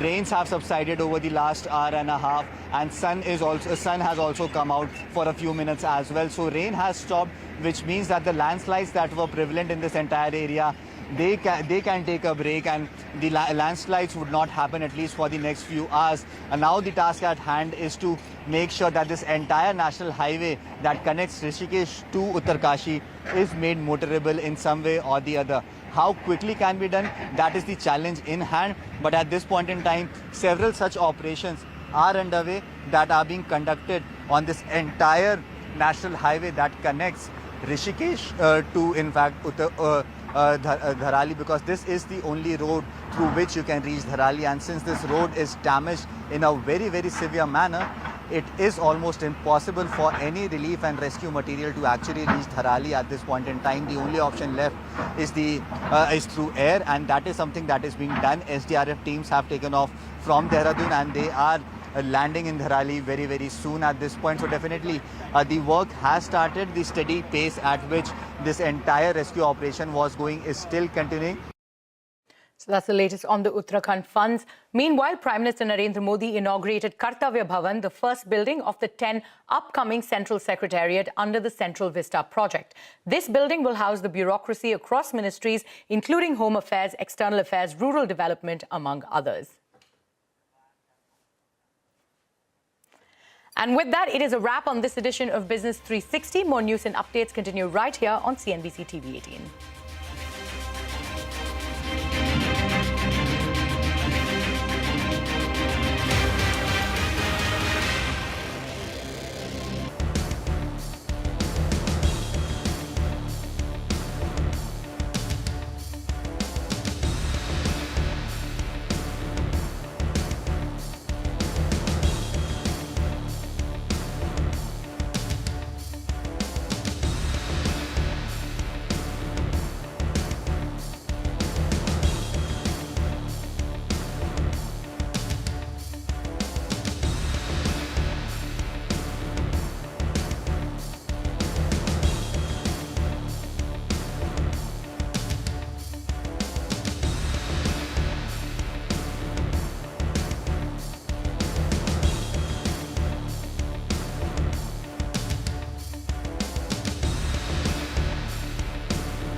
afternoon. Welcome to this special show on the monetary policy. I'm Lata Venkatesh.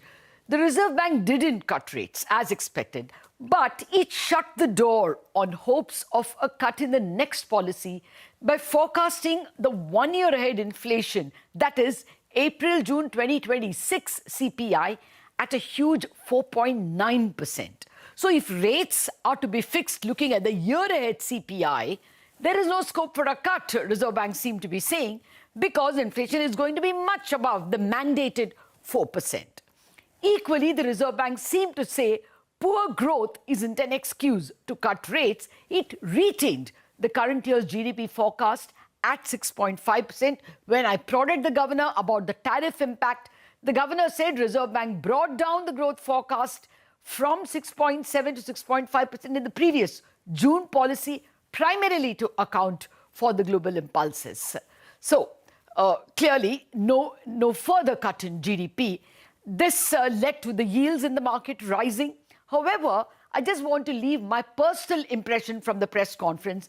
My impression was that the governor on 3 separate occasions in the conference said that the RBI will monitor the macros on a policy-to-policy basis. That was his quote. The MPC will take a view meeting to meeting, he said in response to another question. And then he said the MPC meets every 2 months and will consider all scenarios. 3 times. So this gives me the feeling that we can't rule out a cut maybe in December or February next. But with that initial impressions, let me invite the experts joining me to parse the policy. I'm Mridul Sagar, former MPC member, former RBI ED, and now Professor of Economics at IIM Kozhikode. Samiran Chakrabarti, the economist from City India, and Abhishek Upadhyay of ISEC PD. Well, gentlemen, thank you very much for your time. In a bit, we're going to be joined by the State Bank of India chairman as well. But Samiran, let me start with you.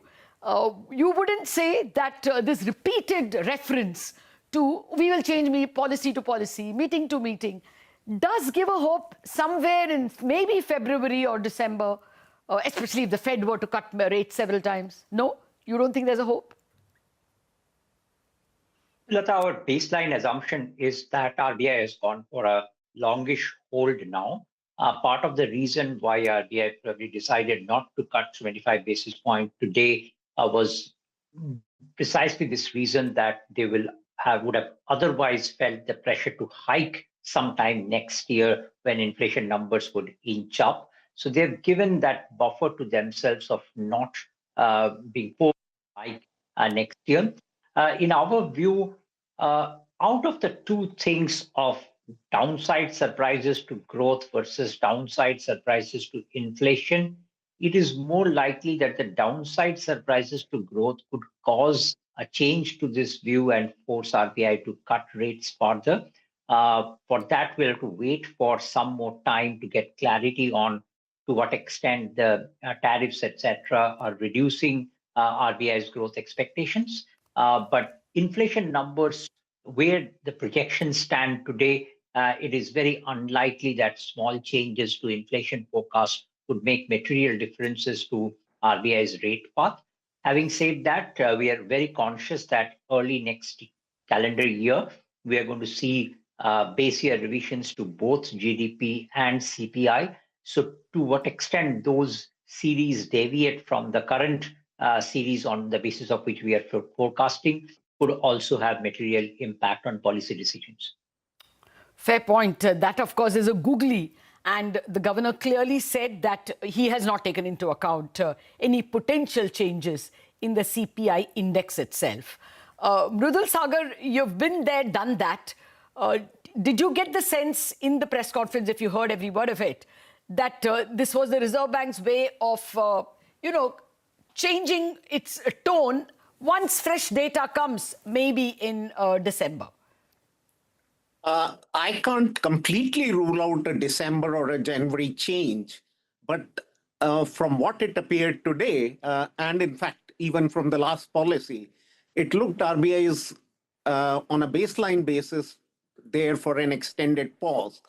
Now, if today's policy has given an impression that it is a hawkish pause, I would completely disagree with that. I think it's a realistic pause. and naturally the neutral stance has to be retained. And also because front loading of the rate cuts had been done, there is very little scope now for further cuts. If the only reason why a rate cut hope many people are saying has come from a 60 basis point reduction in the inflation projection for the full year, we also have to be cautious that basically what we are seeing is an increased uncertainty around that baseline projection. If you the fan chart in the monetary policy resolutions, basically there is a 20 basis point hike on the upper side of the inflation expectations. So we can't completely rule that out. And there is lingering tariff issue, which is there at the back of the whole considerations.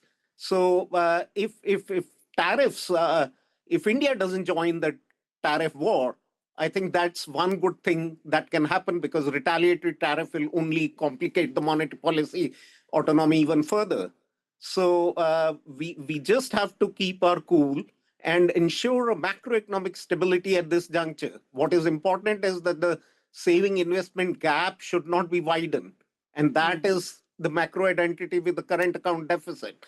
So if we start cutting the rates at this juncture, the financial saving rate, which is already hovering around 5% of the GDP, which is very low, could take a further hit.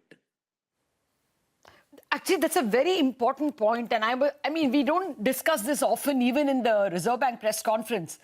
You would think that's a big reason, right? In any case, household financial savings are not where we would like them to be. And that would be one reason why the Reserve Bank is wary of cutting, right, Mridul? Yes, absolutely. If you see where the neutral rate is with the inflation projections we have, the neutral rate is at best 1.1% if you take the Q4 inflation projection, and has gone below 1 at 0.85%, the policy real rate, in case you have the first quarter. The June policy, The June policy. And also mindful that the weighted average term deposit rate in real terms has fallen dramatically now, and that could really affect the saving behavior in particular terms, with foreign banks in particular almost into the negative terrain on the real rate basis of the deposits. Okay. No, I'm glad we don't get the saver's point of view. We are always worried about those who pay EMIs, and this is something which lately the Reserve Bank, as the monetary authority, should worry about. Abhishek Upadhyay, the 10-year yield went to 6.4, yaar. I mean, that was quite a reaction. What is the market and the swap market telling us? They are ruling out rate cuts altogether? Well, Lata, so the bond market reaction clearly indicates there was some expectation RBI could move in the next policy, if not in this policy. And because there was no clear guidance that is going to happen, we have seen some reaction. If looking at the swap markets, there was about a 60% probability we estimate for a rate cut in October, which was priced heading into this policy meeting. After the market moves today, this probability could potentially be 25-30%. So a probability of October cut has gone down from market pricing standpoint, and which is logical. At the same time, we don't have any view of more rate cuts from RBI, but I agree with other panelists that the bias has to be towards the risk of more easing from RBI down the line, even if those actions are delayed. And that view in turn mainly stems from RBI likely now adopting a more reactive approach to realization of any downside risk to growth rather than a preemptive approach they have followed so far. And there are downside risks to growth projections which RBI has put out. Just that there is still uncertainty about whether there will be any response on the fiscal policy front, for instance, to manage the fallout of tariffs, as also the impact of monetary policy transmission on growth, which would be seen in the second half of the year. RBI is actually waiting for clarity on those parameters before taking another basically step. Fair point. Actually, Sabiran, when will we start seeing signs of growth not quite making it to 6.5? the August 31st number will be for April, May, June, and that may well be 6.5. There is a base advantage. As well, we've seen fairly strong rural demand. You can see it in the two-wheelers and a few other, the PMI looks strong. Even when you go to the December policy, you're only going to have on November 30th, the second quarter numbers. That also has a very strong base effect. It was, 5.4 year ago. So do you think even by December, there will be enough signs of slowing growth? Unlikely on the GDP print, because apart from the base that you were mentioning, the first half GDP is going to significantly, the real GDP is significantly going to benefit from a very favorable deflator.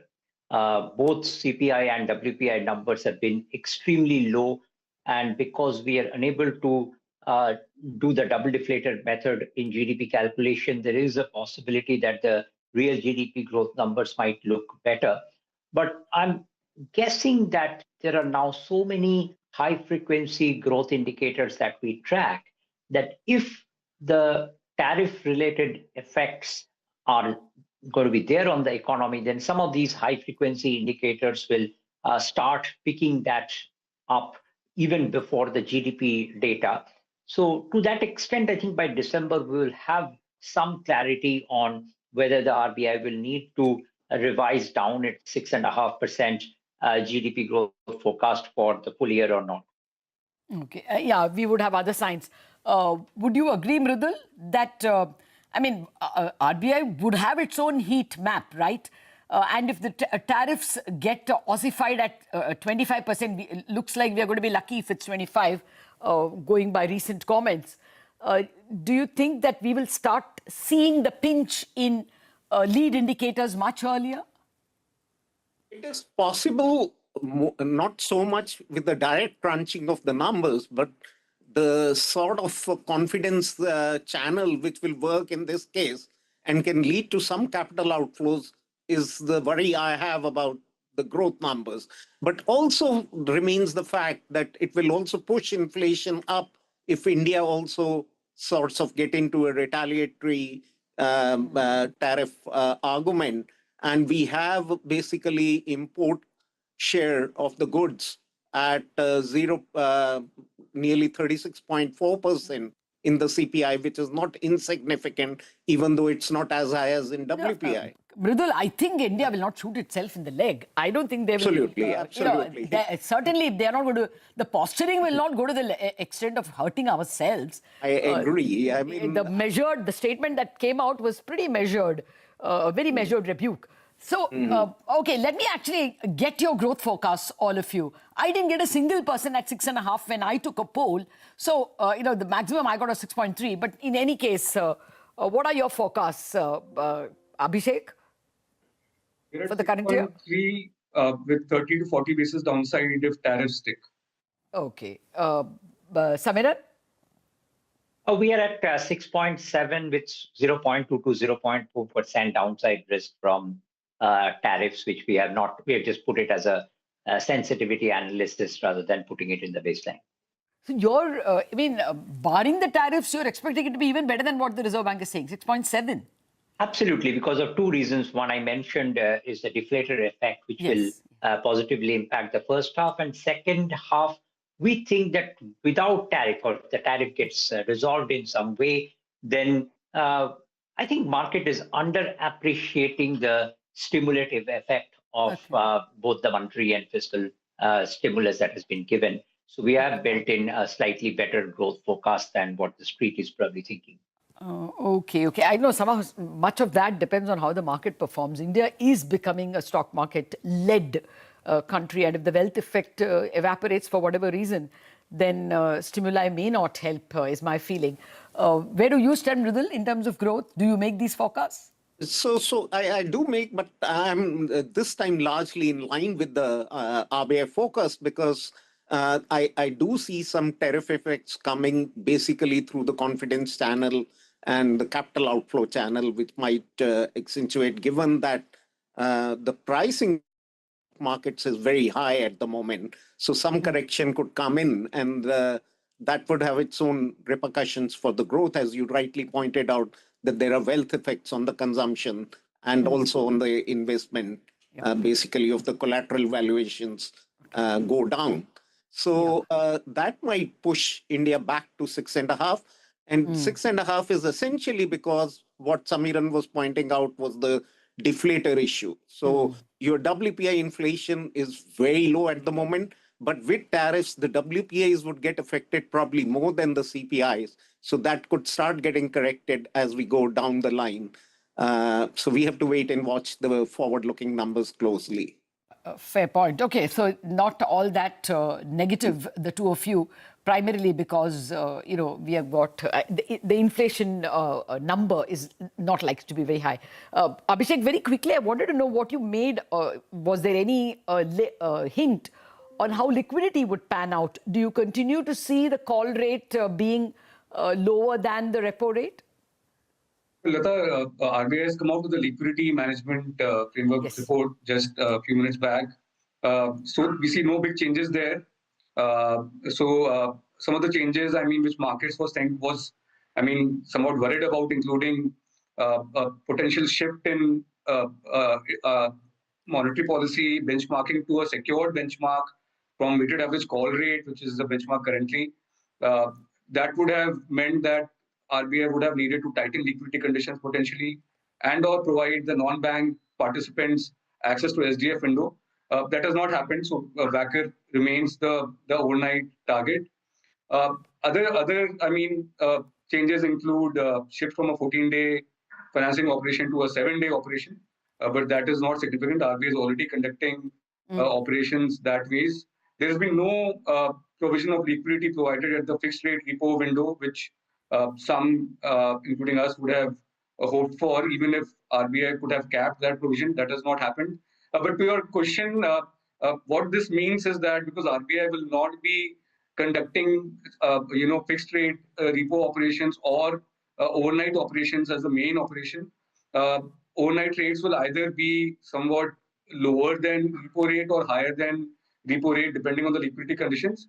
Based on the liquidity outlook that we have for next few months, when CRR cuts also will kick in, we think WACR, weighted average call rate, will be somewhat below repo rate in the next few months, but closer to repo rate rather than the SDF rate. Okay. Well, Samiran, do you want to add to that? Actually, running out of time, I do want your view on the rupee as well, with what the Reserve Bank is saying, with the way non-farm payroll numbers have come. Does the rupee look like crossing 88 to the dollar? Well, it seems like the RBI has allowed a bit of depreciation in the real effective exchange rate also. We are now tracking the RER somewhere around the 99 to 100 range, which is slightly lower than the historical range on the 40-country RER. And this could be RBI's way of thinking that this is growth supportive, or it could be because RBI wants to create a bit of buffer on the tariff by keeping the exchange rate in an offset mode. So the primary way to approach the currency, if RBI believes that the currency is depreciating more than what it wants, is through FX intervention, not through the interest rate channel. So from that perspective, I would think that whether RBI considers any further rate cut or not, that will be more determined by the growth outturn rather than the exchange rate. Oh, absolutely. I think that has been long the Reserve Bank's policy, and it's only under very disturbing conditions that they allow the global factors to impinge on them. Unfortunately, out of time, but thank you very much, Samiran, Mridul and Abhishek for joining me. We have to take a break, and after that, we will have the biggest banker joining us, SBI Chairman C.S. Sethi, on what he has made of the policy and how he sees the economy evolving from here on. Back in a jiffy.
Welcome back to our special show on the Reserve Bank of India monetary policy. We now have with us the country's biggest banker, State Bank of India Chairman, Mr. C.S. Sethi. Thank you very much, Mr. Sethi, for joining us. What is your key takeaway from the policy? Key takeaway essentially is that, I think in my view, the pause is justified.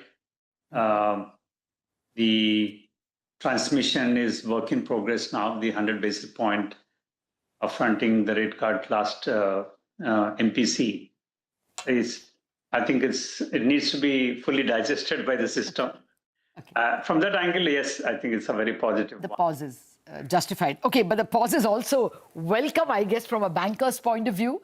I know that you are tongue-tied now because of the upcoming results. But for the sector as a whole, do you think that Q2 will be the lowest in terms of margins now that chances of a rate cut are not there? Well, I think the transmission is happening. I think the levels of transmission, as Governor mentioned, is different in the sense that the deposit rate cuts seem to be moving faster for the industry than the loan rate cuts. But this was the trend which we have seen when rates have gone up also. Yeah.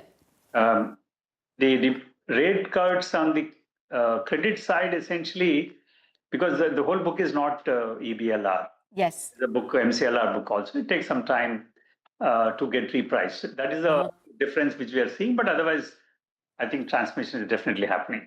No, transmission is happening, but would you say that, all banks reported between 5 and 35 basis points of reduction in margins in the earnings season that's underway. Do you think we will see more cuts in the current quarter, that is the July, August, September quarter, but that will be the worst? You will start seeing improvement in margins from Q3 for the sector? There will be some calibration on the MCLR side because, as I mentioned, there's a lag. Some of the rate cuts which are affected in deposits the last month are, that get impacted in the current month, which means that in this quarter also you may see some readjustment of MCLR by many banks. Okay. But you expect margins can improve by the next quarter? Yeah, I think I did mention the last time also that the NIM trajectory would be U-shaped and most of the NIMs probably will come back to the normal level at the end of the financial year. By the end of the financial year. Okay, I wanted to move. The worry is more about credit growth actually. For the system, it is in still single digits, not yet reached 10%. Do you think that, are you seeing enough impulses in terms of a double-digit credit growth for the system? Not for SBS, sir, for the system. For the system, generally Q1 is a lighter quarter. But the base impact, the last year, the 24-25 credit growth was robust. That's the reason I think the percentages looks lower. But generally, I think we all are expecting that Q2 may have some positive impact, but not very noticeable one. Okay. And the second half, Q3 and Q4, generally are good quarters. And hopefully, I think the system will have a better credit growth going forward. Okay. I'll tell you, the big borrower, that is corporates, are now actually seriously deleveraged. And it's not as if we've got too many capex plans. If you look at the CMI numbers, it's more a government capex, private capex is not roaring. As well, they have enough money, internal retained profit. The retail sector as well, you don't go and buy a house simply because rates are cheaper. The way in which TCS announces job cuts, the confidence channel is not really shining bright. So do you think that in spite of the fall in cost of money, the extent of loans may not grow very fast? Housing is a different ballgame altogether. I think a lot of investment decisions are made, obviously, taking several factors into account. One is, as you mentioned, of course, the confidence of continuing in the job is a very important one. But the large unmet demand for housing is always there. So that has resulted, even if you see, while it is a rate-sensitive sector, mortgages, always, long-term mortgages, people do upfront their investment decision if the interest rates are lower. But they also know that it depends on the affordability and the need for housing, and all these things come into picture. Last time around, when the rates were higher, even then we have seen a robust housing loan credit growth, which means that the housing loan market, seem to be decoupling from the interest rates. That's my point, sir. If housing loan is not taking cues from the rate cut and corporates are not taking cues from the rate cut, necessarily will rate cut mean a very good credit growth? Let me finish on the housing and then I'll... Sorry. So I think what I'm trying to say that while last time around, even higher rates of interest propelled people to buy houses, the need for housing is definitely there. And coupled by the fact that interest rates are softening, it would definitely improve the housing loan growth rate. And as the governor mentioned in the presser, 14% industry average growth rate is not a small one in housing. I think it's a very robust and it's a very large base of housing loan segment now. So 14%, I believe, is a very good growth rate. We need not really worry about housing. And the corporate, yes, I think there are several factors influencing corporate credit, particularly in terms of the movement from the bank credit to the markets. Obviously has happened. Not necessarily that the CP/NCD market, the participants are banks. In fact, I feel that less participation with the bank in CP/NCD because the rates are historically low now. It's mutual funds, insurance companies which are participating, which I believe we should all welcome, right? When the households are moving there, they should participate in the debt market. I think we should not really worry about it. What we need to really be concerned is that the private capital investment is not broad-based. We are seeing that it is primarily coming from the renewables, roads, or maybe some data centers. We still are able to see what is happening on the core sectors, cement and all. I think it's industry-wide. The combination of not taking the investment decisions at this moment, and also the fact that they all are having adequate cash balances. So that is also is one of the reasons why we don't see corporate credit happening as much. Okay, so we will continue this conversation when your results come out and you are in a more cool position to speak about the future. Thank you very much indeed for joining us. That's the State Bank India chairman. From bankers' point of view, the margin cuts perhaps end with this quarter, and you may see improvement in margins from Q3 onwards, and definitely improvement in Q4 because further rate cuts are not there. But on credit growth, there are still some question marks, and on growth itself, if the global confidence and the global uncertainty doesn't change. With that, we wrap up on this show. Thank you very much for watching.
Hello and welcome to News Center. I'm Parikshit Luthra. Donald Trump gets set to hike India tariffs substantially for buying Russian oil. This even as India has hit back, calling it unfair and unreasonable.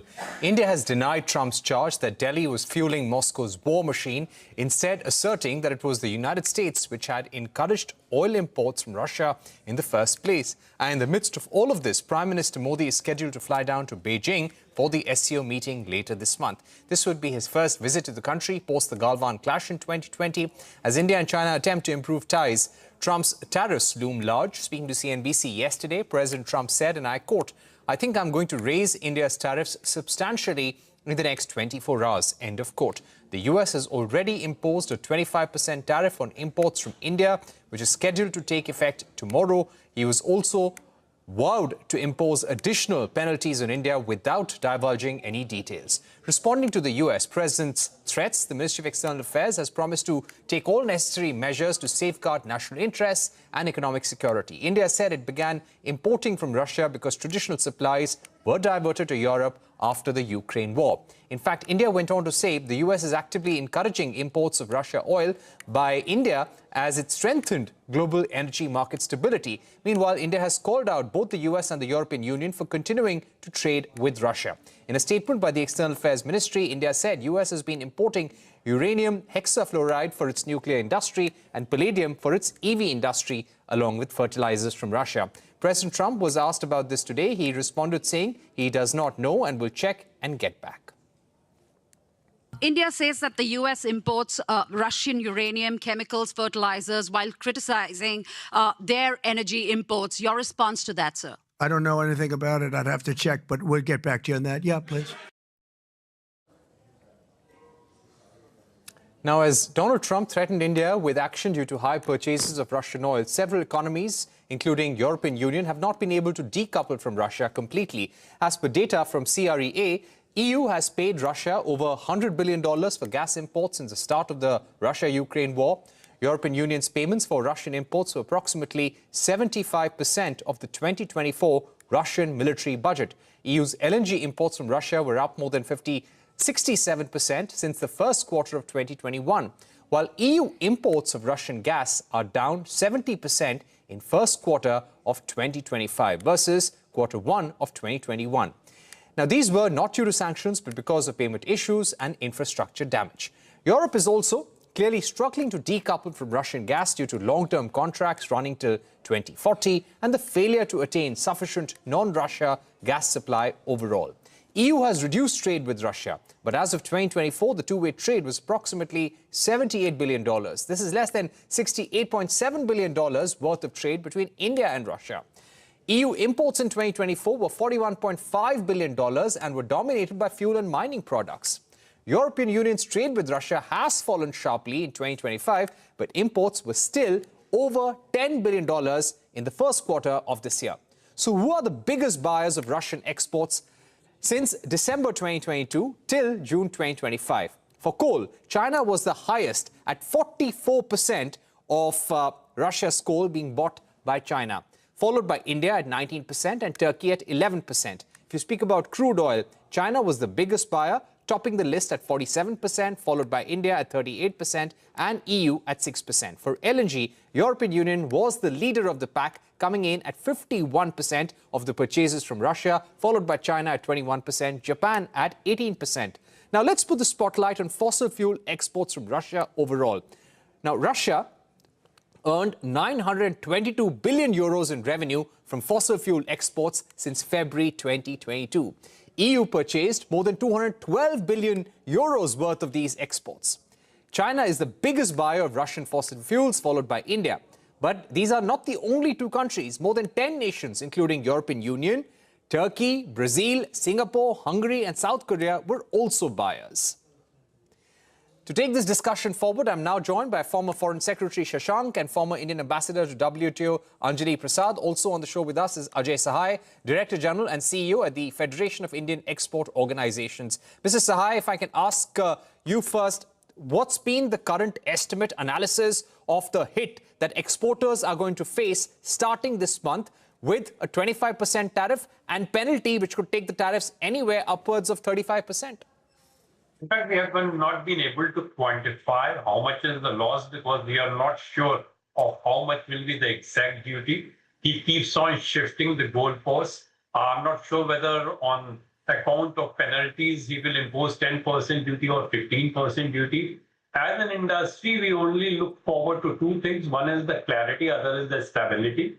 Once he announces the duty, we will have at least the clarity in place. I'm not sure of the stability because 3 weeks, 2 weeks down the line, he can come with any levy on account of the fact that India is part of the BRICS. So that kind of challenges will remain. But fact of the matter is, even with 25% duty in some of the sectors, we will be definitely taking a hit because many of our competitors are at a lower duty, and probably from that perspective, unless the industry comes forward to absorb that much of duty, it will not be able to get the business. As of now, all orders are on hold because industry is not in position to calculate how much is the duty which they have to absorb. All right, let me now go across to Ambassador Shashank at this point. Ambassador Shashank, why do you think the United States is targeting India in this manner? Donald Trump warning yesterday that in 24 hours he'll substantially raise tariffs because India's purchase of Russian oil. Now, we've been looking at statistics which are so openly available. European Union is the biggest buyer of LNG when it comes to Russia. China, Brazil, Singapore, South Korea, European Union, Turkey, all these are countries which are big buyers of fossil fuel exports coming in from Russia. So why just target India in this manner? Well, I can only guess that while all these other countries are buying Russian energy and other resources, they can say they need it for their own economy. In India's case, what President Trump has been saying that India is not only buying it for itself, but it is also making money out of it. But at the same time, then he says that, well, India is making money out of this deal by reprocessing the crude oil and selling it to others, including USA.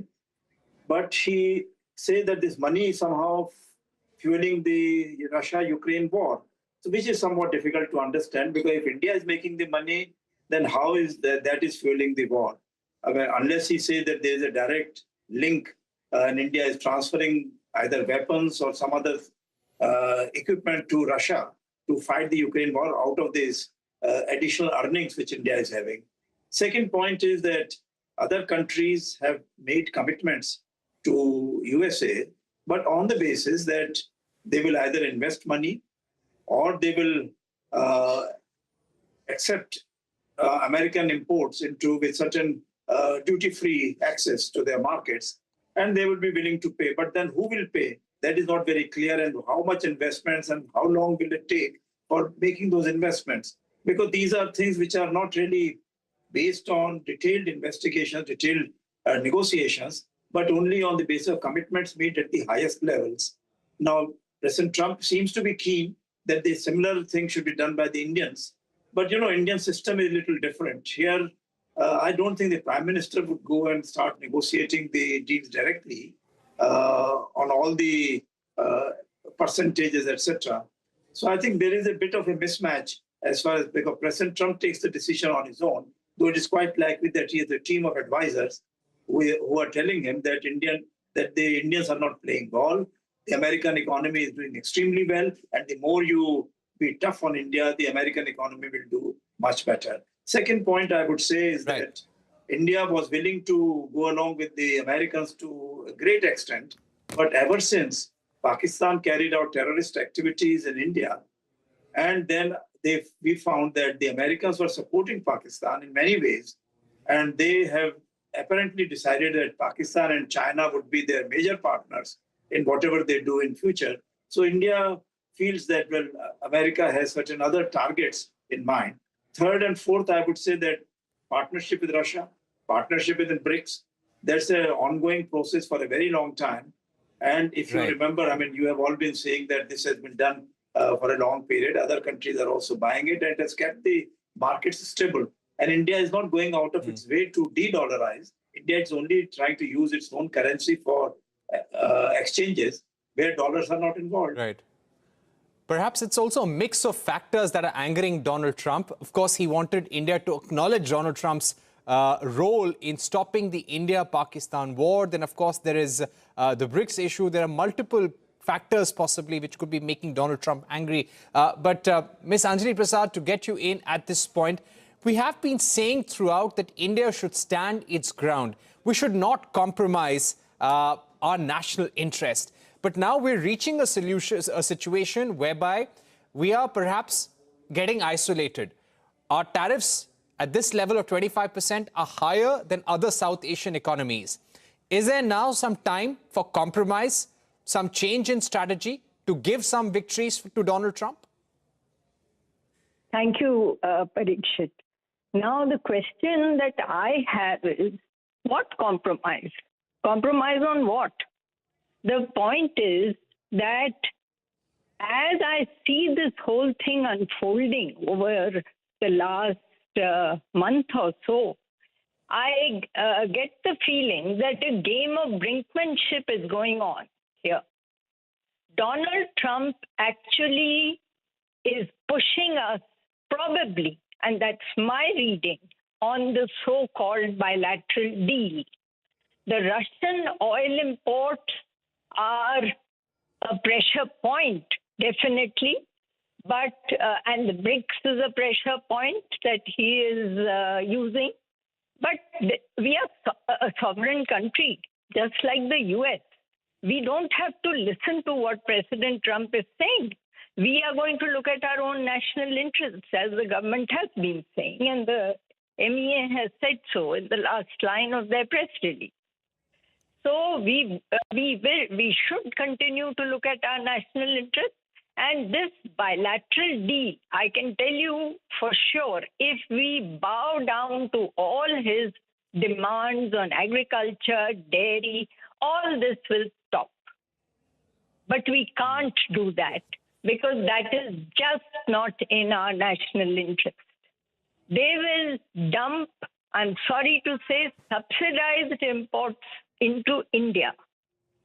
The US subsidies per farmer, according to an estimate, are roughly $7,000 as compared to just $48 per farmer by India. So look at the difference. Now, if they start dumping these subsidized... Yes. Ms. Prasad, if I were to ask you, if you look at certain protections that India has for its farmers, for its agriculture and dairy sectors, how do they compare to protections that US has for its own agricultural sector? How does it compare to countries such as those in Europe, those in South Asia? Parikshit, see, this is a very technical kind of question that you've asked me, but I'll try and make it as simple as I can. First of all, I want to say that the US may say whatever it wants to in the multilateral forum, but the fact is, as I just quoted the data, they give huge subsidies to their farmers. What does that do? That means they have a lot of production, they have large-scale farms, and we are competing with them, our subsistence farmers, who own less than 2.5 acres of land per farmer, are going to compete with them. How? That is one. Now look at the European Union. Their entire agriculture tariff, if you see, is a non-tariff barrier in itself. They use what are called compound, mixed, and complex tariffs. We can't even read those tariffs. I mean, our farmers can't even read those tariffs. Most of them are what are called non-ad valorem tariffs. And therefore, the tariff itself is a non-tariff barrier. So we can't export very much of agri products into the EU anyway. Right. So for us, right. That's a very important point. Yeah, for us, agriculture. We have to protect us. We have to protect our market because we will not get entry into US and Europe, as you're pointing out, ma'am. Let me also get in Mr. Ajay Sahai back again. Mr. Sahai, how worried are you about a trade deal not happening at this juncture? as Ms. Prasad is pointing out, and Shyam Saran has also said, our former Foreign Secretary, that we should not be compromising on our national interest.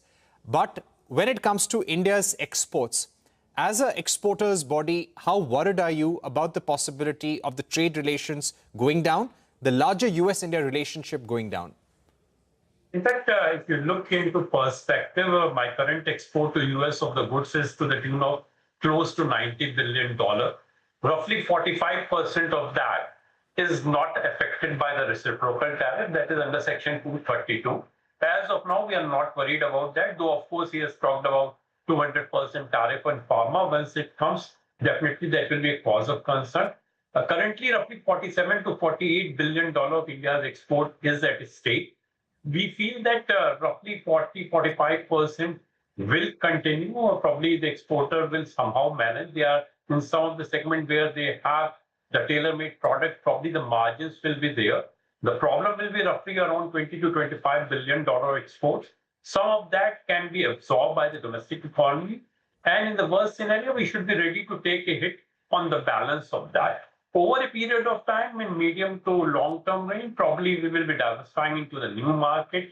The FTA opportunity provided by the countries like UK, maybe early harvest with EU, will provide some cushion.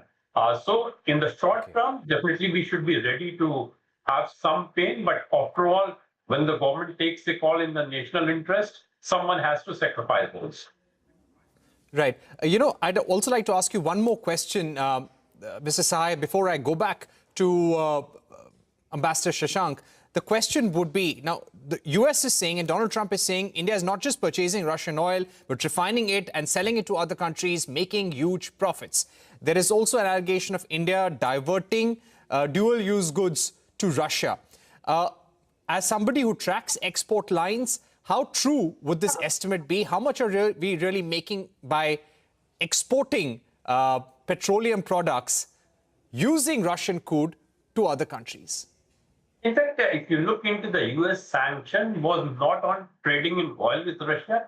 It was trading on oil beyond $60 a barrel. That was the OFAC sanction. Probably we have not violated that sanction. Now he is raising the issue, why are dealing with Russia? But at the same time, it has been made very clear that looking into the challenges in the Middle East, had India, or to that extent China, has not imported the crude from Russia, the global prices may have moved up. Coming back to the issue of SCOMET item, please bear in mind that SCOMET items are generally exported by large and medium-sized companies. They already have their exposure in US and EU, and therefore they are the most reluctant to trade with Russia. Whatever little trade is happening with Russia is either in respect of pharma or agriculture by the mid-sized and large-sized company, or to some extent by the smaller company. I have not come across any case except the one which was, of course, investigated, and finally it was found that there was no violation of the SCOMET. I have not come across any instance where Indian companies have exported to Russia violating the SCOMET. All right. Let me put the final question now to Ambassador Shashank. Ambassador Shashank, what can India do now to clinch this deal? Can we remain isolated? Can we be the only country not to have a deal and have high tariffs? No, we should try to find out what President Trump has in mind with regard to our membership of BRICS and our partnership with Russia. Because as far as Russia is concerned, I think it's really President Trump feels that President Putin was his great friend, and suddenly he finds that President Putin is not playing ball with him, and he's unhappy on that score. So somehow he's taking it out on India. I hope that President Putin and President Trump can improve their relations, then this problem will go away. So that is our only hope as regards Russia is concerned. On BRICS, we have been telling them that, look, we will not be able to completely do away with dollars, and therefore we are not taking part. Russia can do that because Russia is under sanctions. China can do that because Chinese currency is so popular all over, and they are manufacturing center for the whole world. So therefore, I think all these things we have to keep in mind, but we should be prepared. I would not say to reciprocate, but I would say that we should adhere to our own interests, but at the same time be ready to negotiate with them and be ready for higher tariffs, because this has been the situation in America in the wake of the Second World War. And I think President Trump has been going back to the same old philosophy that by raising tariffs, you can somehow improve your balance of trade. He may not succeed, but at least he's trying to do that. So we just have to go along with it, try to find alternative markets.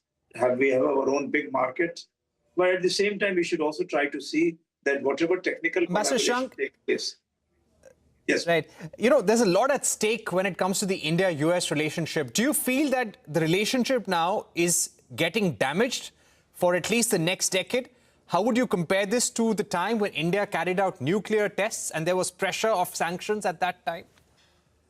No, I would say that we worked meticulously, but in a slow manner over 20 years to improve our relations with the Americans. As far as Pakistan is concerned, Pakistan was created by America and UK at the end of the Second World War in order to put pressure on countries like China, Russia, India, and Iran. And they have been successful in that, and Pakistan has been playing that role. So therefore, there is a lack of parity between what Pakistan does and India does. So I think we will always have this problem in our relations with the USA, that Pakistan would be willing to do much more with the Americans, and India will have to protect its large mass base. You know, we have 1.4 billion people in the country, and we cannot just say that, all right, we will forget about their interests and allow the prices of oil and so this energy to go up to $130, $140 per barrel. So I think that will not be very fair for the Indian people. And in fact, the previous government in USA was quite clear that they wanted stability in the oil prices in the world. And therefore, they were saying that, all right, there should be a ceiling on the prices, and India should be able to buy with that, and that they actually encouraged India to keep buying that oil. All right, so we've run out of time. Let's see what happens. President Trump has announced that he will be imposing substantially high tariffs on India, and around 2 a.m. India time tomorrow, that is in about 8 or 9 hours from now, he is going to be making an announcement in the White House. Let's see what that is all about. With that, it's a wrap on this edition of News Center. Thank you for watching. Goodbye.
Let's talk money.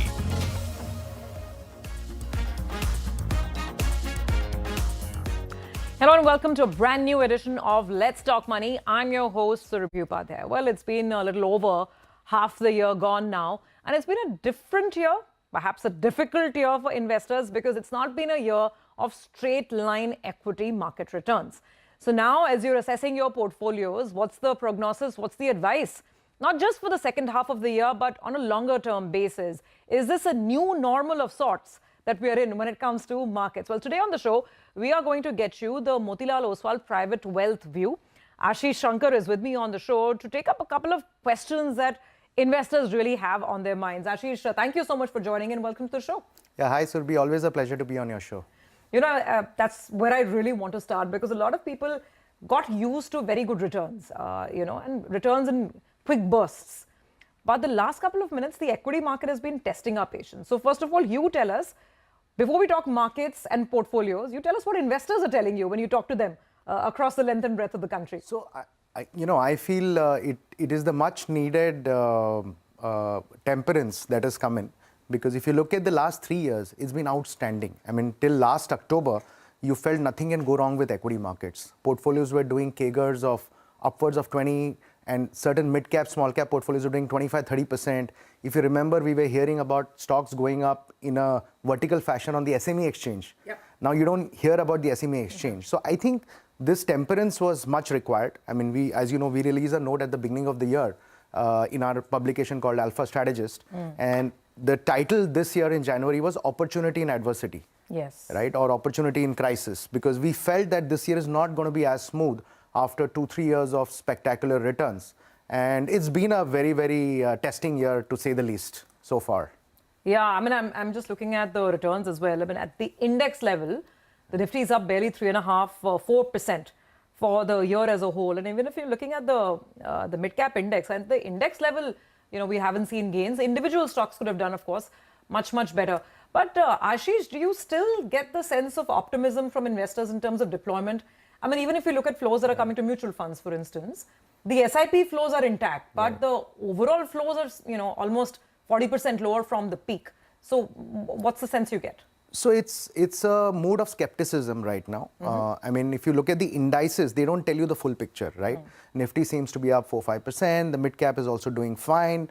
But if you look under the hood, right, there have been a lot of shifts. There have been sectoral shifts. There have been stocks which are down 20-30%. There are some stocks which are testing new highs.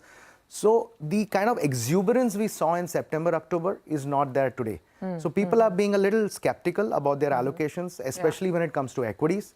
So I think the mood is that of tempered optimism, which means that if you take the medium and longer term, yes, people are continuing to be positive on India, but they're saying, let me make my allocations in a gradual fashion. Absolutely. Because the last 6 months, whenever you've made an allocation into equities, you've got hit by something or the other. That's true. Right? No, absolutely. And that is where, these are the markets that make you realize the importance of asset allocation and not having all your eggs in one basket, right? And we've seen that. We've seen gold do so well relative to equities over the last 12 months or so. So actually, let's start there. Now let's come to your mid-year call as it stands. Purely in terms of asset allocation, where were you at the start of the year? And have you changed at all between fixed income, equities, precious metals, or anything else? Right. So same time last year, if you recollect, we had given even earlier actually, we had given a clear buy call on gold. Although we've always had gold in all our portfolios as a hedge. But we gave a buy call on gold because we believe that the future looks good and optimistic for gold as an asset class. So it's done extremely well. Now we are saying that you must have gold in the portfolio. But it's probably not an investment call, right? It's more like a hedge back to gold being a good old hedge in the portfolio. So about 10-15% gold, I would say. And I'm right now talking about a balanced portfolio, right? Equities, I would say still we are optimistic. But the outlook from a return point of view, you have to temper down. Let's say 12-15% is a good range to expect in equities in India going forward as well. So maybe 50-55% equities. And the rest, you could do it through hybrid funds, debt kind of an allocation, because hybrid funds give you the tax advantage. Obviously, for portfolios which are much bigger, you have things like structured debt where you can enhance the yields on the portfolio. But this is how I would say you should look at your portfolios. And just to give you an analogy, because we've just had a historic win yesterday, right, over England. Yes. Right. So if you actually compare the markets to cricket, this month the title of our report is called Middle Overs, right? So you have the pinch hitting overs at the beginning, right? And then there is a period where, it's a very boring period, but you should not lose your wicket, right? Those are the periods where you keep adding singles. I think in equity markets, we are at that stage, right? Don't do anything adventurous, don't do anything funny, stick to your asset allocation, do your flexi cap, large cap allocation, and just bide your time in the markets. So take the singles. Maybe the big hits are not coming right now. Take the singles, save your wicket. Correct. It's that kind of time in the equity market. That's so nicely put, very well put. Now, within that, let's dive a little deeper, and actually let's start with gold, because you mentioned that, right? And I remember our conversation many years ago where you took a very clear call saying portfolios can even go up to 15-20% on gold. Now, isn't the gold rally looking tired to you? I mean, what's the sense? And people are now moving to silver, so people think, chalo, gold chal chuka hai, let's buy silver.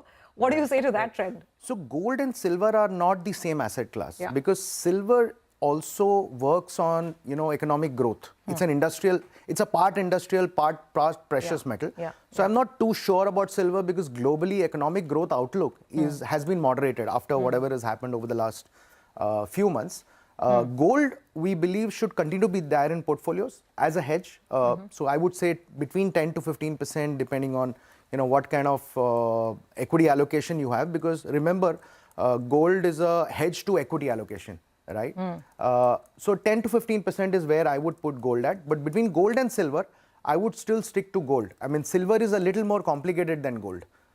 Because for silver to do well, you need global growth, you need industrial growth, because silver is a commodity often used, in industrial applications as well. Okay, all right. So don't sort of extrapolate the wins and the sparkle of gold entirely onto the silver market. Got that.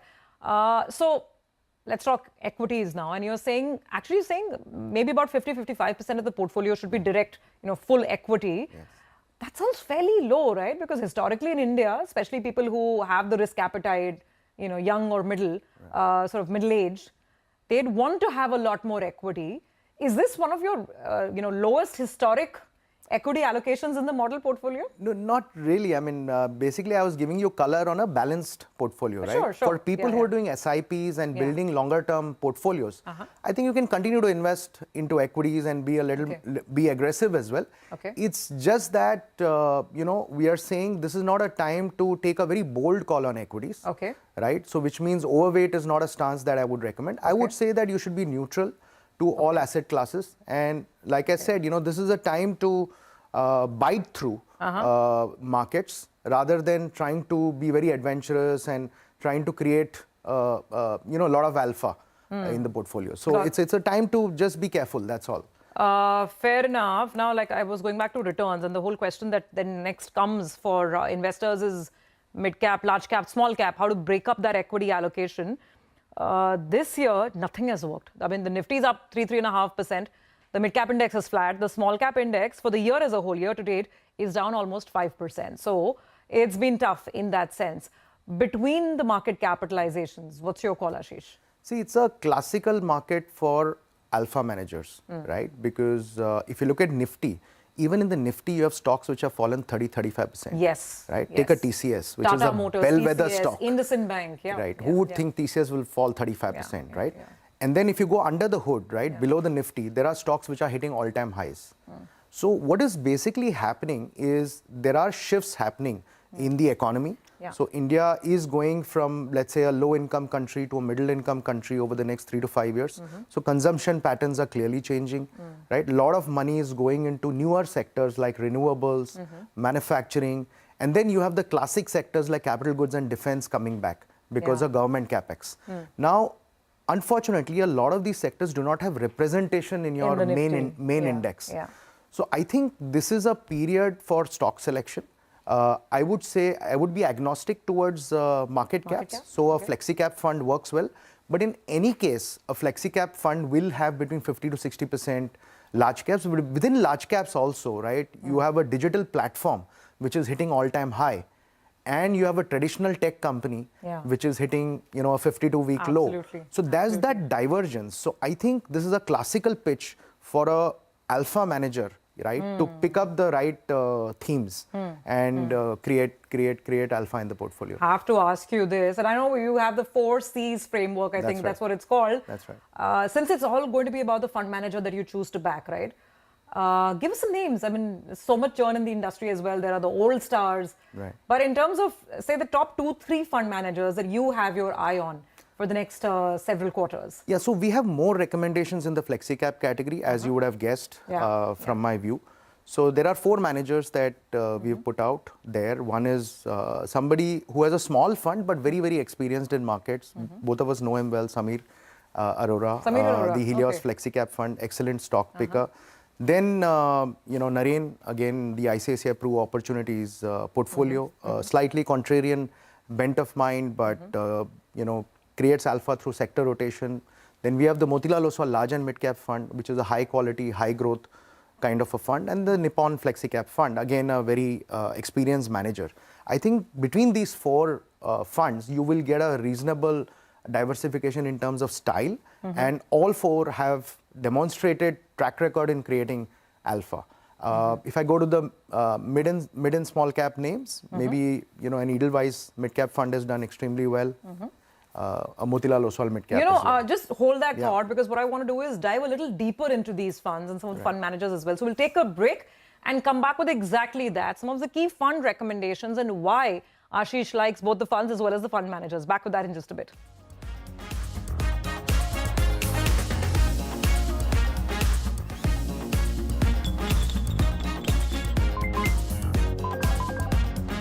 Let's talk money.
Let's talk money.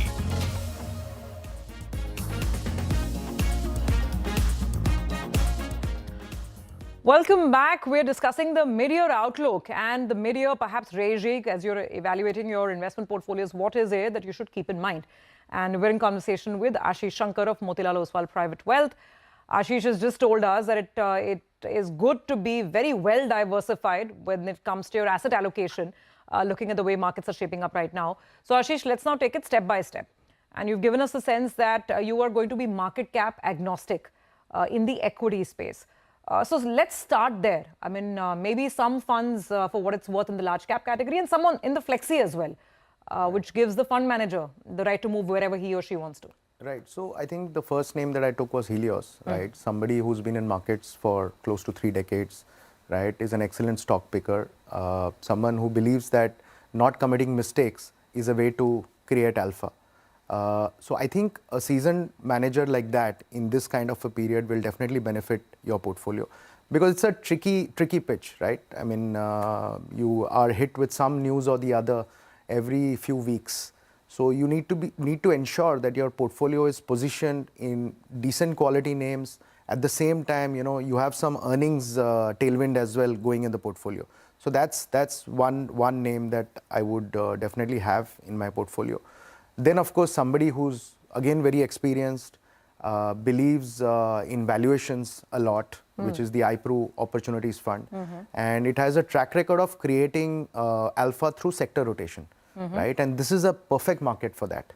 And it's market cap agnostic. It's again market cap agnostic, but this is a perfect market for sector rotation. If you look at the last 7 months, at the headline level, like you rightly mentioned, Nifty's not done much, mid cap, small caps have also not done much at the index level.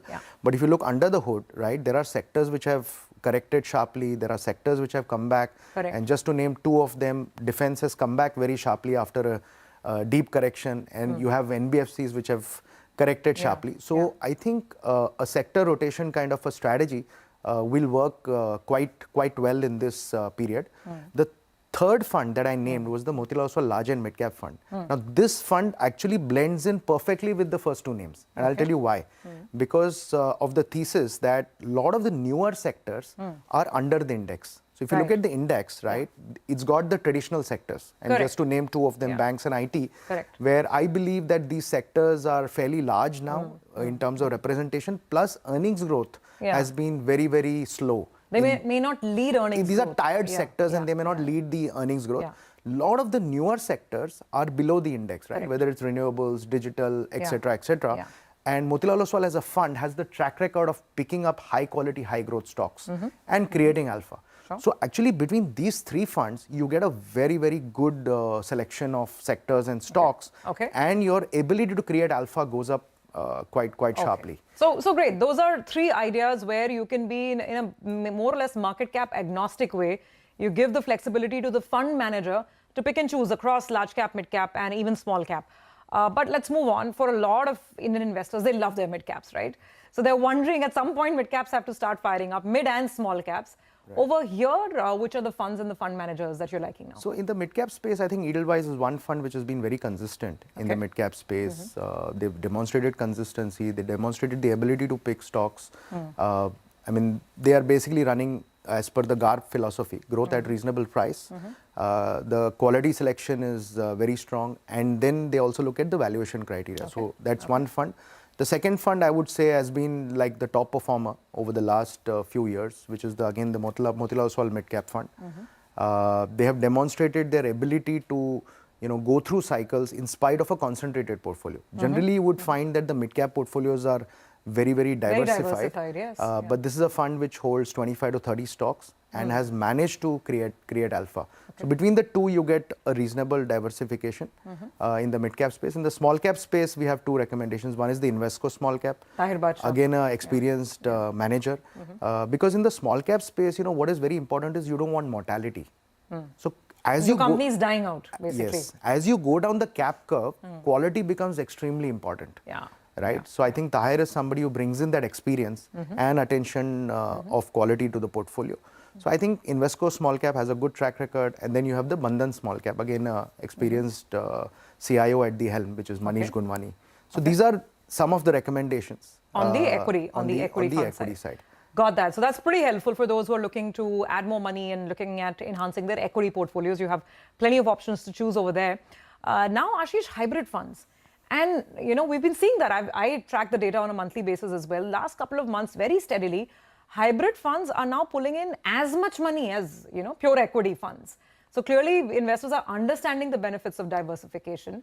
But how do you choose a hybrid fund? It's a very vast category, a lot of different types of funds, aggressive hybrid, balanced advantage, etc. So where do you start? Right. See, generally, the hybrid funds are a stepping stone to mutual funds, right? People who are traditionally bank deposit investors, or people who've just opened a demat account and now want to start investing through mutual funds, they come through the hybrid category, and advisors also often recommend that as the first stepping stone towards building a mutual fund portfolio, right? So in that category, typically people go with tried and tested. Okay, so one of the funds which is the largest fund and still doing extremely well is your iPro Balanced Advantage Fund, right? Which is more aggressive towards equity, but they balance the portfolio also pretty regularly. Then the second one is HDFC. HDFC is more aggressive than ICICI. So these are stepping stones towards getting closer to equity allocation. Then you have the multi-asset category as well. right? Within the multi-asset category, one of the smaller funds that we've recommended is Vitok, right? Which is true to label multi-asset. It's got gold, it's got equities, it's got debt. And even the debt portion, what they've done is partly, they've done it through the arbitrage strategy. So you get a taxation which is better. After 2 years, it's long-term capital gains. So these are few of the hybrid categories that we like. And then if you wish to be even more conservative, then you have the equity savings category, where the equity portion further goes down. It's more like debt-like returns. It's more like debt-like returns. The risk is debt-like. The returns are debt plus. So that's also a good category. So and any specific AMCs you like here? So again, I think there, you go with the bigger ones like an ICICI or an HDFC because they have track record in that category. So these are, and these funds actually come very handy in these kind of markets where the volatility is extremely high and you don't want to stomach that kind of volatility. For somebody who's not experienced and starting off investing, so on and so forth. Speaking of debt-like returns, I wonder what your view is on REITs. It's a new asset class and again promises to be fairly steady but more tax efficient than even debt funds, which lost the pure debt funds, which lost that tax advantage. Is this an asset class you're liking? Yes, for portfolios which are larger in size and people who can access, the exchange, REITs definitely make a lot of sense. The only thing to take care of in REIT is the volatility in the near term can be much higher than, let's say, a conservative debt fund like a equity savings fund. Because the asset, the prices move almost like equity, right? So you have to take a 5-year call. Over a 5-year period, you'll be fine because you get the rental income on a regular basis. Plus, the asset value also stabilizes over time. But in the near term, based on supply demand, right, the prices can vary quite a bit. If you look at the REITs price on a daily basis, it can be very volatile. It could be. It trades almost like equities, albeit less volatile than equities. So, if you do not have the stomach for that, then REIT would not be the first category that I would recommend. Probably you come into equity savings or balanced advantage funds, and then the next step could be having a REIT portfolio. And if you take a 3 to 5 year view, you'll be fine. I mean, you'll get returns higher than equity, and you'll also get the tax advantage. Understood. So this is really helpful, and now we have ideas to choose from across all the different asset classes. So let's recap then. What is the final advice? And what would you say would be perhaps one or two of the big mistakes that we as investors need to avoid as we navigate these rather confusing markets? Right. So every time, we say the markets are different, but they teach the same lessons. So if you look at last year, right, everybody was super bullish on small cap, mid cap, and a lot of people started investing in SME. Many people started going to IPOs, right? So ultimately, when it comes down to equities, it's about buying good funds, good stocks, staying for a longer period of time, having that patience going through volatility. So I think one big mistake that people probably would have committed, and now they are wiser, is going down too much on the cap curve, right? And buying these stocks directly, because a lot of these stocks don't have coverage, you don't have hand holding. So that's one mistake. Second is, going overboard on any asset class, right? So when equities were doing extremely well, people tend to load up on equities. They tend to go overboard. And then in markets like these, right, then you get a, rude shock on how your portfolio is performing vis-a-vis expectations. So I think, ensuring that you don't go down too much on the cap curve, take too much risk in frothy markets. Second is, sticking to your asset allocation. And in these markets, right, currently the markets we are in, I think the best thing to do is stick to the basics. Keep it simple. Yeah, things are tough. They will continue to be tough because I don't think this entire, challenge of what's happening globally on tariffs, etc., is over as yet. So we will see more of it. Hunker down, stick to the basics, follow your asset allocation, and don't take on too much risk. So it's great advice. Thank you very much for putting it out so simply and beautifully for us, with some ideas, of course, of where we can be investing. Many thanks, Ashish. Great session as always. Thank you for joining us today. Thanks, Surbi. All right. Well, with that, we're out of time on this edition of Let's Talk Money. Keep sending us your feedback, comments, and queries. We will see you again next week.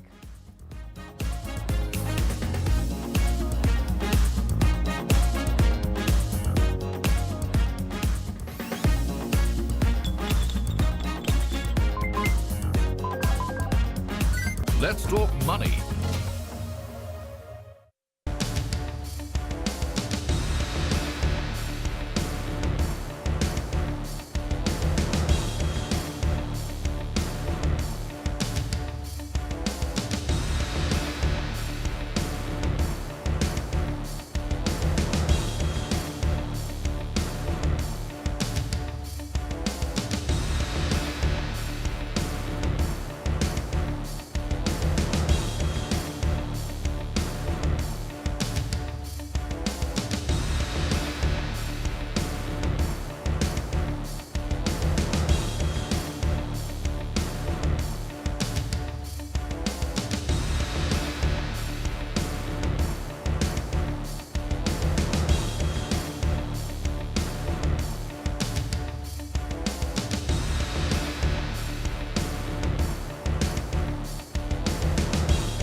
Hello and welcome to News Center. US President Trump has threatened to hit India with additional tariffs for buying oil from Russia. Speaking to CNBC yesterday, President Trump said, and I quote, "I think I'm going to raise tariffs substantially on India in the next 24 hours, end of quote. The US has already imposed a 25% tariff on imports from India, which is scheduled to take effect tomorrow. He has also vowed to impose additional penalties on India without divulging details. Responding to the US president's threats, the Ministry of External Affairs said that targeting of India is unjustified and unreasonable. The ministry has promised to take all necessary measures to safeguard national interests and economic security. India has called out both the US and European Union for continuing to trade with Russia. In a statement by the External Affairs Ministry, India said US has been importing uranium hexafluoride for its nuclear industry and palladium for its EV industry, along with fertilizers from Russia. President Trump was asked about this today. He responded by saying he does not know and will check and get back. India says that the US imports Russian uranium, chemicals, fertilizers, while criticizing their energy imports. Your response to that, sir? I don't know anything about it. I'd have to check, but we'll get back to you on that. Yeah, please. Luxury sanitary ware maker Kohler has bet big on India with plans to launch new premium offerings very soon. David Kohler, the CEO of Kohler, joins us now. Mr. Kohler, let me begin by asking you about your plans for India. You're launching a new premium line this time during your India visit. What are your premiumization plans for India? Well, yes, we're excited this year to be launching our luxury brand Callista here in India. You know, we've been in India for 20 years. It's been an incredible success story for us and a great growth market for us, one of our most strategic in the world. And now as we see the luxury market really rapidly expanding in India, is the perfect time for us to bring Callista to this market. So we're very excited to be introducing it this year across the top 8 cities in India. I would also like to ask you about US tariffs on various countries and how that has affected your businesses worldwide. I think, just first of all, tariffs are something that we're absolutely managing as a company globally, but also, obviously, it's most important and acute in the United States. So we're managing it as all companies are, working through mitigation strategies, moving our supply chain around to different markets, as well as through some price and margin adjustments in various markets around the world. So it is certainly something that we're managing through as a company. I would say that we're not as impacted as many other companies. About 75% of what we produce in any market or more is actually for that market. So our tariff exposure in general is not as high as many other companies. How important would India be in terms of global growth and contribution to cola? Well, India remains one of our most important markets in the world. India is one of the fastest growing markets in the world, and with the highest, one of the highest populations in the world. It remains a highly strategic market for us, and we continue to invest fairly aggressively in India. So as we would look at the landscape and our total market position around the world, we would certainly put India as one of our most important 3 markets in the world. And we're acutely focused on every element of our strategy here in India. We're proud to actually manufacture in India. And not only manufacture in India, we also design and develop products here in India that are really focused on the Indian consumer and the unique needs from a design and technology and a use standpoint in India. And I think that's really one of the things that sets Kohler absolutely apart from the other companies. And we've been growing rapidly because we've developed a product line that is really attuned to those Indian market needs. And that combined with the premium brand positioning that Kohler has in the eyes of the Indian consumer, and that brand that's known for trusted levels of design, quality, and aftermarket service support, that's really all combined to give Kohler the level of growth and performance we've seen over the last 20 years. What would be your expansion plans, and can you give us a sense of the kind of investments you're looking to make in India over the next 12 to 18 months or a 5-year horizon? Well, India will be one of the absolutely fastest growing markets for Kohler in the world over the next 5 years. And it has actually been over the last 5 years. So we want to continue that trajectory of growth going forward. And that's why it's such a strategic market for us as a company, and why we feel so confident about continuing to invest in India. We're continuing to invest in our manufacturing facilities here in the state of Gujarat in India. And also we have a large tech center, an IT center, and shared service center in Pune. And then we're also building out our Kohler Experiences Centers and Studio Kohler showrooms across India. We'll be opening our latest Studio Kohler showroom in Pune later this week. I'd also like to ask you about the US-India trade tensions right now. President Trump has imposed a 25% tariff on Indian goods. He also said that the US will be imposing substantially high tariffs on India because it purchases Russian oil and gas. So how concerned are you about US and India trade relations in light of these tariff announcements?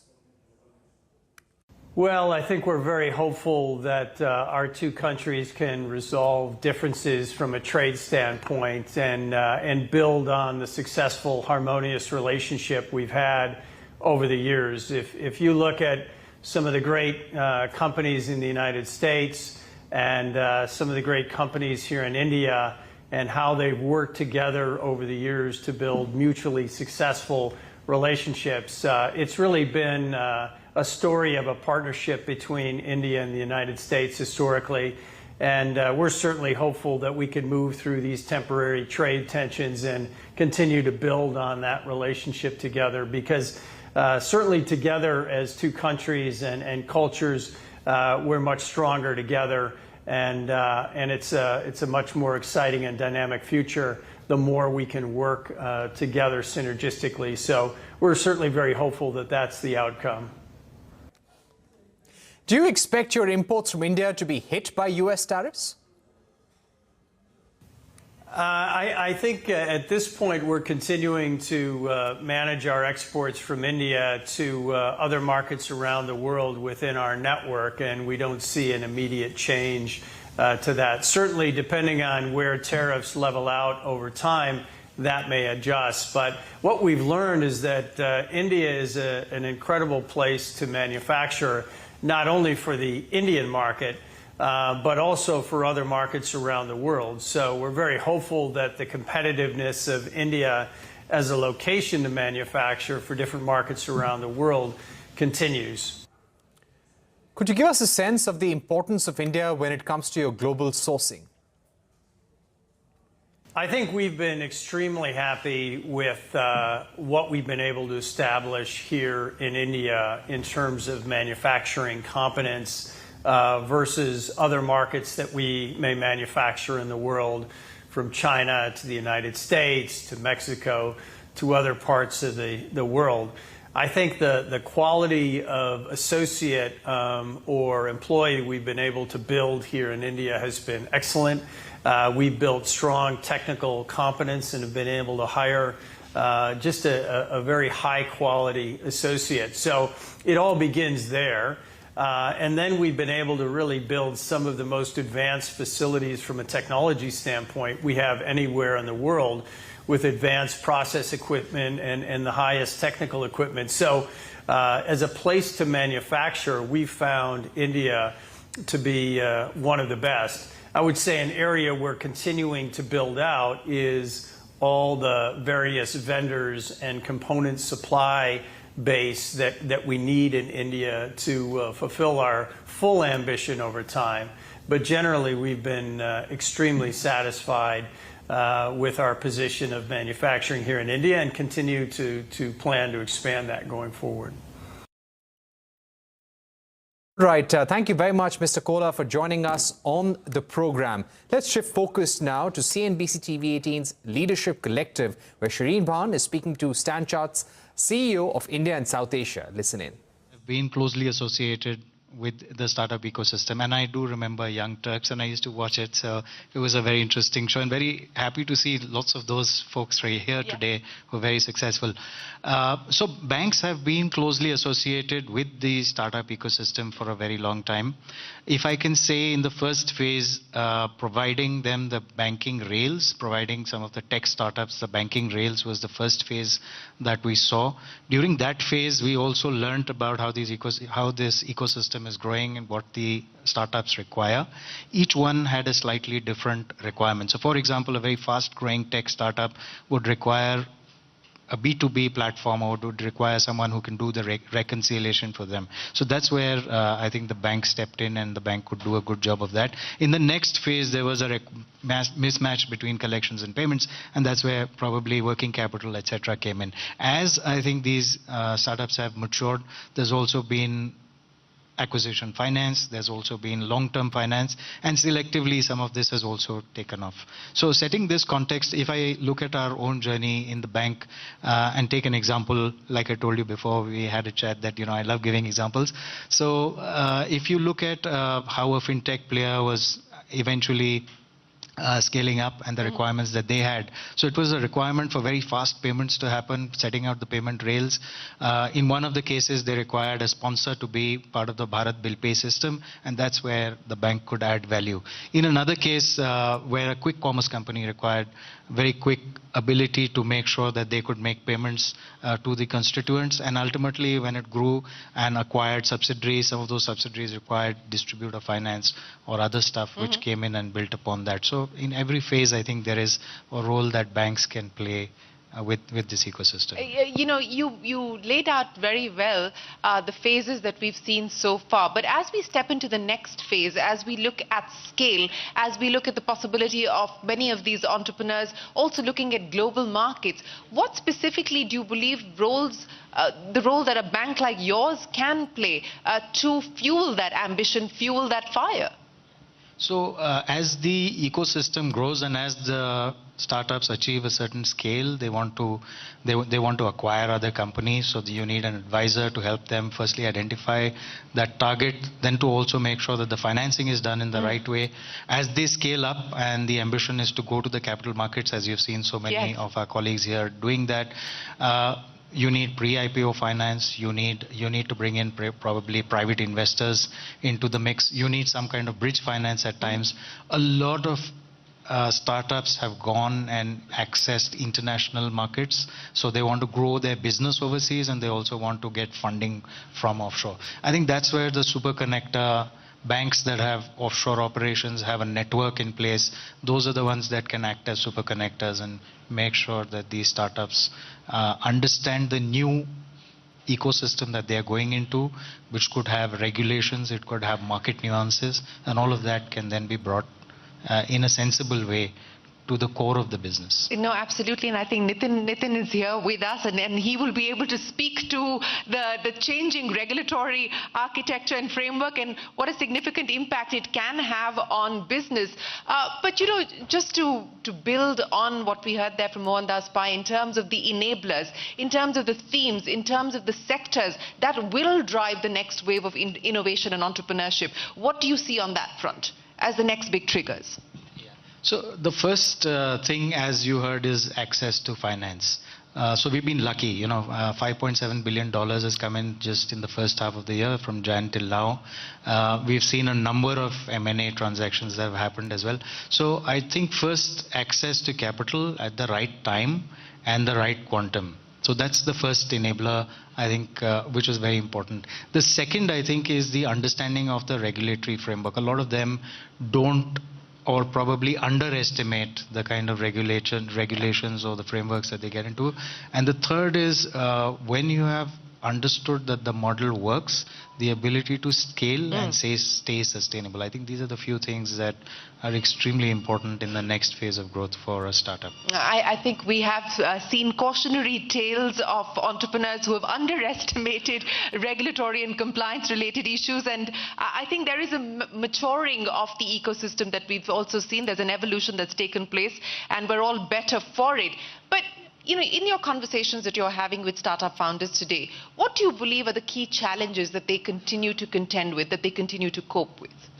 So the good part is startups are now coming from tier 2, tier 3 cities as well. So this is a more inclusive entrepreneurship story that we are seeing.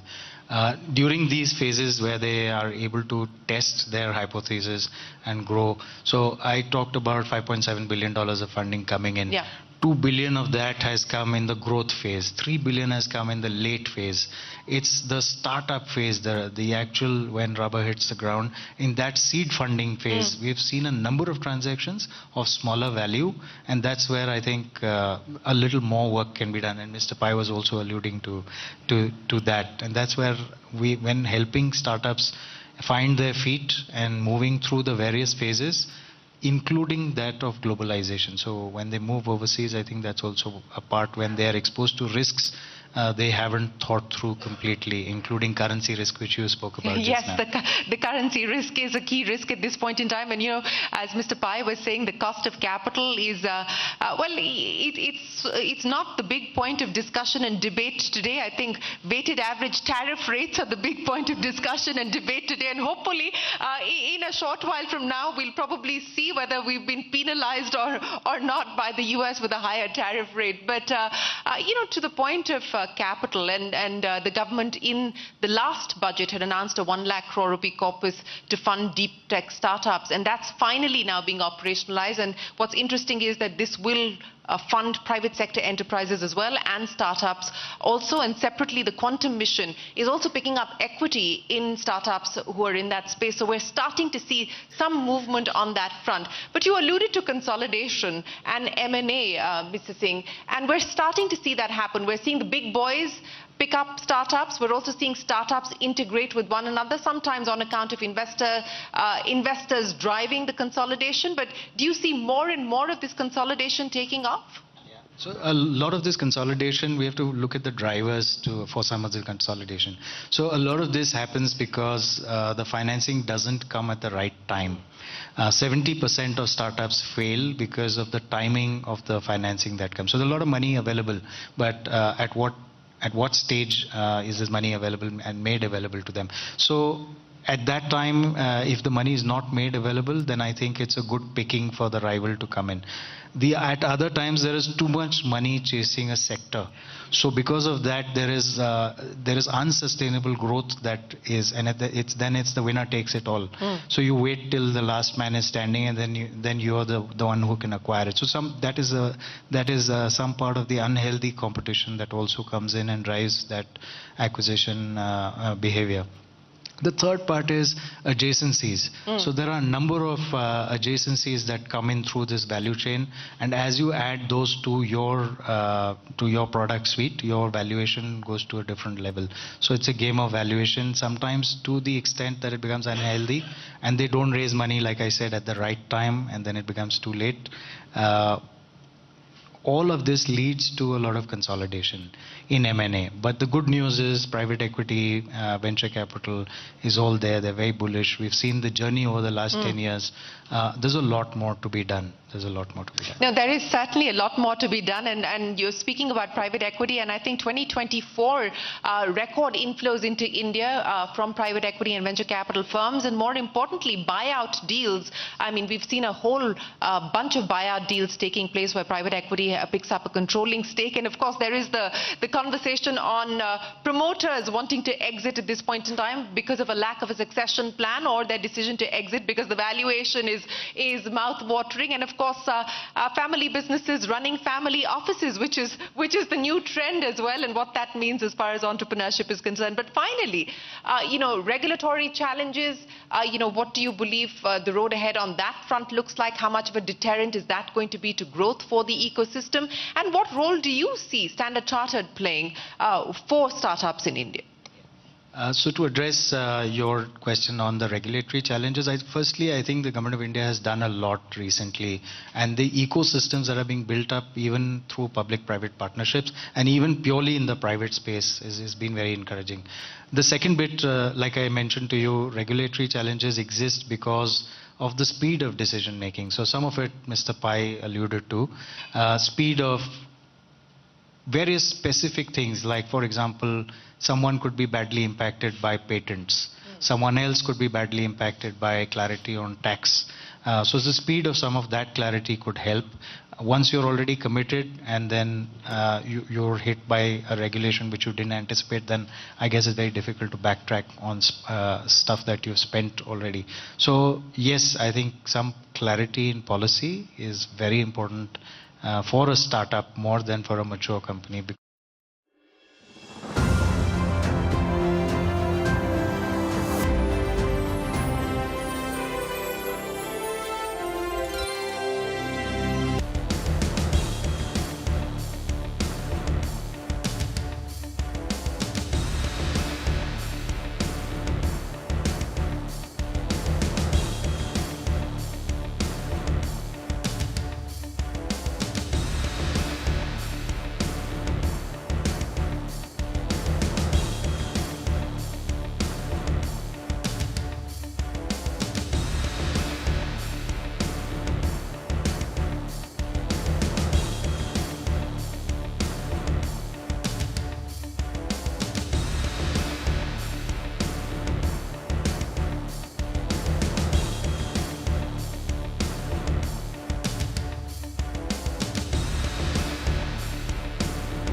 Welcome back to News Center. Let's now turn the spotlight on Digital Personal Data Protection Act, the rules of which are yet to be notified. Several press bodies, including the Editors Guild, Press Club of India, have flagged concerns over lack of exemption for journalists under the law.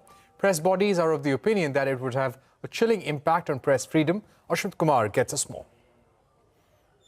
Irrespective of the city that you live in, at some point during these monsoons, they would have left you wishing for a boat. Now imagine a journalist investigating a contractor who's using substandard material leading to the very same waterlogging, but not being able to publish that report until the very same contractor gives his nod or approval. Experts say that such a bizarre situation is closer than you think.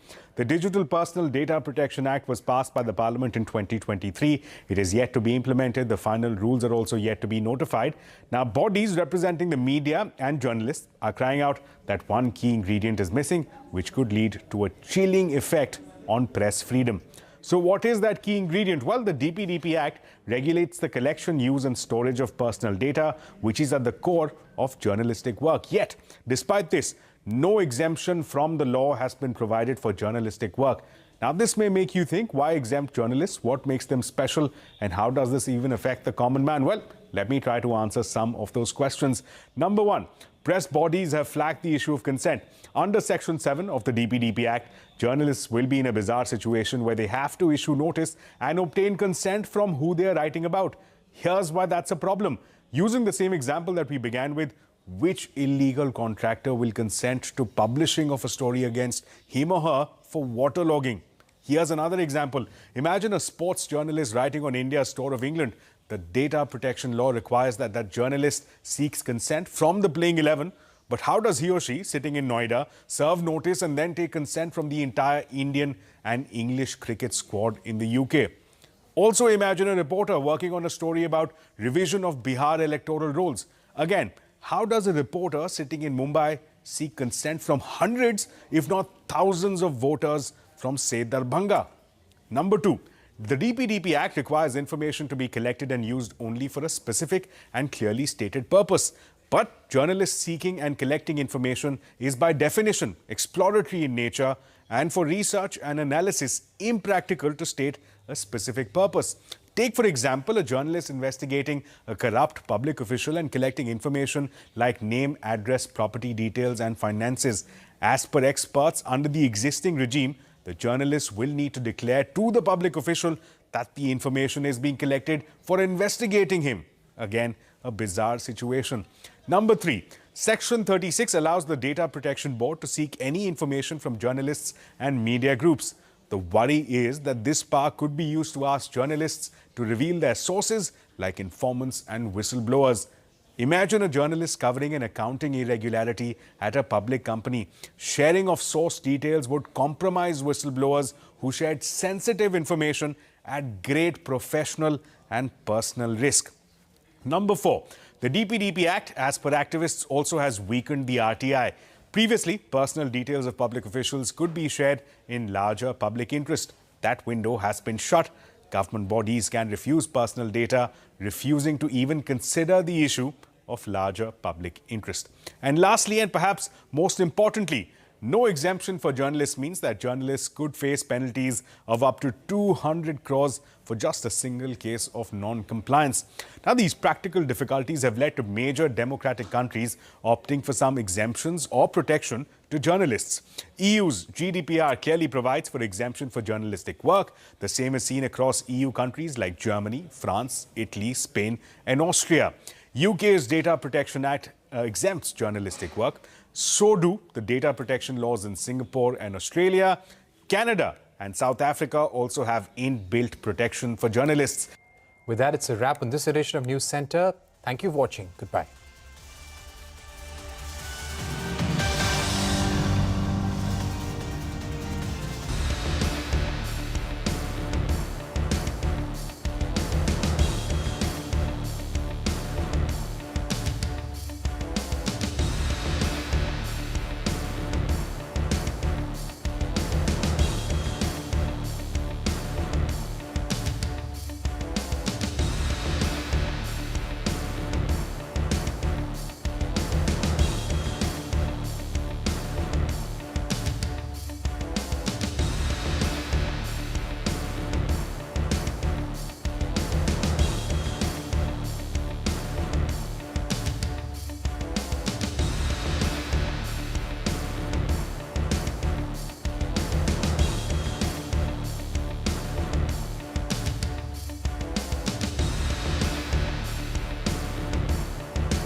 Hello and welcome to Startup Street. I'm Arundhati Ramanan and these are the top headlines that we're tracking for you from the startup world. Entities linked to China's Alibaba all set to exit Zomato's parent Eternal through block deals tomorrow. This comes a day after Alibaba sold its entire shareholding in Paytm. The stake sale in both companies is expected to rake in 31,000 crore rupees. Bluestone has fixed a price band of 492 to 517 rupees per share for its IPO that will be open for subscription from August 11th to August 13th. The IPO involves a fresh issue of 820 crore rupees and OFS worth 720 crore rupees at the upper end of the price band. Zype, a credit-led financial platform for salaried individuals, has raised 90 crore rupees of equity capital in a Series B fundraise led by Japan-based VC Unleash Capital Partners and existing investor Exponentia Capital. The firm plans to utilize the funds to broaden its product suite and double down across Tier 2 and 3 markets. Debt collection platform DPZ0 has raised $7 million in Series A funding round led by Japanese venture capital firm GMO Venture Partners, SMBC Asia Rising Fund and Bloom Ventures. The fresh capital will be used for development of DPD0's multilingual AI collection agent and enable launch of a network of professional field collection agents. OpenAI is in early stage discussions about a stock sale that would allow employees to cash out and could value the company at about $500 billion, a staggering bump up from its current valuation of $300 billion. Reuters reported the transaction, which would come before a potential IPO, would allow current and former employees to sell several $1 billion worth of shares. Uber unveils a $20 billion stock buyback program and forecasts its third quarter bookings above Wall Street estimates. The company said members for its $9.99 Uber One program jumped 60% in June to more than 36 million from a year earlier, and more than one-third of its bookings were coming from them.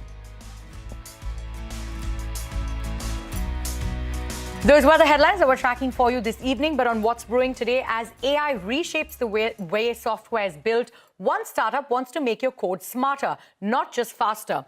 Bangalore-based Code Karma has raised $2.5 million in a pre-seed round led by Process, Accel and Exceed Ventures to build AI-native, self-improving software systems. Now, the company's platform helps developers spot bugs, eliminate dead code, and optimize performance, all in real time directly within their workflow.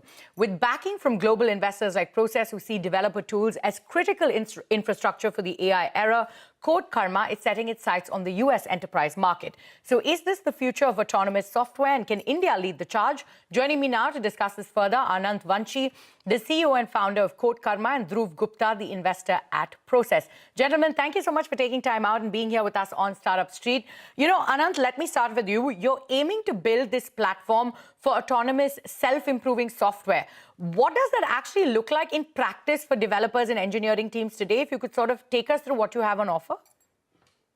Yeah, first of all, thanks a lot for having me here in Startup Street. It's very exciting to be on CNBC. Code Karma, when we're trying, software is getting more complex by the day, and as we build more and more software using AI, it gets even more complex. Now, developers are going to find it a lot more difficult to manage this extremely large software, and then we need to actually have AI to come and help these developers to build these software better. Now, there is a lot of software that is AI is helping to build a lot of software from a static model, but when the software is actually deployed in production, there are very, very specific insights that are needed to improve the software as and when the software is getting built. And that is where Code Karma comes in, where it builds a loop between getting the insights as to how things are getting built and feeding it back into the development lifecycle so that the software can be better over time, right? So that's kind of the idea. Sure. And what does this $2.5 million pre-seed round enable you to do immediately? And how are you prioritizing capital, between product innovation, hiring, expansion, all of these things that you have to do now? Yeah, so software building is a very large spectrum. There are so many languages in which software is built. We have Java, Golang, Python, name it. And there is also a lot of libraries that needs to be supported. And they're also built and deployed in very different ways in very big enterprise companies. So having a self-fulfilling loop as a POC, as a small product for a single language, it's a lot more simpler. Whereas when you start doing it for a large spectrum, which actually adds value, takes a lot of product innovation. So a lot of this funding would be used for product innovation. And we cannot do product innovation in silos. We should also be able to work with the customers and get their input so that we build the right product. So we are trying to expand into different geographies so that we are able to acquire more customers with more use cases, and then start expanding the product use cases, product capabilities also. Sure. So you're going to slowly and steadily build out the product and its use cases as well. But Dhruv, let me sort of bring you into this conversation. What convinced Prosus to back Code Karma at such an early stage, right? And how did this sort of fit into your broader thesis around AI native developer tools? Yeah, no, absolutely. And thanks, CNBC team, for having us. I think, as Anant mentioned, code written by AI systems is being deployed at an unprecedented scale, which the second order effect to which is that managing such code also becomes critically important. And Code Karma is able to address this problem head on because they're able to provide this feedback loop, which Anand spoke about, directly into the developer's workflow. And we were able to back the team because Anant and team have a lot of experience at senior leadership roles in some of the largest Indian companies, and they have faced this problem personally and know how these systems behave. Hence, it was easy for us to lean into the problem and what Code Karma was able to offer. As to Prosus's thesis, I think this fits right into what we are generally excited about. We have been very active and have been investing across the spectrum, whether it is enterprise software like Code Karma or even consumer applications. In that sense, we believe that AI will lead to not just new features by existing companies, but entirely new categories. And hence, it was easy for us to foresee where the technology was going and how Code Karma is able to solve for these second order, third order effects. Sure. And, in fact, Dhruv, as this AI accelerates code generation, how do you see the role of these kinds of intelligence platforms, like Code Karma, evolving within the Prosus tech ecosystem? Yeah, exactly. And thanks for that question, because it's very important to how we operate as a firm. It's because we already have a large ecosystem of companies across LATAM, India, and Europe. It's very important that early stage frontier innovative companies like Code Karma have exposure to them and are able to co-create some of these solutions. We'll also help Code Karma in supporting them with the right ingredients, whether it is connecting them with our in-house AI team based out of Europe, or eventually make those connections with some of the decision makers. In that sense, Code Karma could become very foundational to how code is being generated at some of these enterprise companies. Sure. And, Anant, your company is very new. What's your go-to-market plan as you expand globally? And, you're particularly eyeing, the US market, right? Are there specific enterprise verticals you're targeting first? What's the plan as you go to market? Yeah, so not like particularly targeting US. We're also working, we have a good footprint in India, and we're also working with a lot of Indian companies.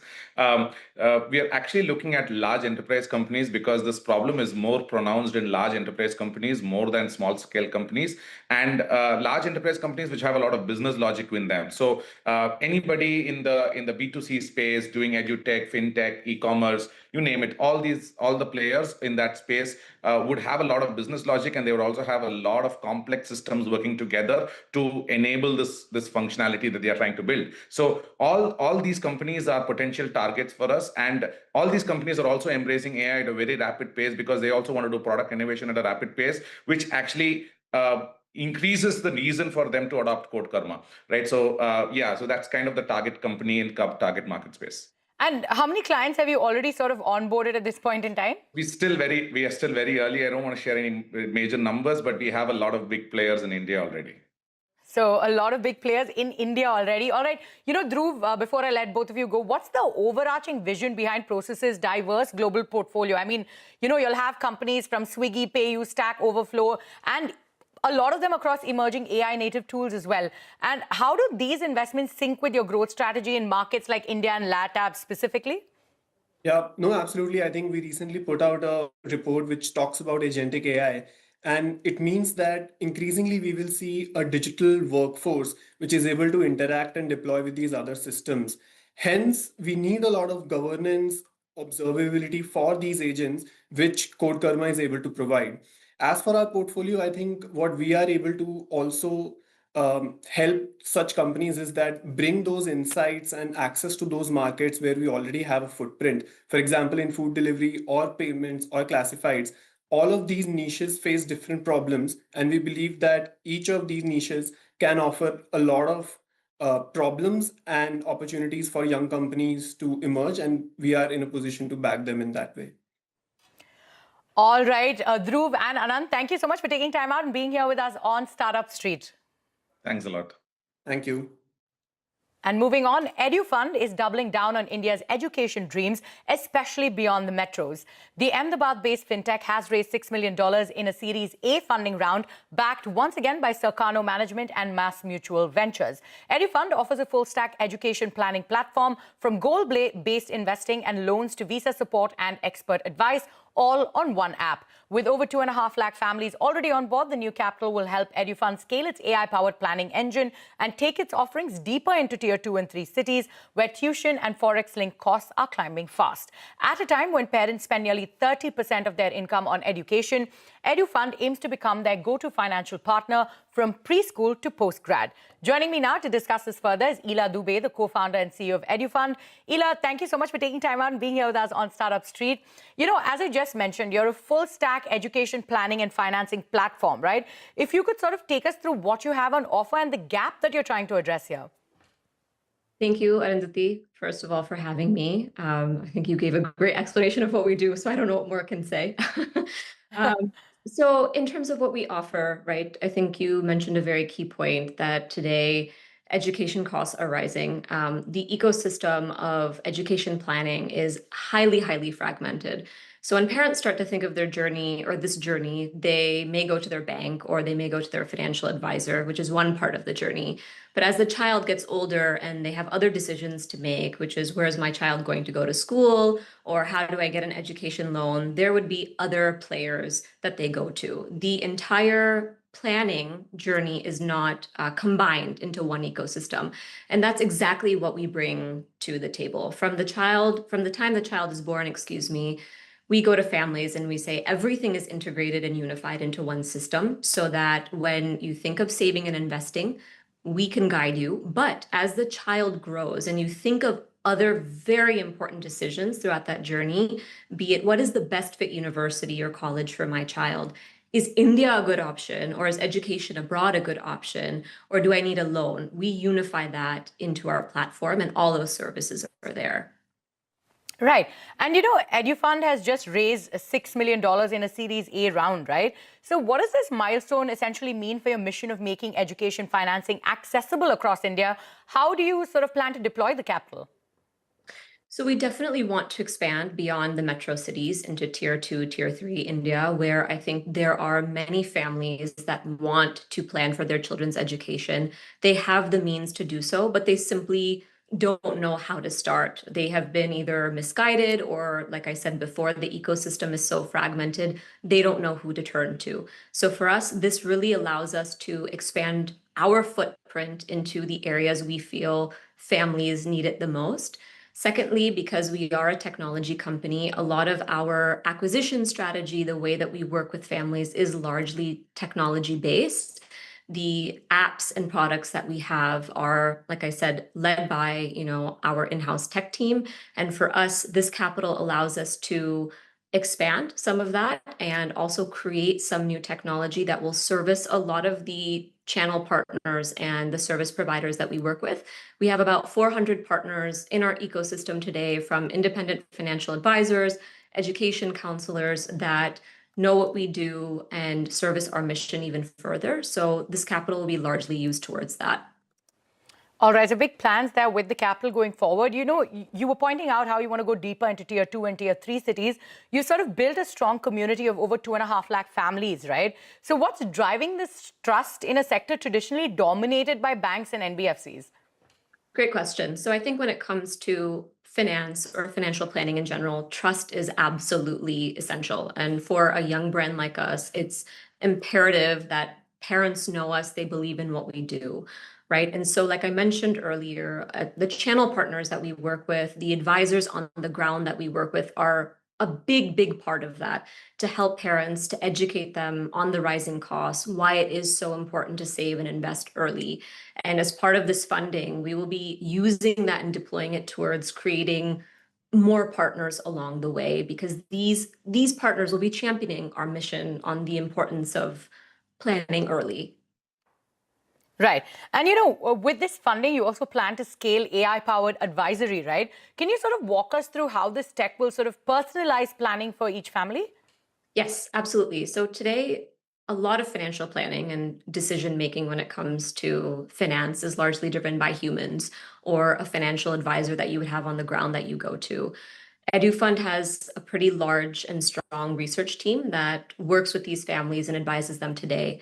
Where AI adds a lot of value is objectivity, obviously, and not making decisions based off of emotions. It also allows us to analyze data, financial data, much, much quicker.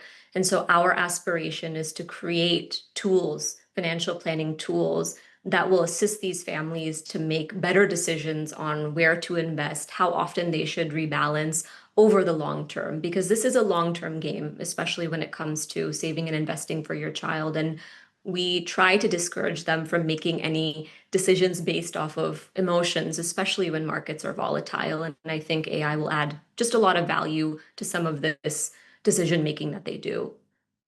Absolutely. And, you know, you launched in 2020. If you could sort of kind of take us through the kind of revenues you're currently making, where do you sort of hope to end this year? What are the goals that you've set for this year? So we've seen great growth. We've grown about 7x just in the last year as a company. You know, we have a community of 250,000 parents. And so without getting into the specifics, I hope to see, you know, that growth trajectory march forward, especially in this year, especially considering we're going to be doubling down on some of the channel partners that we work with in these non-major metros and expand some of these services that we are providing to the families that we work with. All right. Ela, thank you so much for taking time out and being here with us on Startup Street. And we wish you all the best on this journey going forward. Thank you very much. On that note, it is time for us to head into a short break. Coming up on the other side, J Aerospace has raised $11 million in a Series A funding round led by Elevation Capital. A special conversation with its co-founder on the other side. Stay tuned.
Welcome back. You're still with us on Startup Street. Let's go across to the big story that we're tracking for you today. Entities linked to Chinese tech giant Alibaba are planning to sell their stake in Zomato's parent, Eternal. This comes a day after Alibaba-linked entities exited another Indian startup, Paytm. With this, both Paytm and Zomato will not have any Chinese investors. Yusuf K is here with all of those details. Yusuf? Chinese tech giant Alibaba is selling off its investment in two top Indian startups, Paytm and Zomato, potentially making a cool 31,000 crore rupees in the process. Anfin, which is a subsidiary of Alibaba Group, will make a complete exit from Zomato's parent company Eternal, just a day after exiting Paytm's parent. Anfin held about 25% stake in Paytm post-IPO and made a gradual exit over a 4-year period. It mopped up 18,000 crore rupees by selling its stake in Paytm. Both Paytm and Eternal made their debut almost at the same time in 2021. At the time of listing, Anfin held 7% stake in Zomato, and about 5% of its holding was sold by Anfin between March and August 2024, ranking 7,600 crore rupees. The interesting part about the deal is Zomato, the average selling price. While Anfin sold nearly 18 crore shares at an average price of 160 per share, another sale was happened in August 2024 at an average price of 257 rupees. Now, the floor price for tomorrow's block is set at 285 per share, which is 4.6% discount to today's close price. The final sale is likely to garner 5,370 crore rupees, taking the total encashment of 13,000 crore rupees. So 13,000 crore rupees likely from Zomato and 18,000 crore rupees already pocketed from Paytm. Alibaba stands to make nearly 31,000 crore rupees by exiting both Paytm and Zomato. All right, Yusuf, many thanks for those details. Now, Jio Aerospace has raised $11 million in a Series A funding round led by Elevation Capital. The company is backed by big names like Indigo Ventures and former India heads of Airbus and Boeing. Their facility in Hyderabad builds high-precision aerospace and defense components, supplying parts to Tier 2 manufacturing companies like Spirit Aerosystems. My colleague Madhya Mujawar spoke to the co-founder, Vishal Sangvi, on how they plan to use this capital and where do they see themselves in the next few years. Investors have been very happy with the growth and the speed of growth that we have achieved in a very short time. Since the raise of our funding from General Catalyst in January 24, we have scaled up truly fast. Today, we are a strong team of 100 people. We have delivered high quality, flight critical, more than 100,000 parts already to our existing customers in the US. All right. So now this fresh fundraise, how do you plan to deploy the capital? Will it go into capacity expansion, product development, or certifications? If you could give us some idea on that. Sure. So two broad areas that we are going to invest this into. One is, into significantly upgrading our capability and capacities as far as the manufacturing technology is concerned. So we would be expanding that significantly. Second thing is, to further deploy capital in enhancing our digital stack. We believe that the digital manufacturing would be the way to be as we grow this organization. And last but not the least, we'll continue to invest in building a very, very strong team across all the functions. All right. How much did you have to dilute from your stake for this Series A round, if you could tell us? So, it's the same way, I think, asking the question of the valuation. So, I will let that pass as you can appreciate it. But again, I think we're truly trying to build a long-lasting, sustainable, world-class aerospace organization from our side. Then take us through your financials. What was your revenue in FY24, FY25, and what are your growth projections for FY26? Have you hit break-even? So, very happy to share with you. Madhya, again, if you check our background, we have successfully run large aerospace business in our past corporate avatars. So we understand how this business is done. The way this industry is, a lot of people say that you need to burn money, but that's not how we see at things. Last year, we had a healthy profit. We will continue to have healthy profits this year as well. Because we believe it's important not to just continue to burn money, but rather, while creating value for your customers, also ensure that we do it in a healthy way from our own organization standpoint. So last year, you mean FY25. So what was the profit that you made in FY25? So again, we're not sharing the profit and the revenue numbers at this time, as you can imagine. But again, a significant revenue from a first year of operations. We will, be 3xing our revenue this year from our last year. So again, we'll continue to grow on those fronts. And you can sense that if we have a 100 people team and it will have to be backed by good revenues and good profit to handle that. All right. So what aerospace components do you manufacture? If you could tell our viewers, which aircraft types have your parts? So we at this moment manufacture flight critical components for aero engines. So these are the engines of the aircraft. So they are some of the most complex components because of the type of materials that are used. Very hard metals have to be machined like titanium and Inconel. Also very, very tight tolerances are needed in each of this. So, in micron level tolerances that are needed. That's what makes this business very complex. So a lot of our parts end up into a lot of the GE engines eventually. It might be GE Leap, so on and so forth. And some of the parts also go into the structure side and on the tooling side. And with that, it is a wrap on this edition of Startup Street. More news and updates coming up on the other side. Stay tuned.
Ladies and gentlemen, as is very clear, we also didn't want this community to be women talking to other women. We wanted to engage with the men because at this point in time, they are the ones across different organizations in the decision-making roles. And so we're very lucky to have an ally in Hitendra Dave and HSBC, and they've been our partners, steadfast partners over the last 3 years. Dave, it's great to have you back with us here in Bengaluru. A lot of momentum over the last 3 years. As you look back at the journey that we've made, but more importantly, look forward, where do you believe we are and what do you believe we need to accomplish? Well, thank you. It's great to be back here, and good evening to everyone.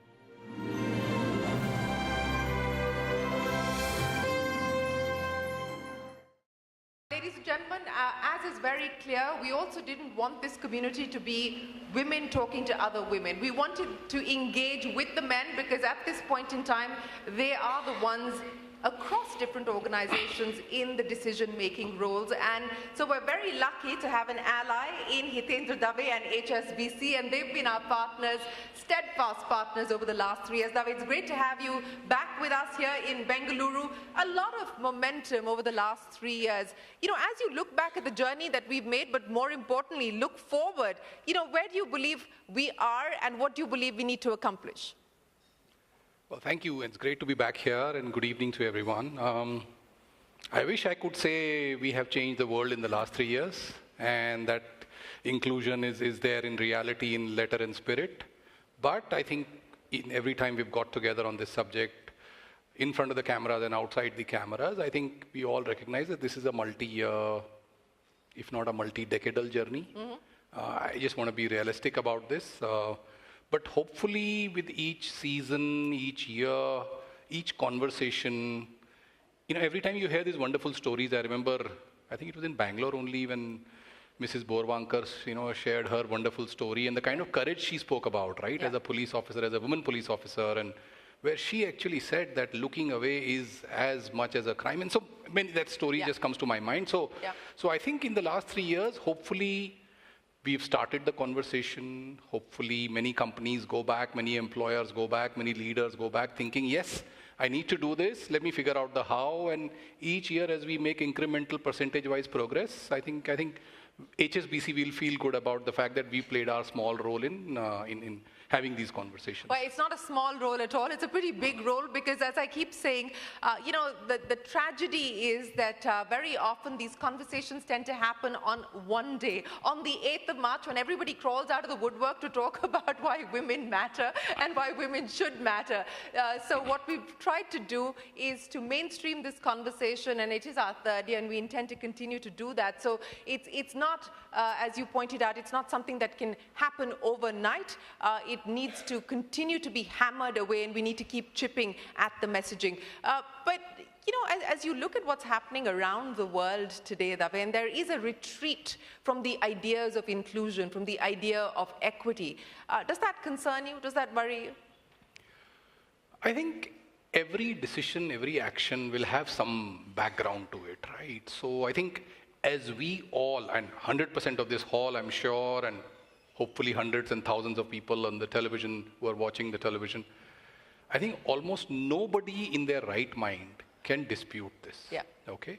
But how to go about it is a topic of debate, and we shouldn't run away from that as well. So I think there was a period of time where if everybody agreed with me and you, then that person was we wouldn't need to do this. Yeah. Yeah, but what I'm trying to say is that if they agreed with it, then they were a good person.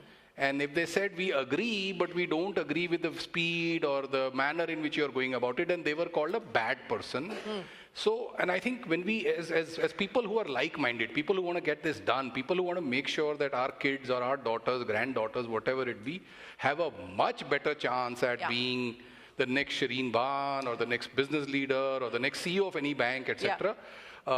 So I think it should concern us, but it should also teach us a little bit, right? That perhaps this conversation is more complex and more nuanced than some of us might have been prepared for.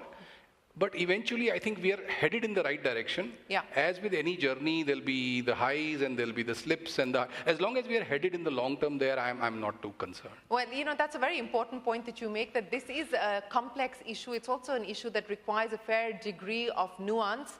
And it's also an issue that requires leadership to put its shoulder to taking this forward. And that's what we've been attempting to do, to answer the how question. And that is why we've brought together knowledge partners like Udayati Foundation to really create a playbook and help explain to corporations on how it can be done. How can you make your workforce more diverse? How can you make your workforce more inclusive? We've got champion companies from across sectors. You'll hear Pooja from Udayati.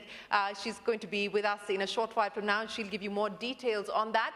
But that's why we also created the idea of a data repository, because at the end of the day, you need data, not anecdotes. You need data to explain what the problem is and then find a prescription that gives you the solution. And that's why we put together the Gender Gap Index. And the other thing that we've designed is the consortium, the Gender Consortium. It's getting companies to sign up to the idea that diversity and inclusion matters. And we started that in Mumbai, and we're taking that forward here in Bengaluru as well. So if we can bring Shruti on to start the charter and get us to actually kickstart the charter signing, and then welcome all our other partners on board to take forward the charter.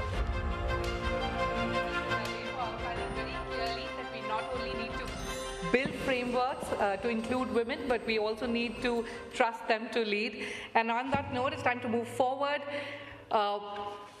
Unveiled in Mumbai at the launch of Season 3, Future Female Forward, the Charter has been a fine blueprint for organizations to take leap and commit for change.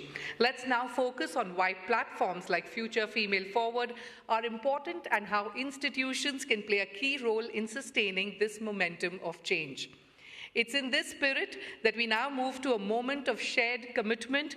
I invite all our distinguished speakers to join Mr. Hitendra Dave and Shireen on stage for the charter signing. First up, yes, ladies and gentlemen, with a huge round of applause, Shobna Kamineni, Executive Chairperson, Apollo Health Co. We also have Rajesh Warrior, President, Global Operations and Chairman and Managing Director, Cognizant India. Jyoti Vij, Director General, FICCI. Archana Bhaskar, CHRO, Dr. Reddy's. Keep the applause going, ladies and gentlemen. Sri Rajan, Board Chairperson, the Udeti Foundation. Vani Venkatesh, CBO, Delivery. Karthik SM, Vice President HR, Biocon Biologics. Meena Ganesh, Co-Founder and Chairperson, Portia, Trustee, Bahar Foundation. We also have Pooja Sharma Goel, Founding CEO, Udeti Foundation. Poonam Sharma, President, National FICCI Flow. Radha Dheer, CEO and Country Head, JLL. And Ritu Sharma, Executive Director of TAI Bangalore. Ladies and gentlemen, a huge round of applause for all our charter signing members. Let's capture this moment of shared purpose. May I request all our leaders here to please stay on stage for a group photograph, and let this frame be a lasting reminder of the commitment we've made tonight.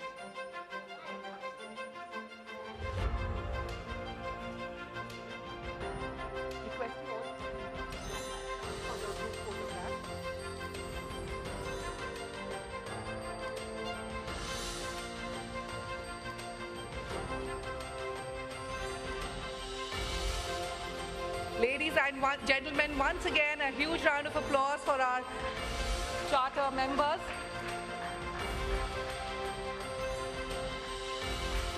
A group photograph, please.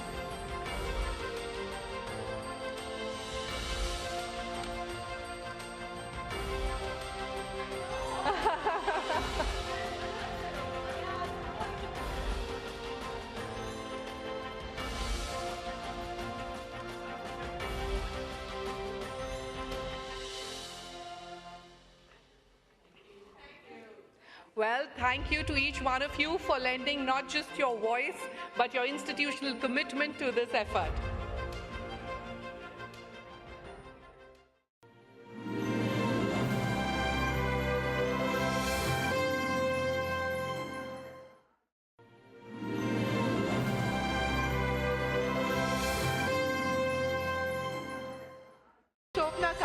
As I said, in many ways, the OG for a lot of us women who've been trying to sort of break through boundaries and glass ceilings.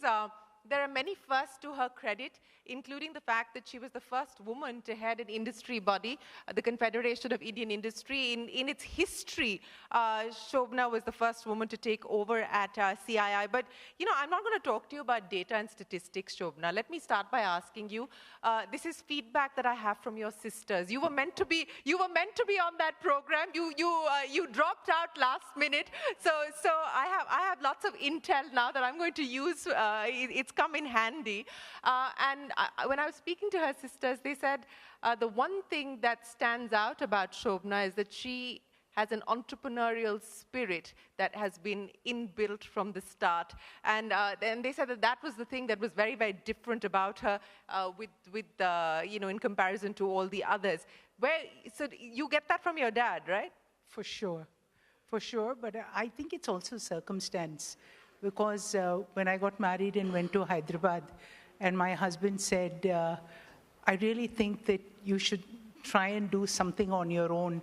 You can't be dad's girl forever with that. And I think that got me. And I said, yeah, I can do. And definitely it was his. But I tried many things. I had a tugboat shipping company. I had real estate. I did pharma distribution. And I did, finally I realized I know how to make money and how to spend it badly. but then I got more mature at that. But more than anything else, I realized that I know how to take risk. And I think that's something that not many women have. And also this belief about scale. So even when I was given this, when I went back into Apollo, because I told him, I really feel very sad not being part of this healthcare journey that I was the first one to actually start. I'm the third child, but I started in Apollo first. I was employee number 3. And I said, I really feel bad, Anil, can I go back? And he said, yeah, I think, it's time you should go back. And at that time, my sisters were very entrenched in the hospital and all that. So they said, why don't you take pharmacy?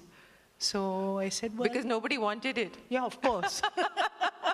So then I said, nobody's really heard this before. So then I took it, and then when we looked at it, I said, we can take this to scale. Because I think India, and then we became a retail company, and we gave ourselves a challenge, 1,000 days, 1,000 stores, 1,000 crores. And once we hit that, the entire team started to believe. And more than anything else, I think Apollo is an organization that is, for us, healthcare, hospitals is still the core. If you ask me today, I can be fantastic in what I do, but if you ask me what's my soul, it's hospitals. I mean, that's what we grew up with. But then we started to matter. And I think once you start getting to matter and count, the whole equation in your business, in your house, wherever you are, with your kids, starts changing. And I think this is something that if you had to take back anything, take that back, take this back, that, make it count, that you have to get to that. And of course, we took it to some serious scale. Well, speaking of serious scale, they've just gone through a demerger process, and Apollo 24/7 is likely to be listed by when? You've set a target for yourself? Diwali next year? The markets are always best then somehow. So yeah, we do want a crackerjack banging demerger. And at that time, our turnover will be almost, probably as much, if not more, than the hospitals. So we count. It'll be higher than the hospitals by the time you list. Yeah, actually, but we're super humble about it. The hospitals is still God for us. You were talking about circumstances and how circumstances, in a way, pushed you to become an entrepreneur. Going back to circumstances, if it had been Dr. Reddy and Sons, would the story have turned out very different? I don't know. I think that my dad is a really, he's an institution builder. So that particular leader, he would have used his own method of how he did it. Now, how it would survive him and grow into the future, that, experience doesn't show that four brothers couldn't, even two brothers could work as well. No, we've seen that. We've seen many stories play out. I couldn't resist. Yeah, I know you couldn't resist. But what is the secret of the four of you working together? And I've seen you work together, and I think you add to each other's strengths. What is the secret of making that magic happen? I think that we've realized that singly, we're not as good, alone. That when, I really need my sister Sunita's financial acumen and her brain. I love my sister Preeta's leadership. Sangeeta is like Saraswati for us. She knows it all. So I think that with my entrepreneurial, between all of us, we kind of come together. So we've continued to respect each other. It was and that's super important. The fact that you respect each other, you're interdependent with each other. So I guess we just got lucky, in doing this. It was first something that we did, and as we grew larger, we became a bit siloed and lost ourselves maybe for a couple of years. And then Dad called it out. So for the last 5 What did he say when he called it out? Yeah, he said, you all might be really great, each one of you. I admire everything you've done. But please remember, if you four don't stay together and you don't keep Apollo together, none of what you do matters. And that's the time that we actually got outside help. And I don't think you should be shy to do that. And we did this, and it became a process. And I think by airing things out, as sisters, we would always go back and hug each other and say that, we love you, we love you. But we might have fundamental problems in our businesses and how we deal with each other. But now we've sorted that out too. So I think that's a good thing. But that's an important point that you make, right? I mean, and I think not to generalize, but as women, we don't like confrontation. We don't like to say what we really think because, we don't want to hurt the other person. We don't know how it'll come across. We don't want to come across as too pushy and so on and so forth. But I think having the grace, but also having the confidence to confront issues that matter. How have you gone about building that muscle? You said it so well, Shireen. So what can I add without trivializing what you said? It really is, it is a problem. And I think that we have to be serious about it. And I can say that because we have different strengths, and then I think that we've learned, even I've learned, like I might be, you said entrepreneurial, fairly more feisty than them, but then I've learned to tone it down. You cannot, You've learned to tone it down. Why? Because of the reception and the reaction that you got? Or, because women are also forced to shrink themselves, to be acceptable, to be palatable. We don't want to be too much. No, it's to them. It's not to the outside world. I respect them, so I don't want to always be the one who's kind of, this thing. I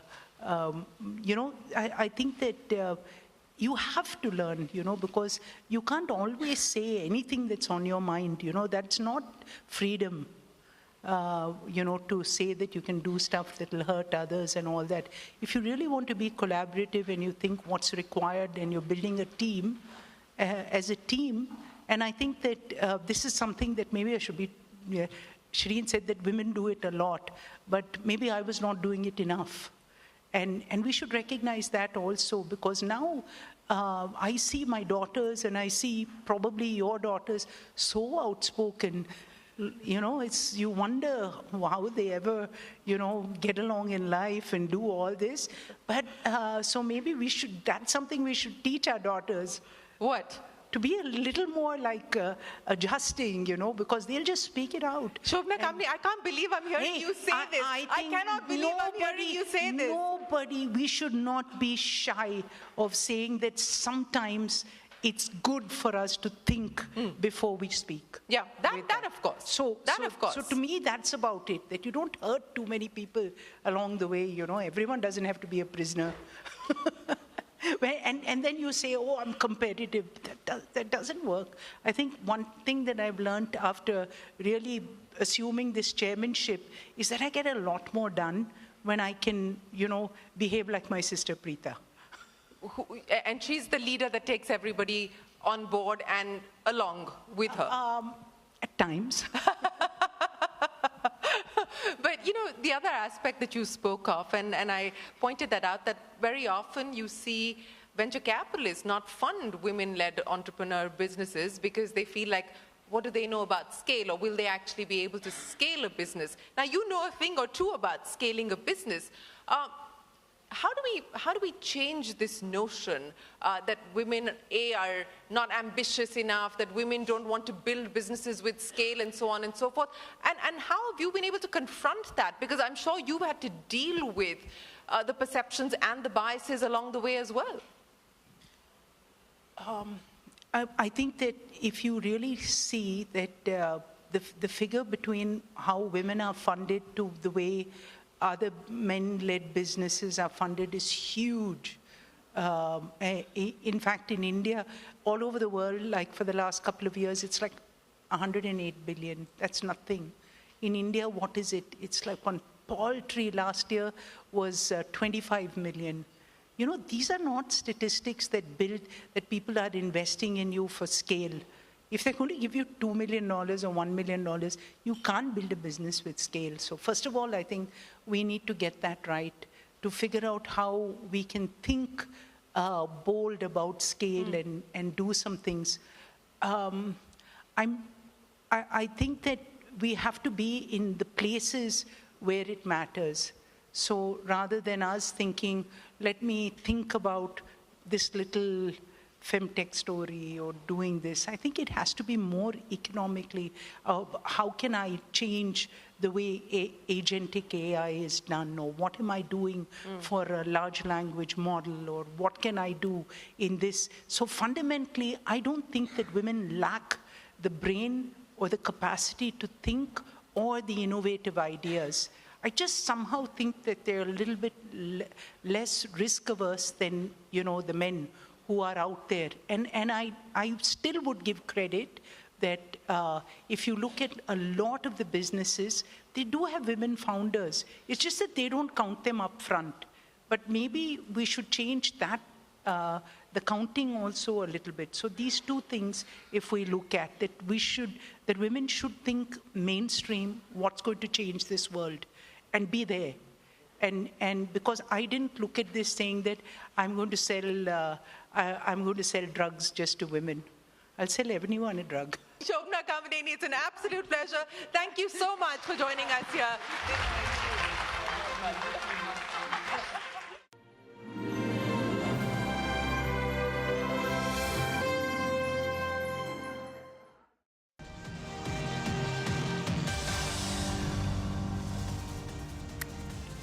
Hello, welcome to News Center. With me, Parikshit Luthra. The Indian government is calling out the United States and European Union for its trade with Russia. This after US President Trump threatened higher tariffs on India, blaming it on India's energy imports from Russia. Shireen Isban is here with the tariff tussle and India's response.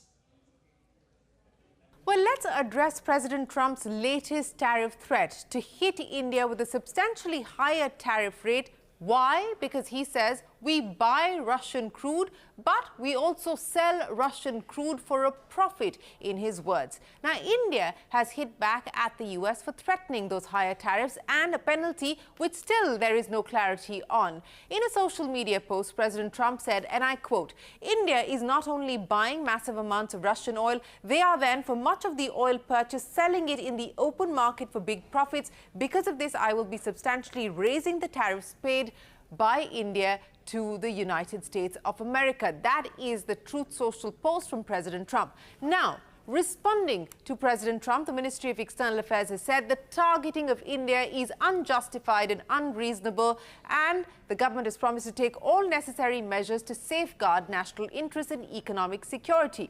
But here's what we need to focus on. What do the facts say? India began importing crude from Russia because traditional supplies were diverted to Europe. Remember, this was when the Ukraine war started. In fact, India at that point in time and went on to say that the US actively encouraged imports of Russian oil by India as it strengthened global energy market stability. Why was this the case? Because remember, back then there was a sharp spike in oil prices, and oil prices, Brent crude specifically, hit $137 per barrel. This was in March 2022. This was after Russia invaded Ukraine. Now, cut to November of 2022. US Treasury Secretary Janet Yellen said, and I quote, "The United States is happy for India to continue buying as much Russian oil as it wants, including at prices above a G7 imposed price cap mechanism, if it steers clear of Western insurance, finance and maritime services bound by the cap." Now, this was Janet Yellen in November of 2022, saying that the US supported India's decision to buy Russian crude, in fact, encouraged it. Let's go a step further. In February of 2024, US Assistant Secretary of State Jeffrey Pyatt acknowledged India's role in stabilizing global energy markets. He said, and I quote again, "India has played a key role in efforts to stabilize global energy markets through its purchase of Russian crude." Now, this is again the position of the US administration, not the Trump administration, but the US administration nevertheless. Now, just a few months ago, in May of 2024, US Ambassador to India, Eric Garcetti, admitted that India bought Russian oil because the US wanted somebody to buy Russian oil, and the US allowed the purchase to ensure oil prices do not go up globally. New Delhi also called out the US and Europe for criticizing India's trade with Russia when both the EU and the US themselves are indulging in trade with Russia. The ministry said Europe's bilateral trade with Russia in 2024 was worth over 67 billion euros in terms of both goods and services trade. worth over 17 billion euros in 2022. So you can see that there's been a significant increase. This, the Indian government says, is much more than India's total trade with Russia in the same period. Now, India is also calling out the US for importing uranium hexafluoride for its nuclear industry and palladium for its EV industry, along with fertilizers from Russia. That's not all. India has meanwhile been increasing its energy imports from the US. So remember, Trump's call to action saying that India must buy more from the US. Well, India has been doing just that. In fact, just in the first quarter of this financial year, US energy imports are up 114%. The share of US crude in India's import basket has risen from 3% to 8% in the month of July alone. Now, India is estimating a 150% rise in energy imports from the US this year. So that is where things currently stand as far as India importing energy from the US is concerned. The important question to ask also is that why has the US not sanctioned Russian oil? Remember, there is no sanction on Russian oil. There are sanctions on oil coming in, for instance, from Venezuela, from Iran. There is no sanction on Russian oil. So India's position is that it has been dealing with Russia as per the global norms and as per the price cap mechanism that has been put in place at this point in time. That is the position for now. And here's former US Ambassador to India, Eric Garcetti, admitting that India bought Russian oil because the US wanted someone to buy Russian oil and not disrupt the global energy prices. And we take the smaller victories, like actually they bought Russian oil because we wanted somebody to buy Russian oil at a price cap. That was not a violation or anything. It was actually the design of the policy, because as a commodity, we didn't want oil prices going up, and they fulfilled that. To take this forward, I'm now joined by Christian D. Guzman, Senior Vice President with the Sovereign and Sub-Sovereign Risk Group at Moody's Ratings. Thank you very much for joining us on the program, Christian. Let me begin by asking you, on Monday, you had shared an outlook. Moody's had shared an outlook saying that India, with 25% tariff that has been slapped by the United States, will now be at a disadvantage compared to other APAC economies, which have tariffs in the range of 15 to 20%. At that time, you had also mentioned a potential risk of penalty. Now, Donald Trump has announced substantially high tariffs as a penalty for India's Russian oil imports. How would you revise your outlook on the Indian economy and the trade impact on India?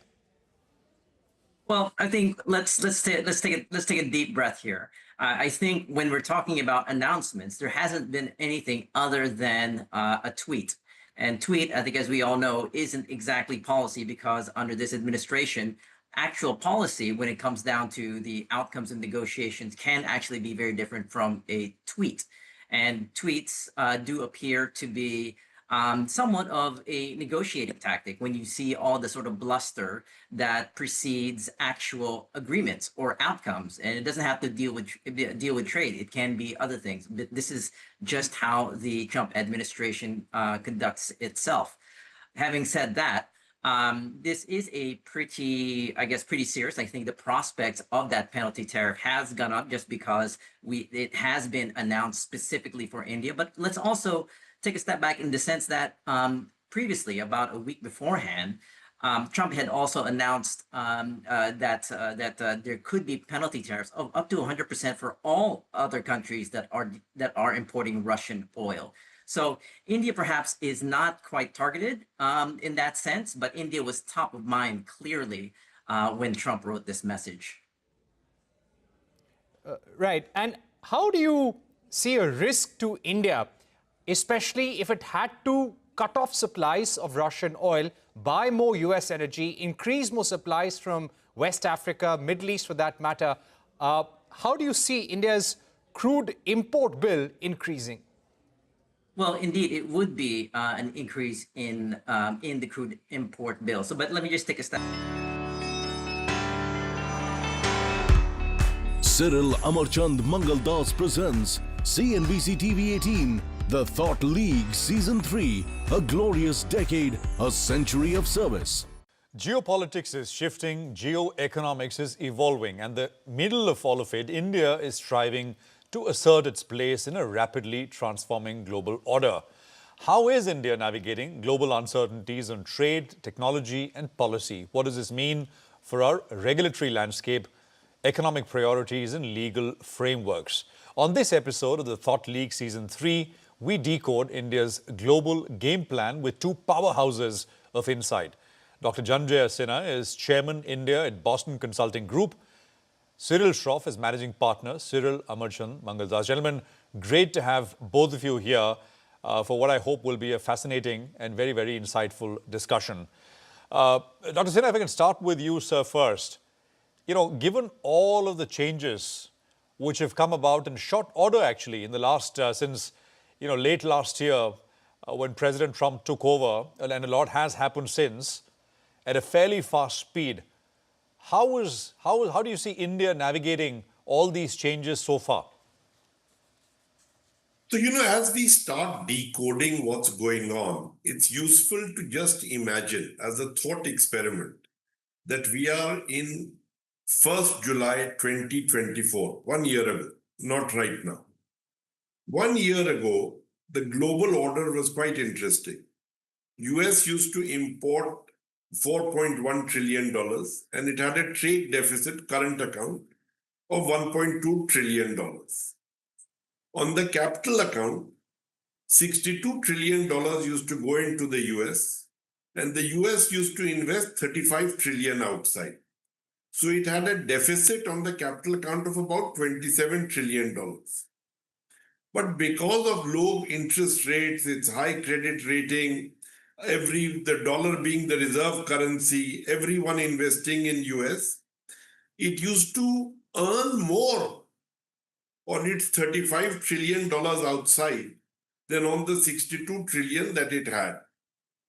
This used to create a lot of advantage for the US, but not for all sectors. So the financial institutions loved it because, if $62 trillion is there, firstly, interest rates tend to come down and you are involved in a lot of intermediation. The second group that really loved it was risk capital. There was a lot of money to invest because interest rates were low.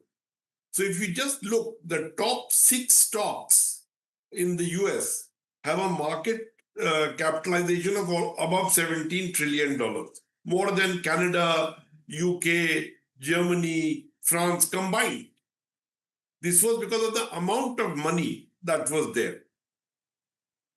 And the American MNCs over the last 25 years have done very well.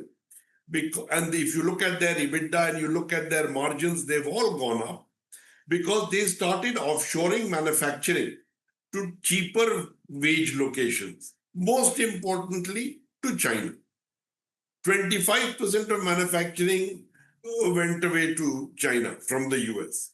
And China offered a plentiful labor at low cost and very disciplined in dormitories, 12-hour shifts, and then gave incentives, land and other incentives for this offshoring to happen. As a result of this, the US economy has done very well. At the global financial crisis in 2008, 2009, US and EU were about the same size. Now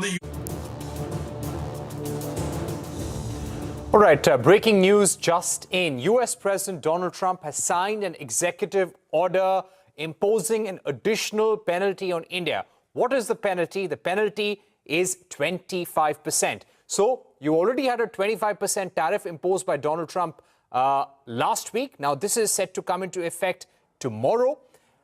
With this, there is also an additional penalty that Donald Trump has imposed. And this is because he's not seen progress in Russia-Ukraine talks. Also, he believes that India is fueling the war in Ukraine by continuing to buy Russian oil. Remember, we have been reporting over the last 3 to 4 days that India is not just the only buyer of Russian oil. You've got China, you've got Turkey, you've got Brazil. Even European Union had massive LNG purchases and fossil fuel purchases from Russia since the war began. Now, let's just go according to what the executive order says, and I quote them now. According and as consistent with the applicable law, articles of India imported into the customs territory of the US shall be subject to an additional ad valorem rate of duty of 25%. Subject to Section 3 of this order, this rate of duty shall be effective with respect to goods entered for consumption or withdrawn from warehouse for consumption on or after 12:01 a.m. Eastern Daylight Time, 21 days after the date of this order, except for goods that were loaded onto a vessel at the port of loading and in transit on the final mode of transit prior to entry into the US before 12:01 a.m. Eastern Daylight Time. So there is a 21-day period before this additional penalty comes into effect. Hopefully, we might be able to find a breakthrough in talks till then, but you have a 21-day period, and these tariffs would come into effect from the 17th of September 2025. So if we do not have any breakthrough or deal till then, the tariff would go up to 50% on Indian goods.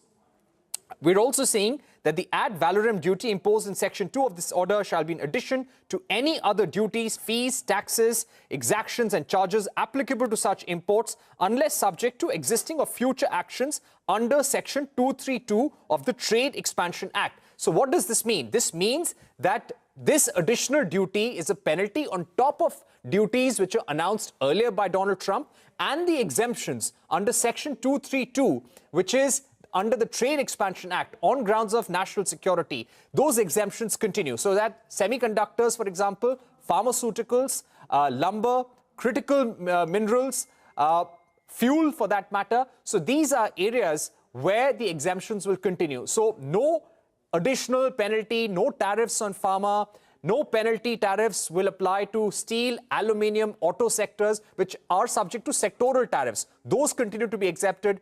Pharma, semiconductors, all the items that were in the 232 list, in the list of exemptions issued by Donald Trump via an executive order on the 2nd of April, all those exemptions continue as of now.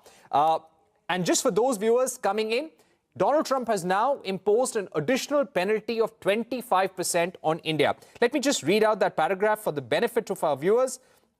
I have received additional information that India has been buying directly or indirectly from the US, and they are also selling to other countries. The exact line being Section 2 of this executive order, imposition of tariffs. I find that the government of India is currently directly or indirectly importing Russian Federation oil. This is the reason why this penalty has been imposed. S.C. Garg, former finance secretary, joining us. Mr. Garg, 25% we may have absorbed. Anything above that, and if you have a 50% tariff, probably trade would come to a standstill. How badly are we hit right now? And do you see this 21-day period for the tariff to kick in as a warning, as a chance for India to come to the negotiating table, offer a compromise? See, very clearly, even at 25%, that half of Indian trade was lost. 50%, no trade takes place. So trade is off the table completely as far as India and US are concerned if these tariffs kicks in. That's number one. Now, how does one take it? I don't think India can sort of accept the Trump's condition. And therefore, these 50% will stay where they are. And we are in for a situation where the trade is lost. We'll need to look at other options of exporting these goods elsewhere or consume it domestically till the time the Trump system implodes and the American consumers revolt to make this reverse. Right. Mr. Garg, I request you to stay with us. You know, this executive order also says that if any country retaliates, I will modify this order to ensure the efficacy of the actions herein ordered. Let me go across to our managing editor, Shireen Bhan, who's also joining us. Shireen, this is what businesses had been worried about. 25%, we may have still managed to absorb some way or the other, but 50% almost means no trade. Yeah. Well, you know, no trade as far as the US is concerned, Parikshit. We need to be careful about that. But, you know, as you were pointing out, one, the exemptions continue under Section 232. And two, what I want to highlight is that this order comes into effect from the after 21 days. So there is a window of 21 days. Now, why has President Trump given this window of 21 days? Remember, when the tariffs were announced, the original 25%, there was a 7-day window, and President Trump and the White House said this is not for negotiation. This is essentially to ensure that the Customs Department and so on and so forth can move to the imposition of tariffs. Now, there is a 21-day window. This has to be resolved. This is going to have to be a situation that both sides come to some sort of a middle path on. A rapprochement has to be broached at this point in time, because this is not going to end well. But let me bring Mr. Garg back into the conversation along with Mr. Jayant Dasgupta. Mr. Garg, 21-day, that is the window at this point in time. Now, do you believe that this opens up the possibility for some sort of an outreach, and do you believe that some sort of an outreach is the need of the hour? I don't think this is possible. If at earlier stage, when there was no 25% kind of thing, we were not able to enter into the deal. Now, if you do it for two reasons. Number one, you would be seen as surrendering completely to the blackmail of Mr. Trump. I don't think that will go at all very well with any of the Indian domestic constituency. Second, if you do it, you don't know where it will land. Suppose it goes back to the 25% only. Even there, you would be completely hurt. Will you be able to give the access to American goods at zero or very substantially low rates?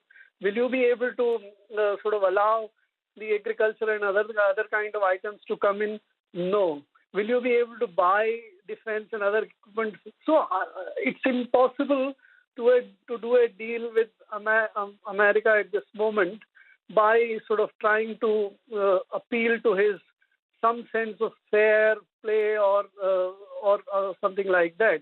This is the time when one should tell very clearly that, all right, we are not in business with you at this moment. Let us wait. I'm sure very soon, couple of months, it will implode in America.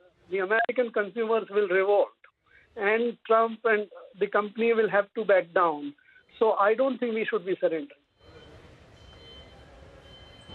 Okay, Mr. Jayant Dasgupta with us as well. Mr. Jayant Dasgupta, it's now a 50% tariff rate on India. President Trump yesterday on CNBC in an interview had threatened India with the imposition of additional tariffs. He had said 24 hours he was going to announce that, and that is exactly what he's done. An ad valorem 25% additional tariff being imposed on India. Now, Mr. Dasgupta, where does this leave India, and largely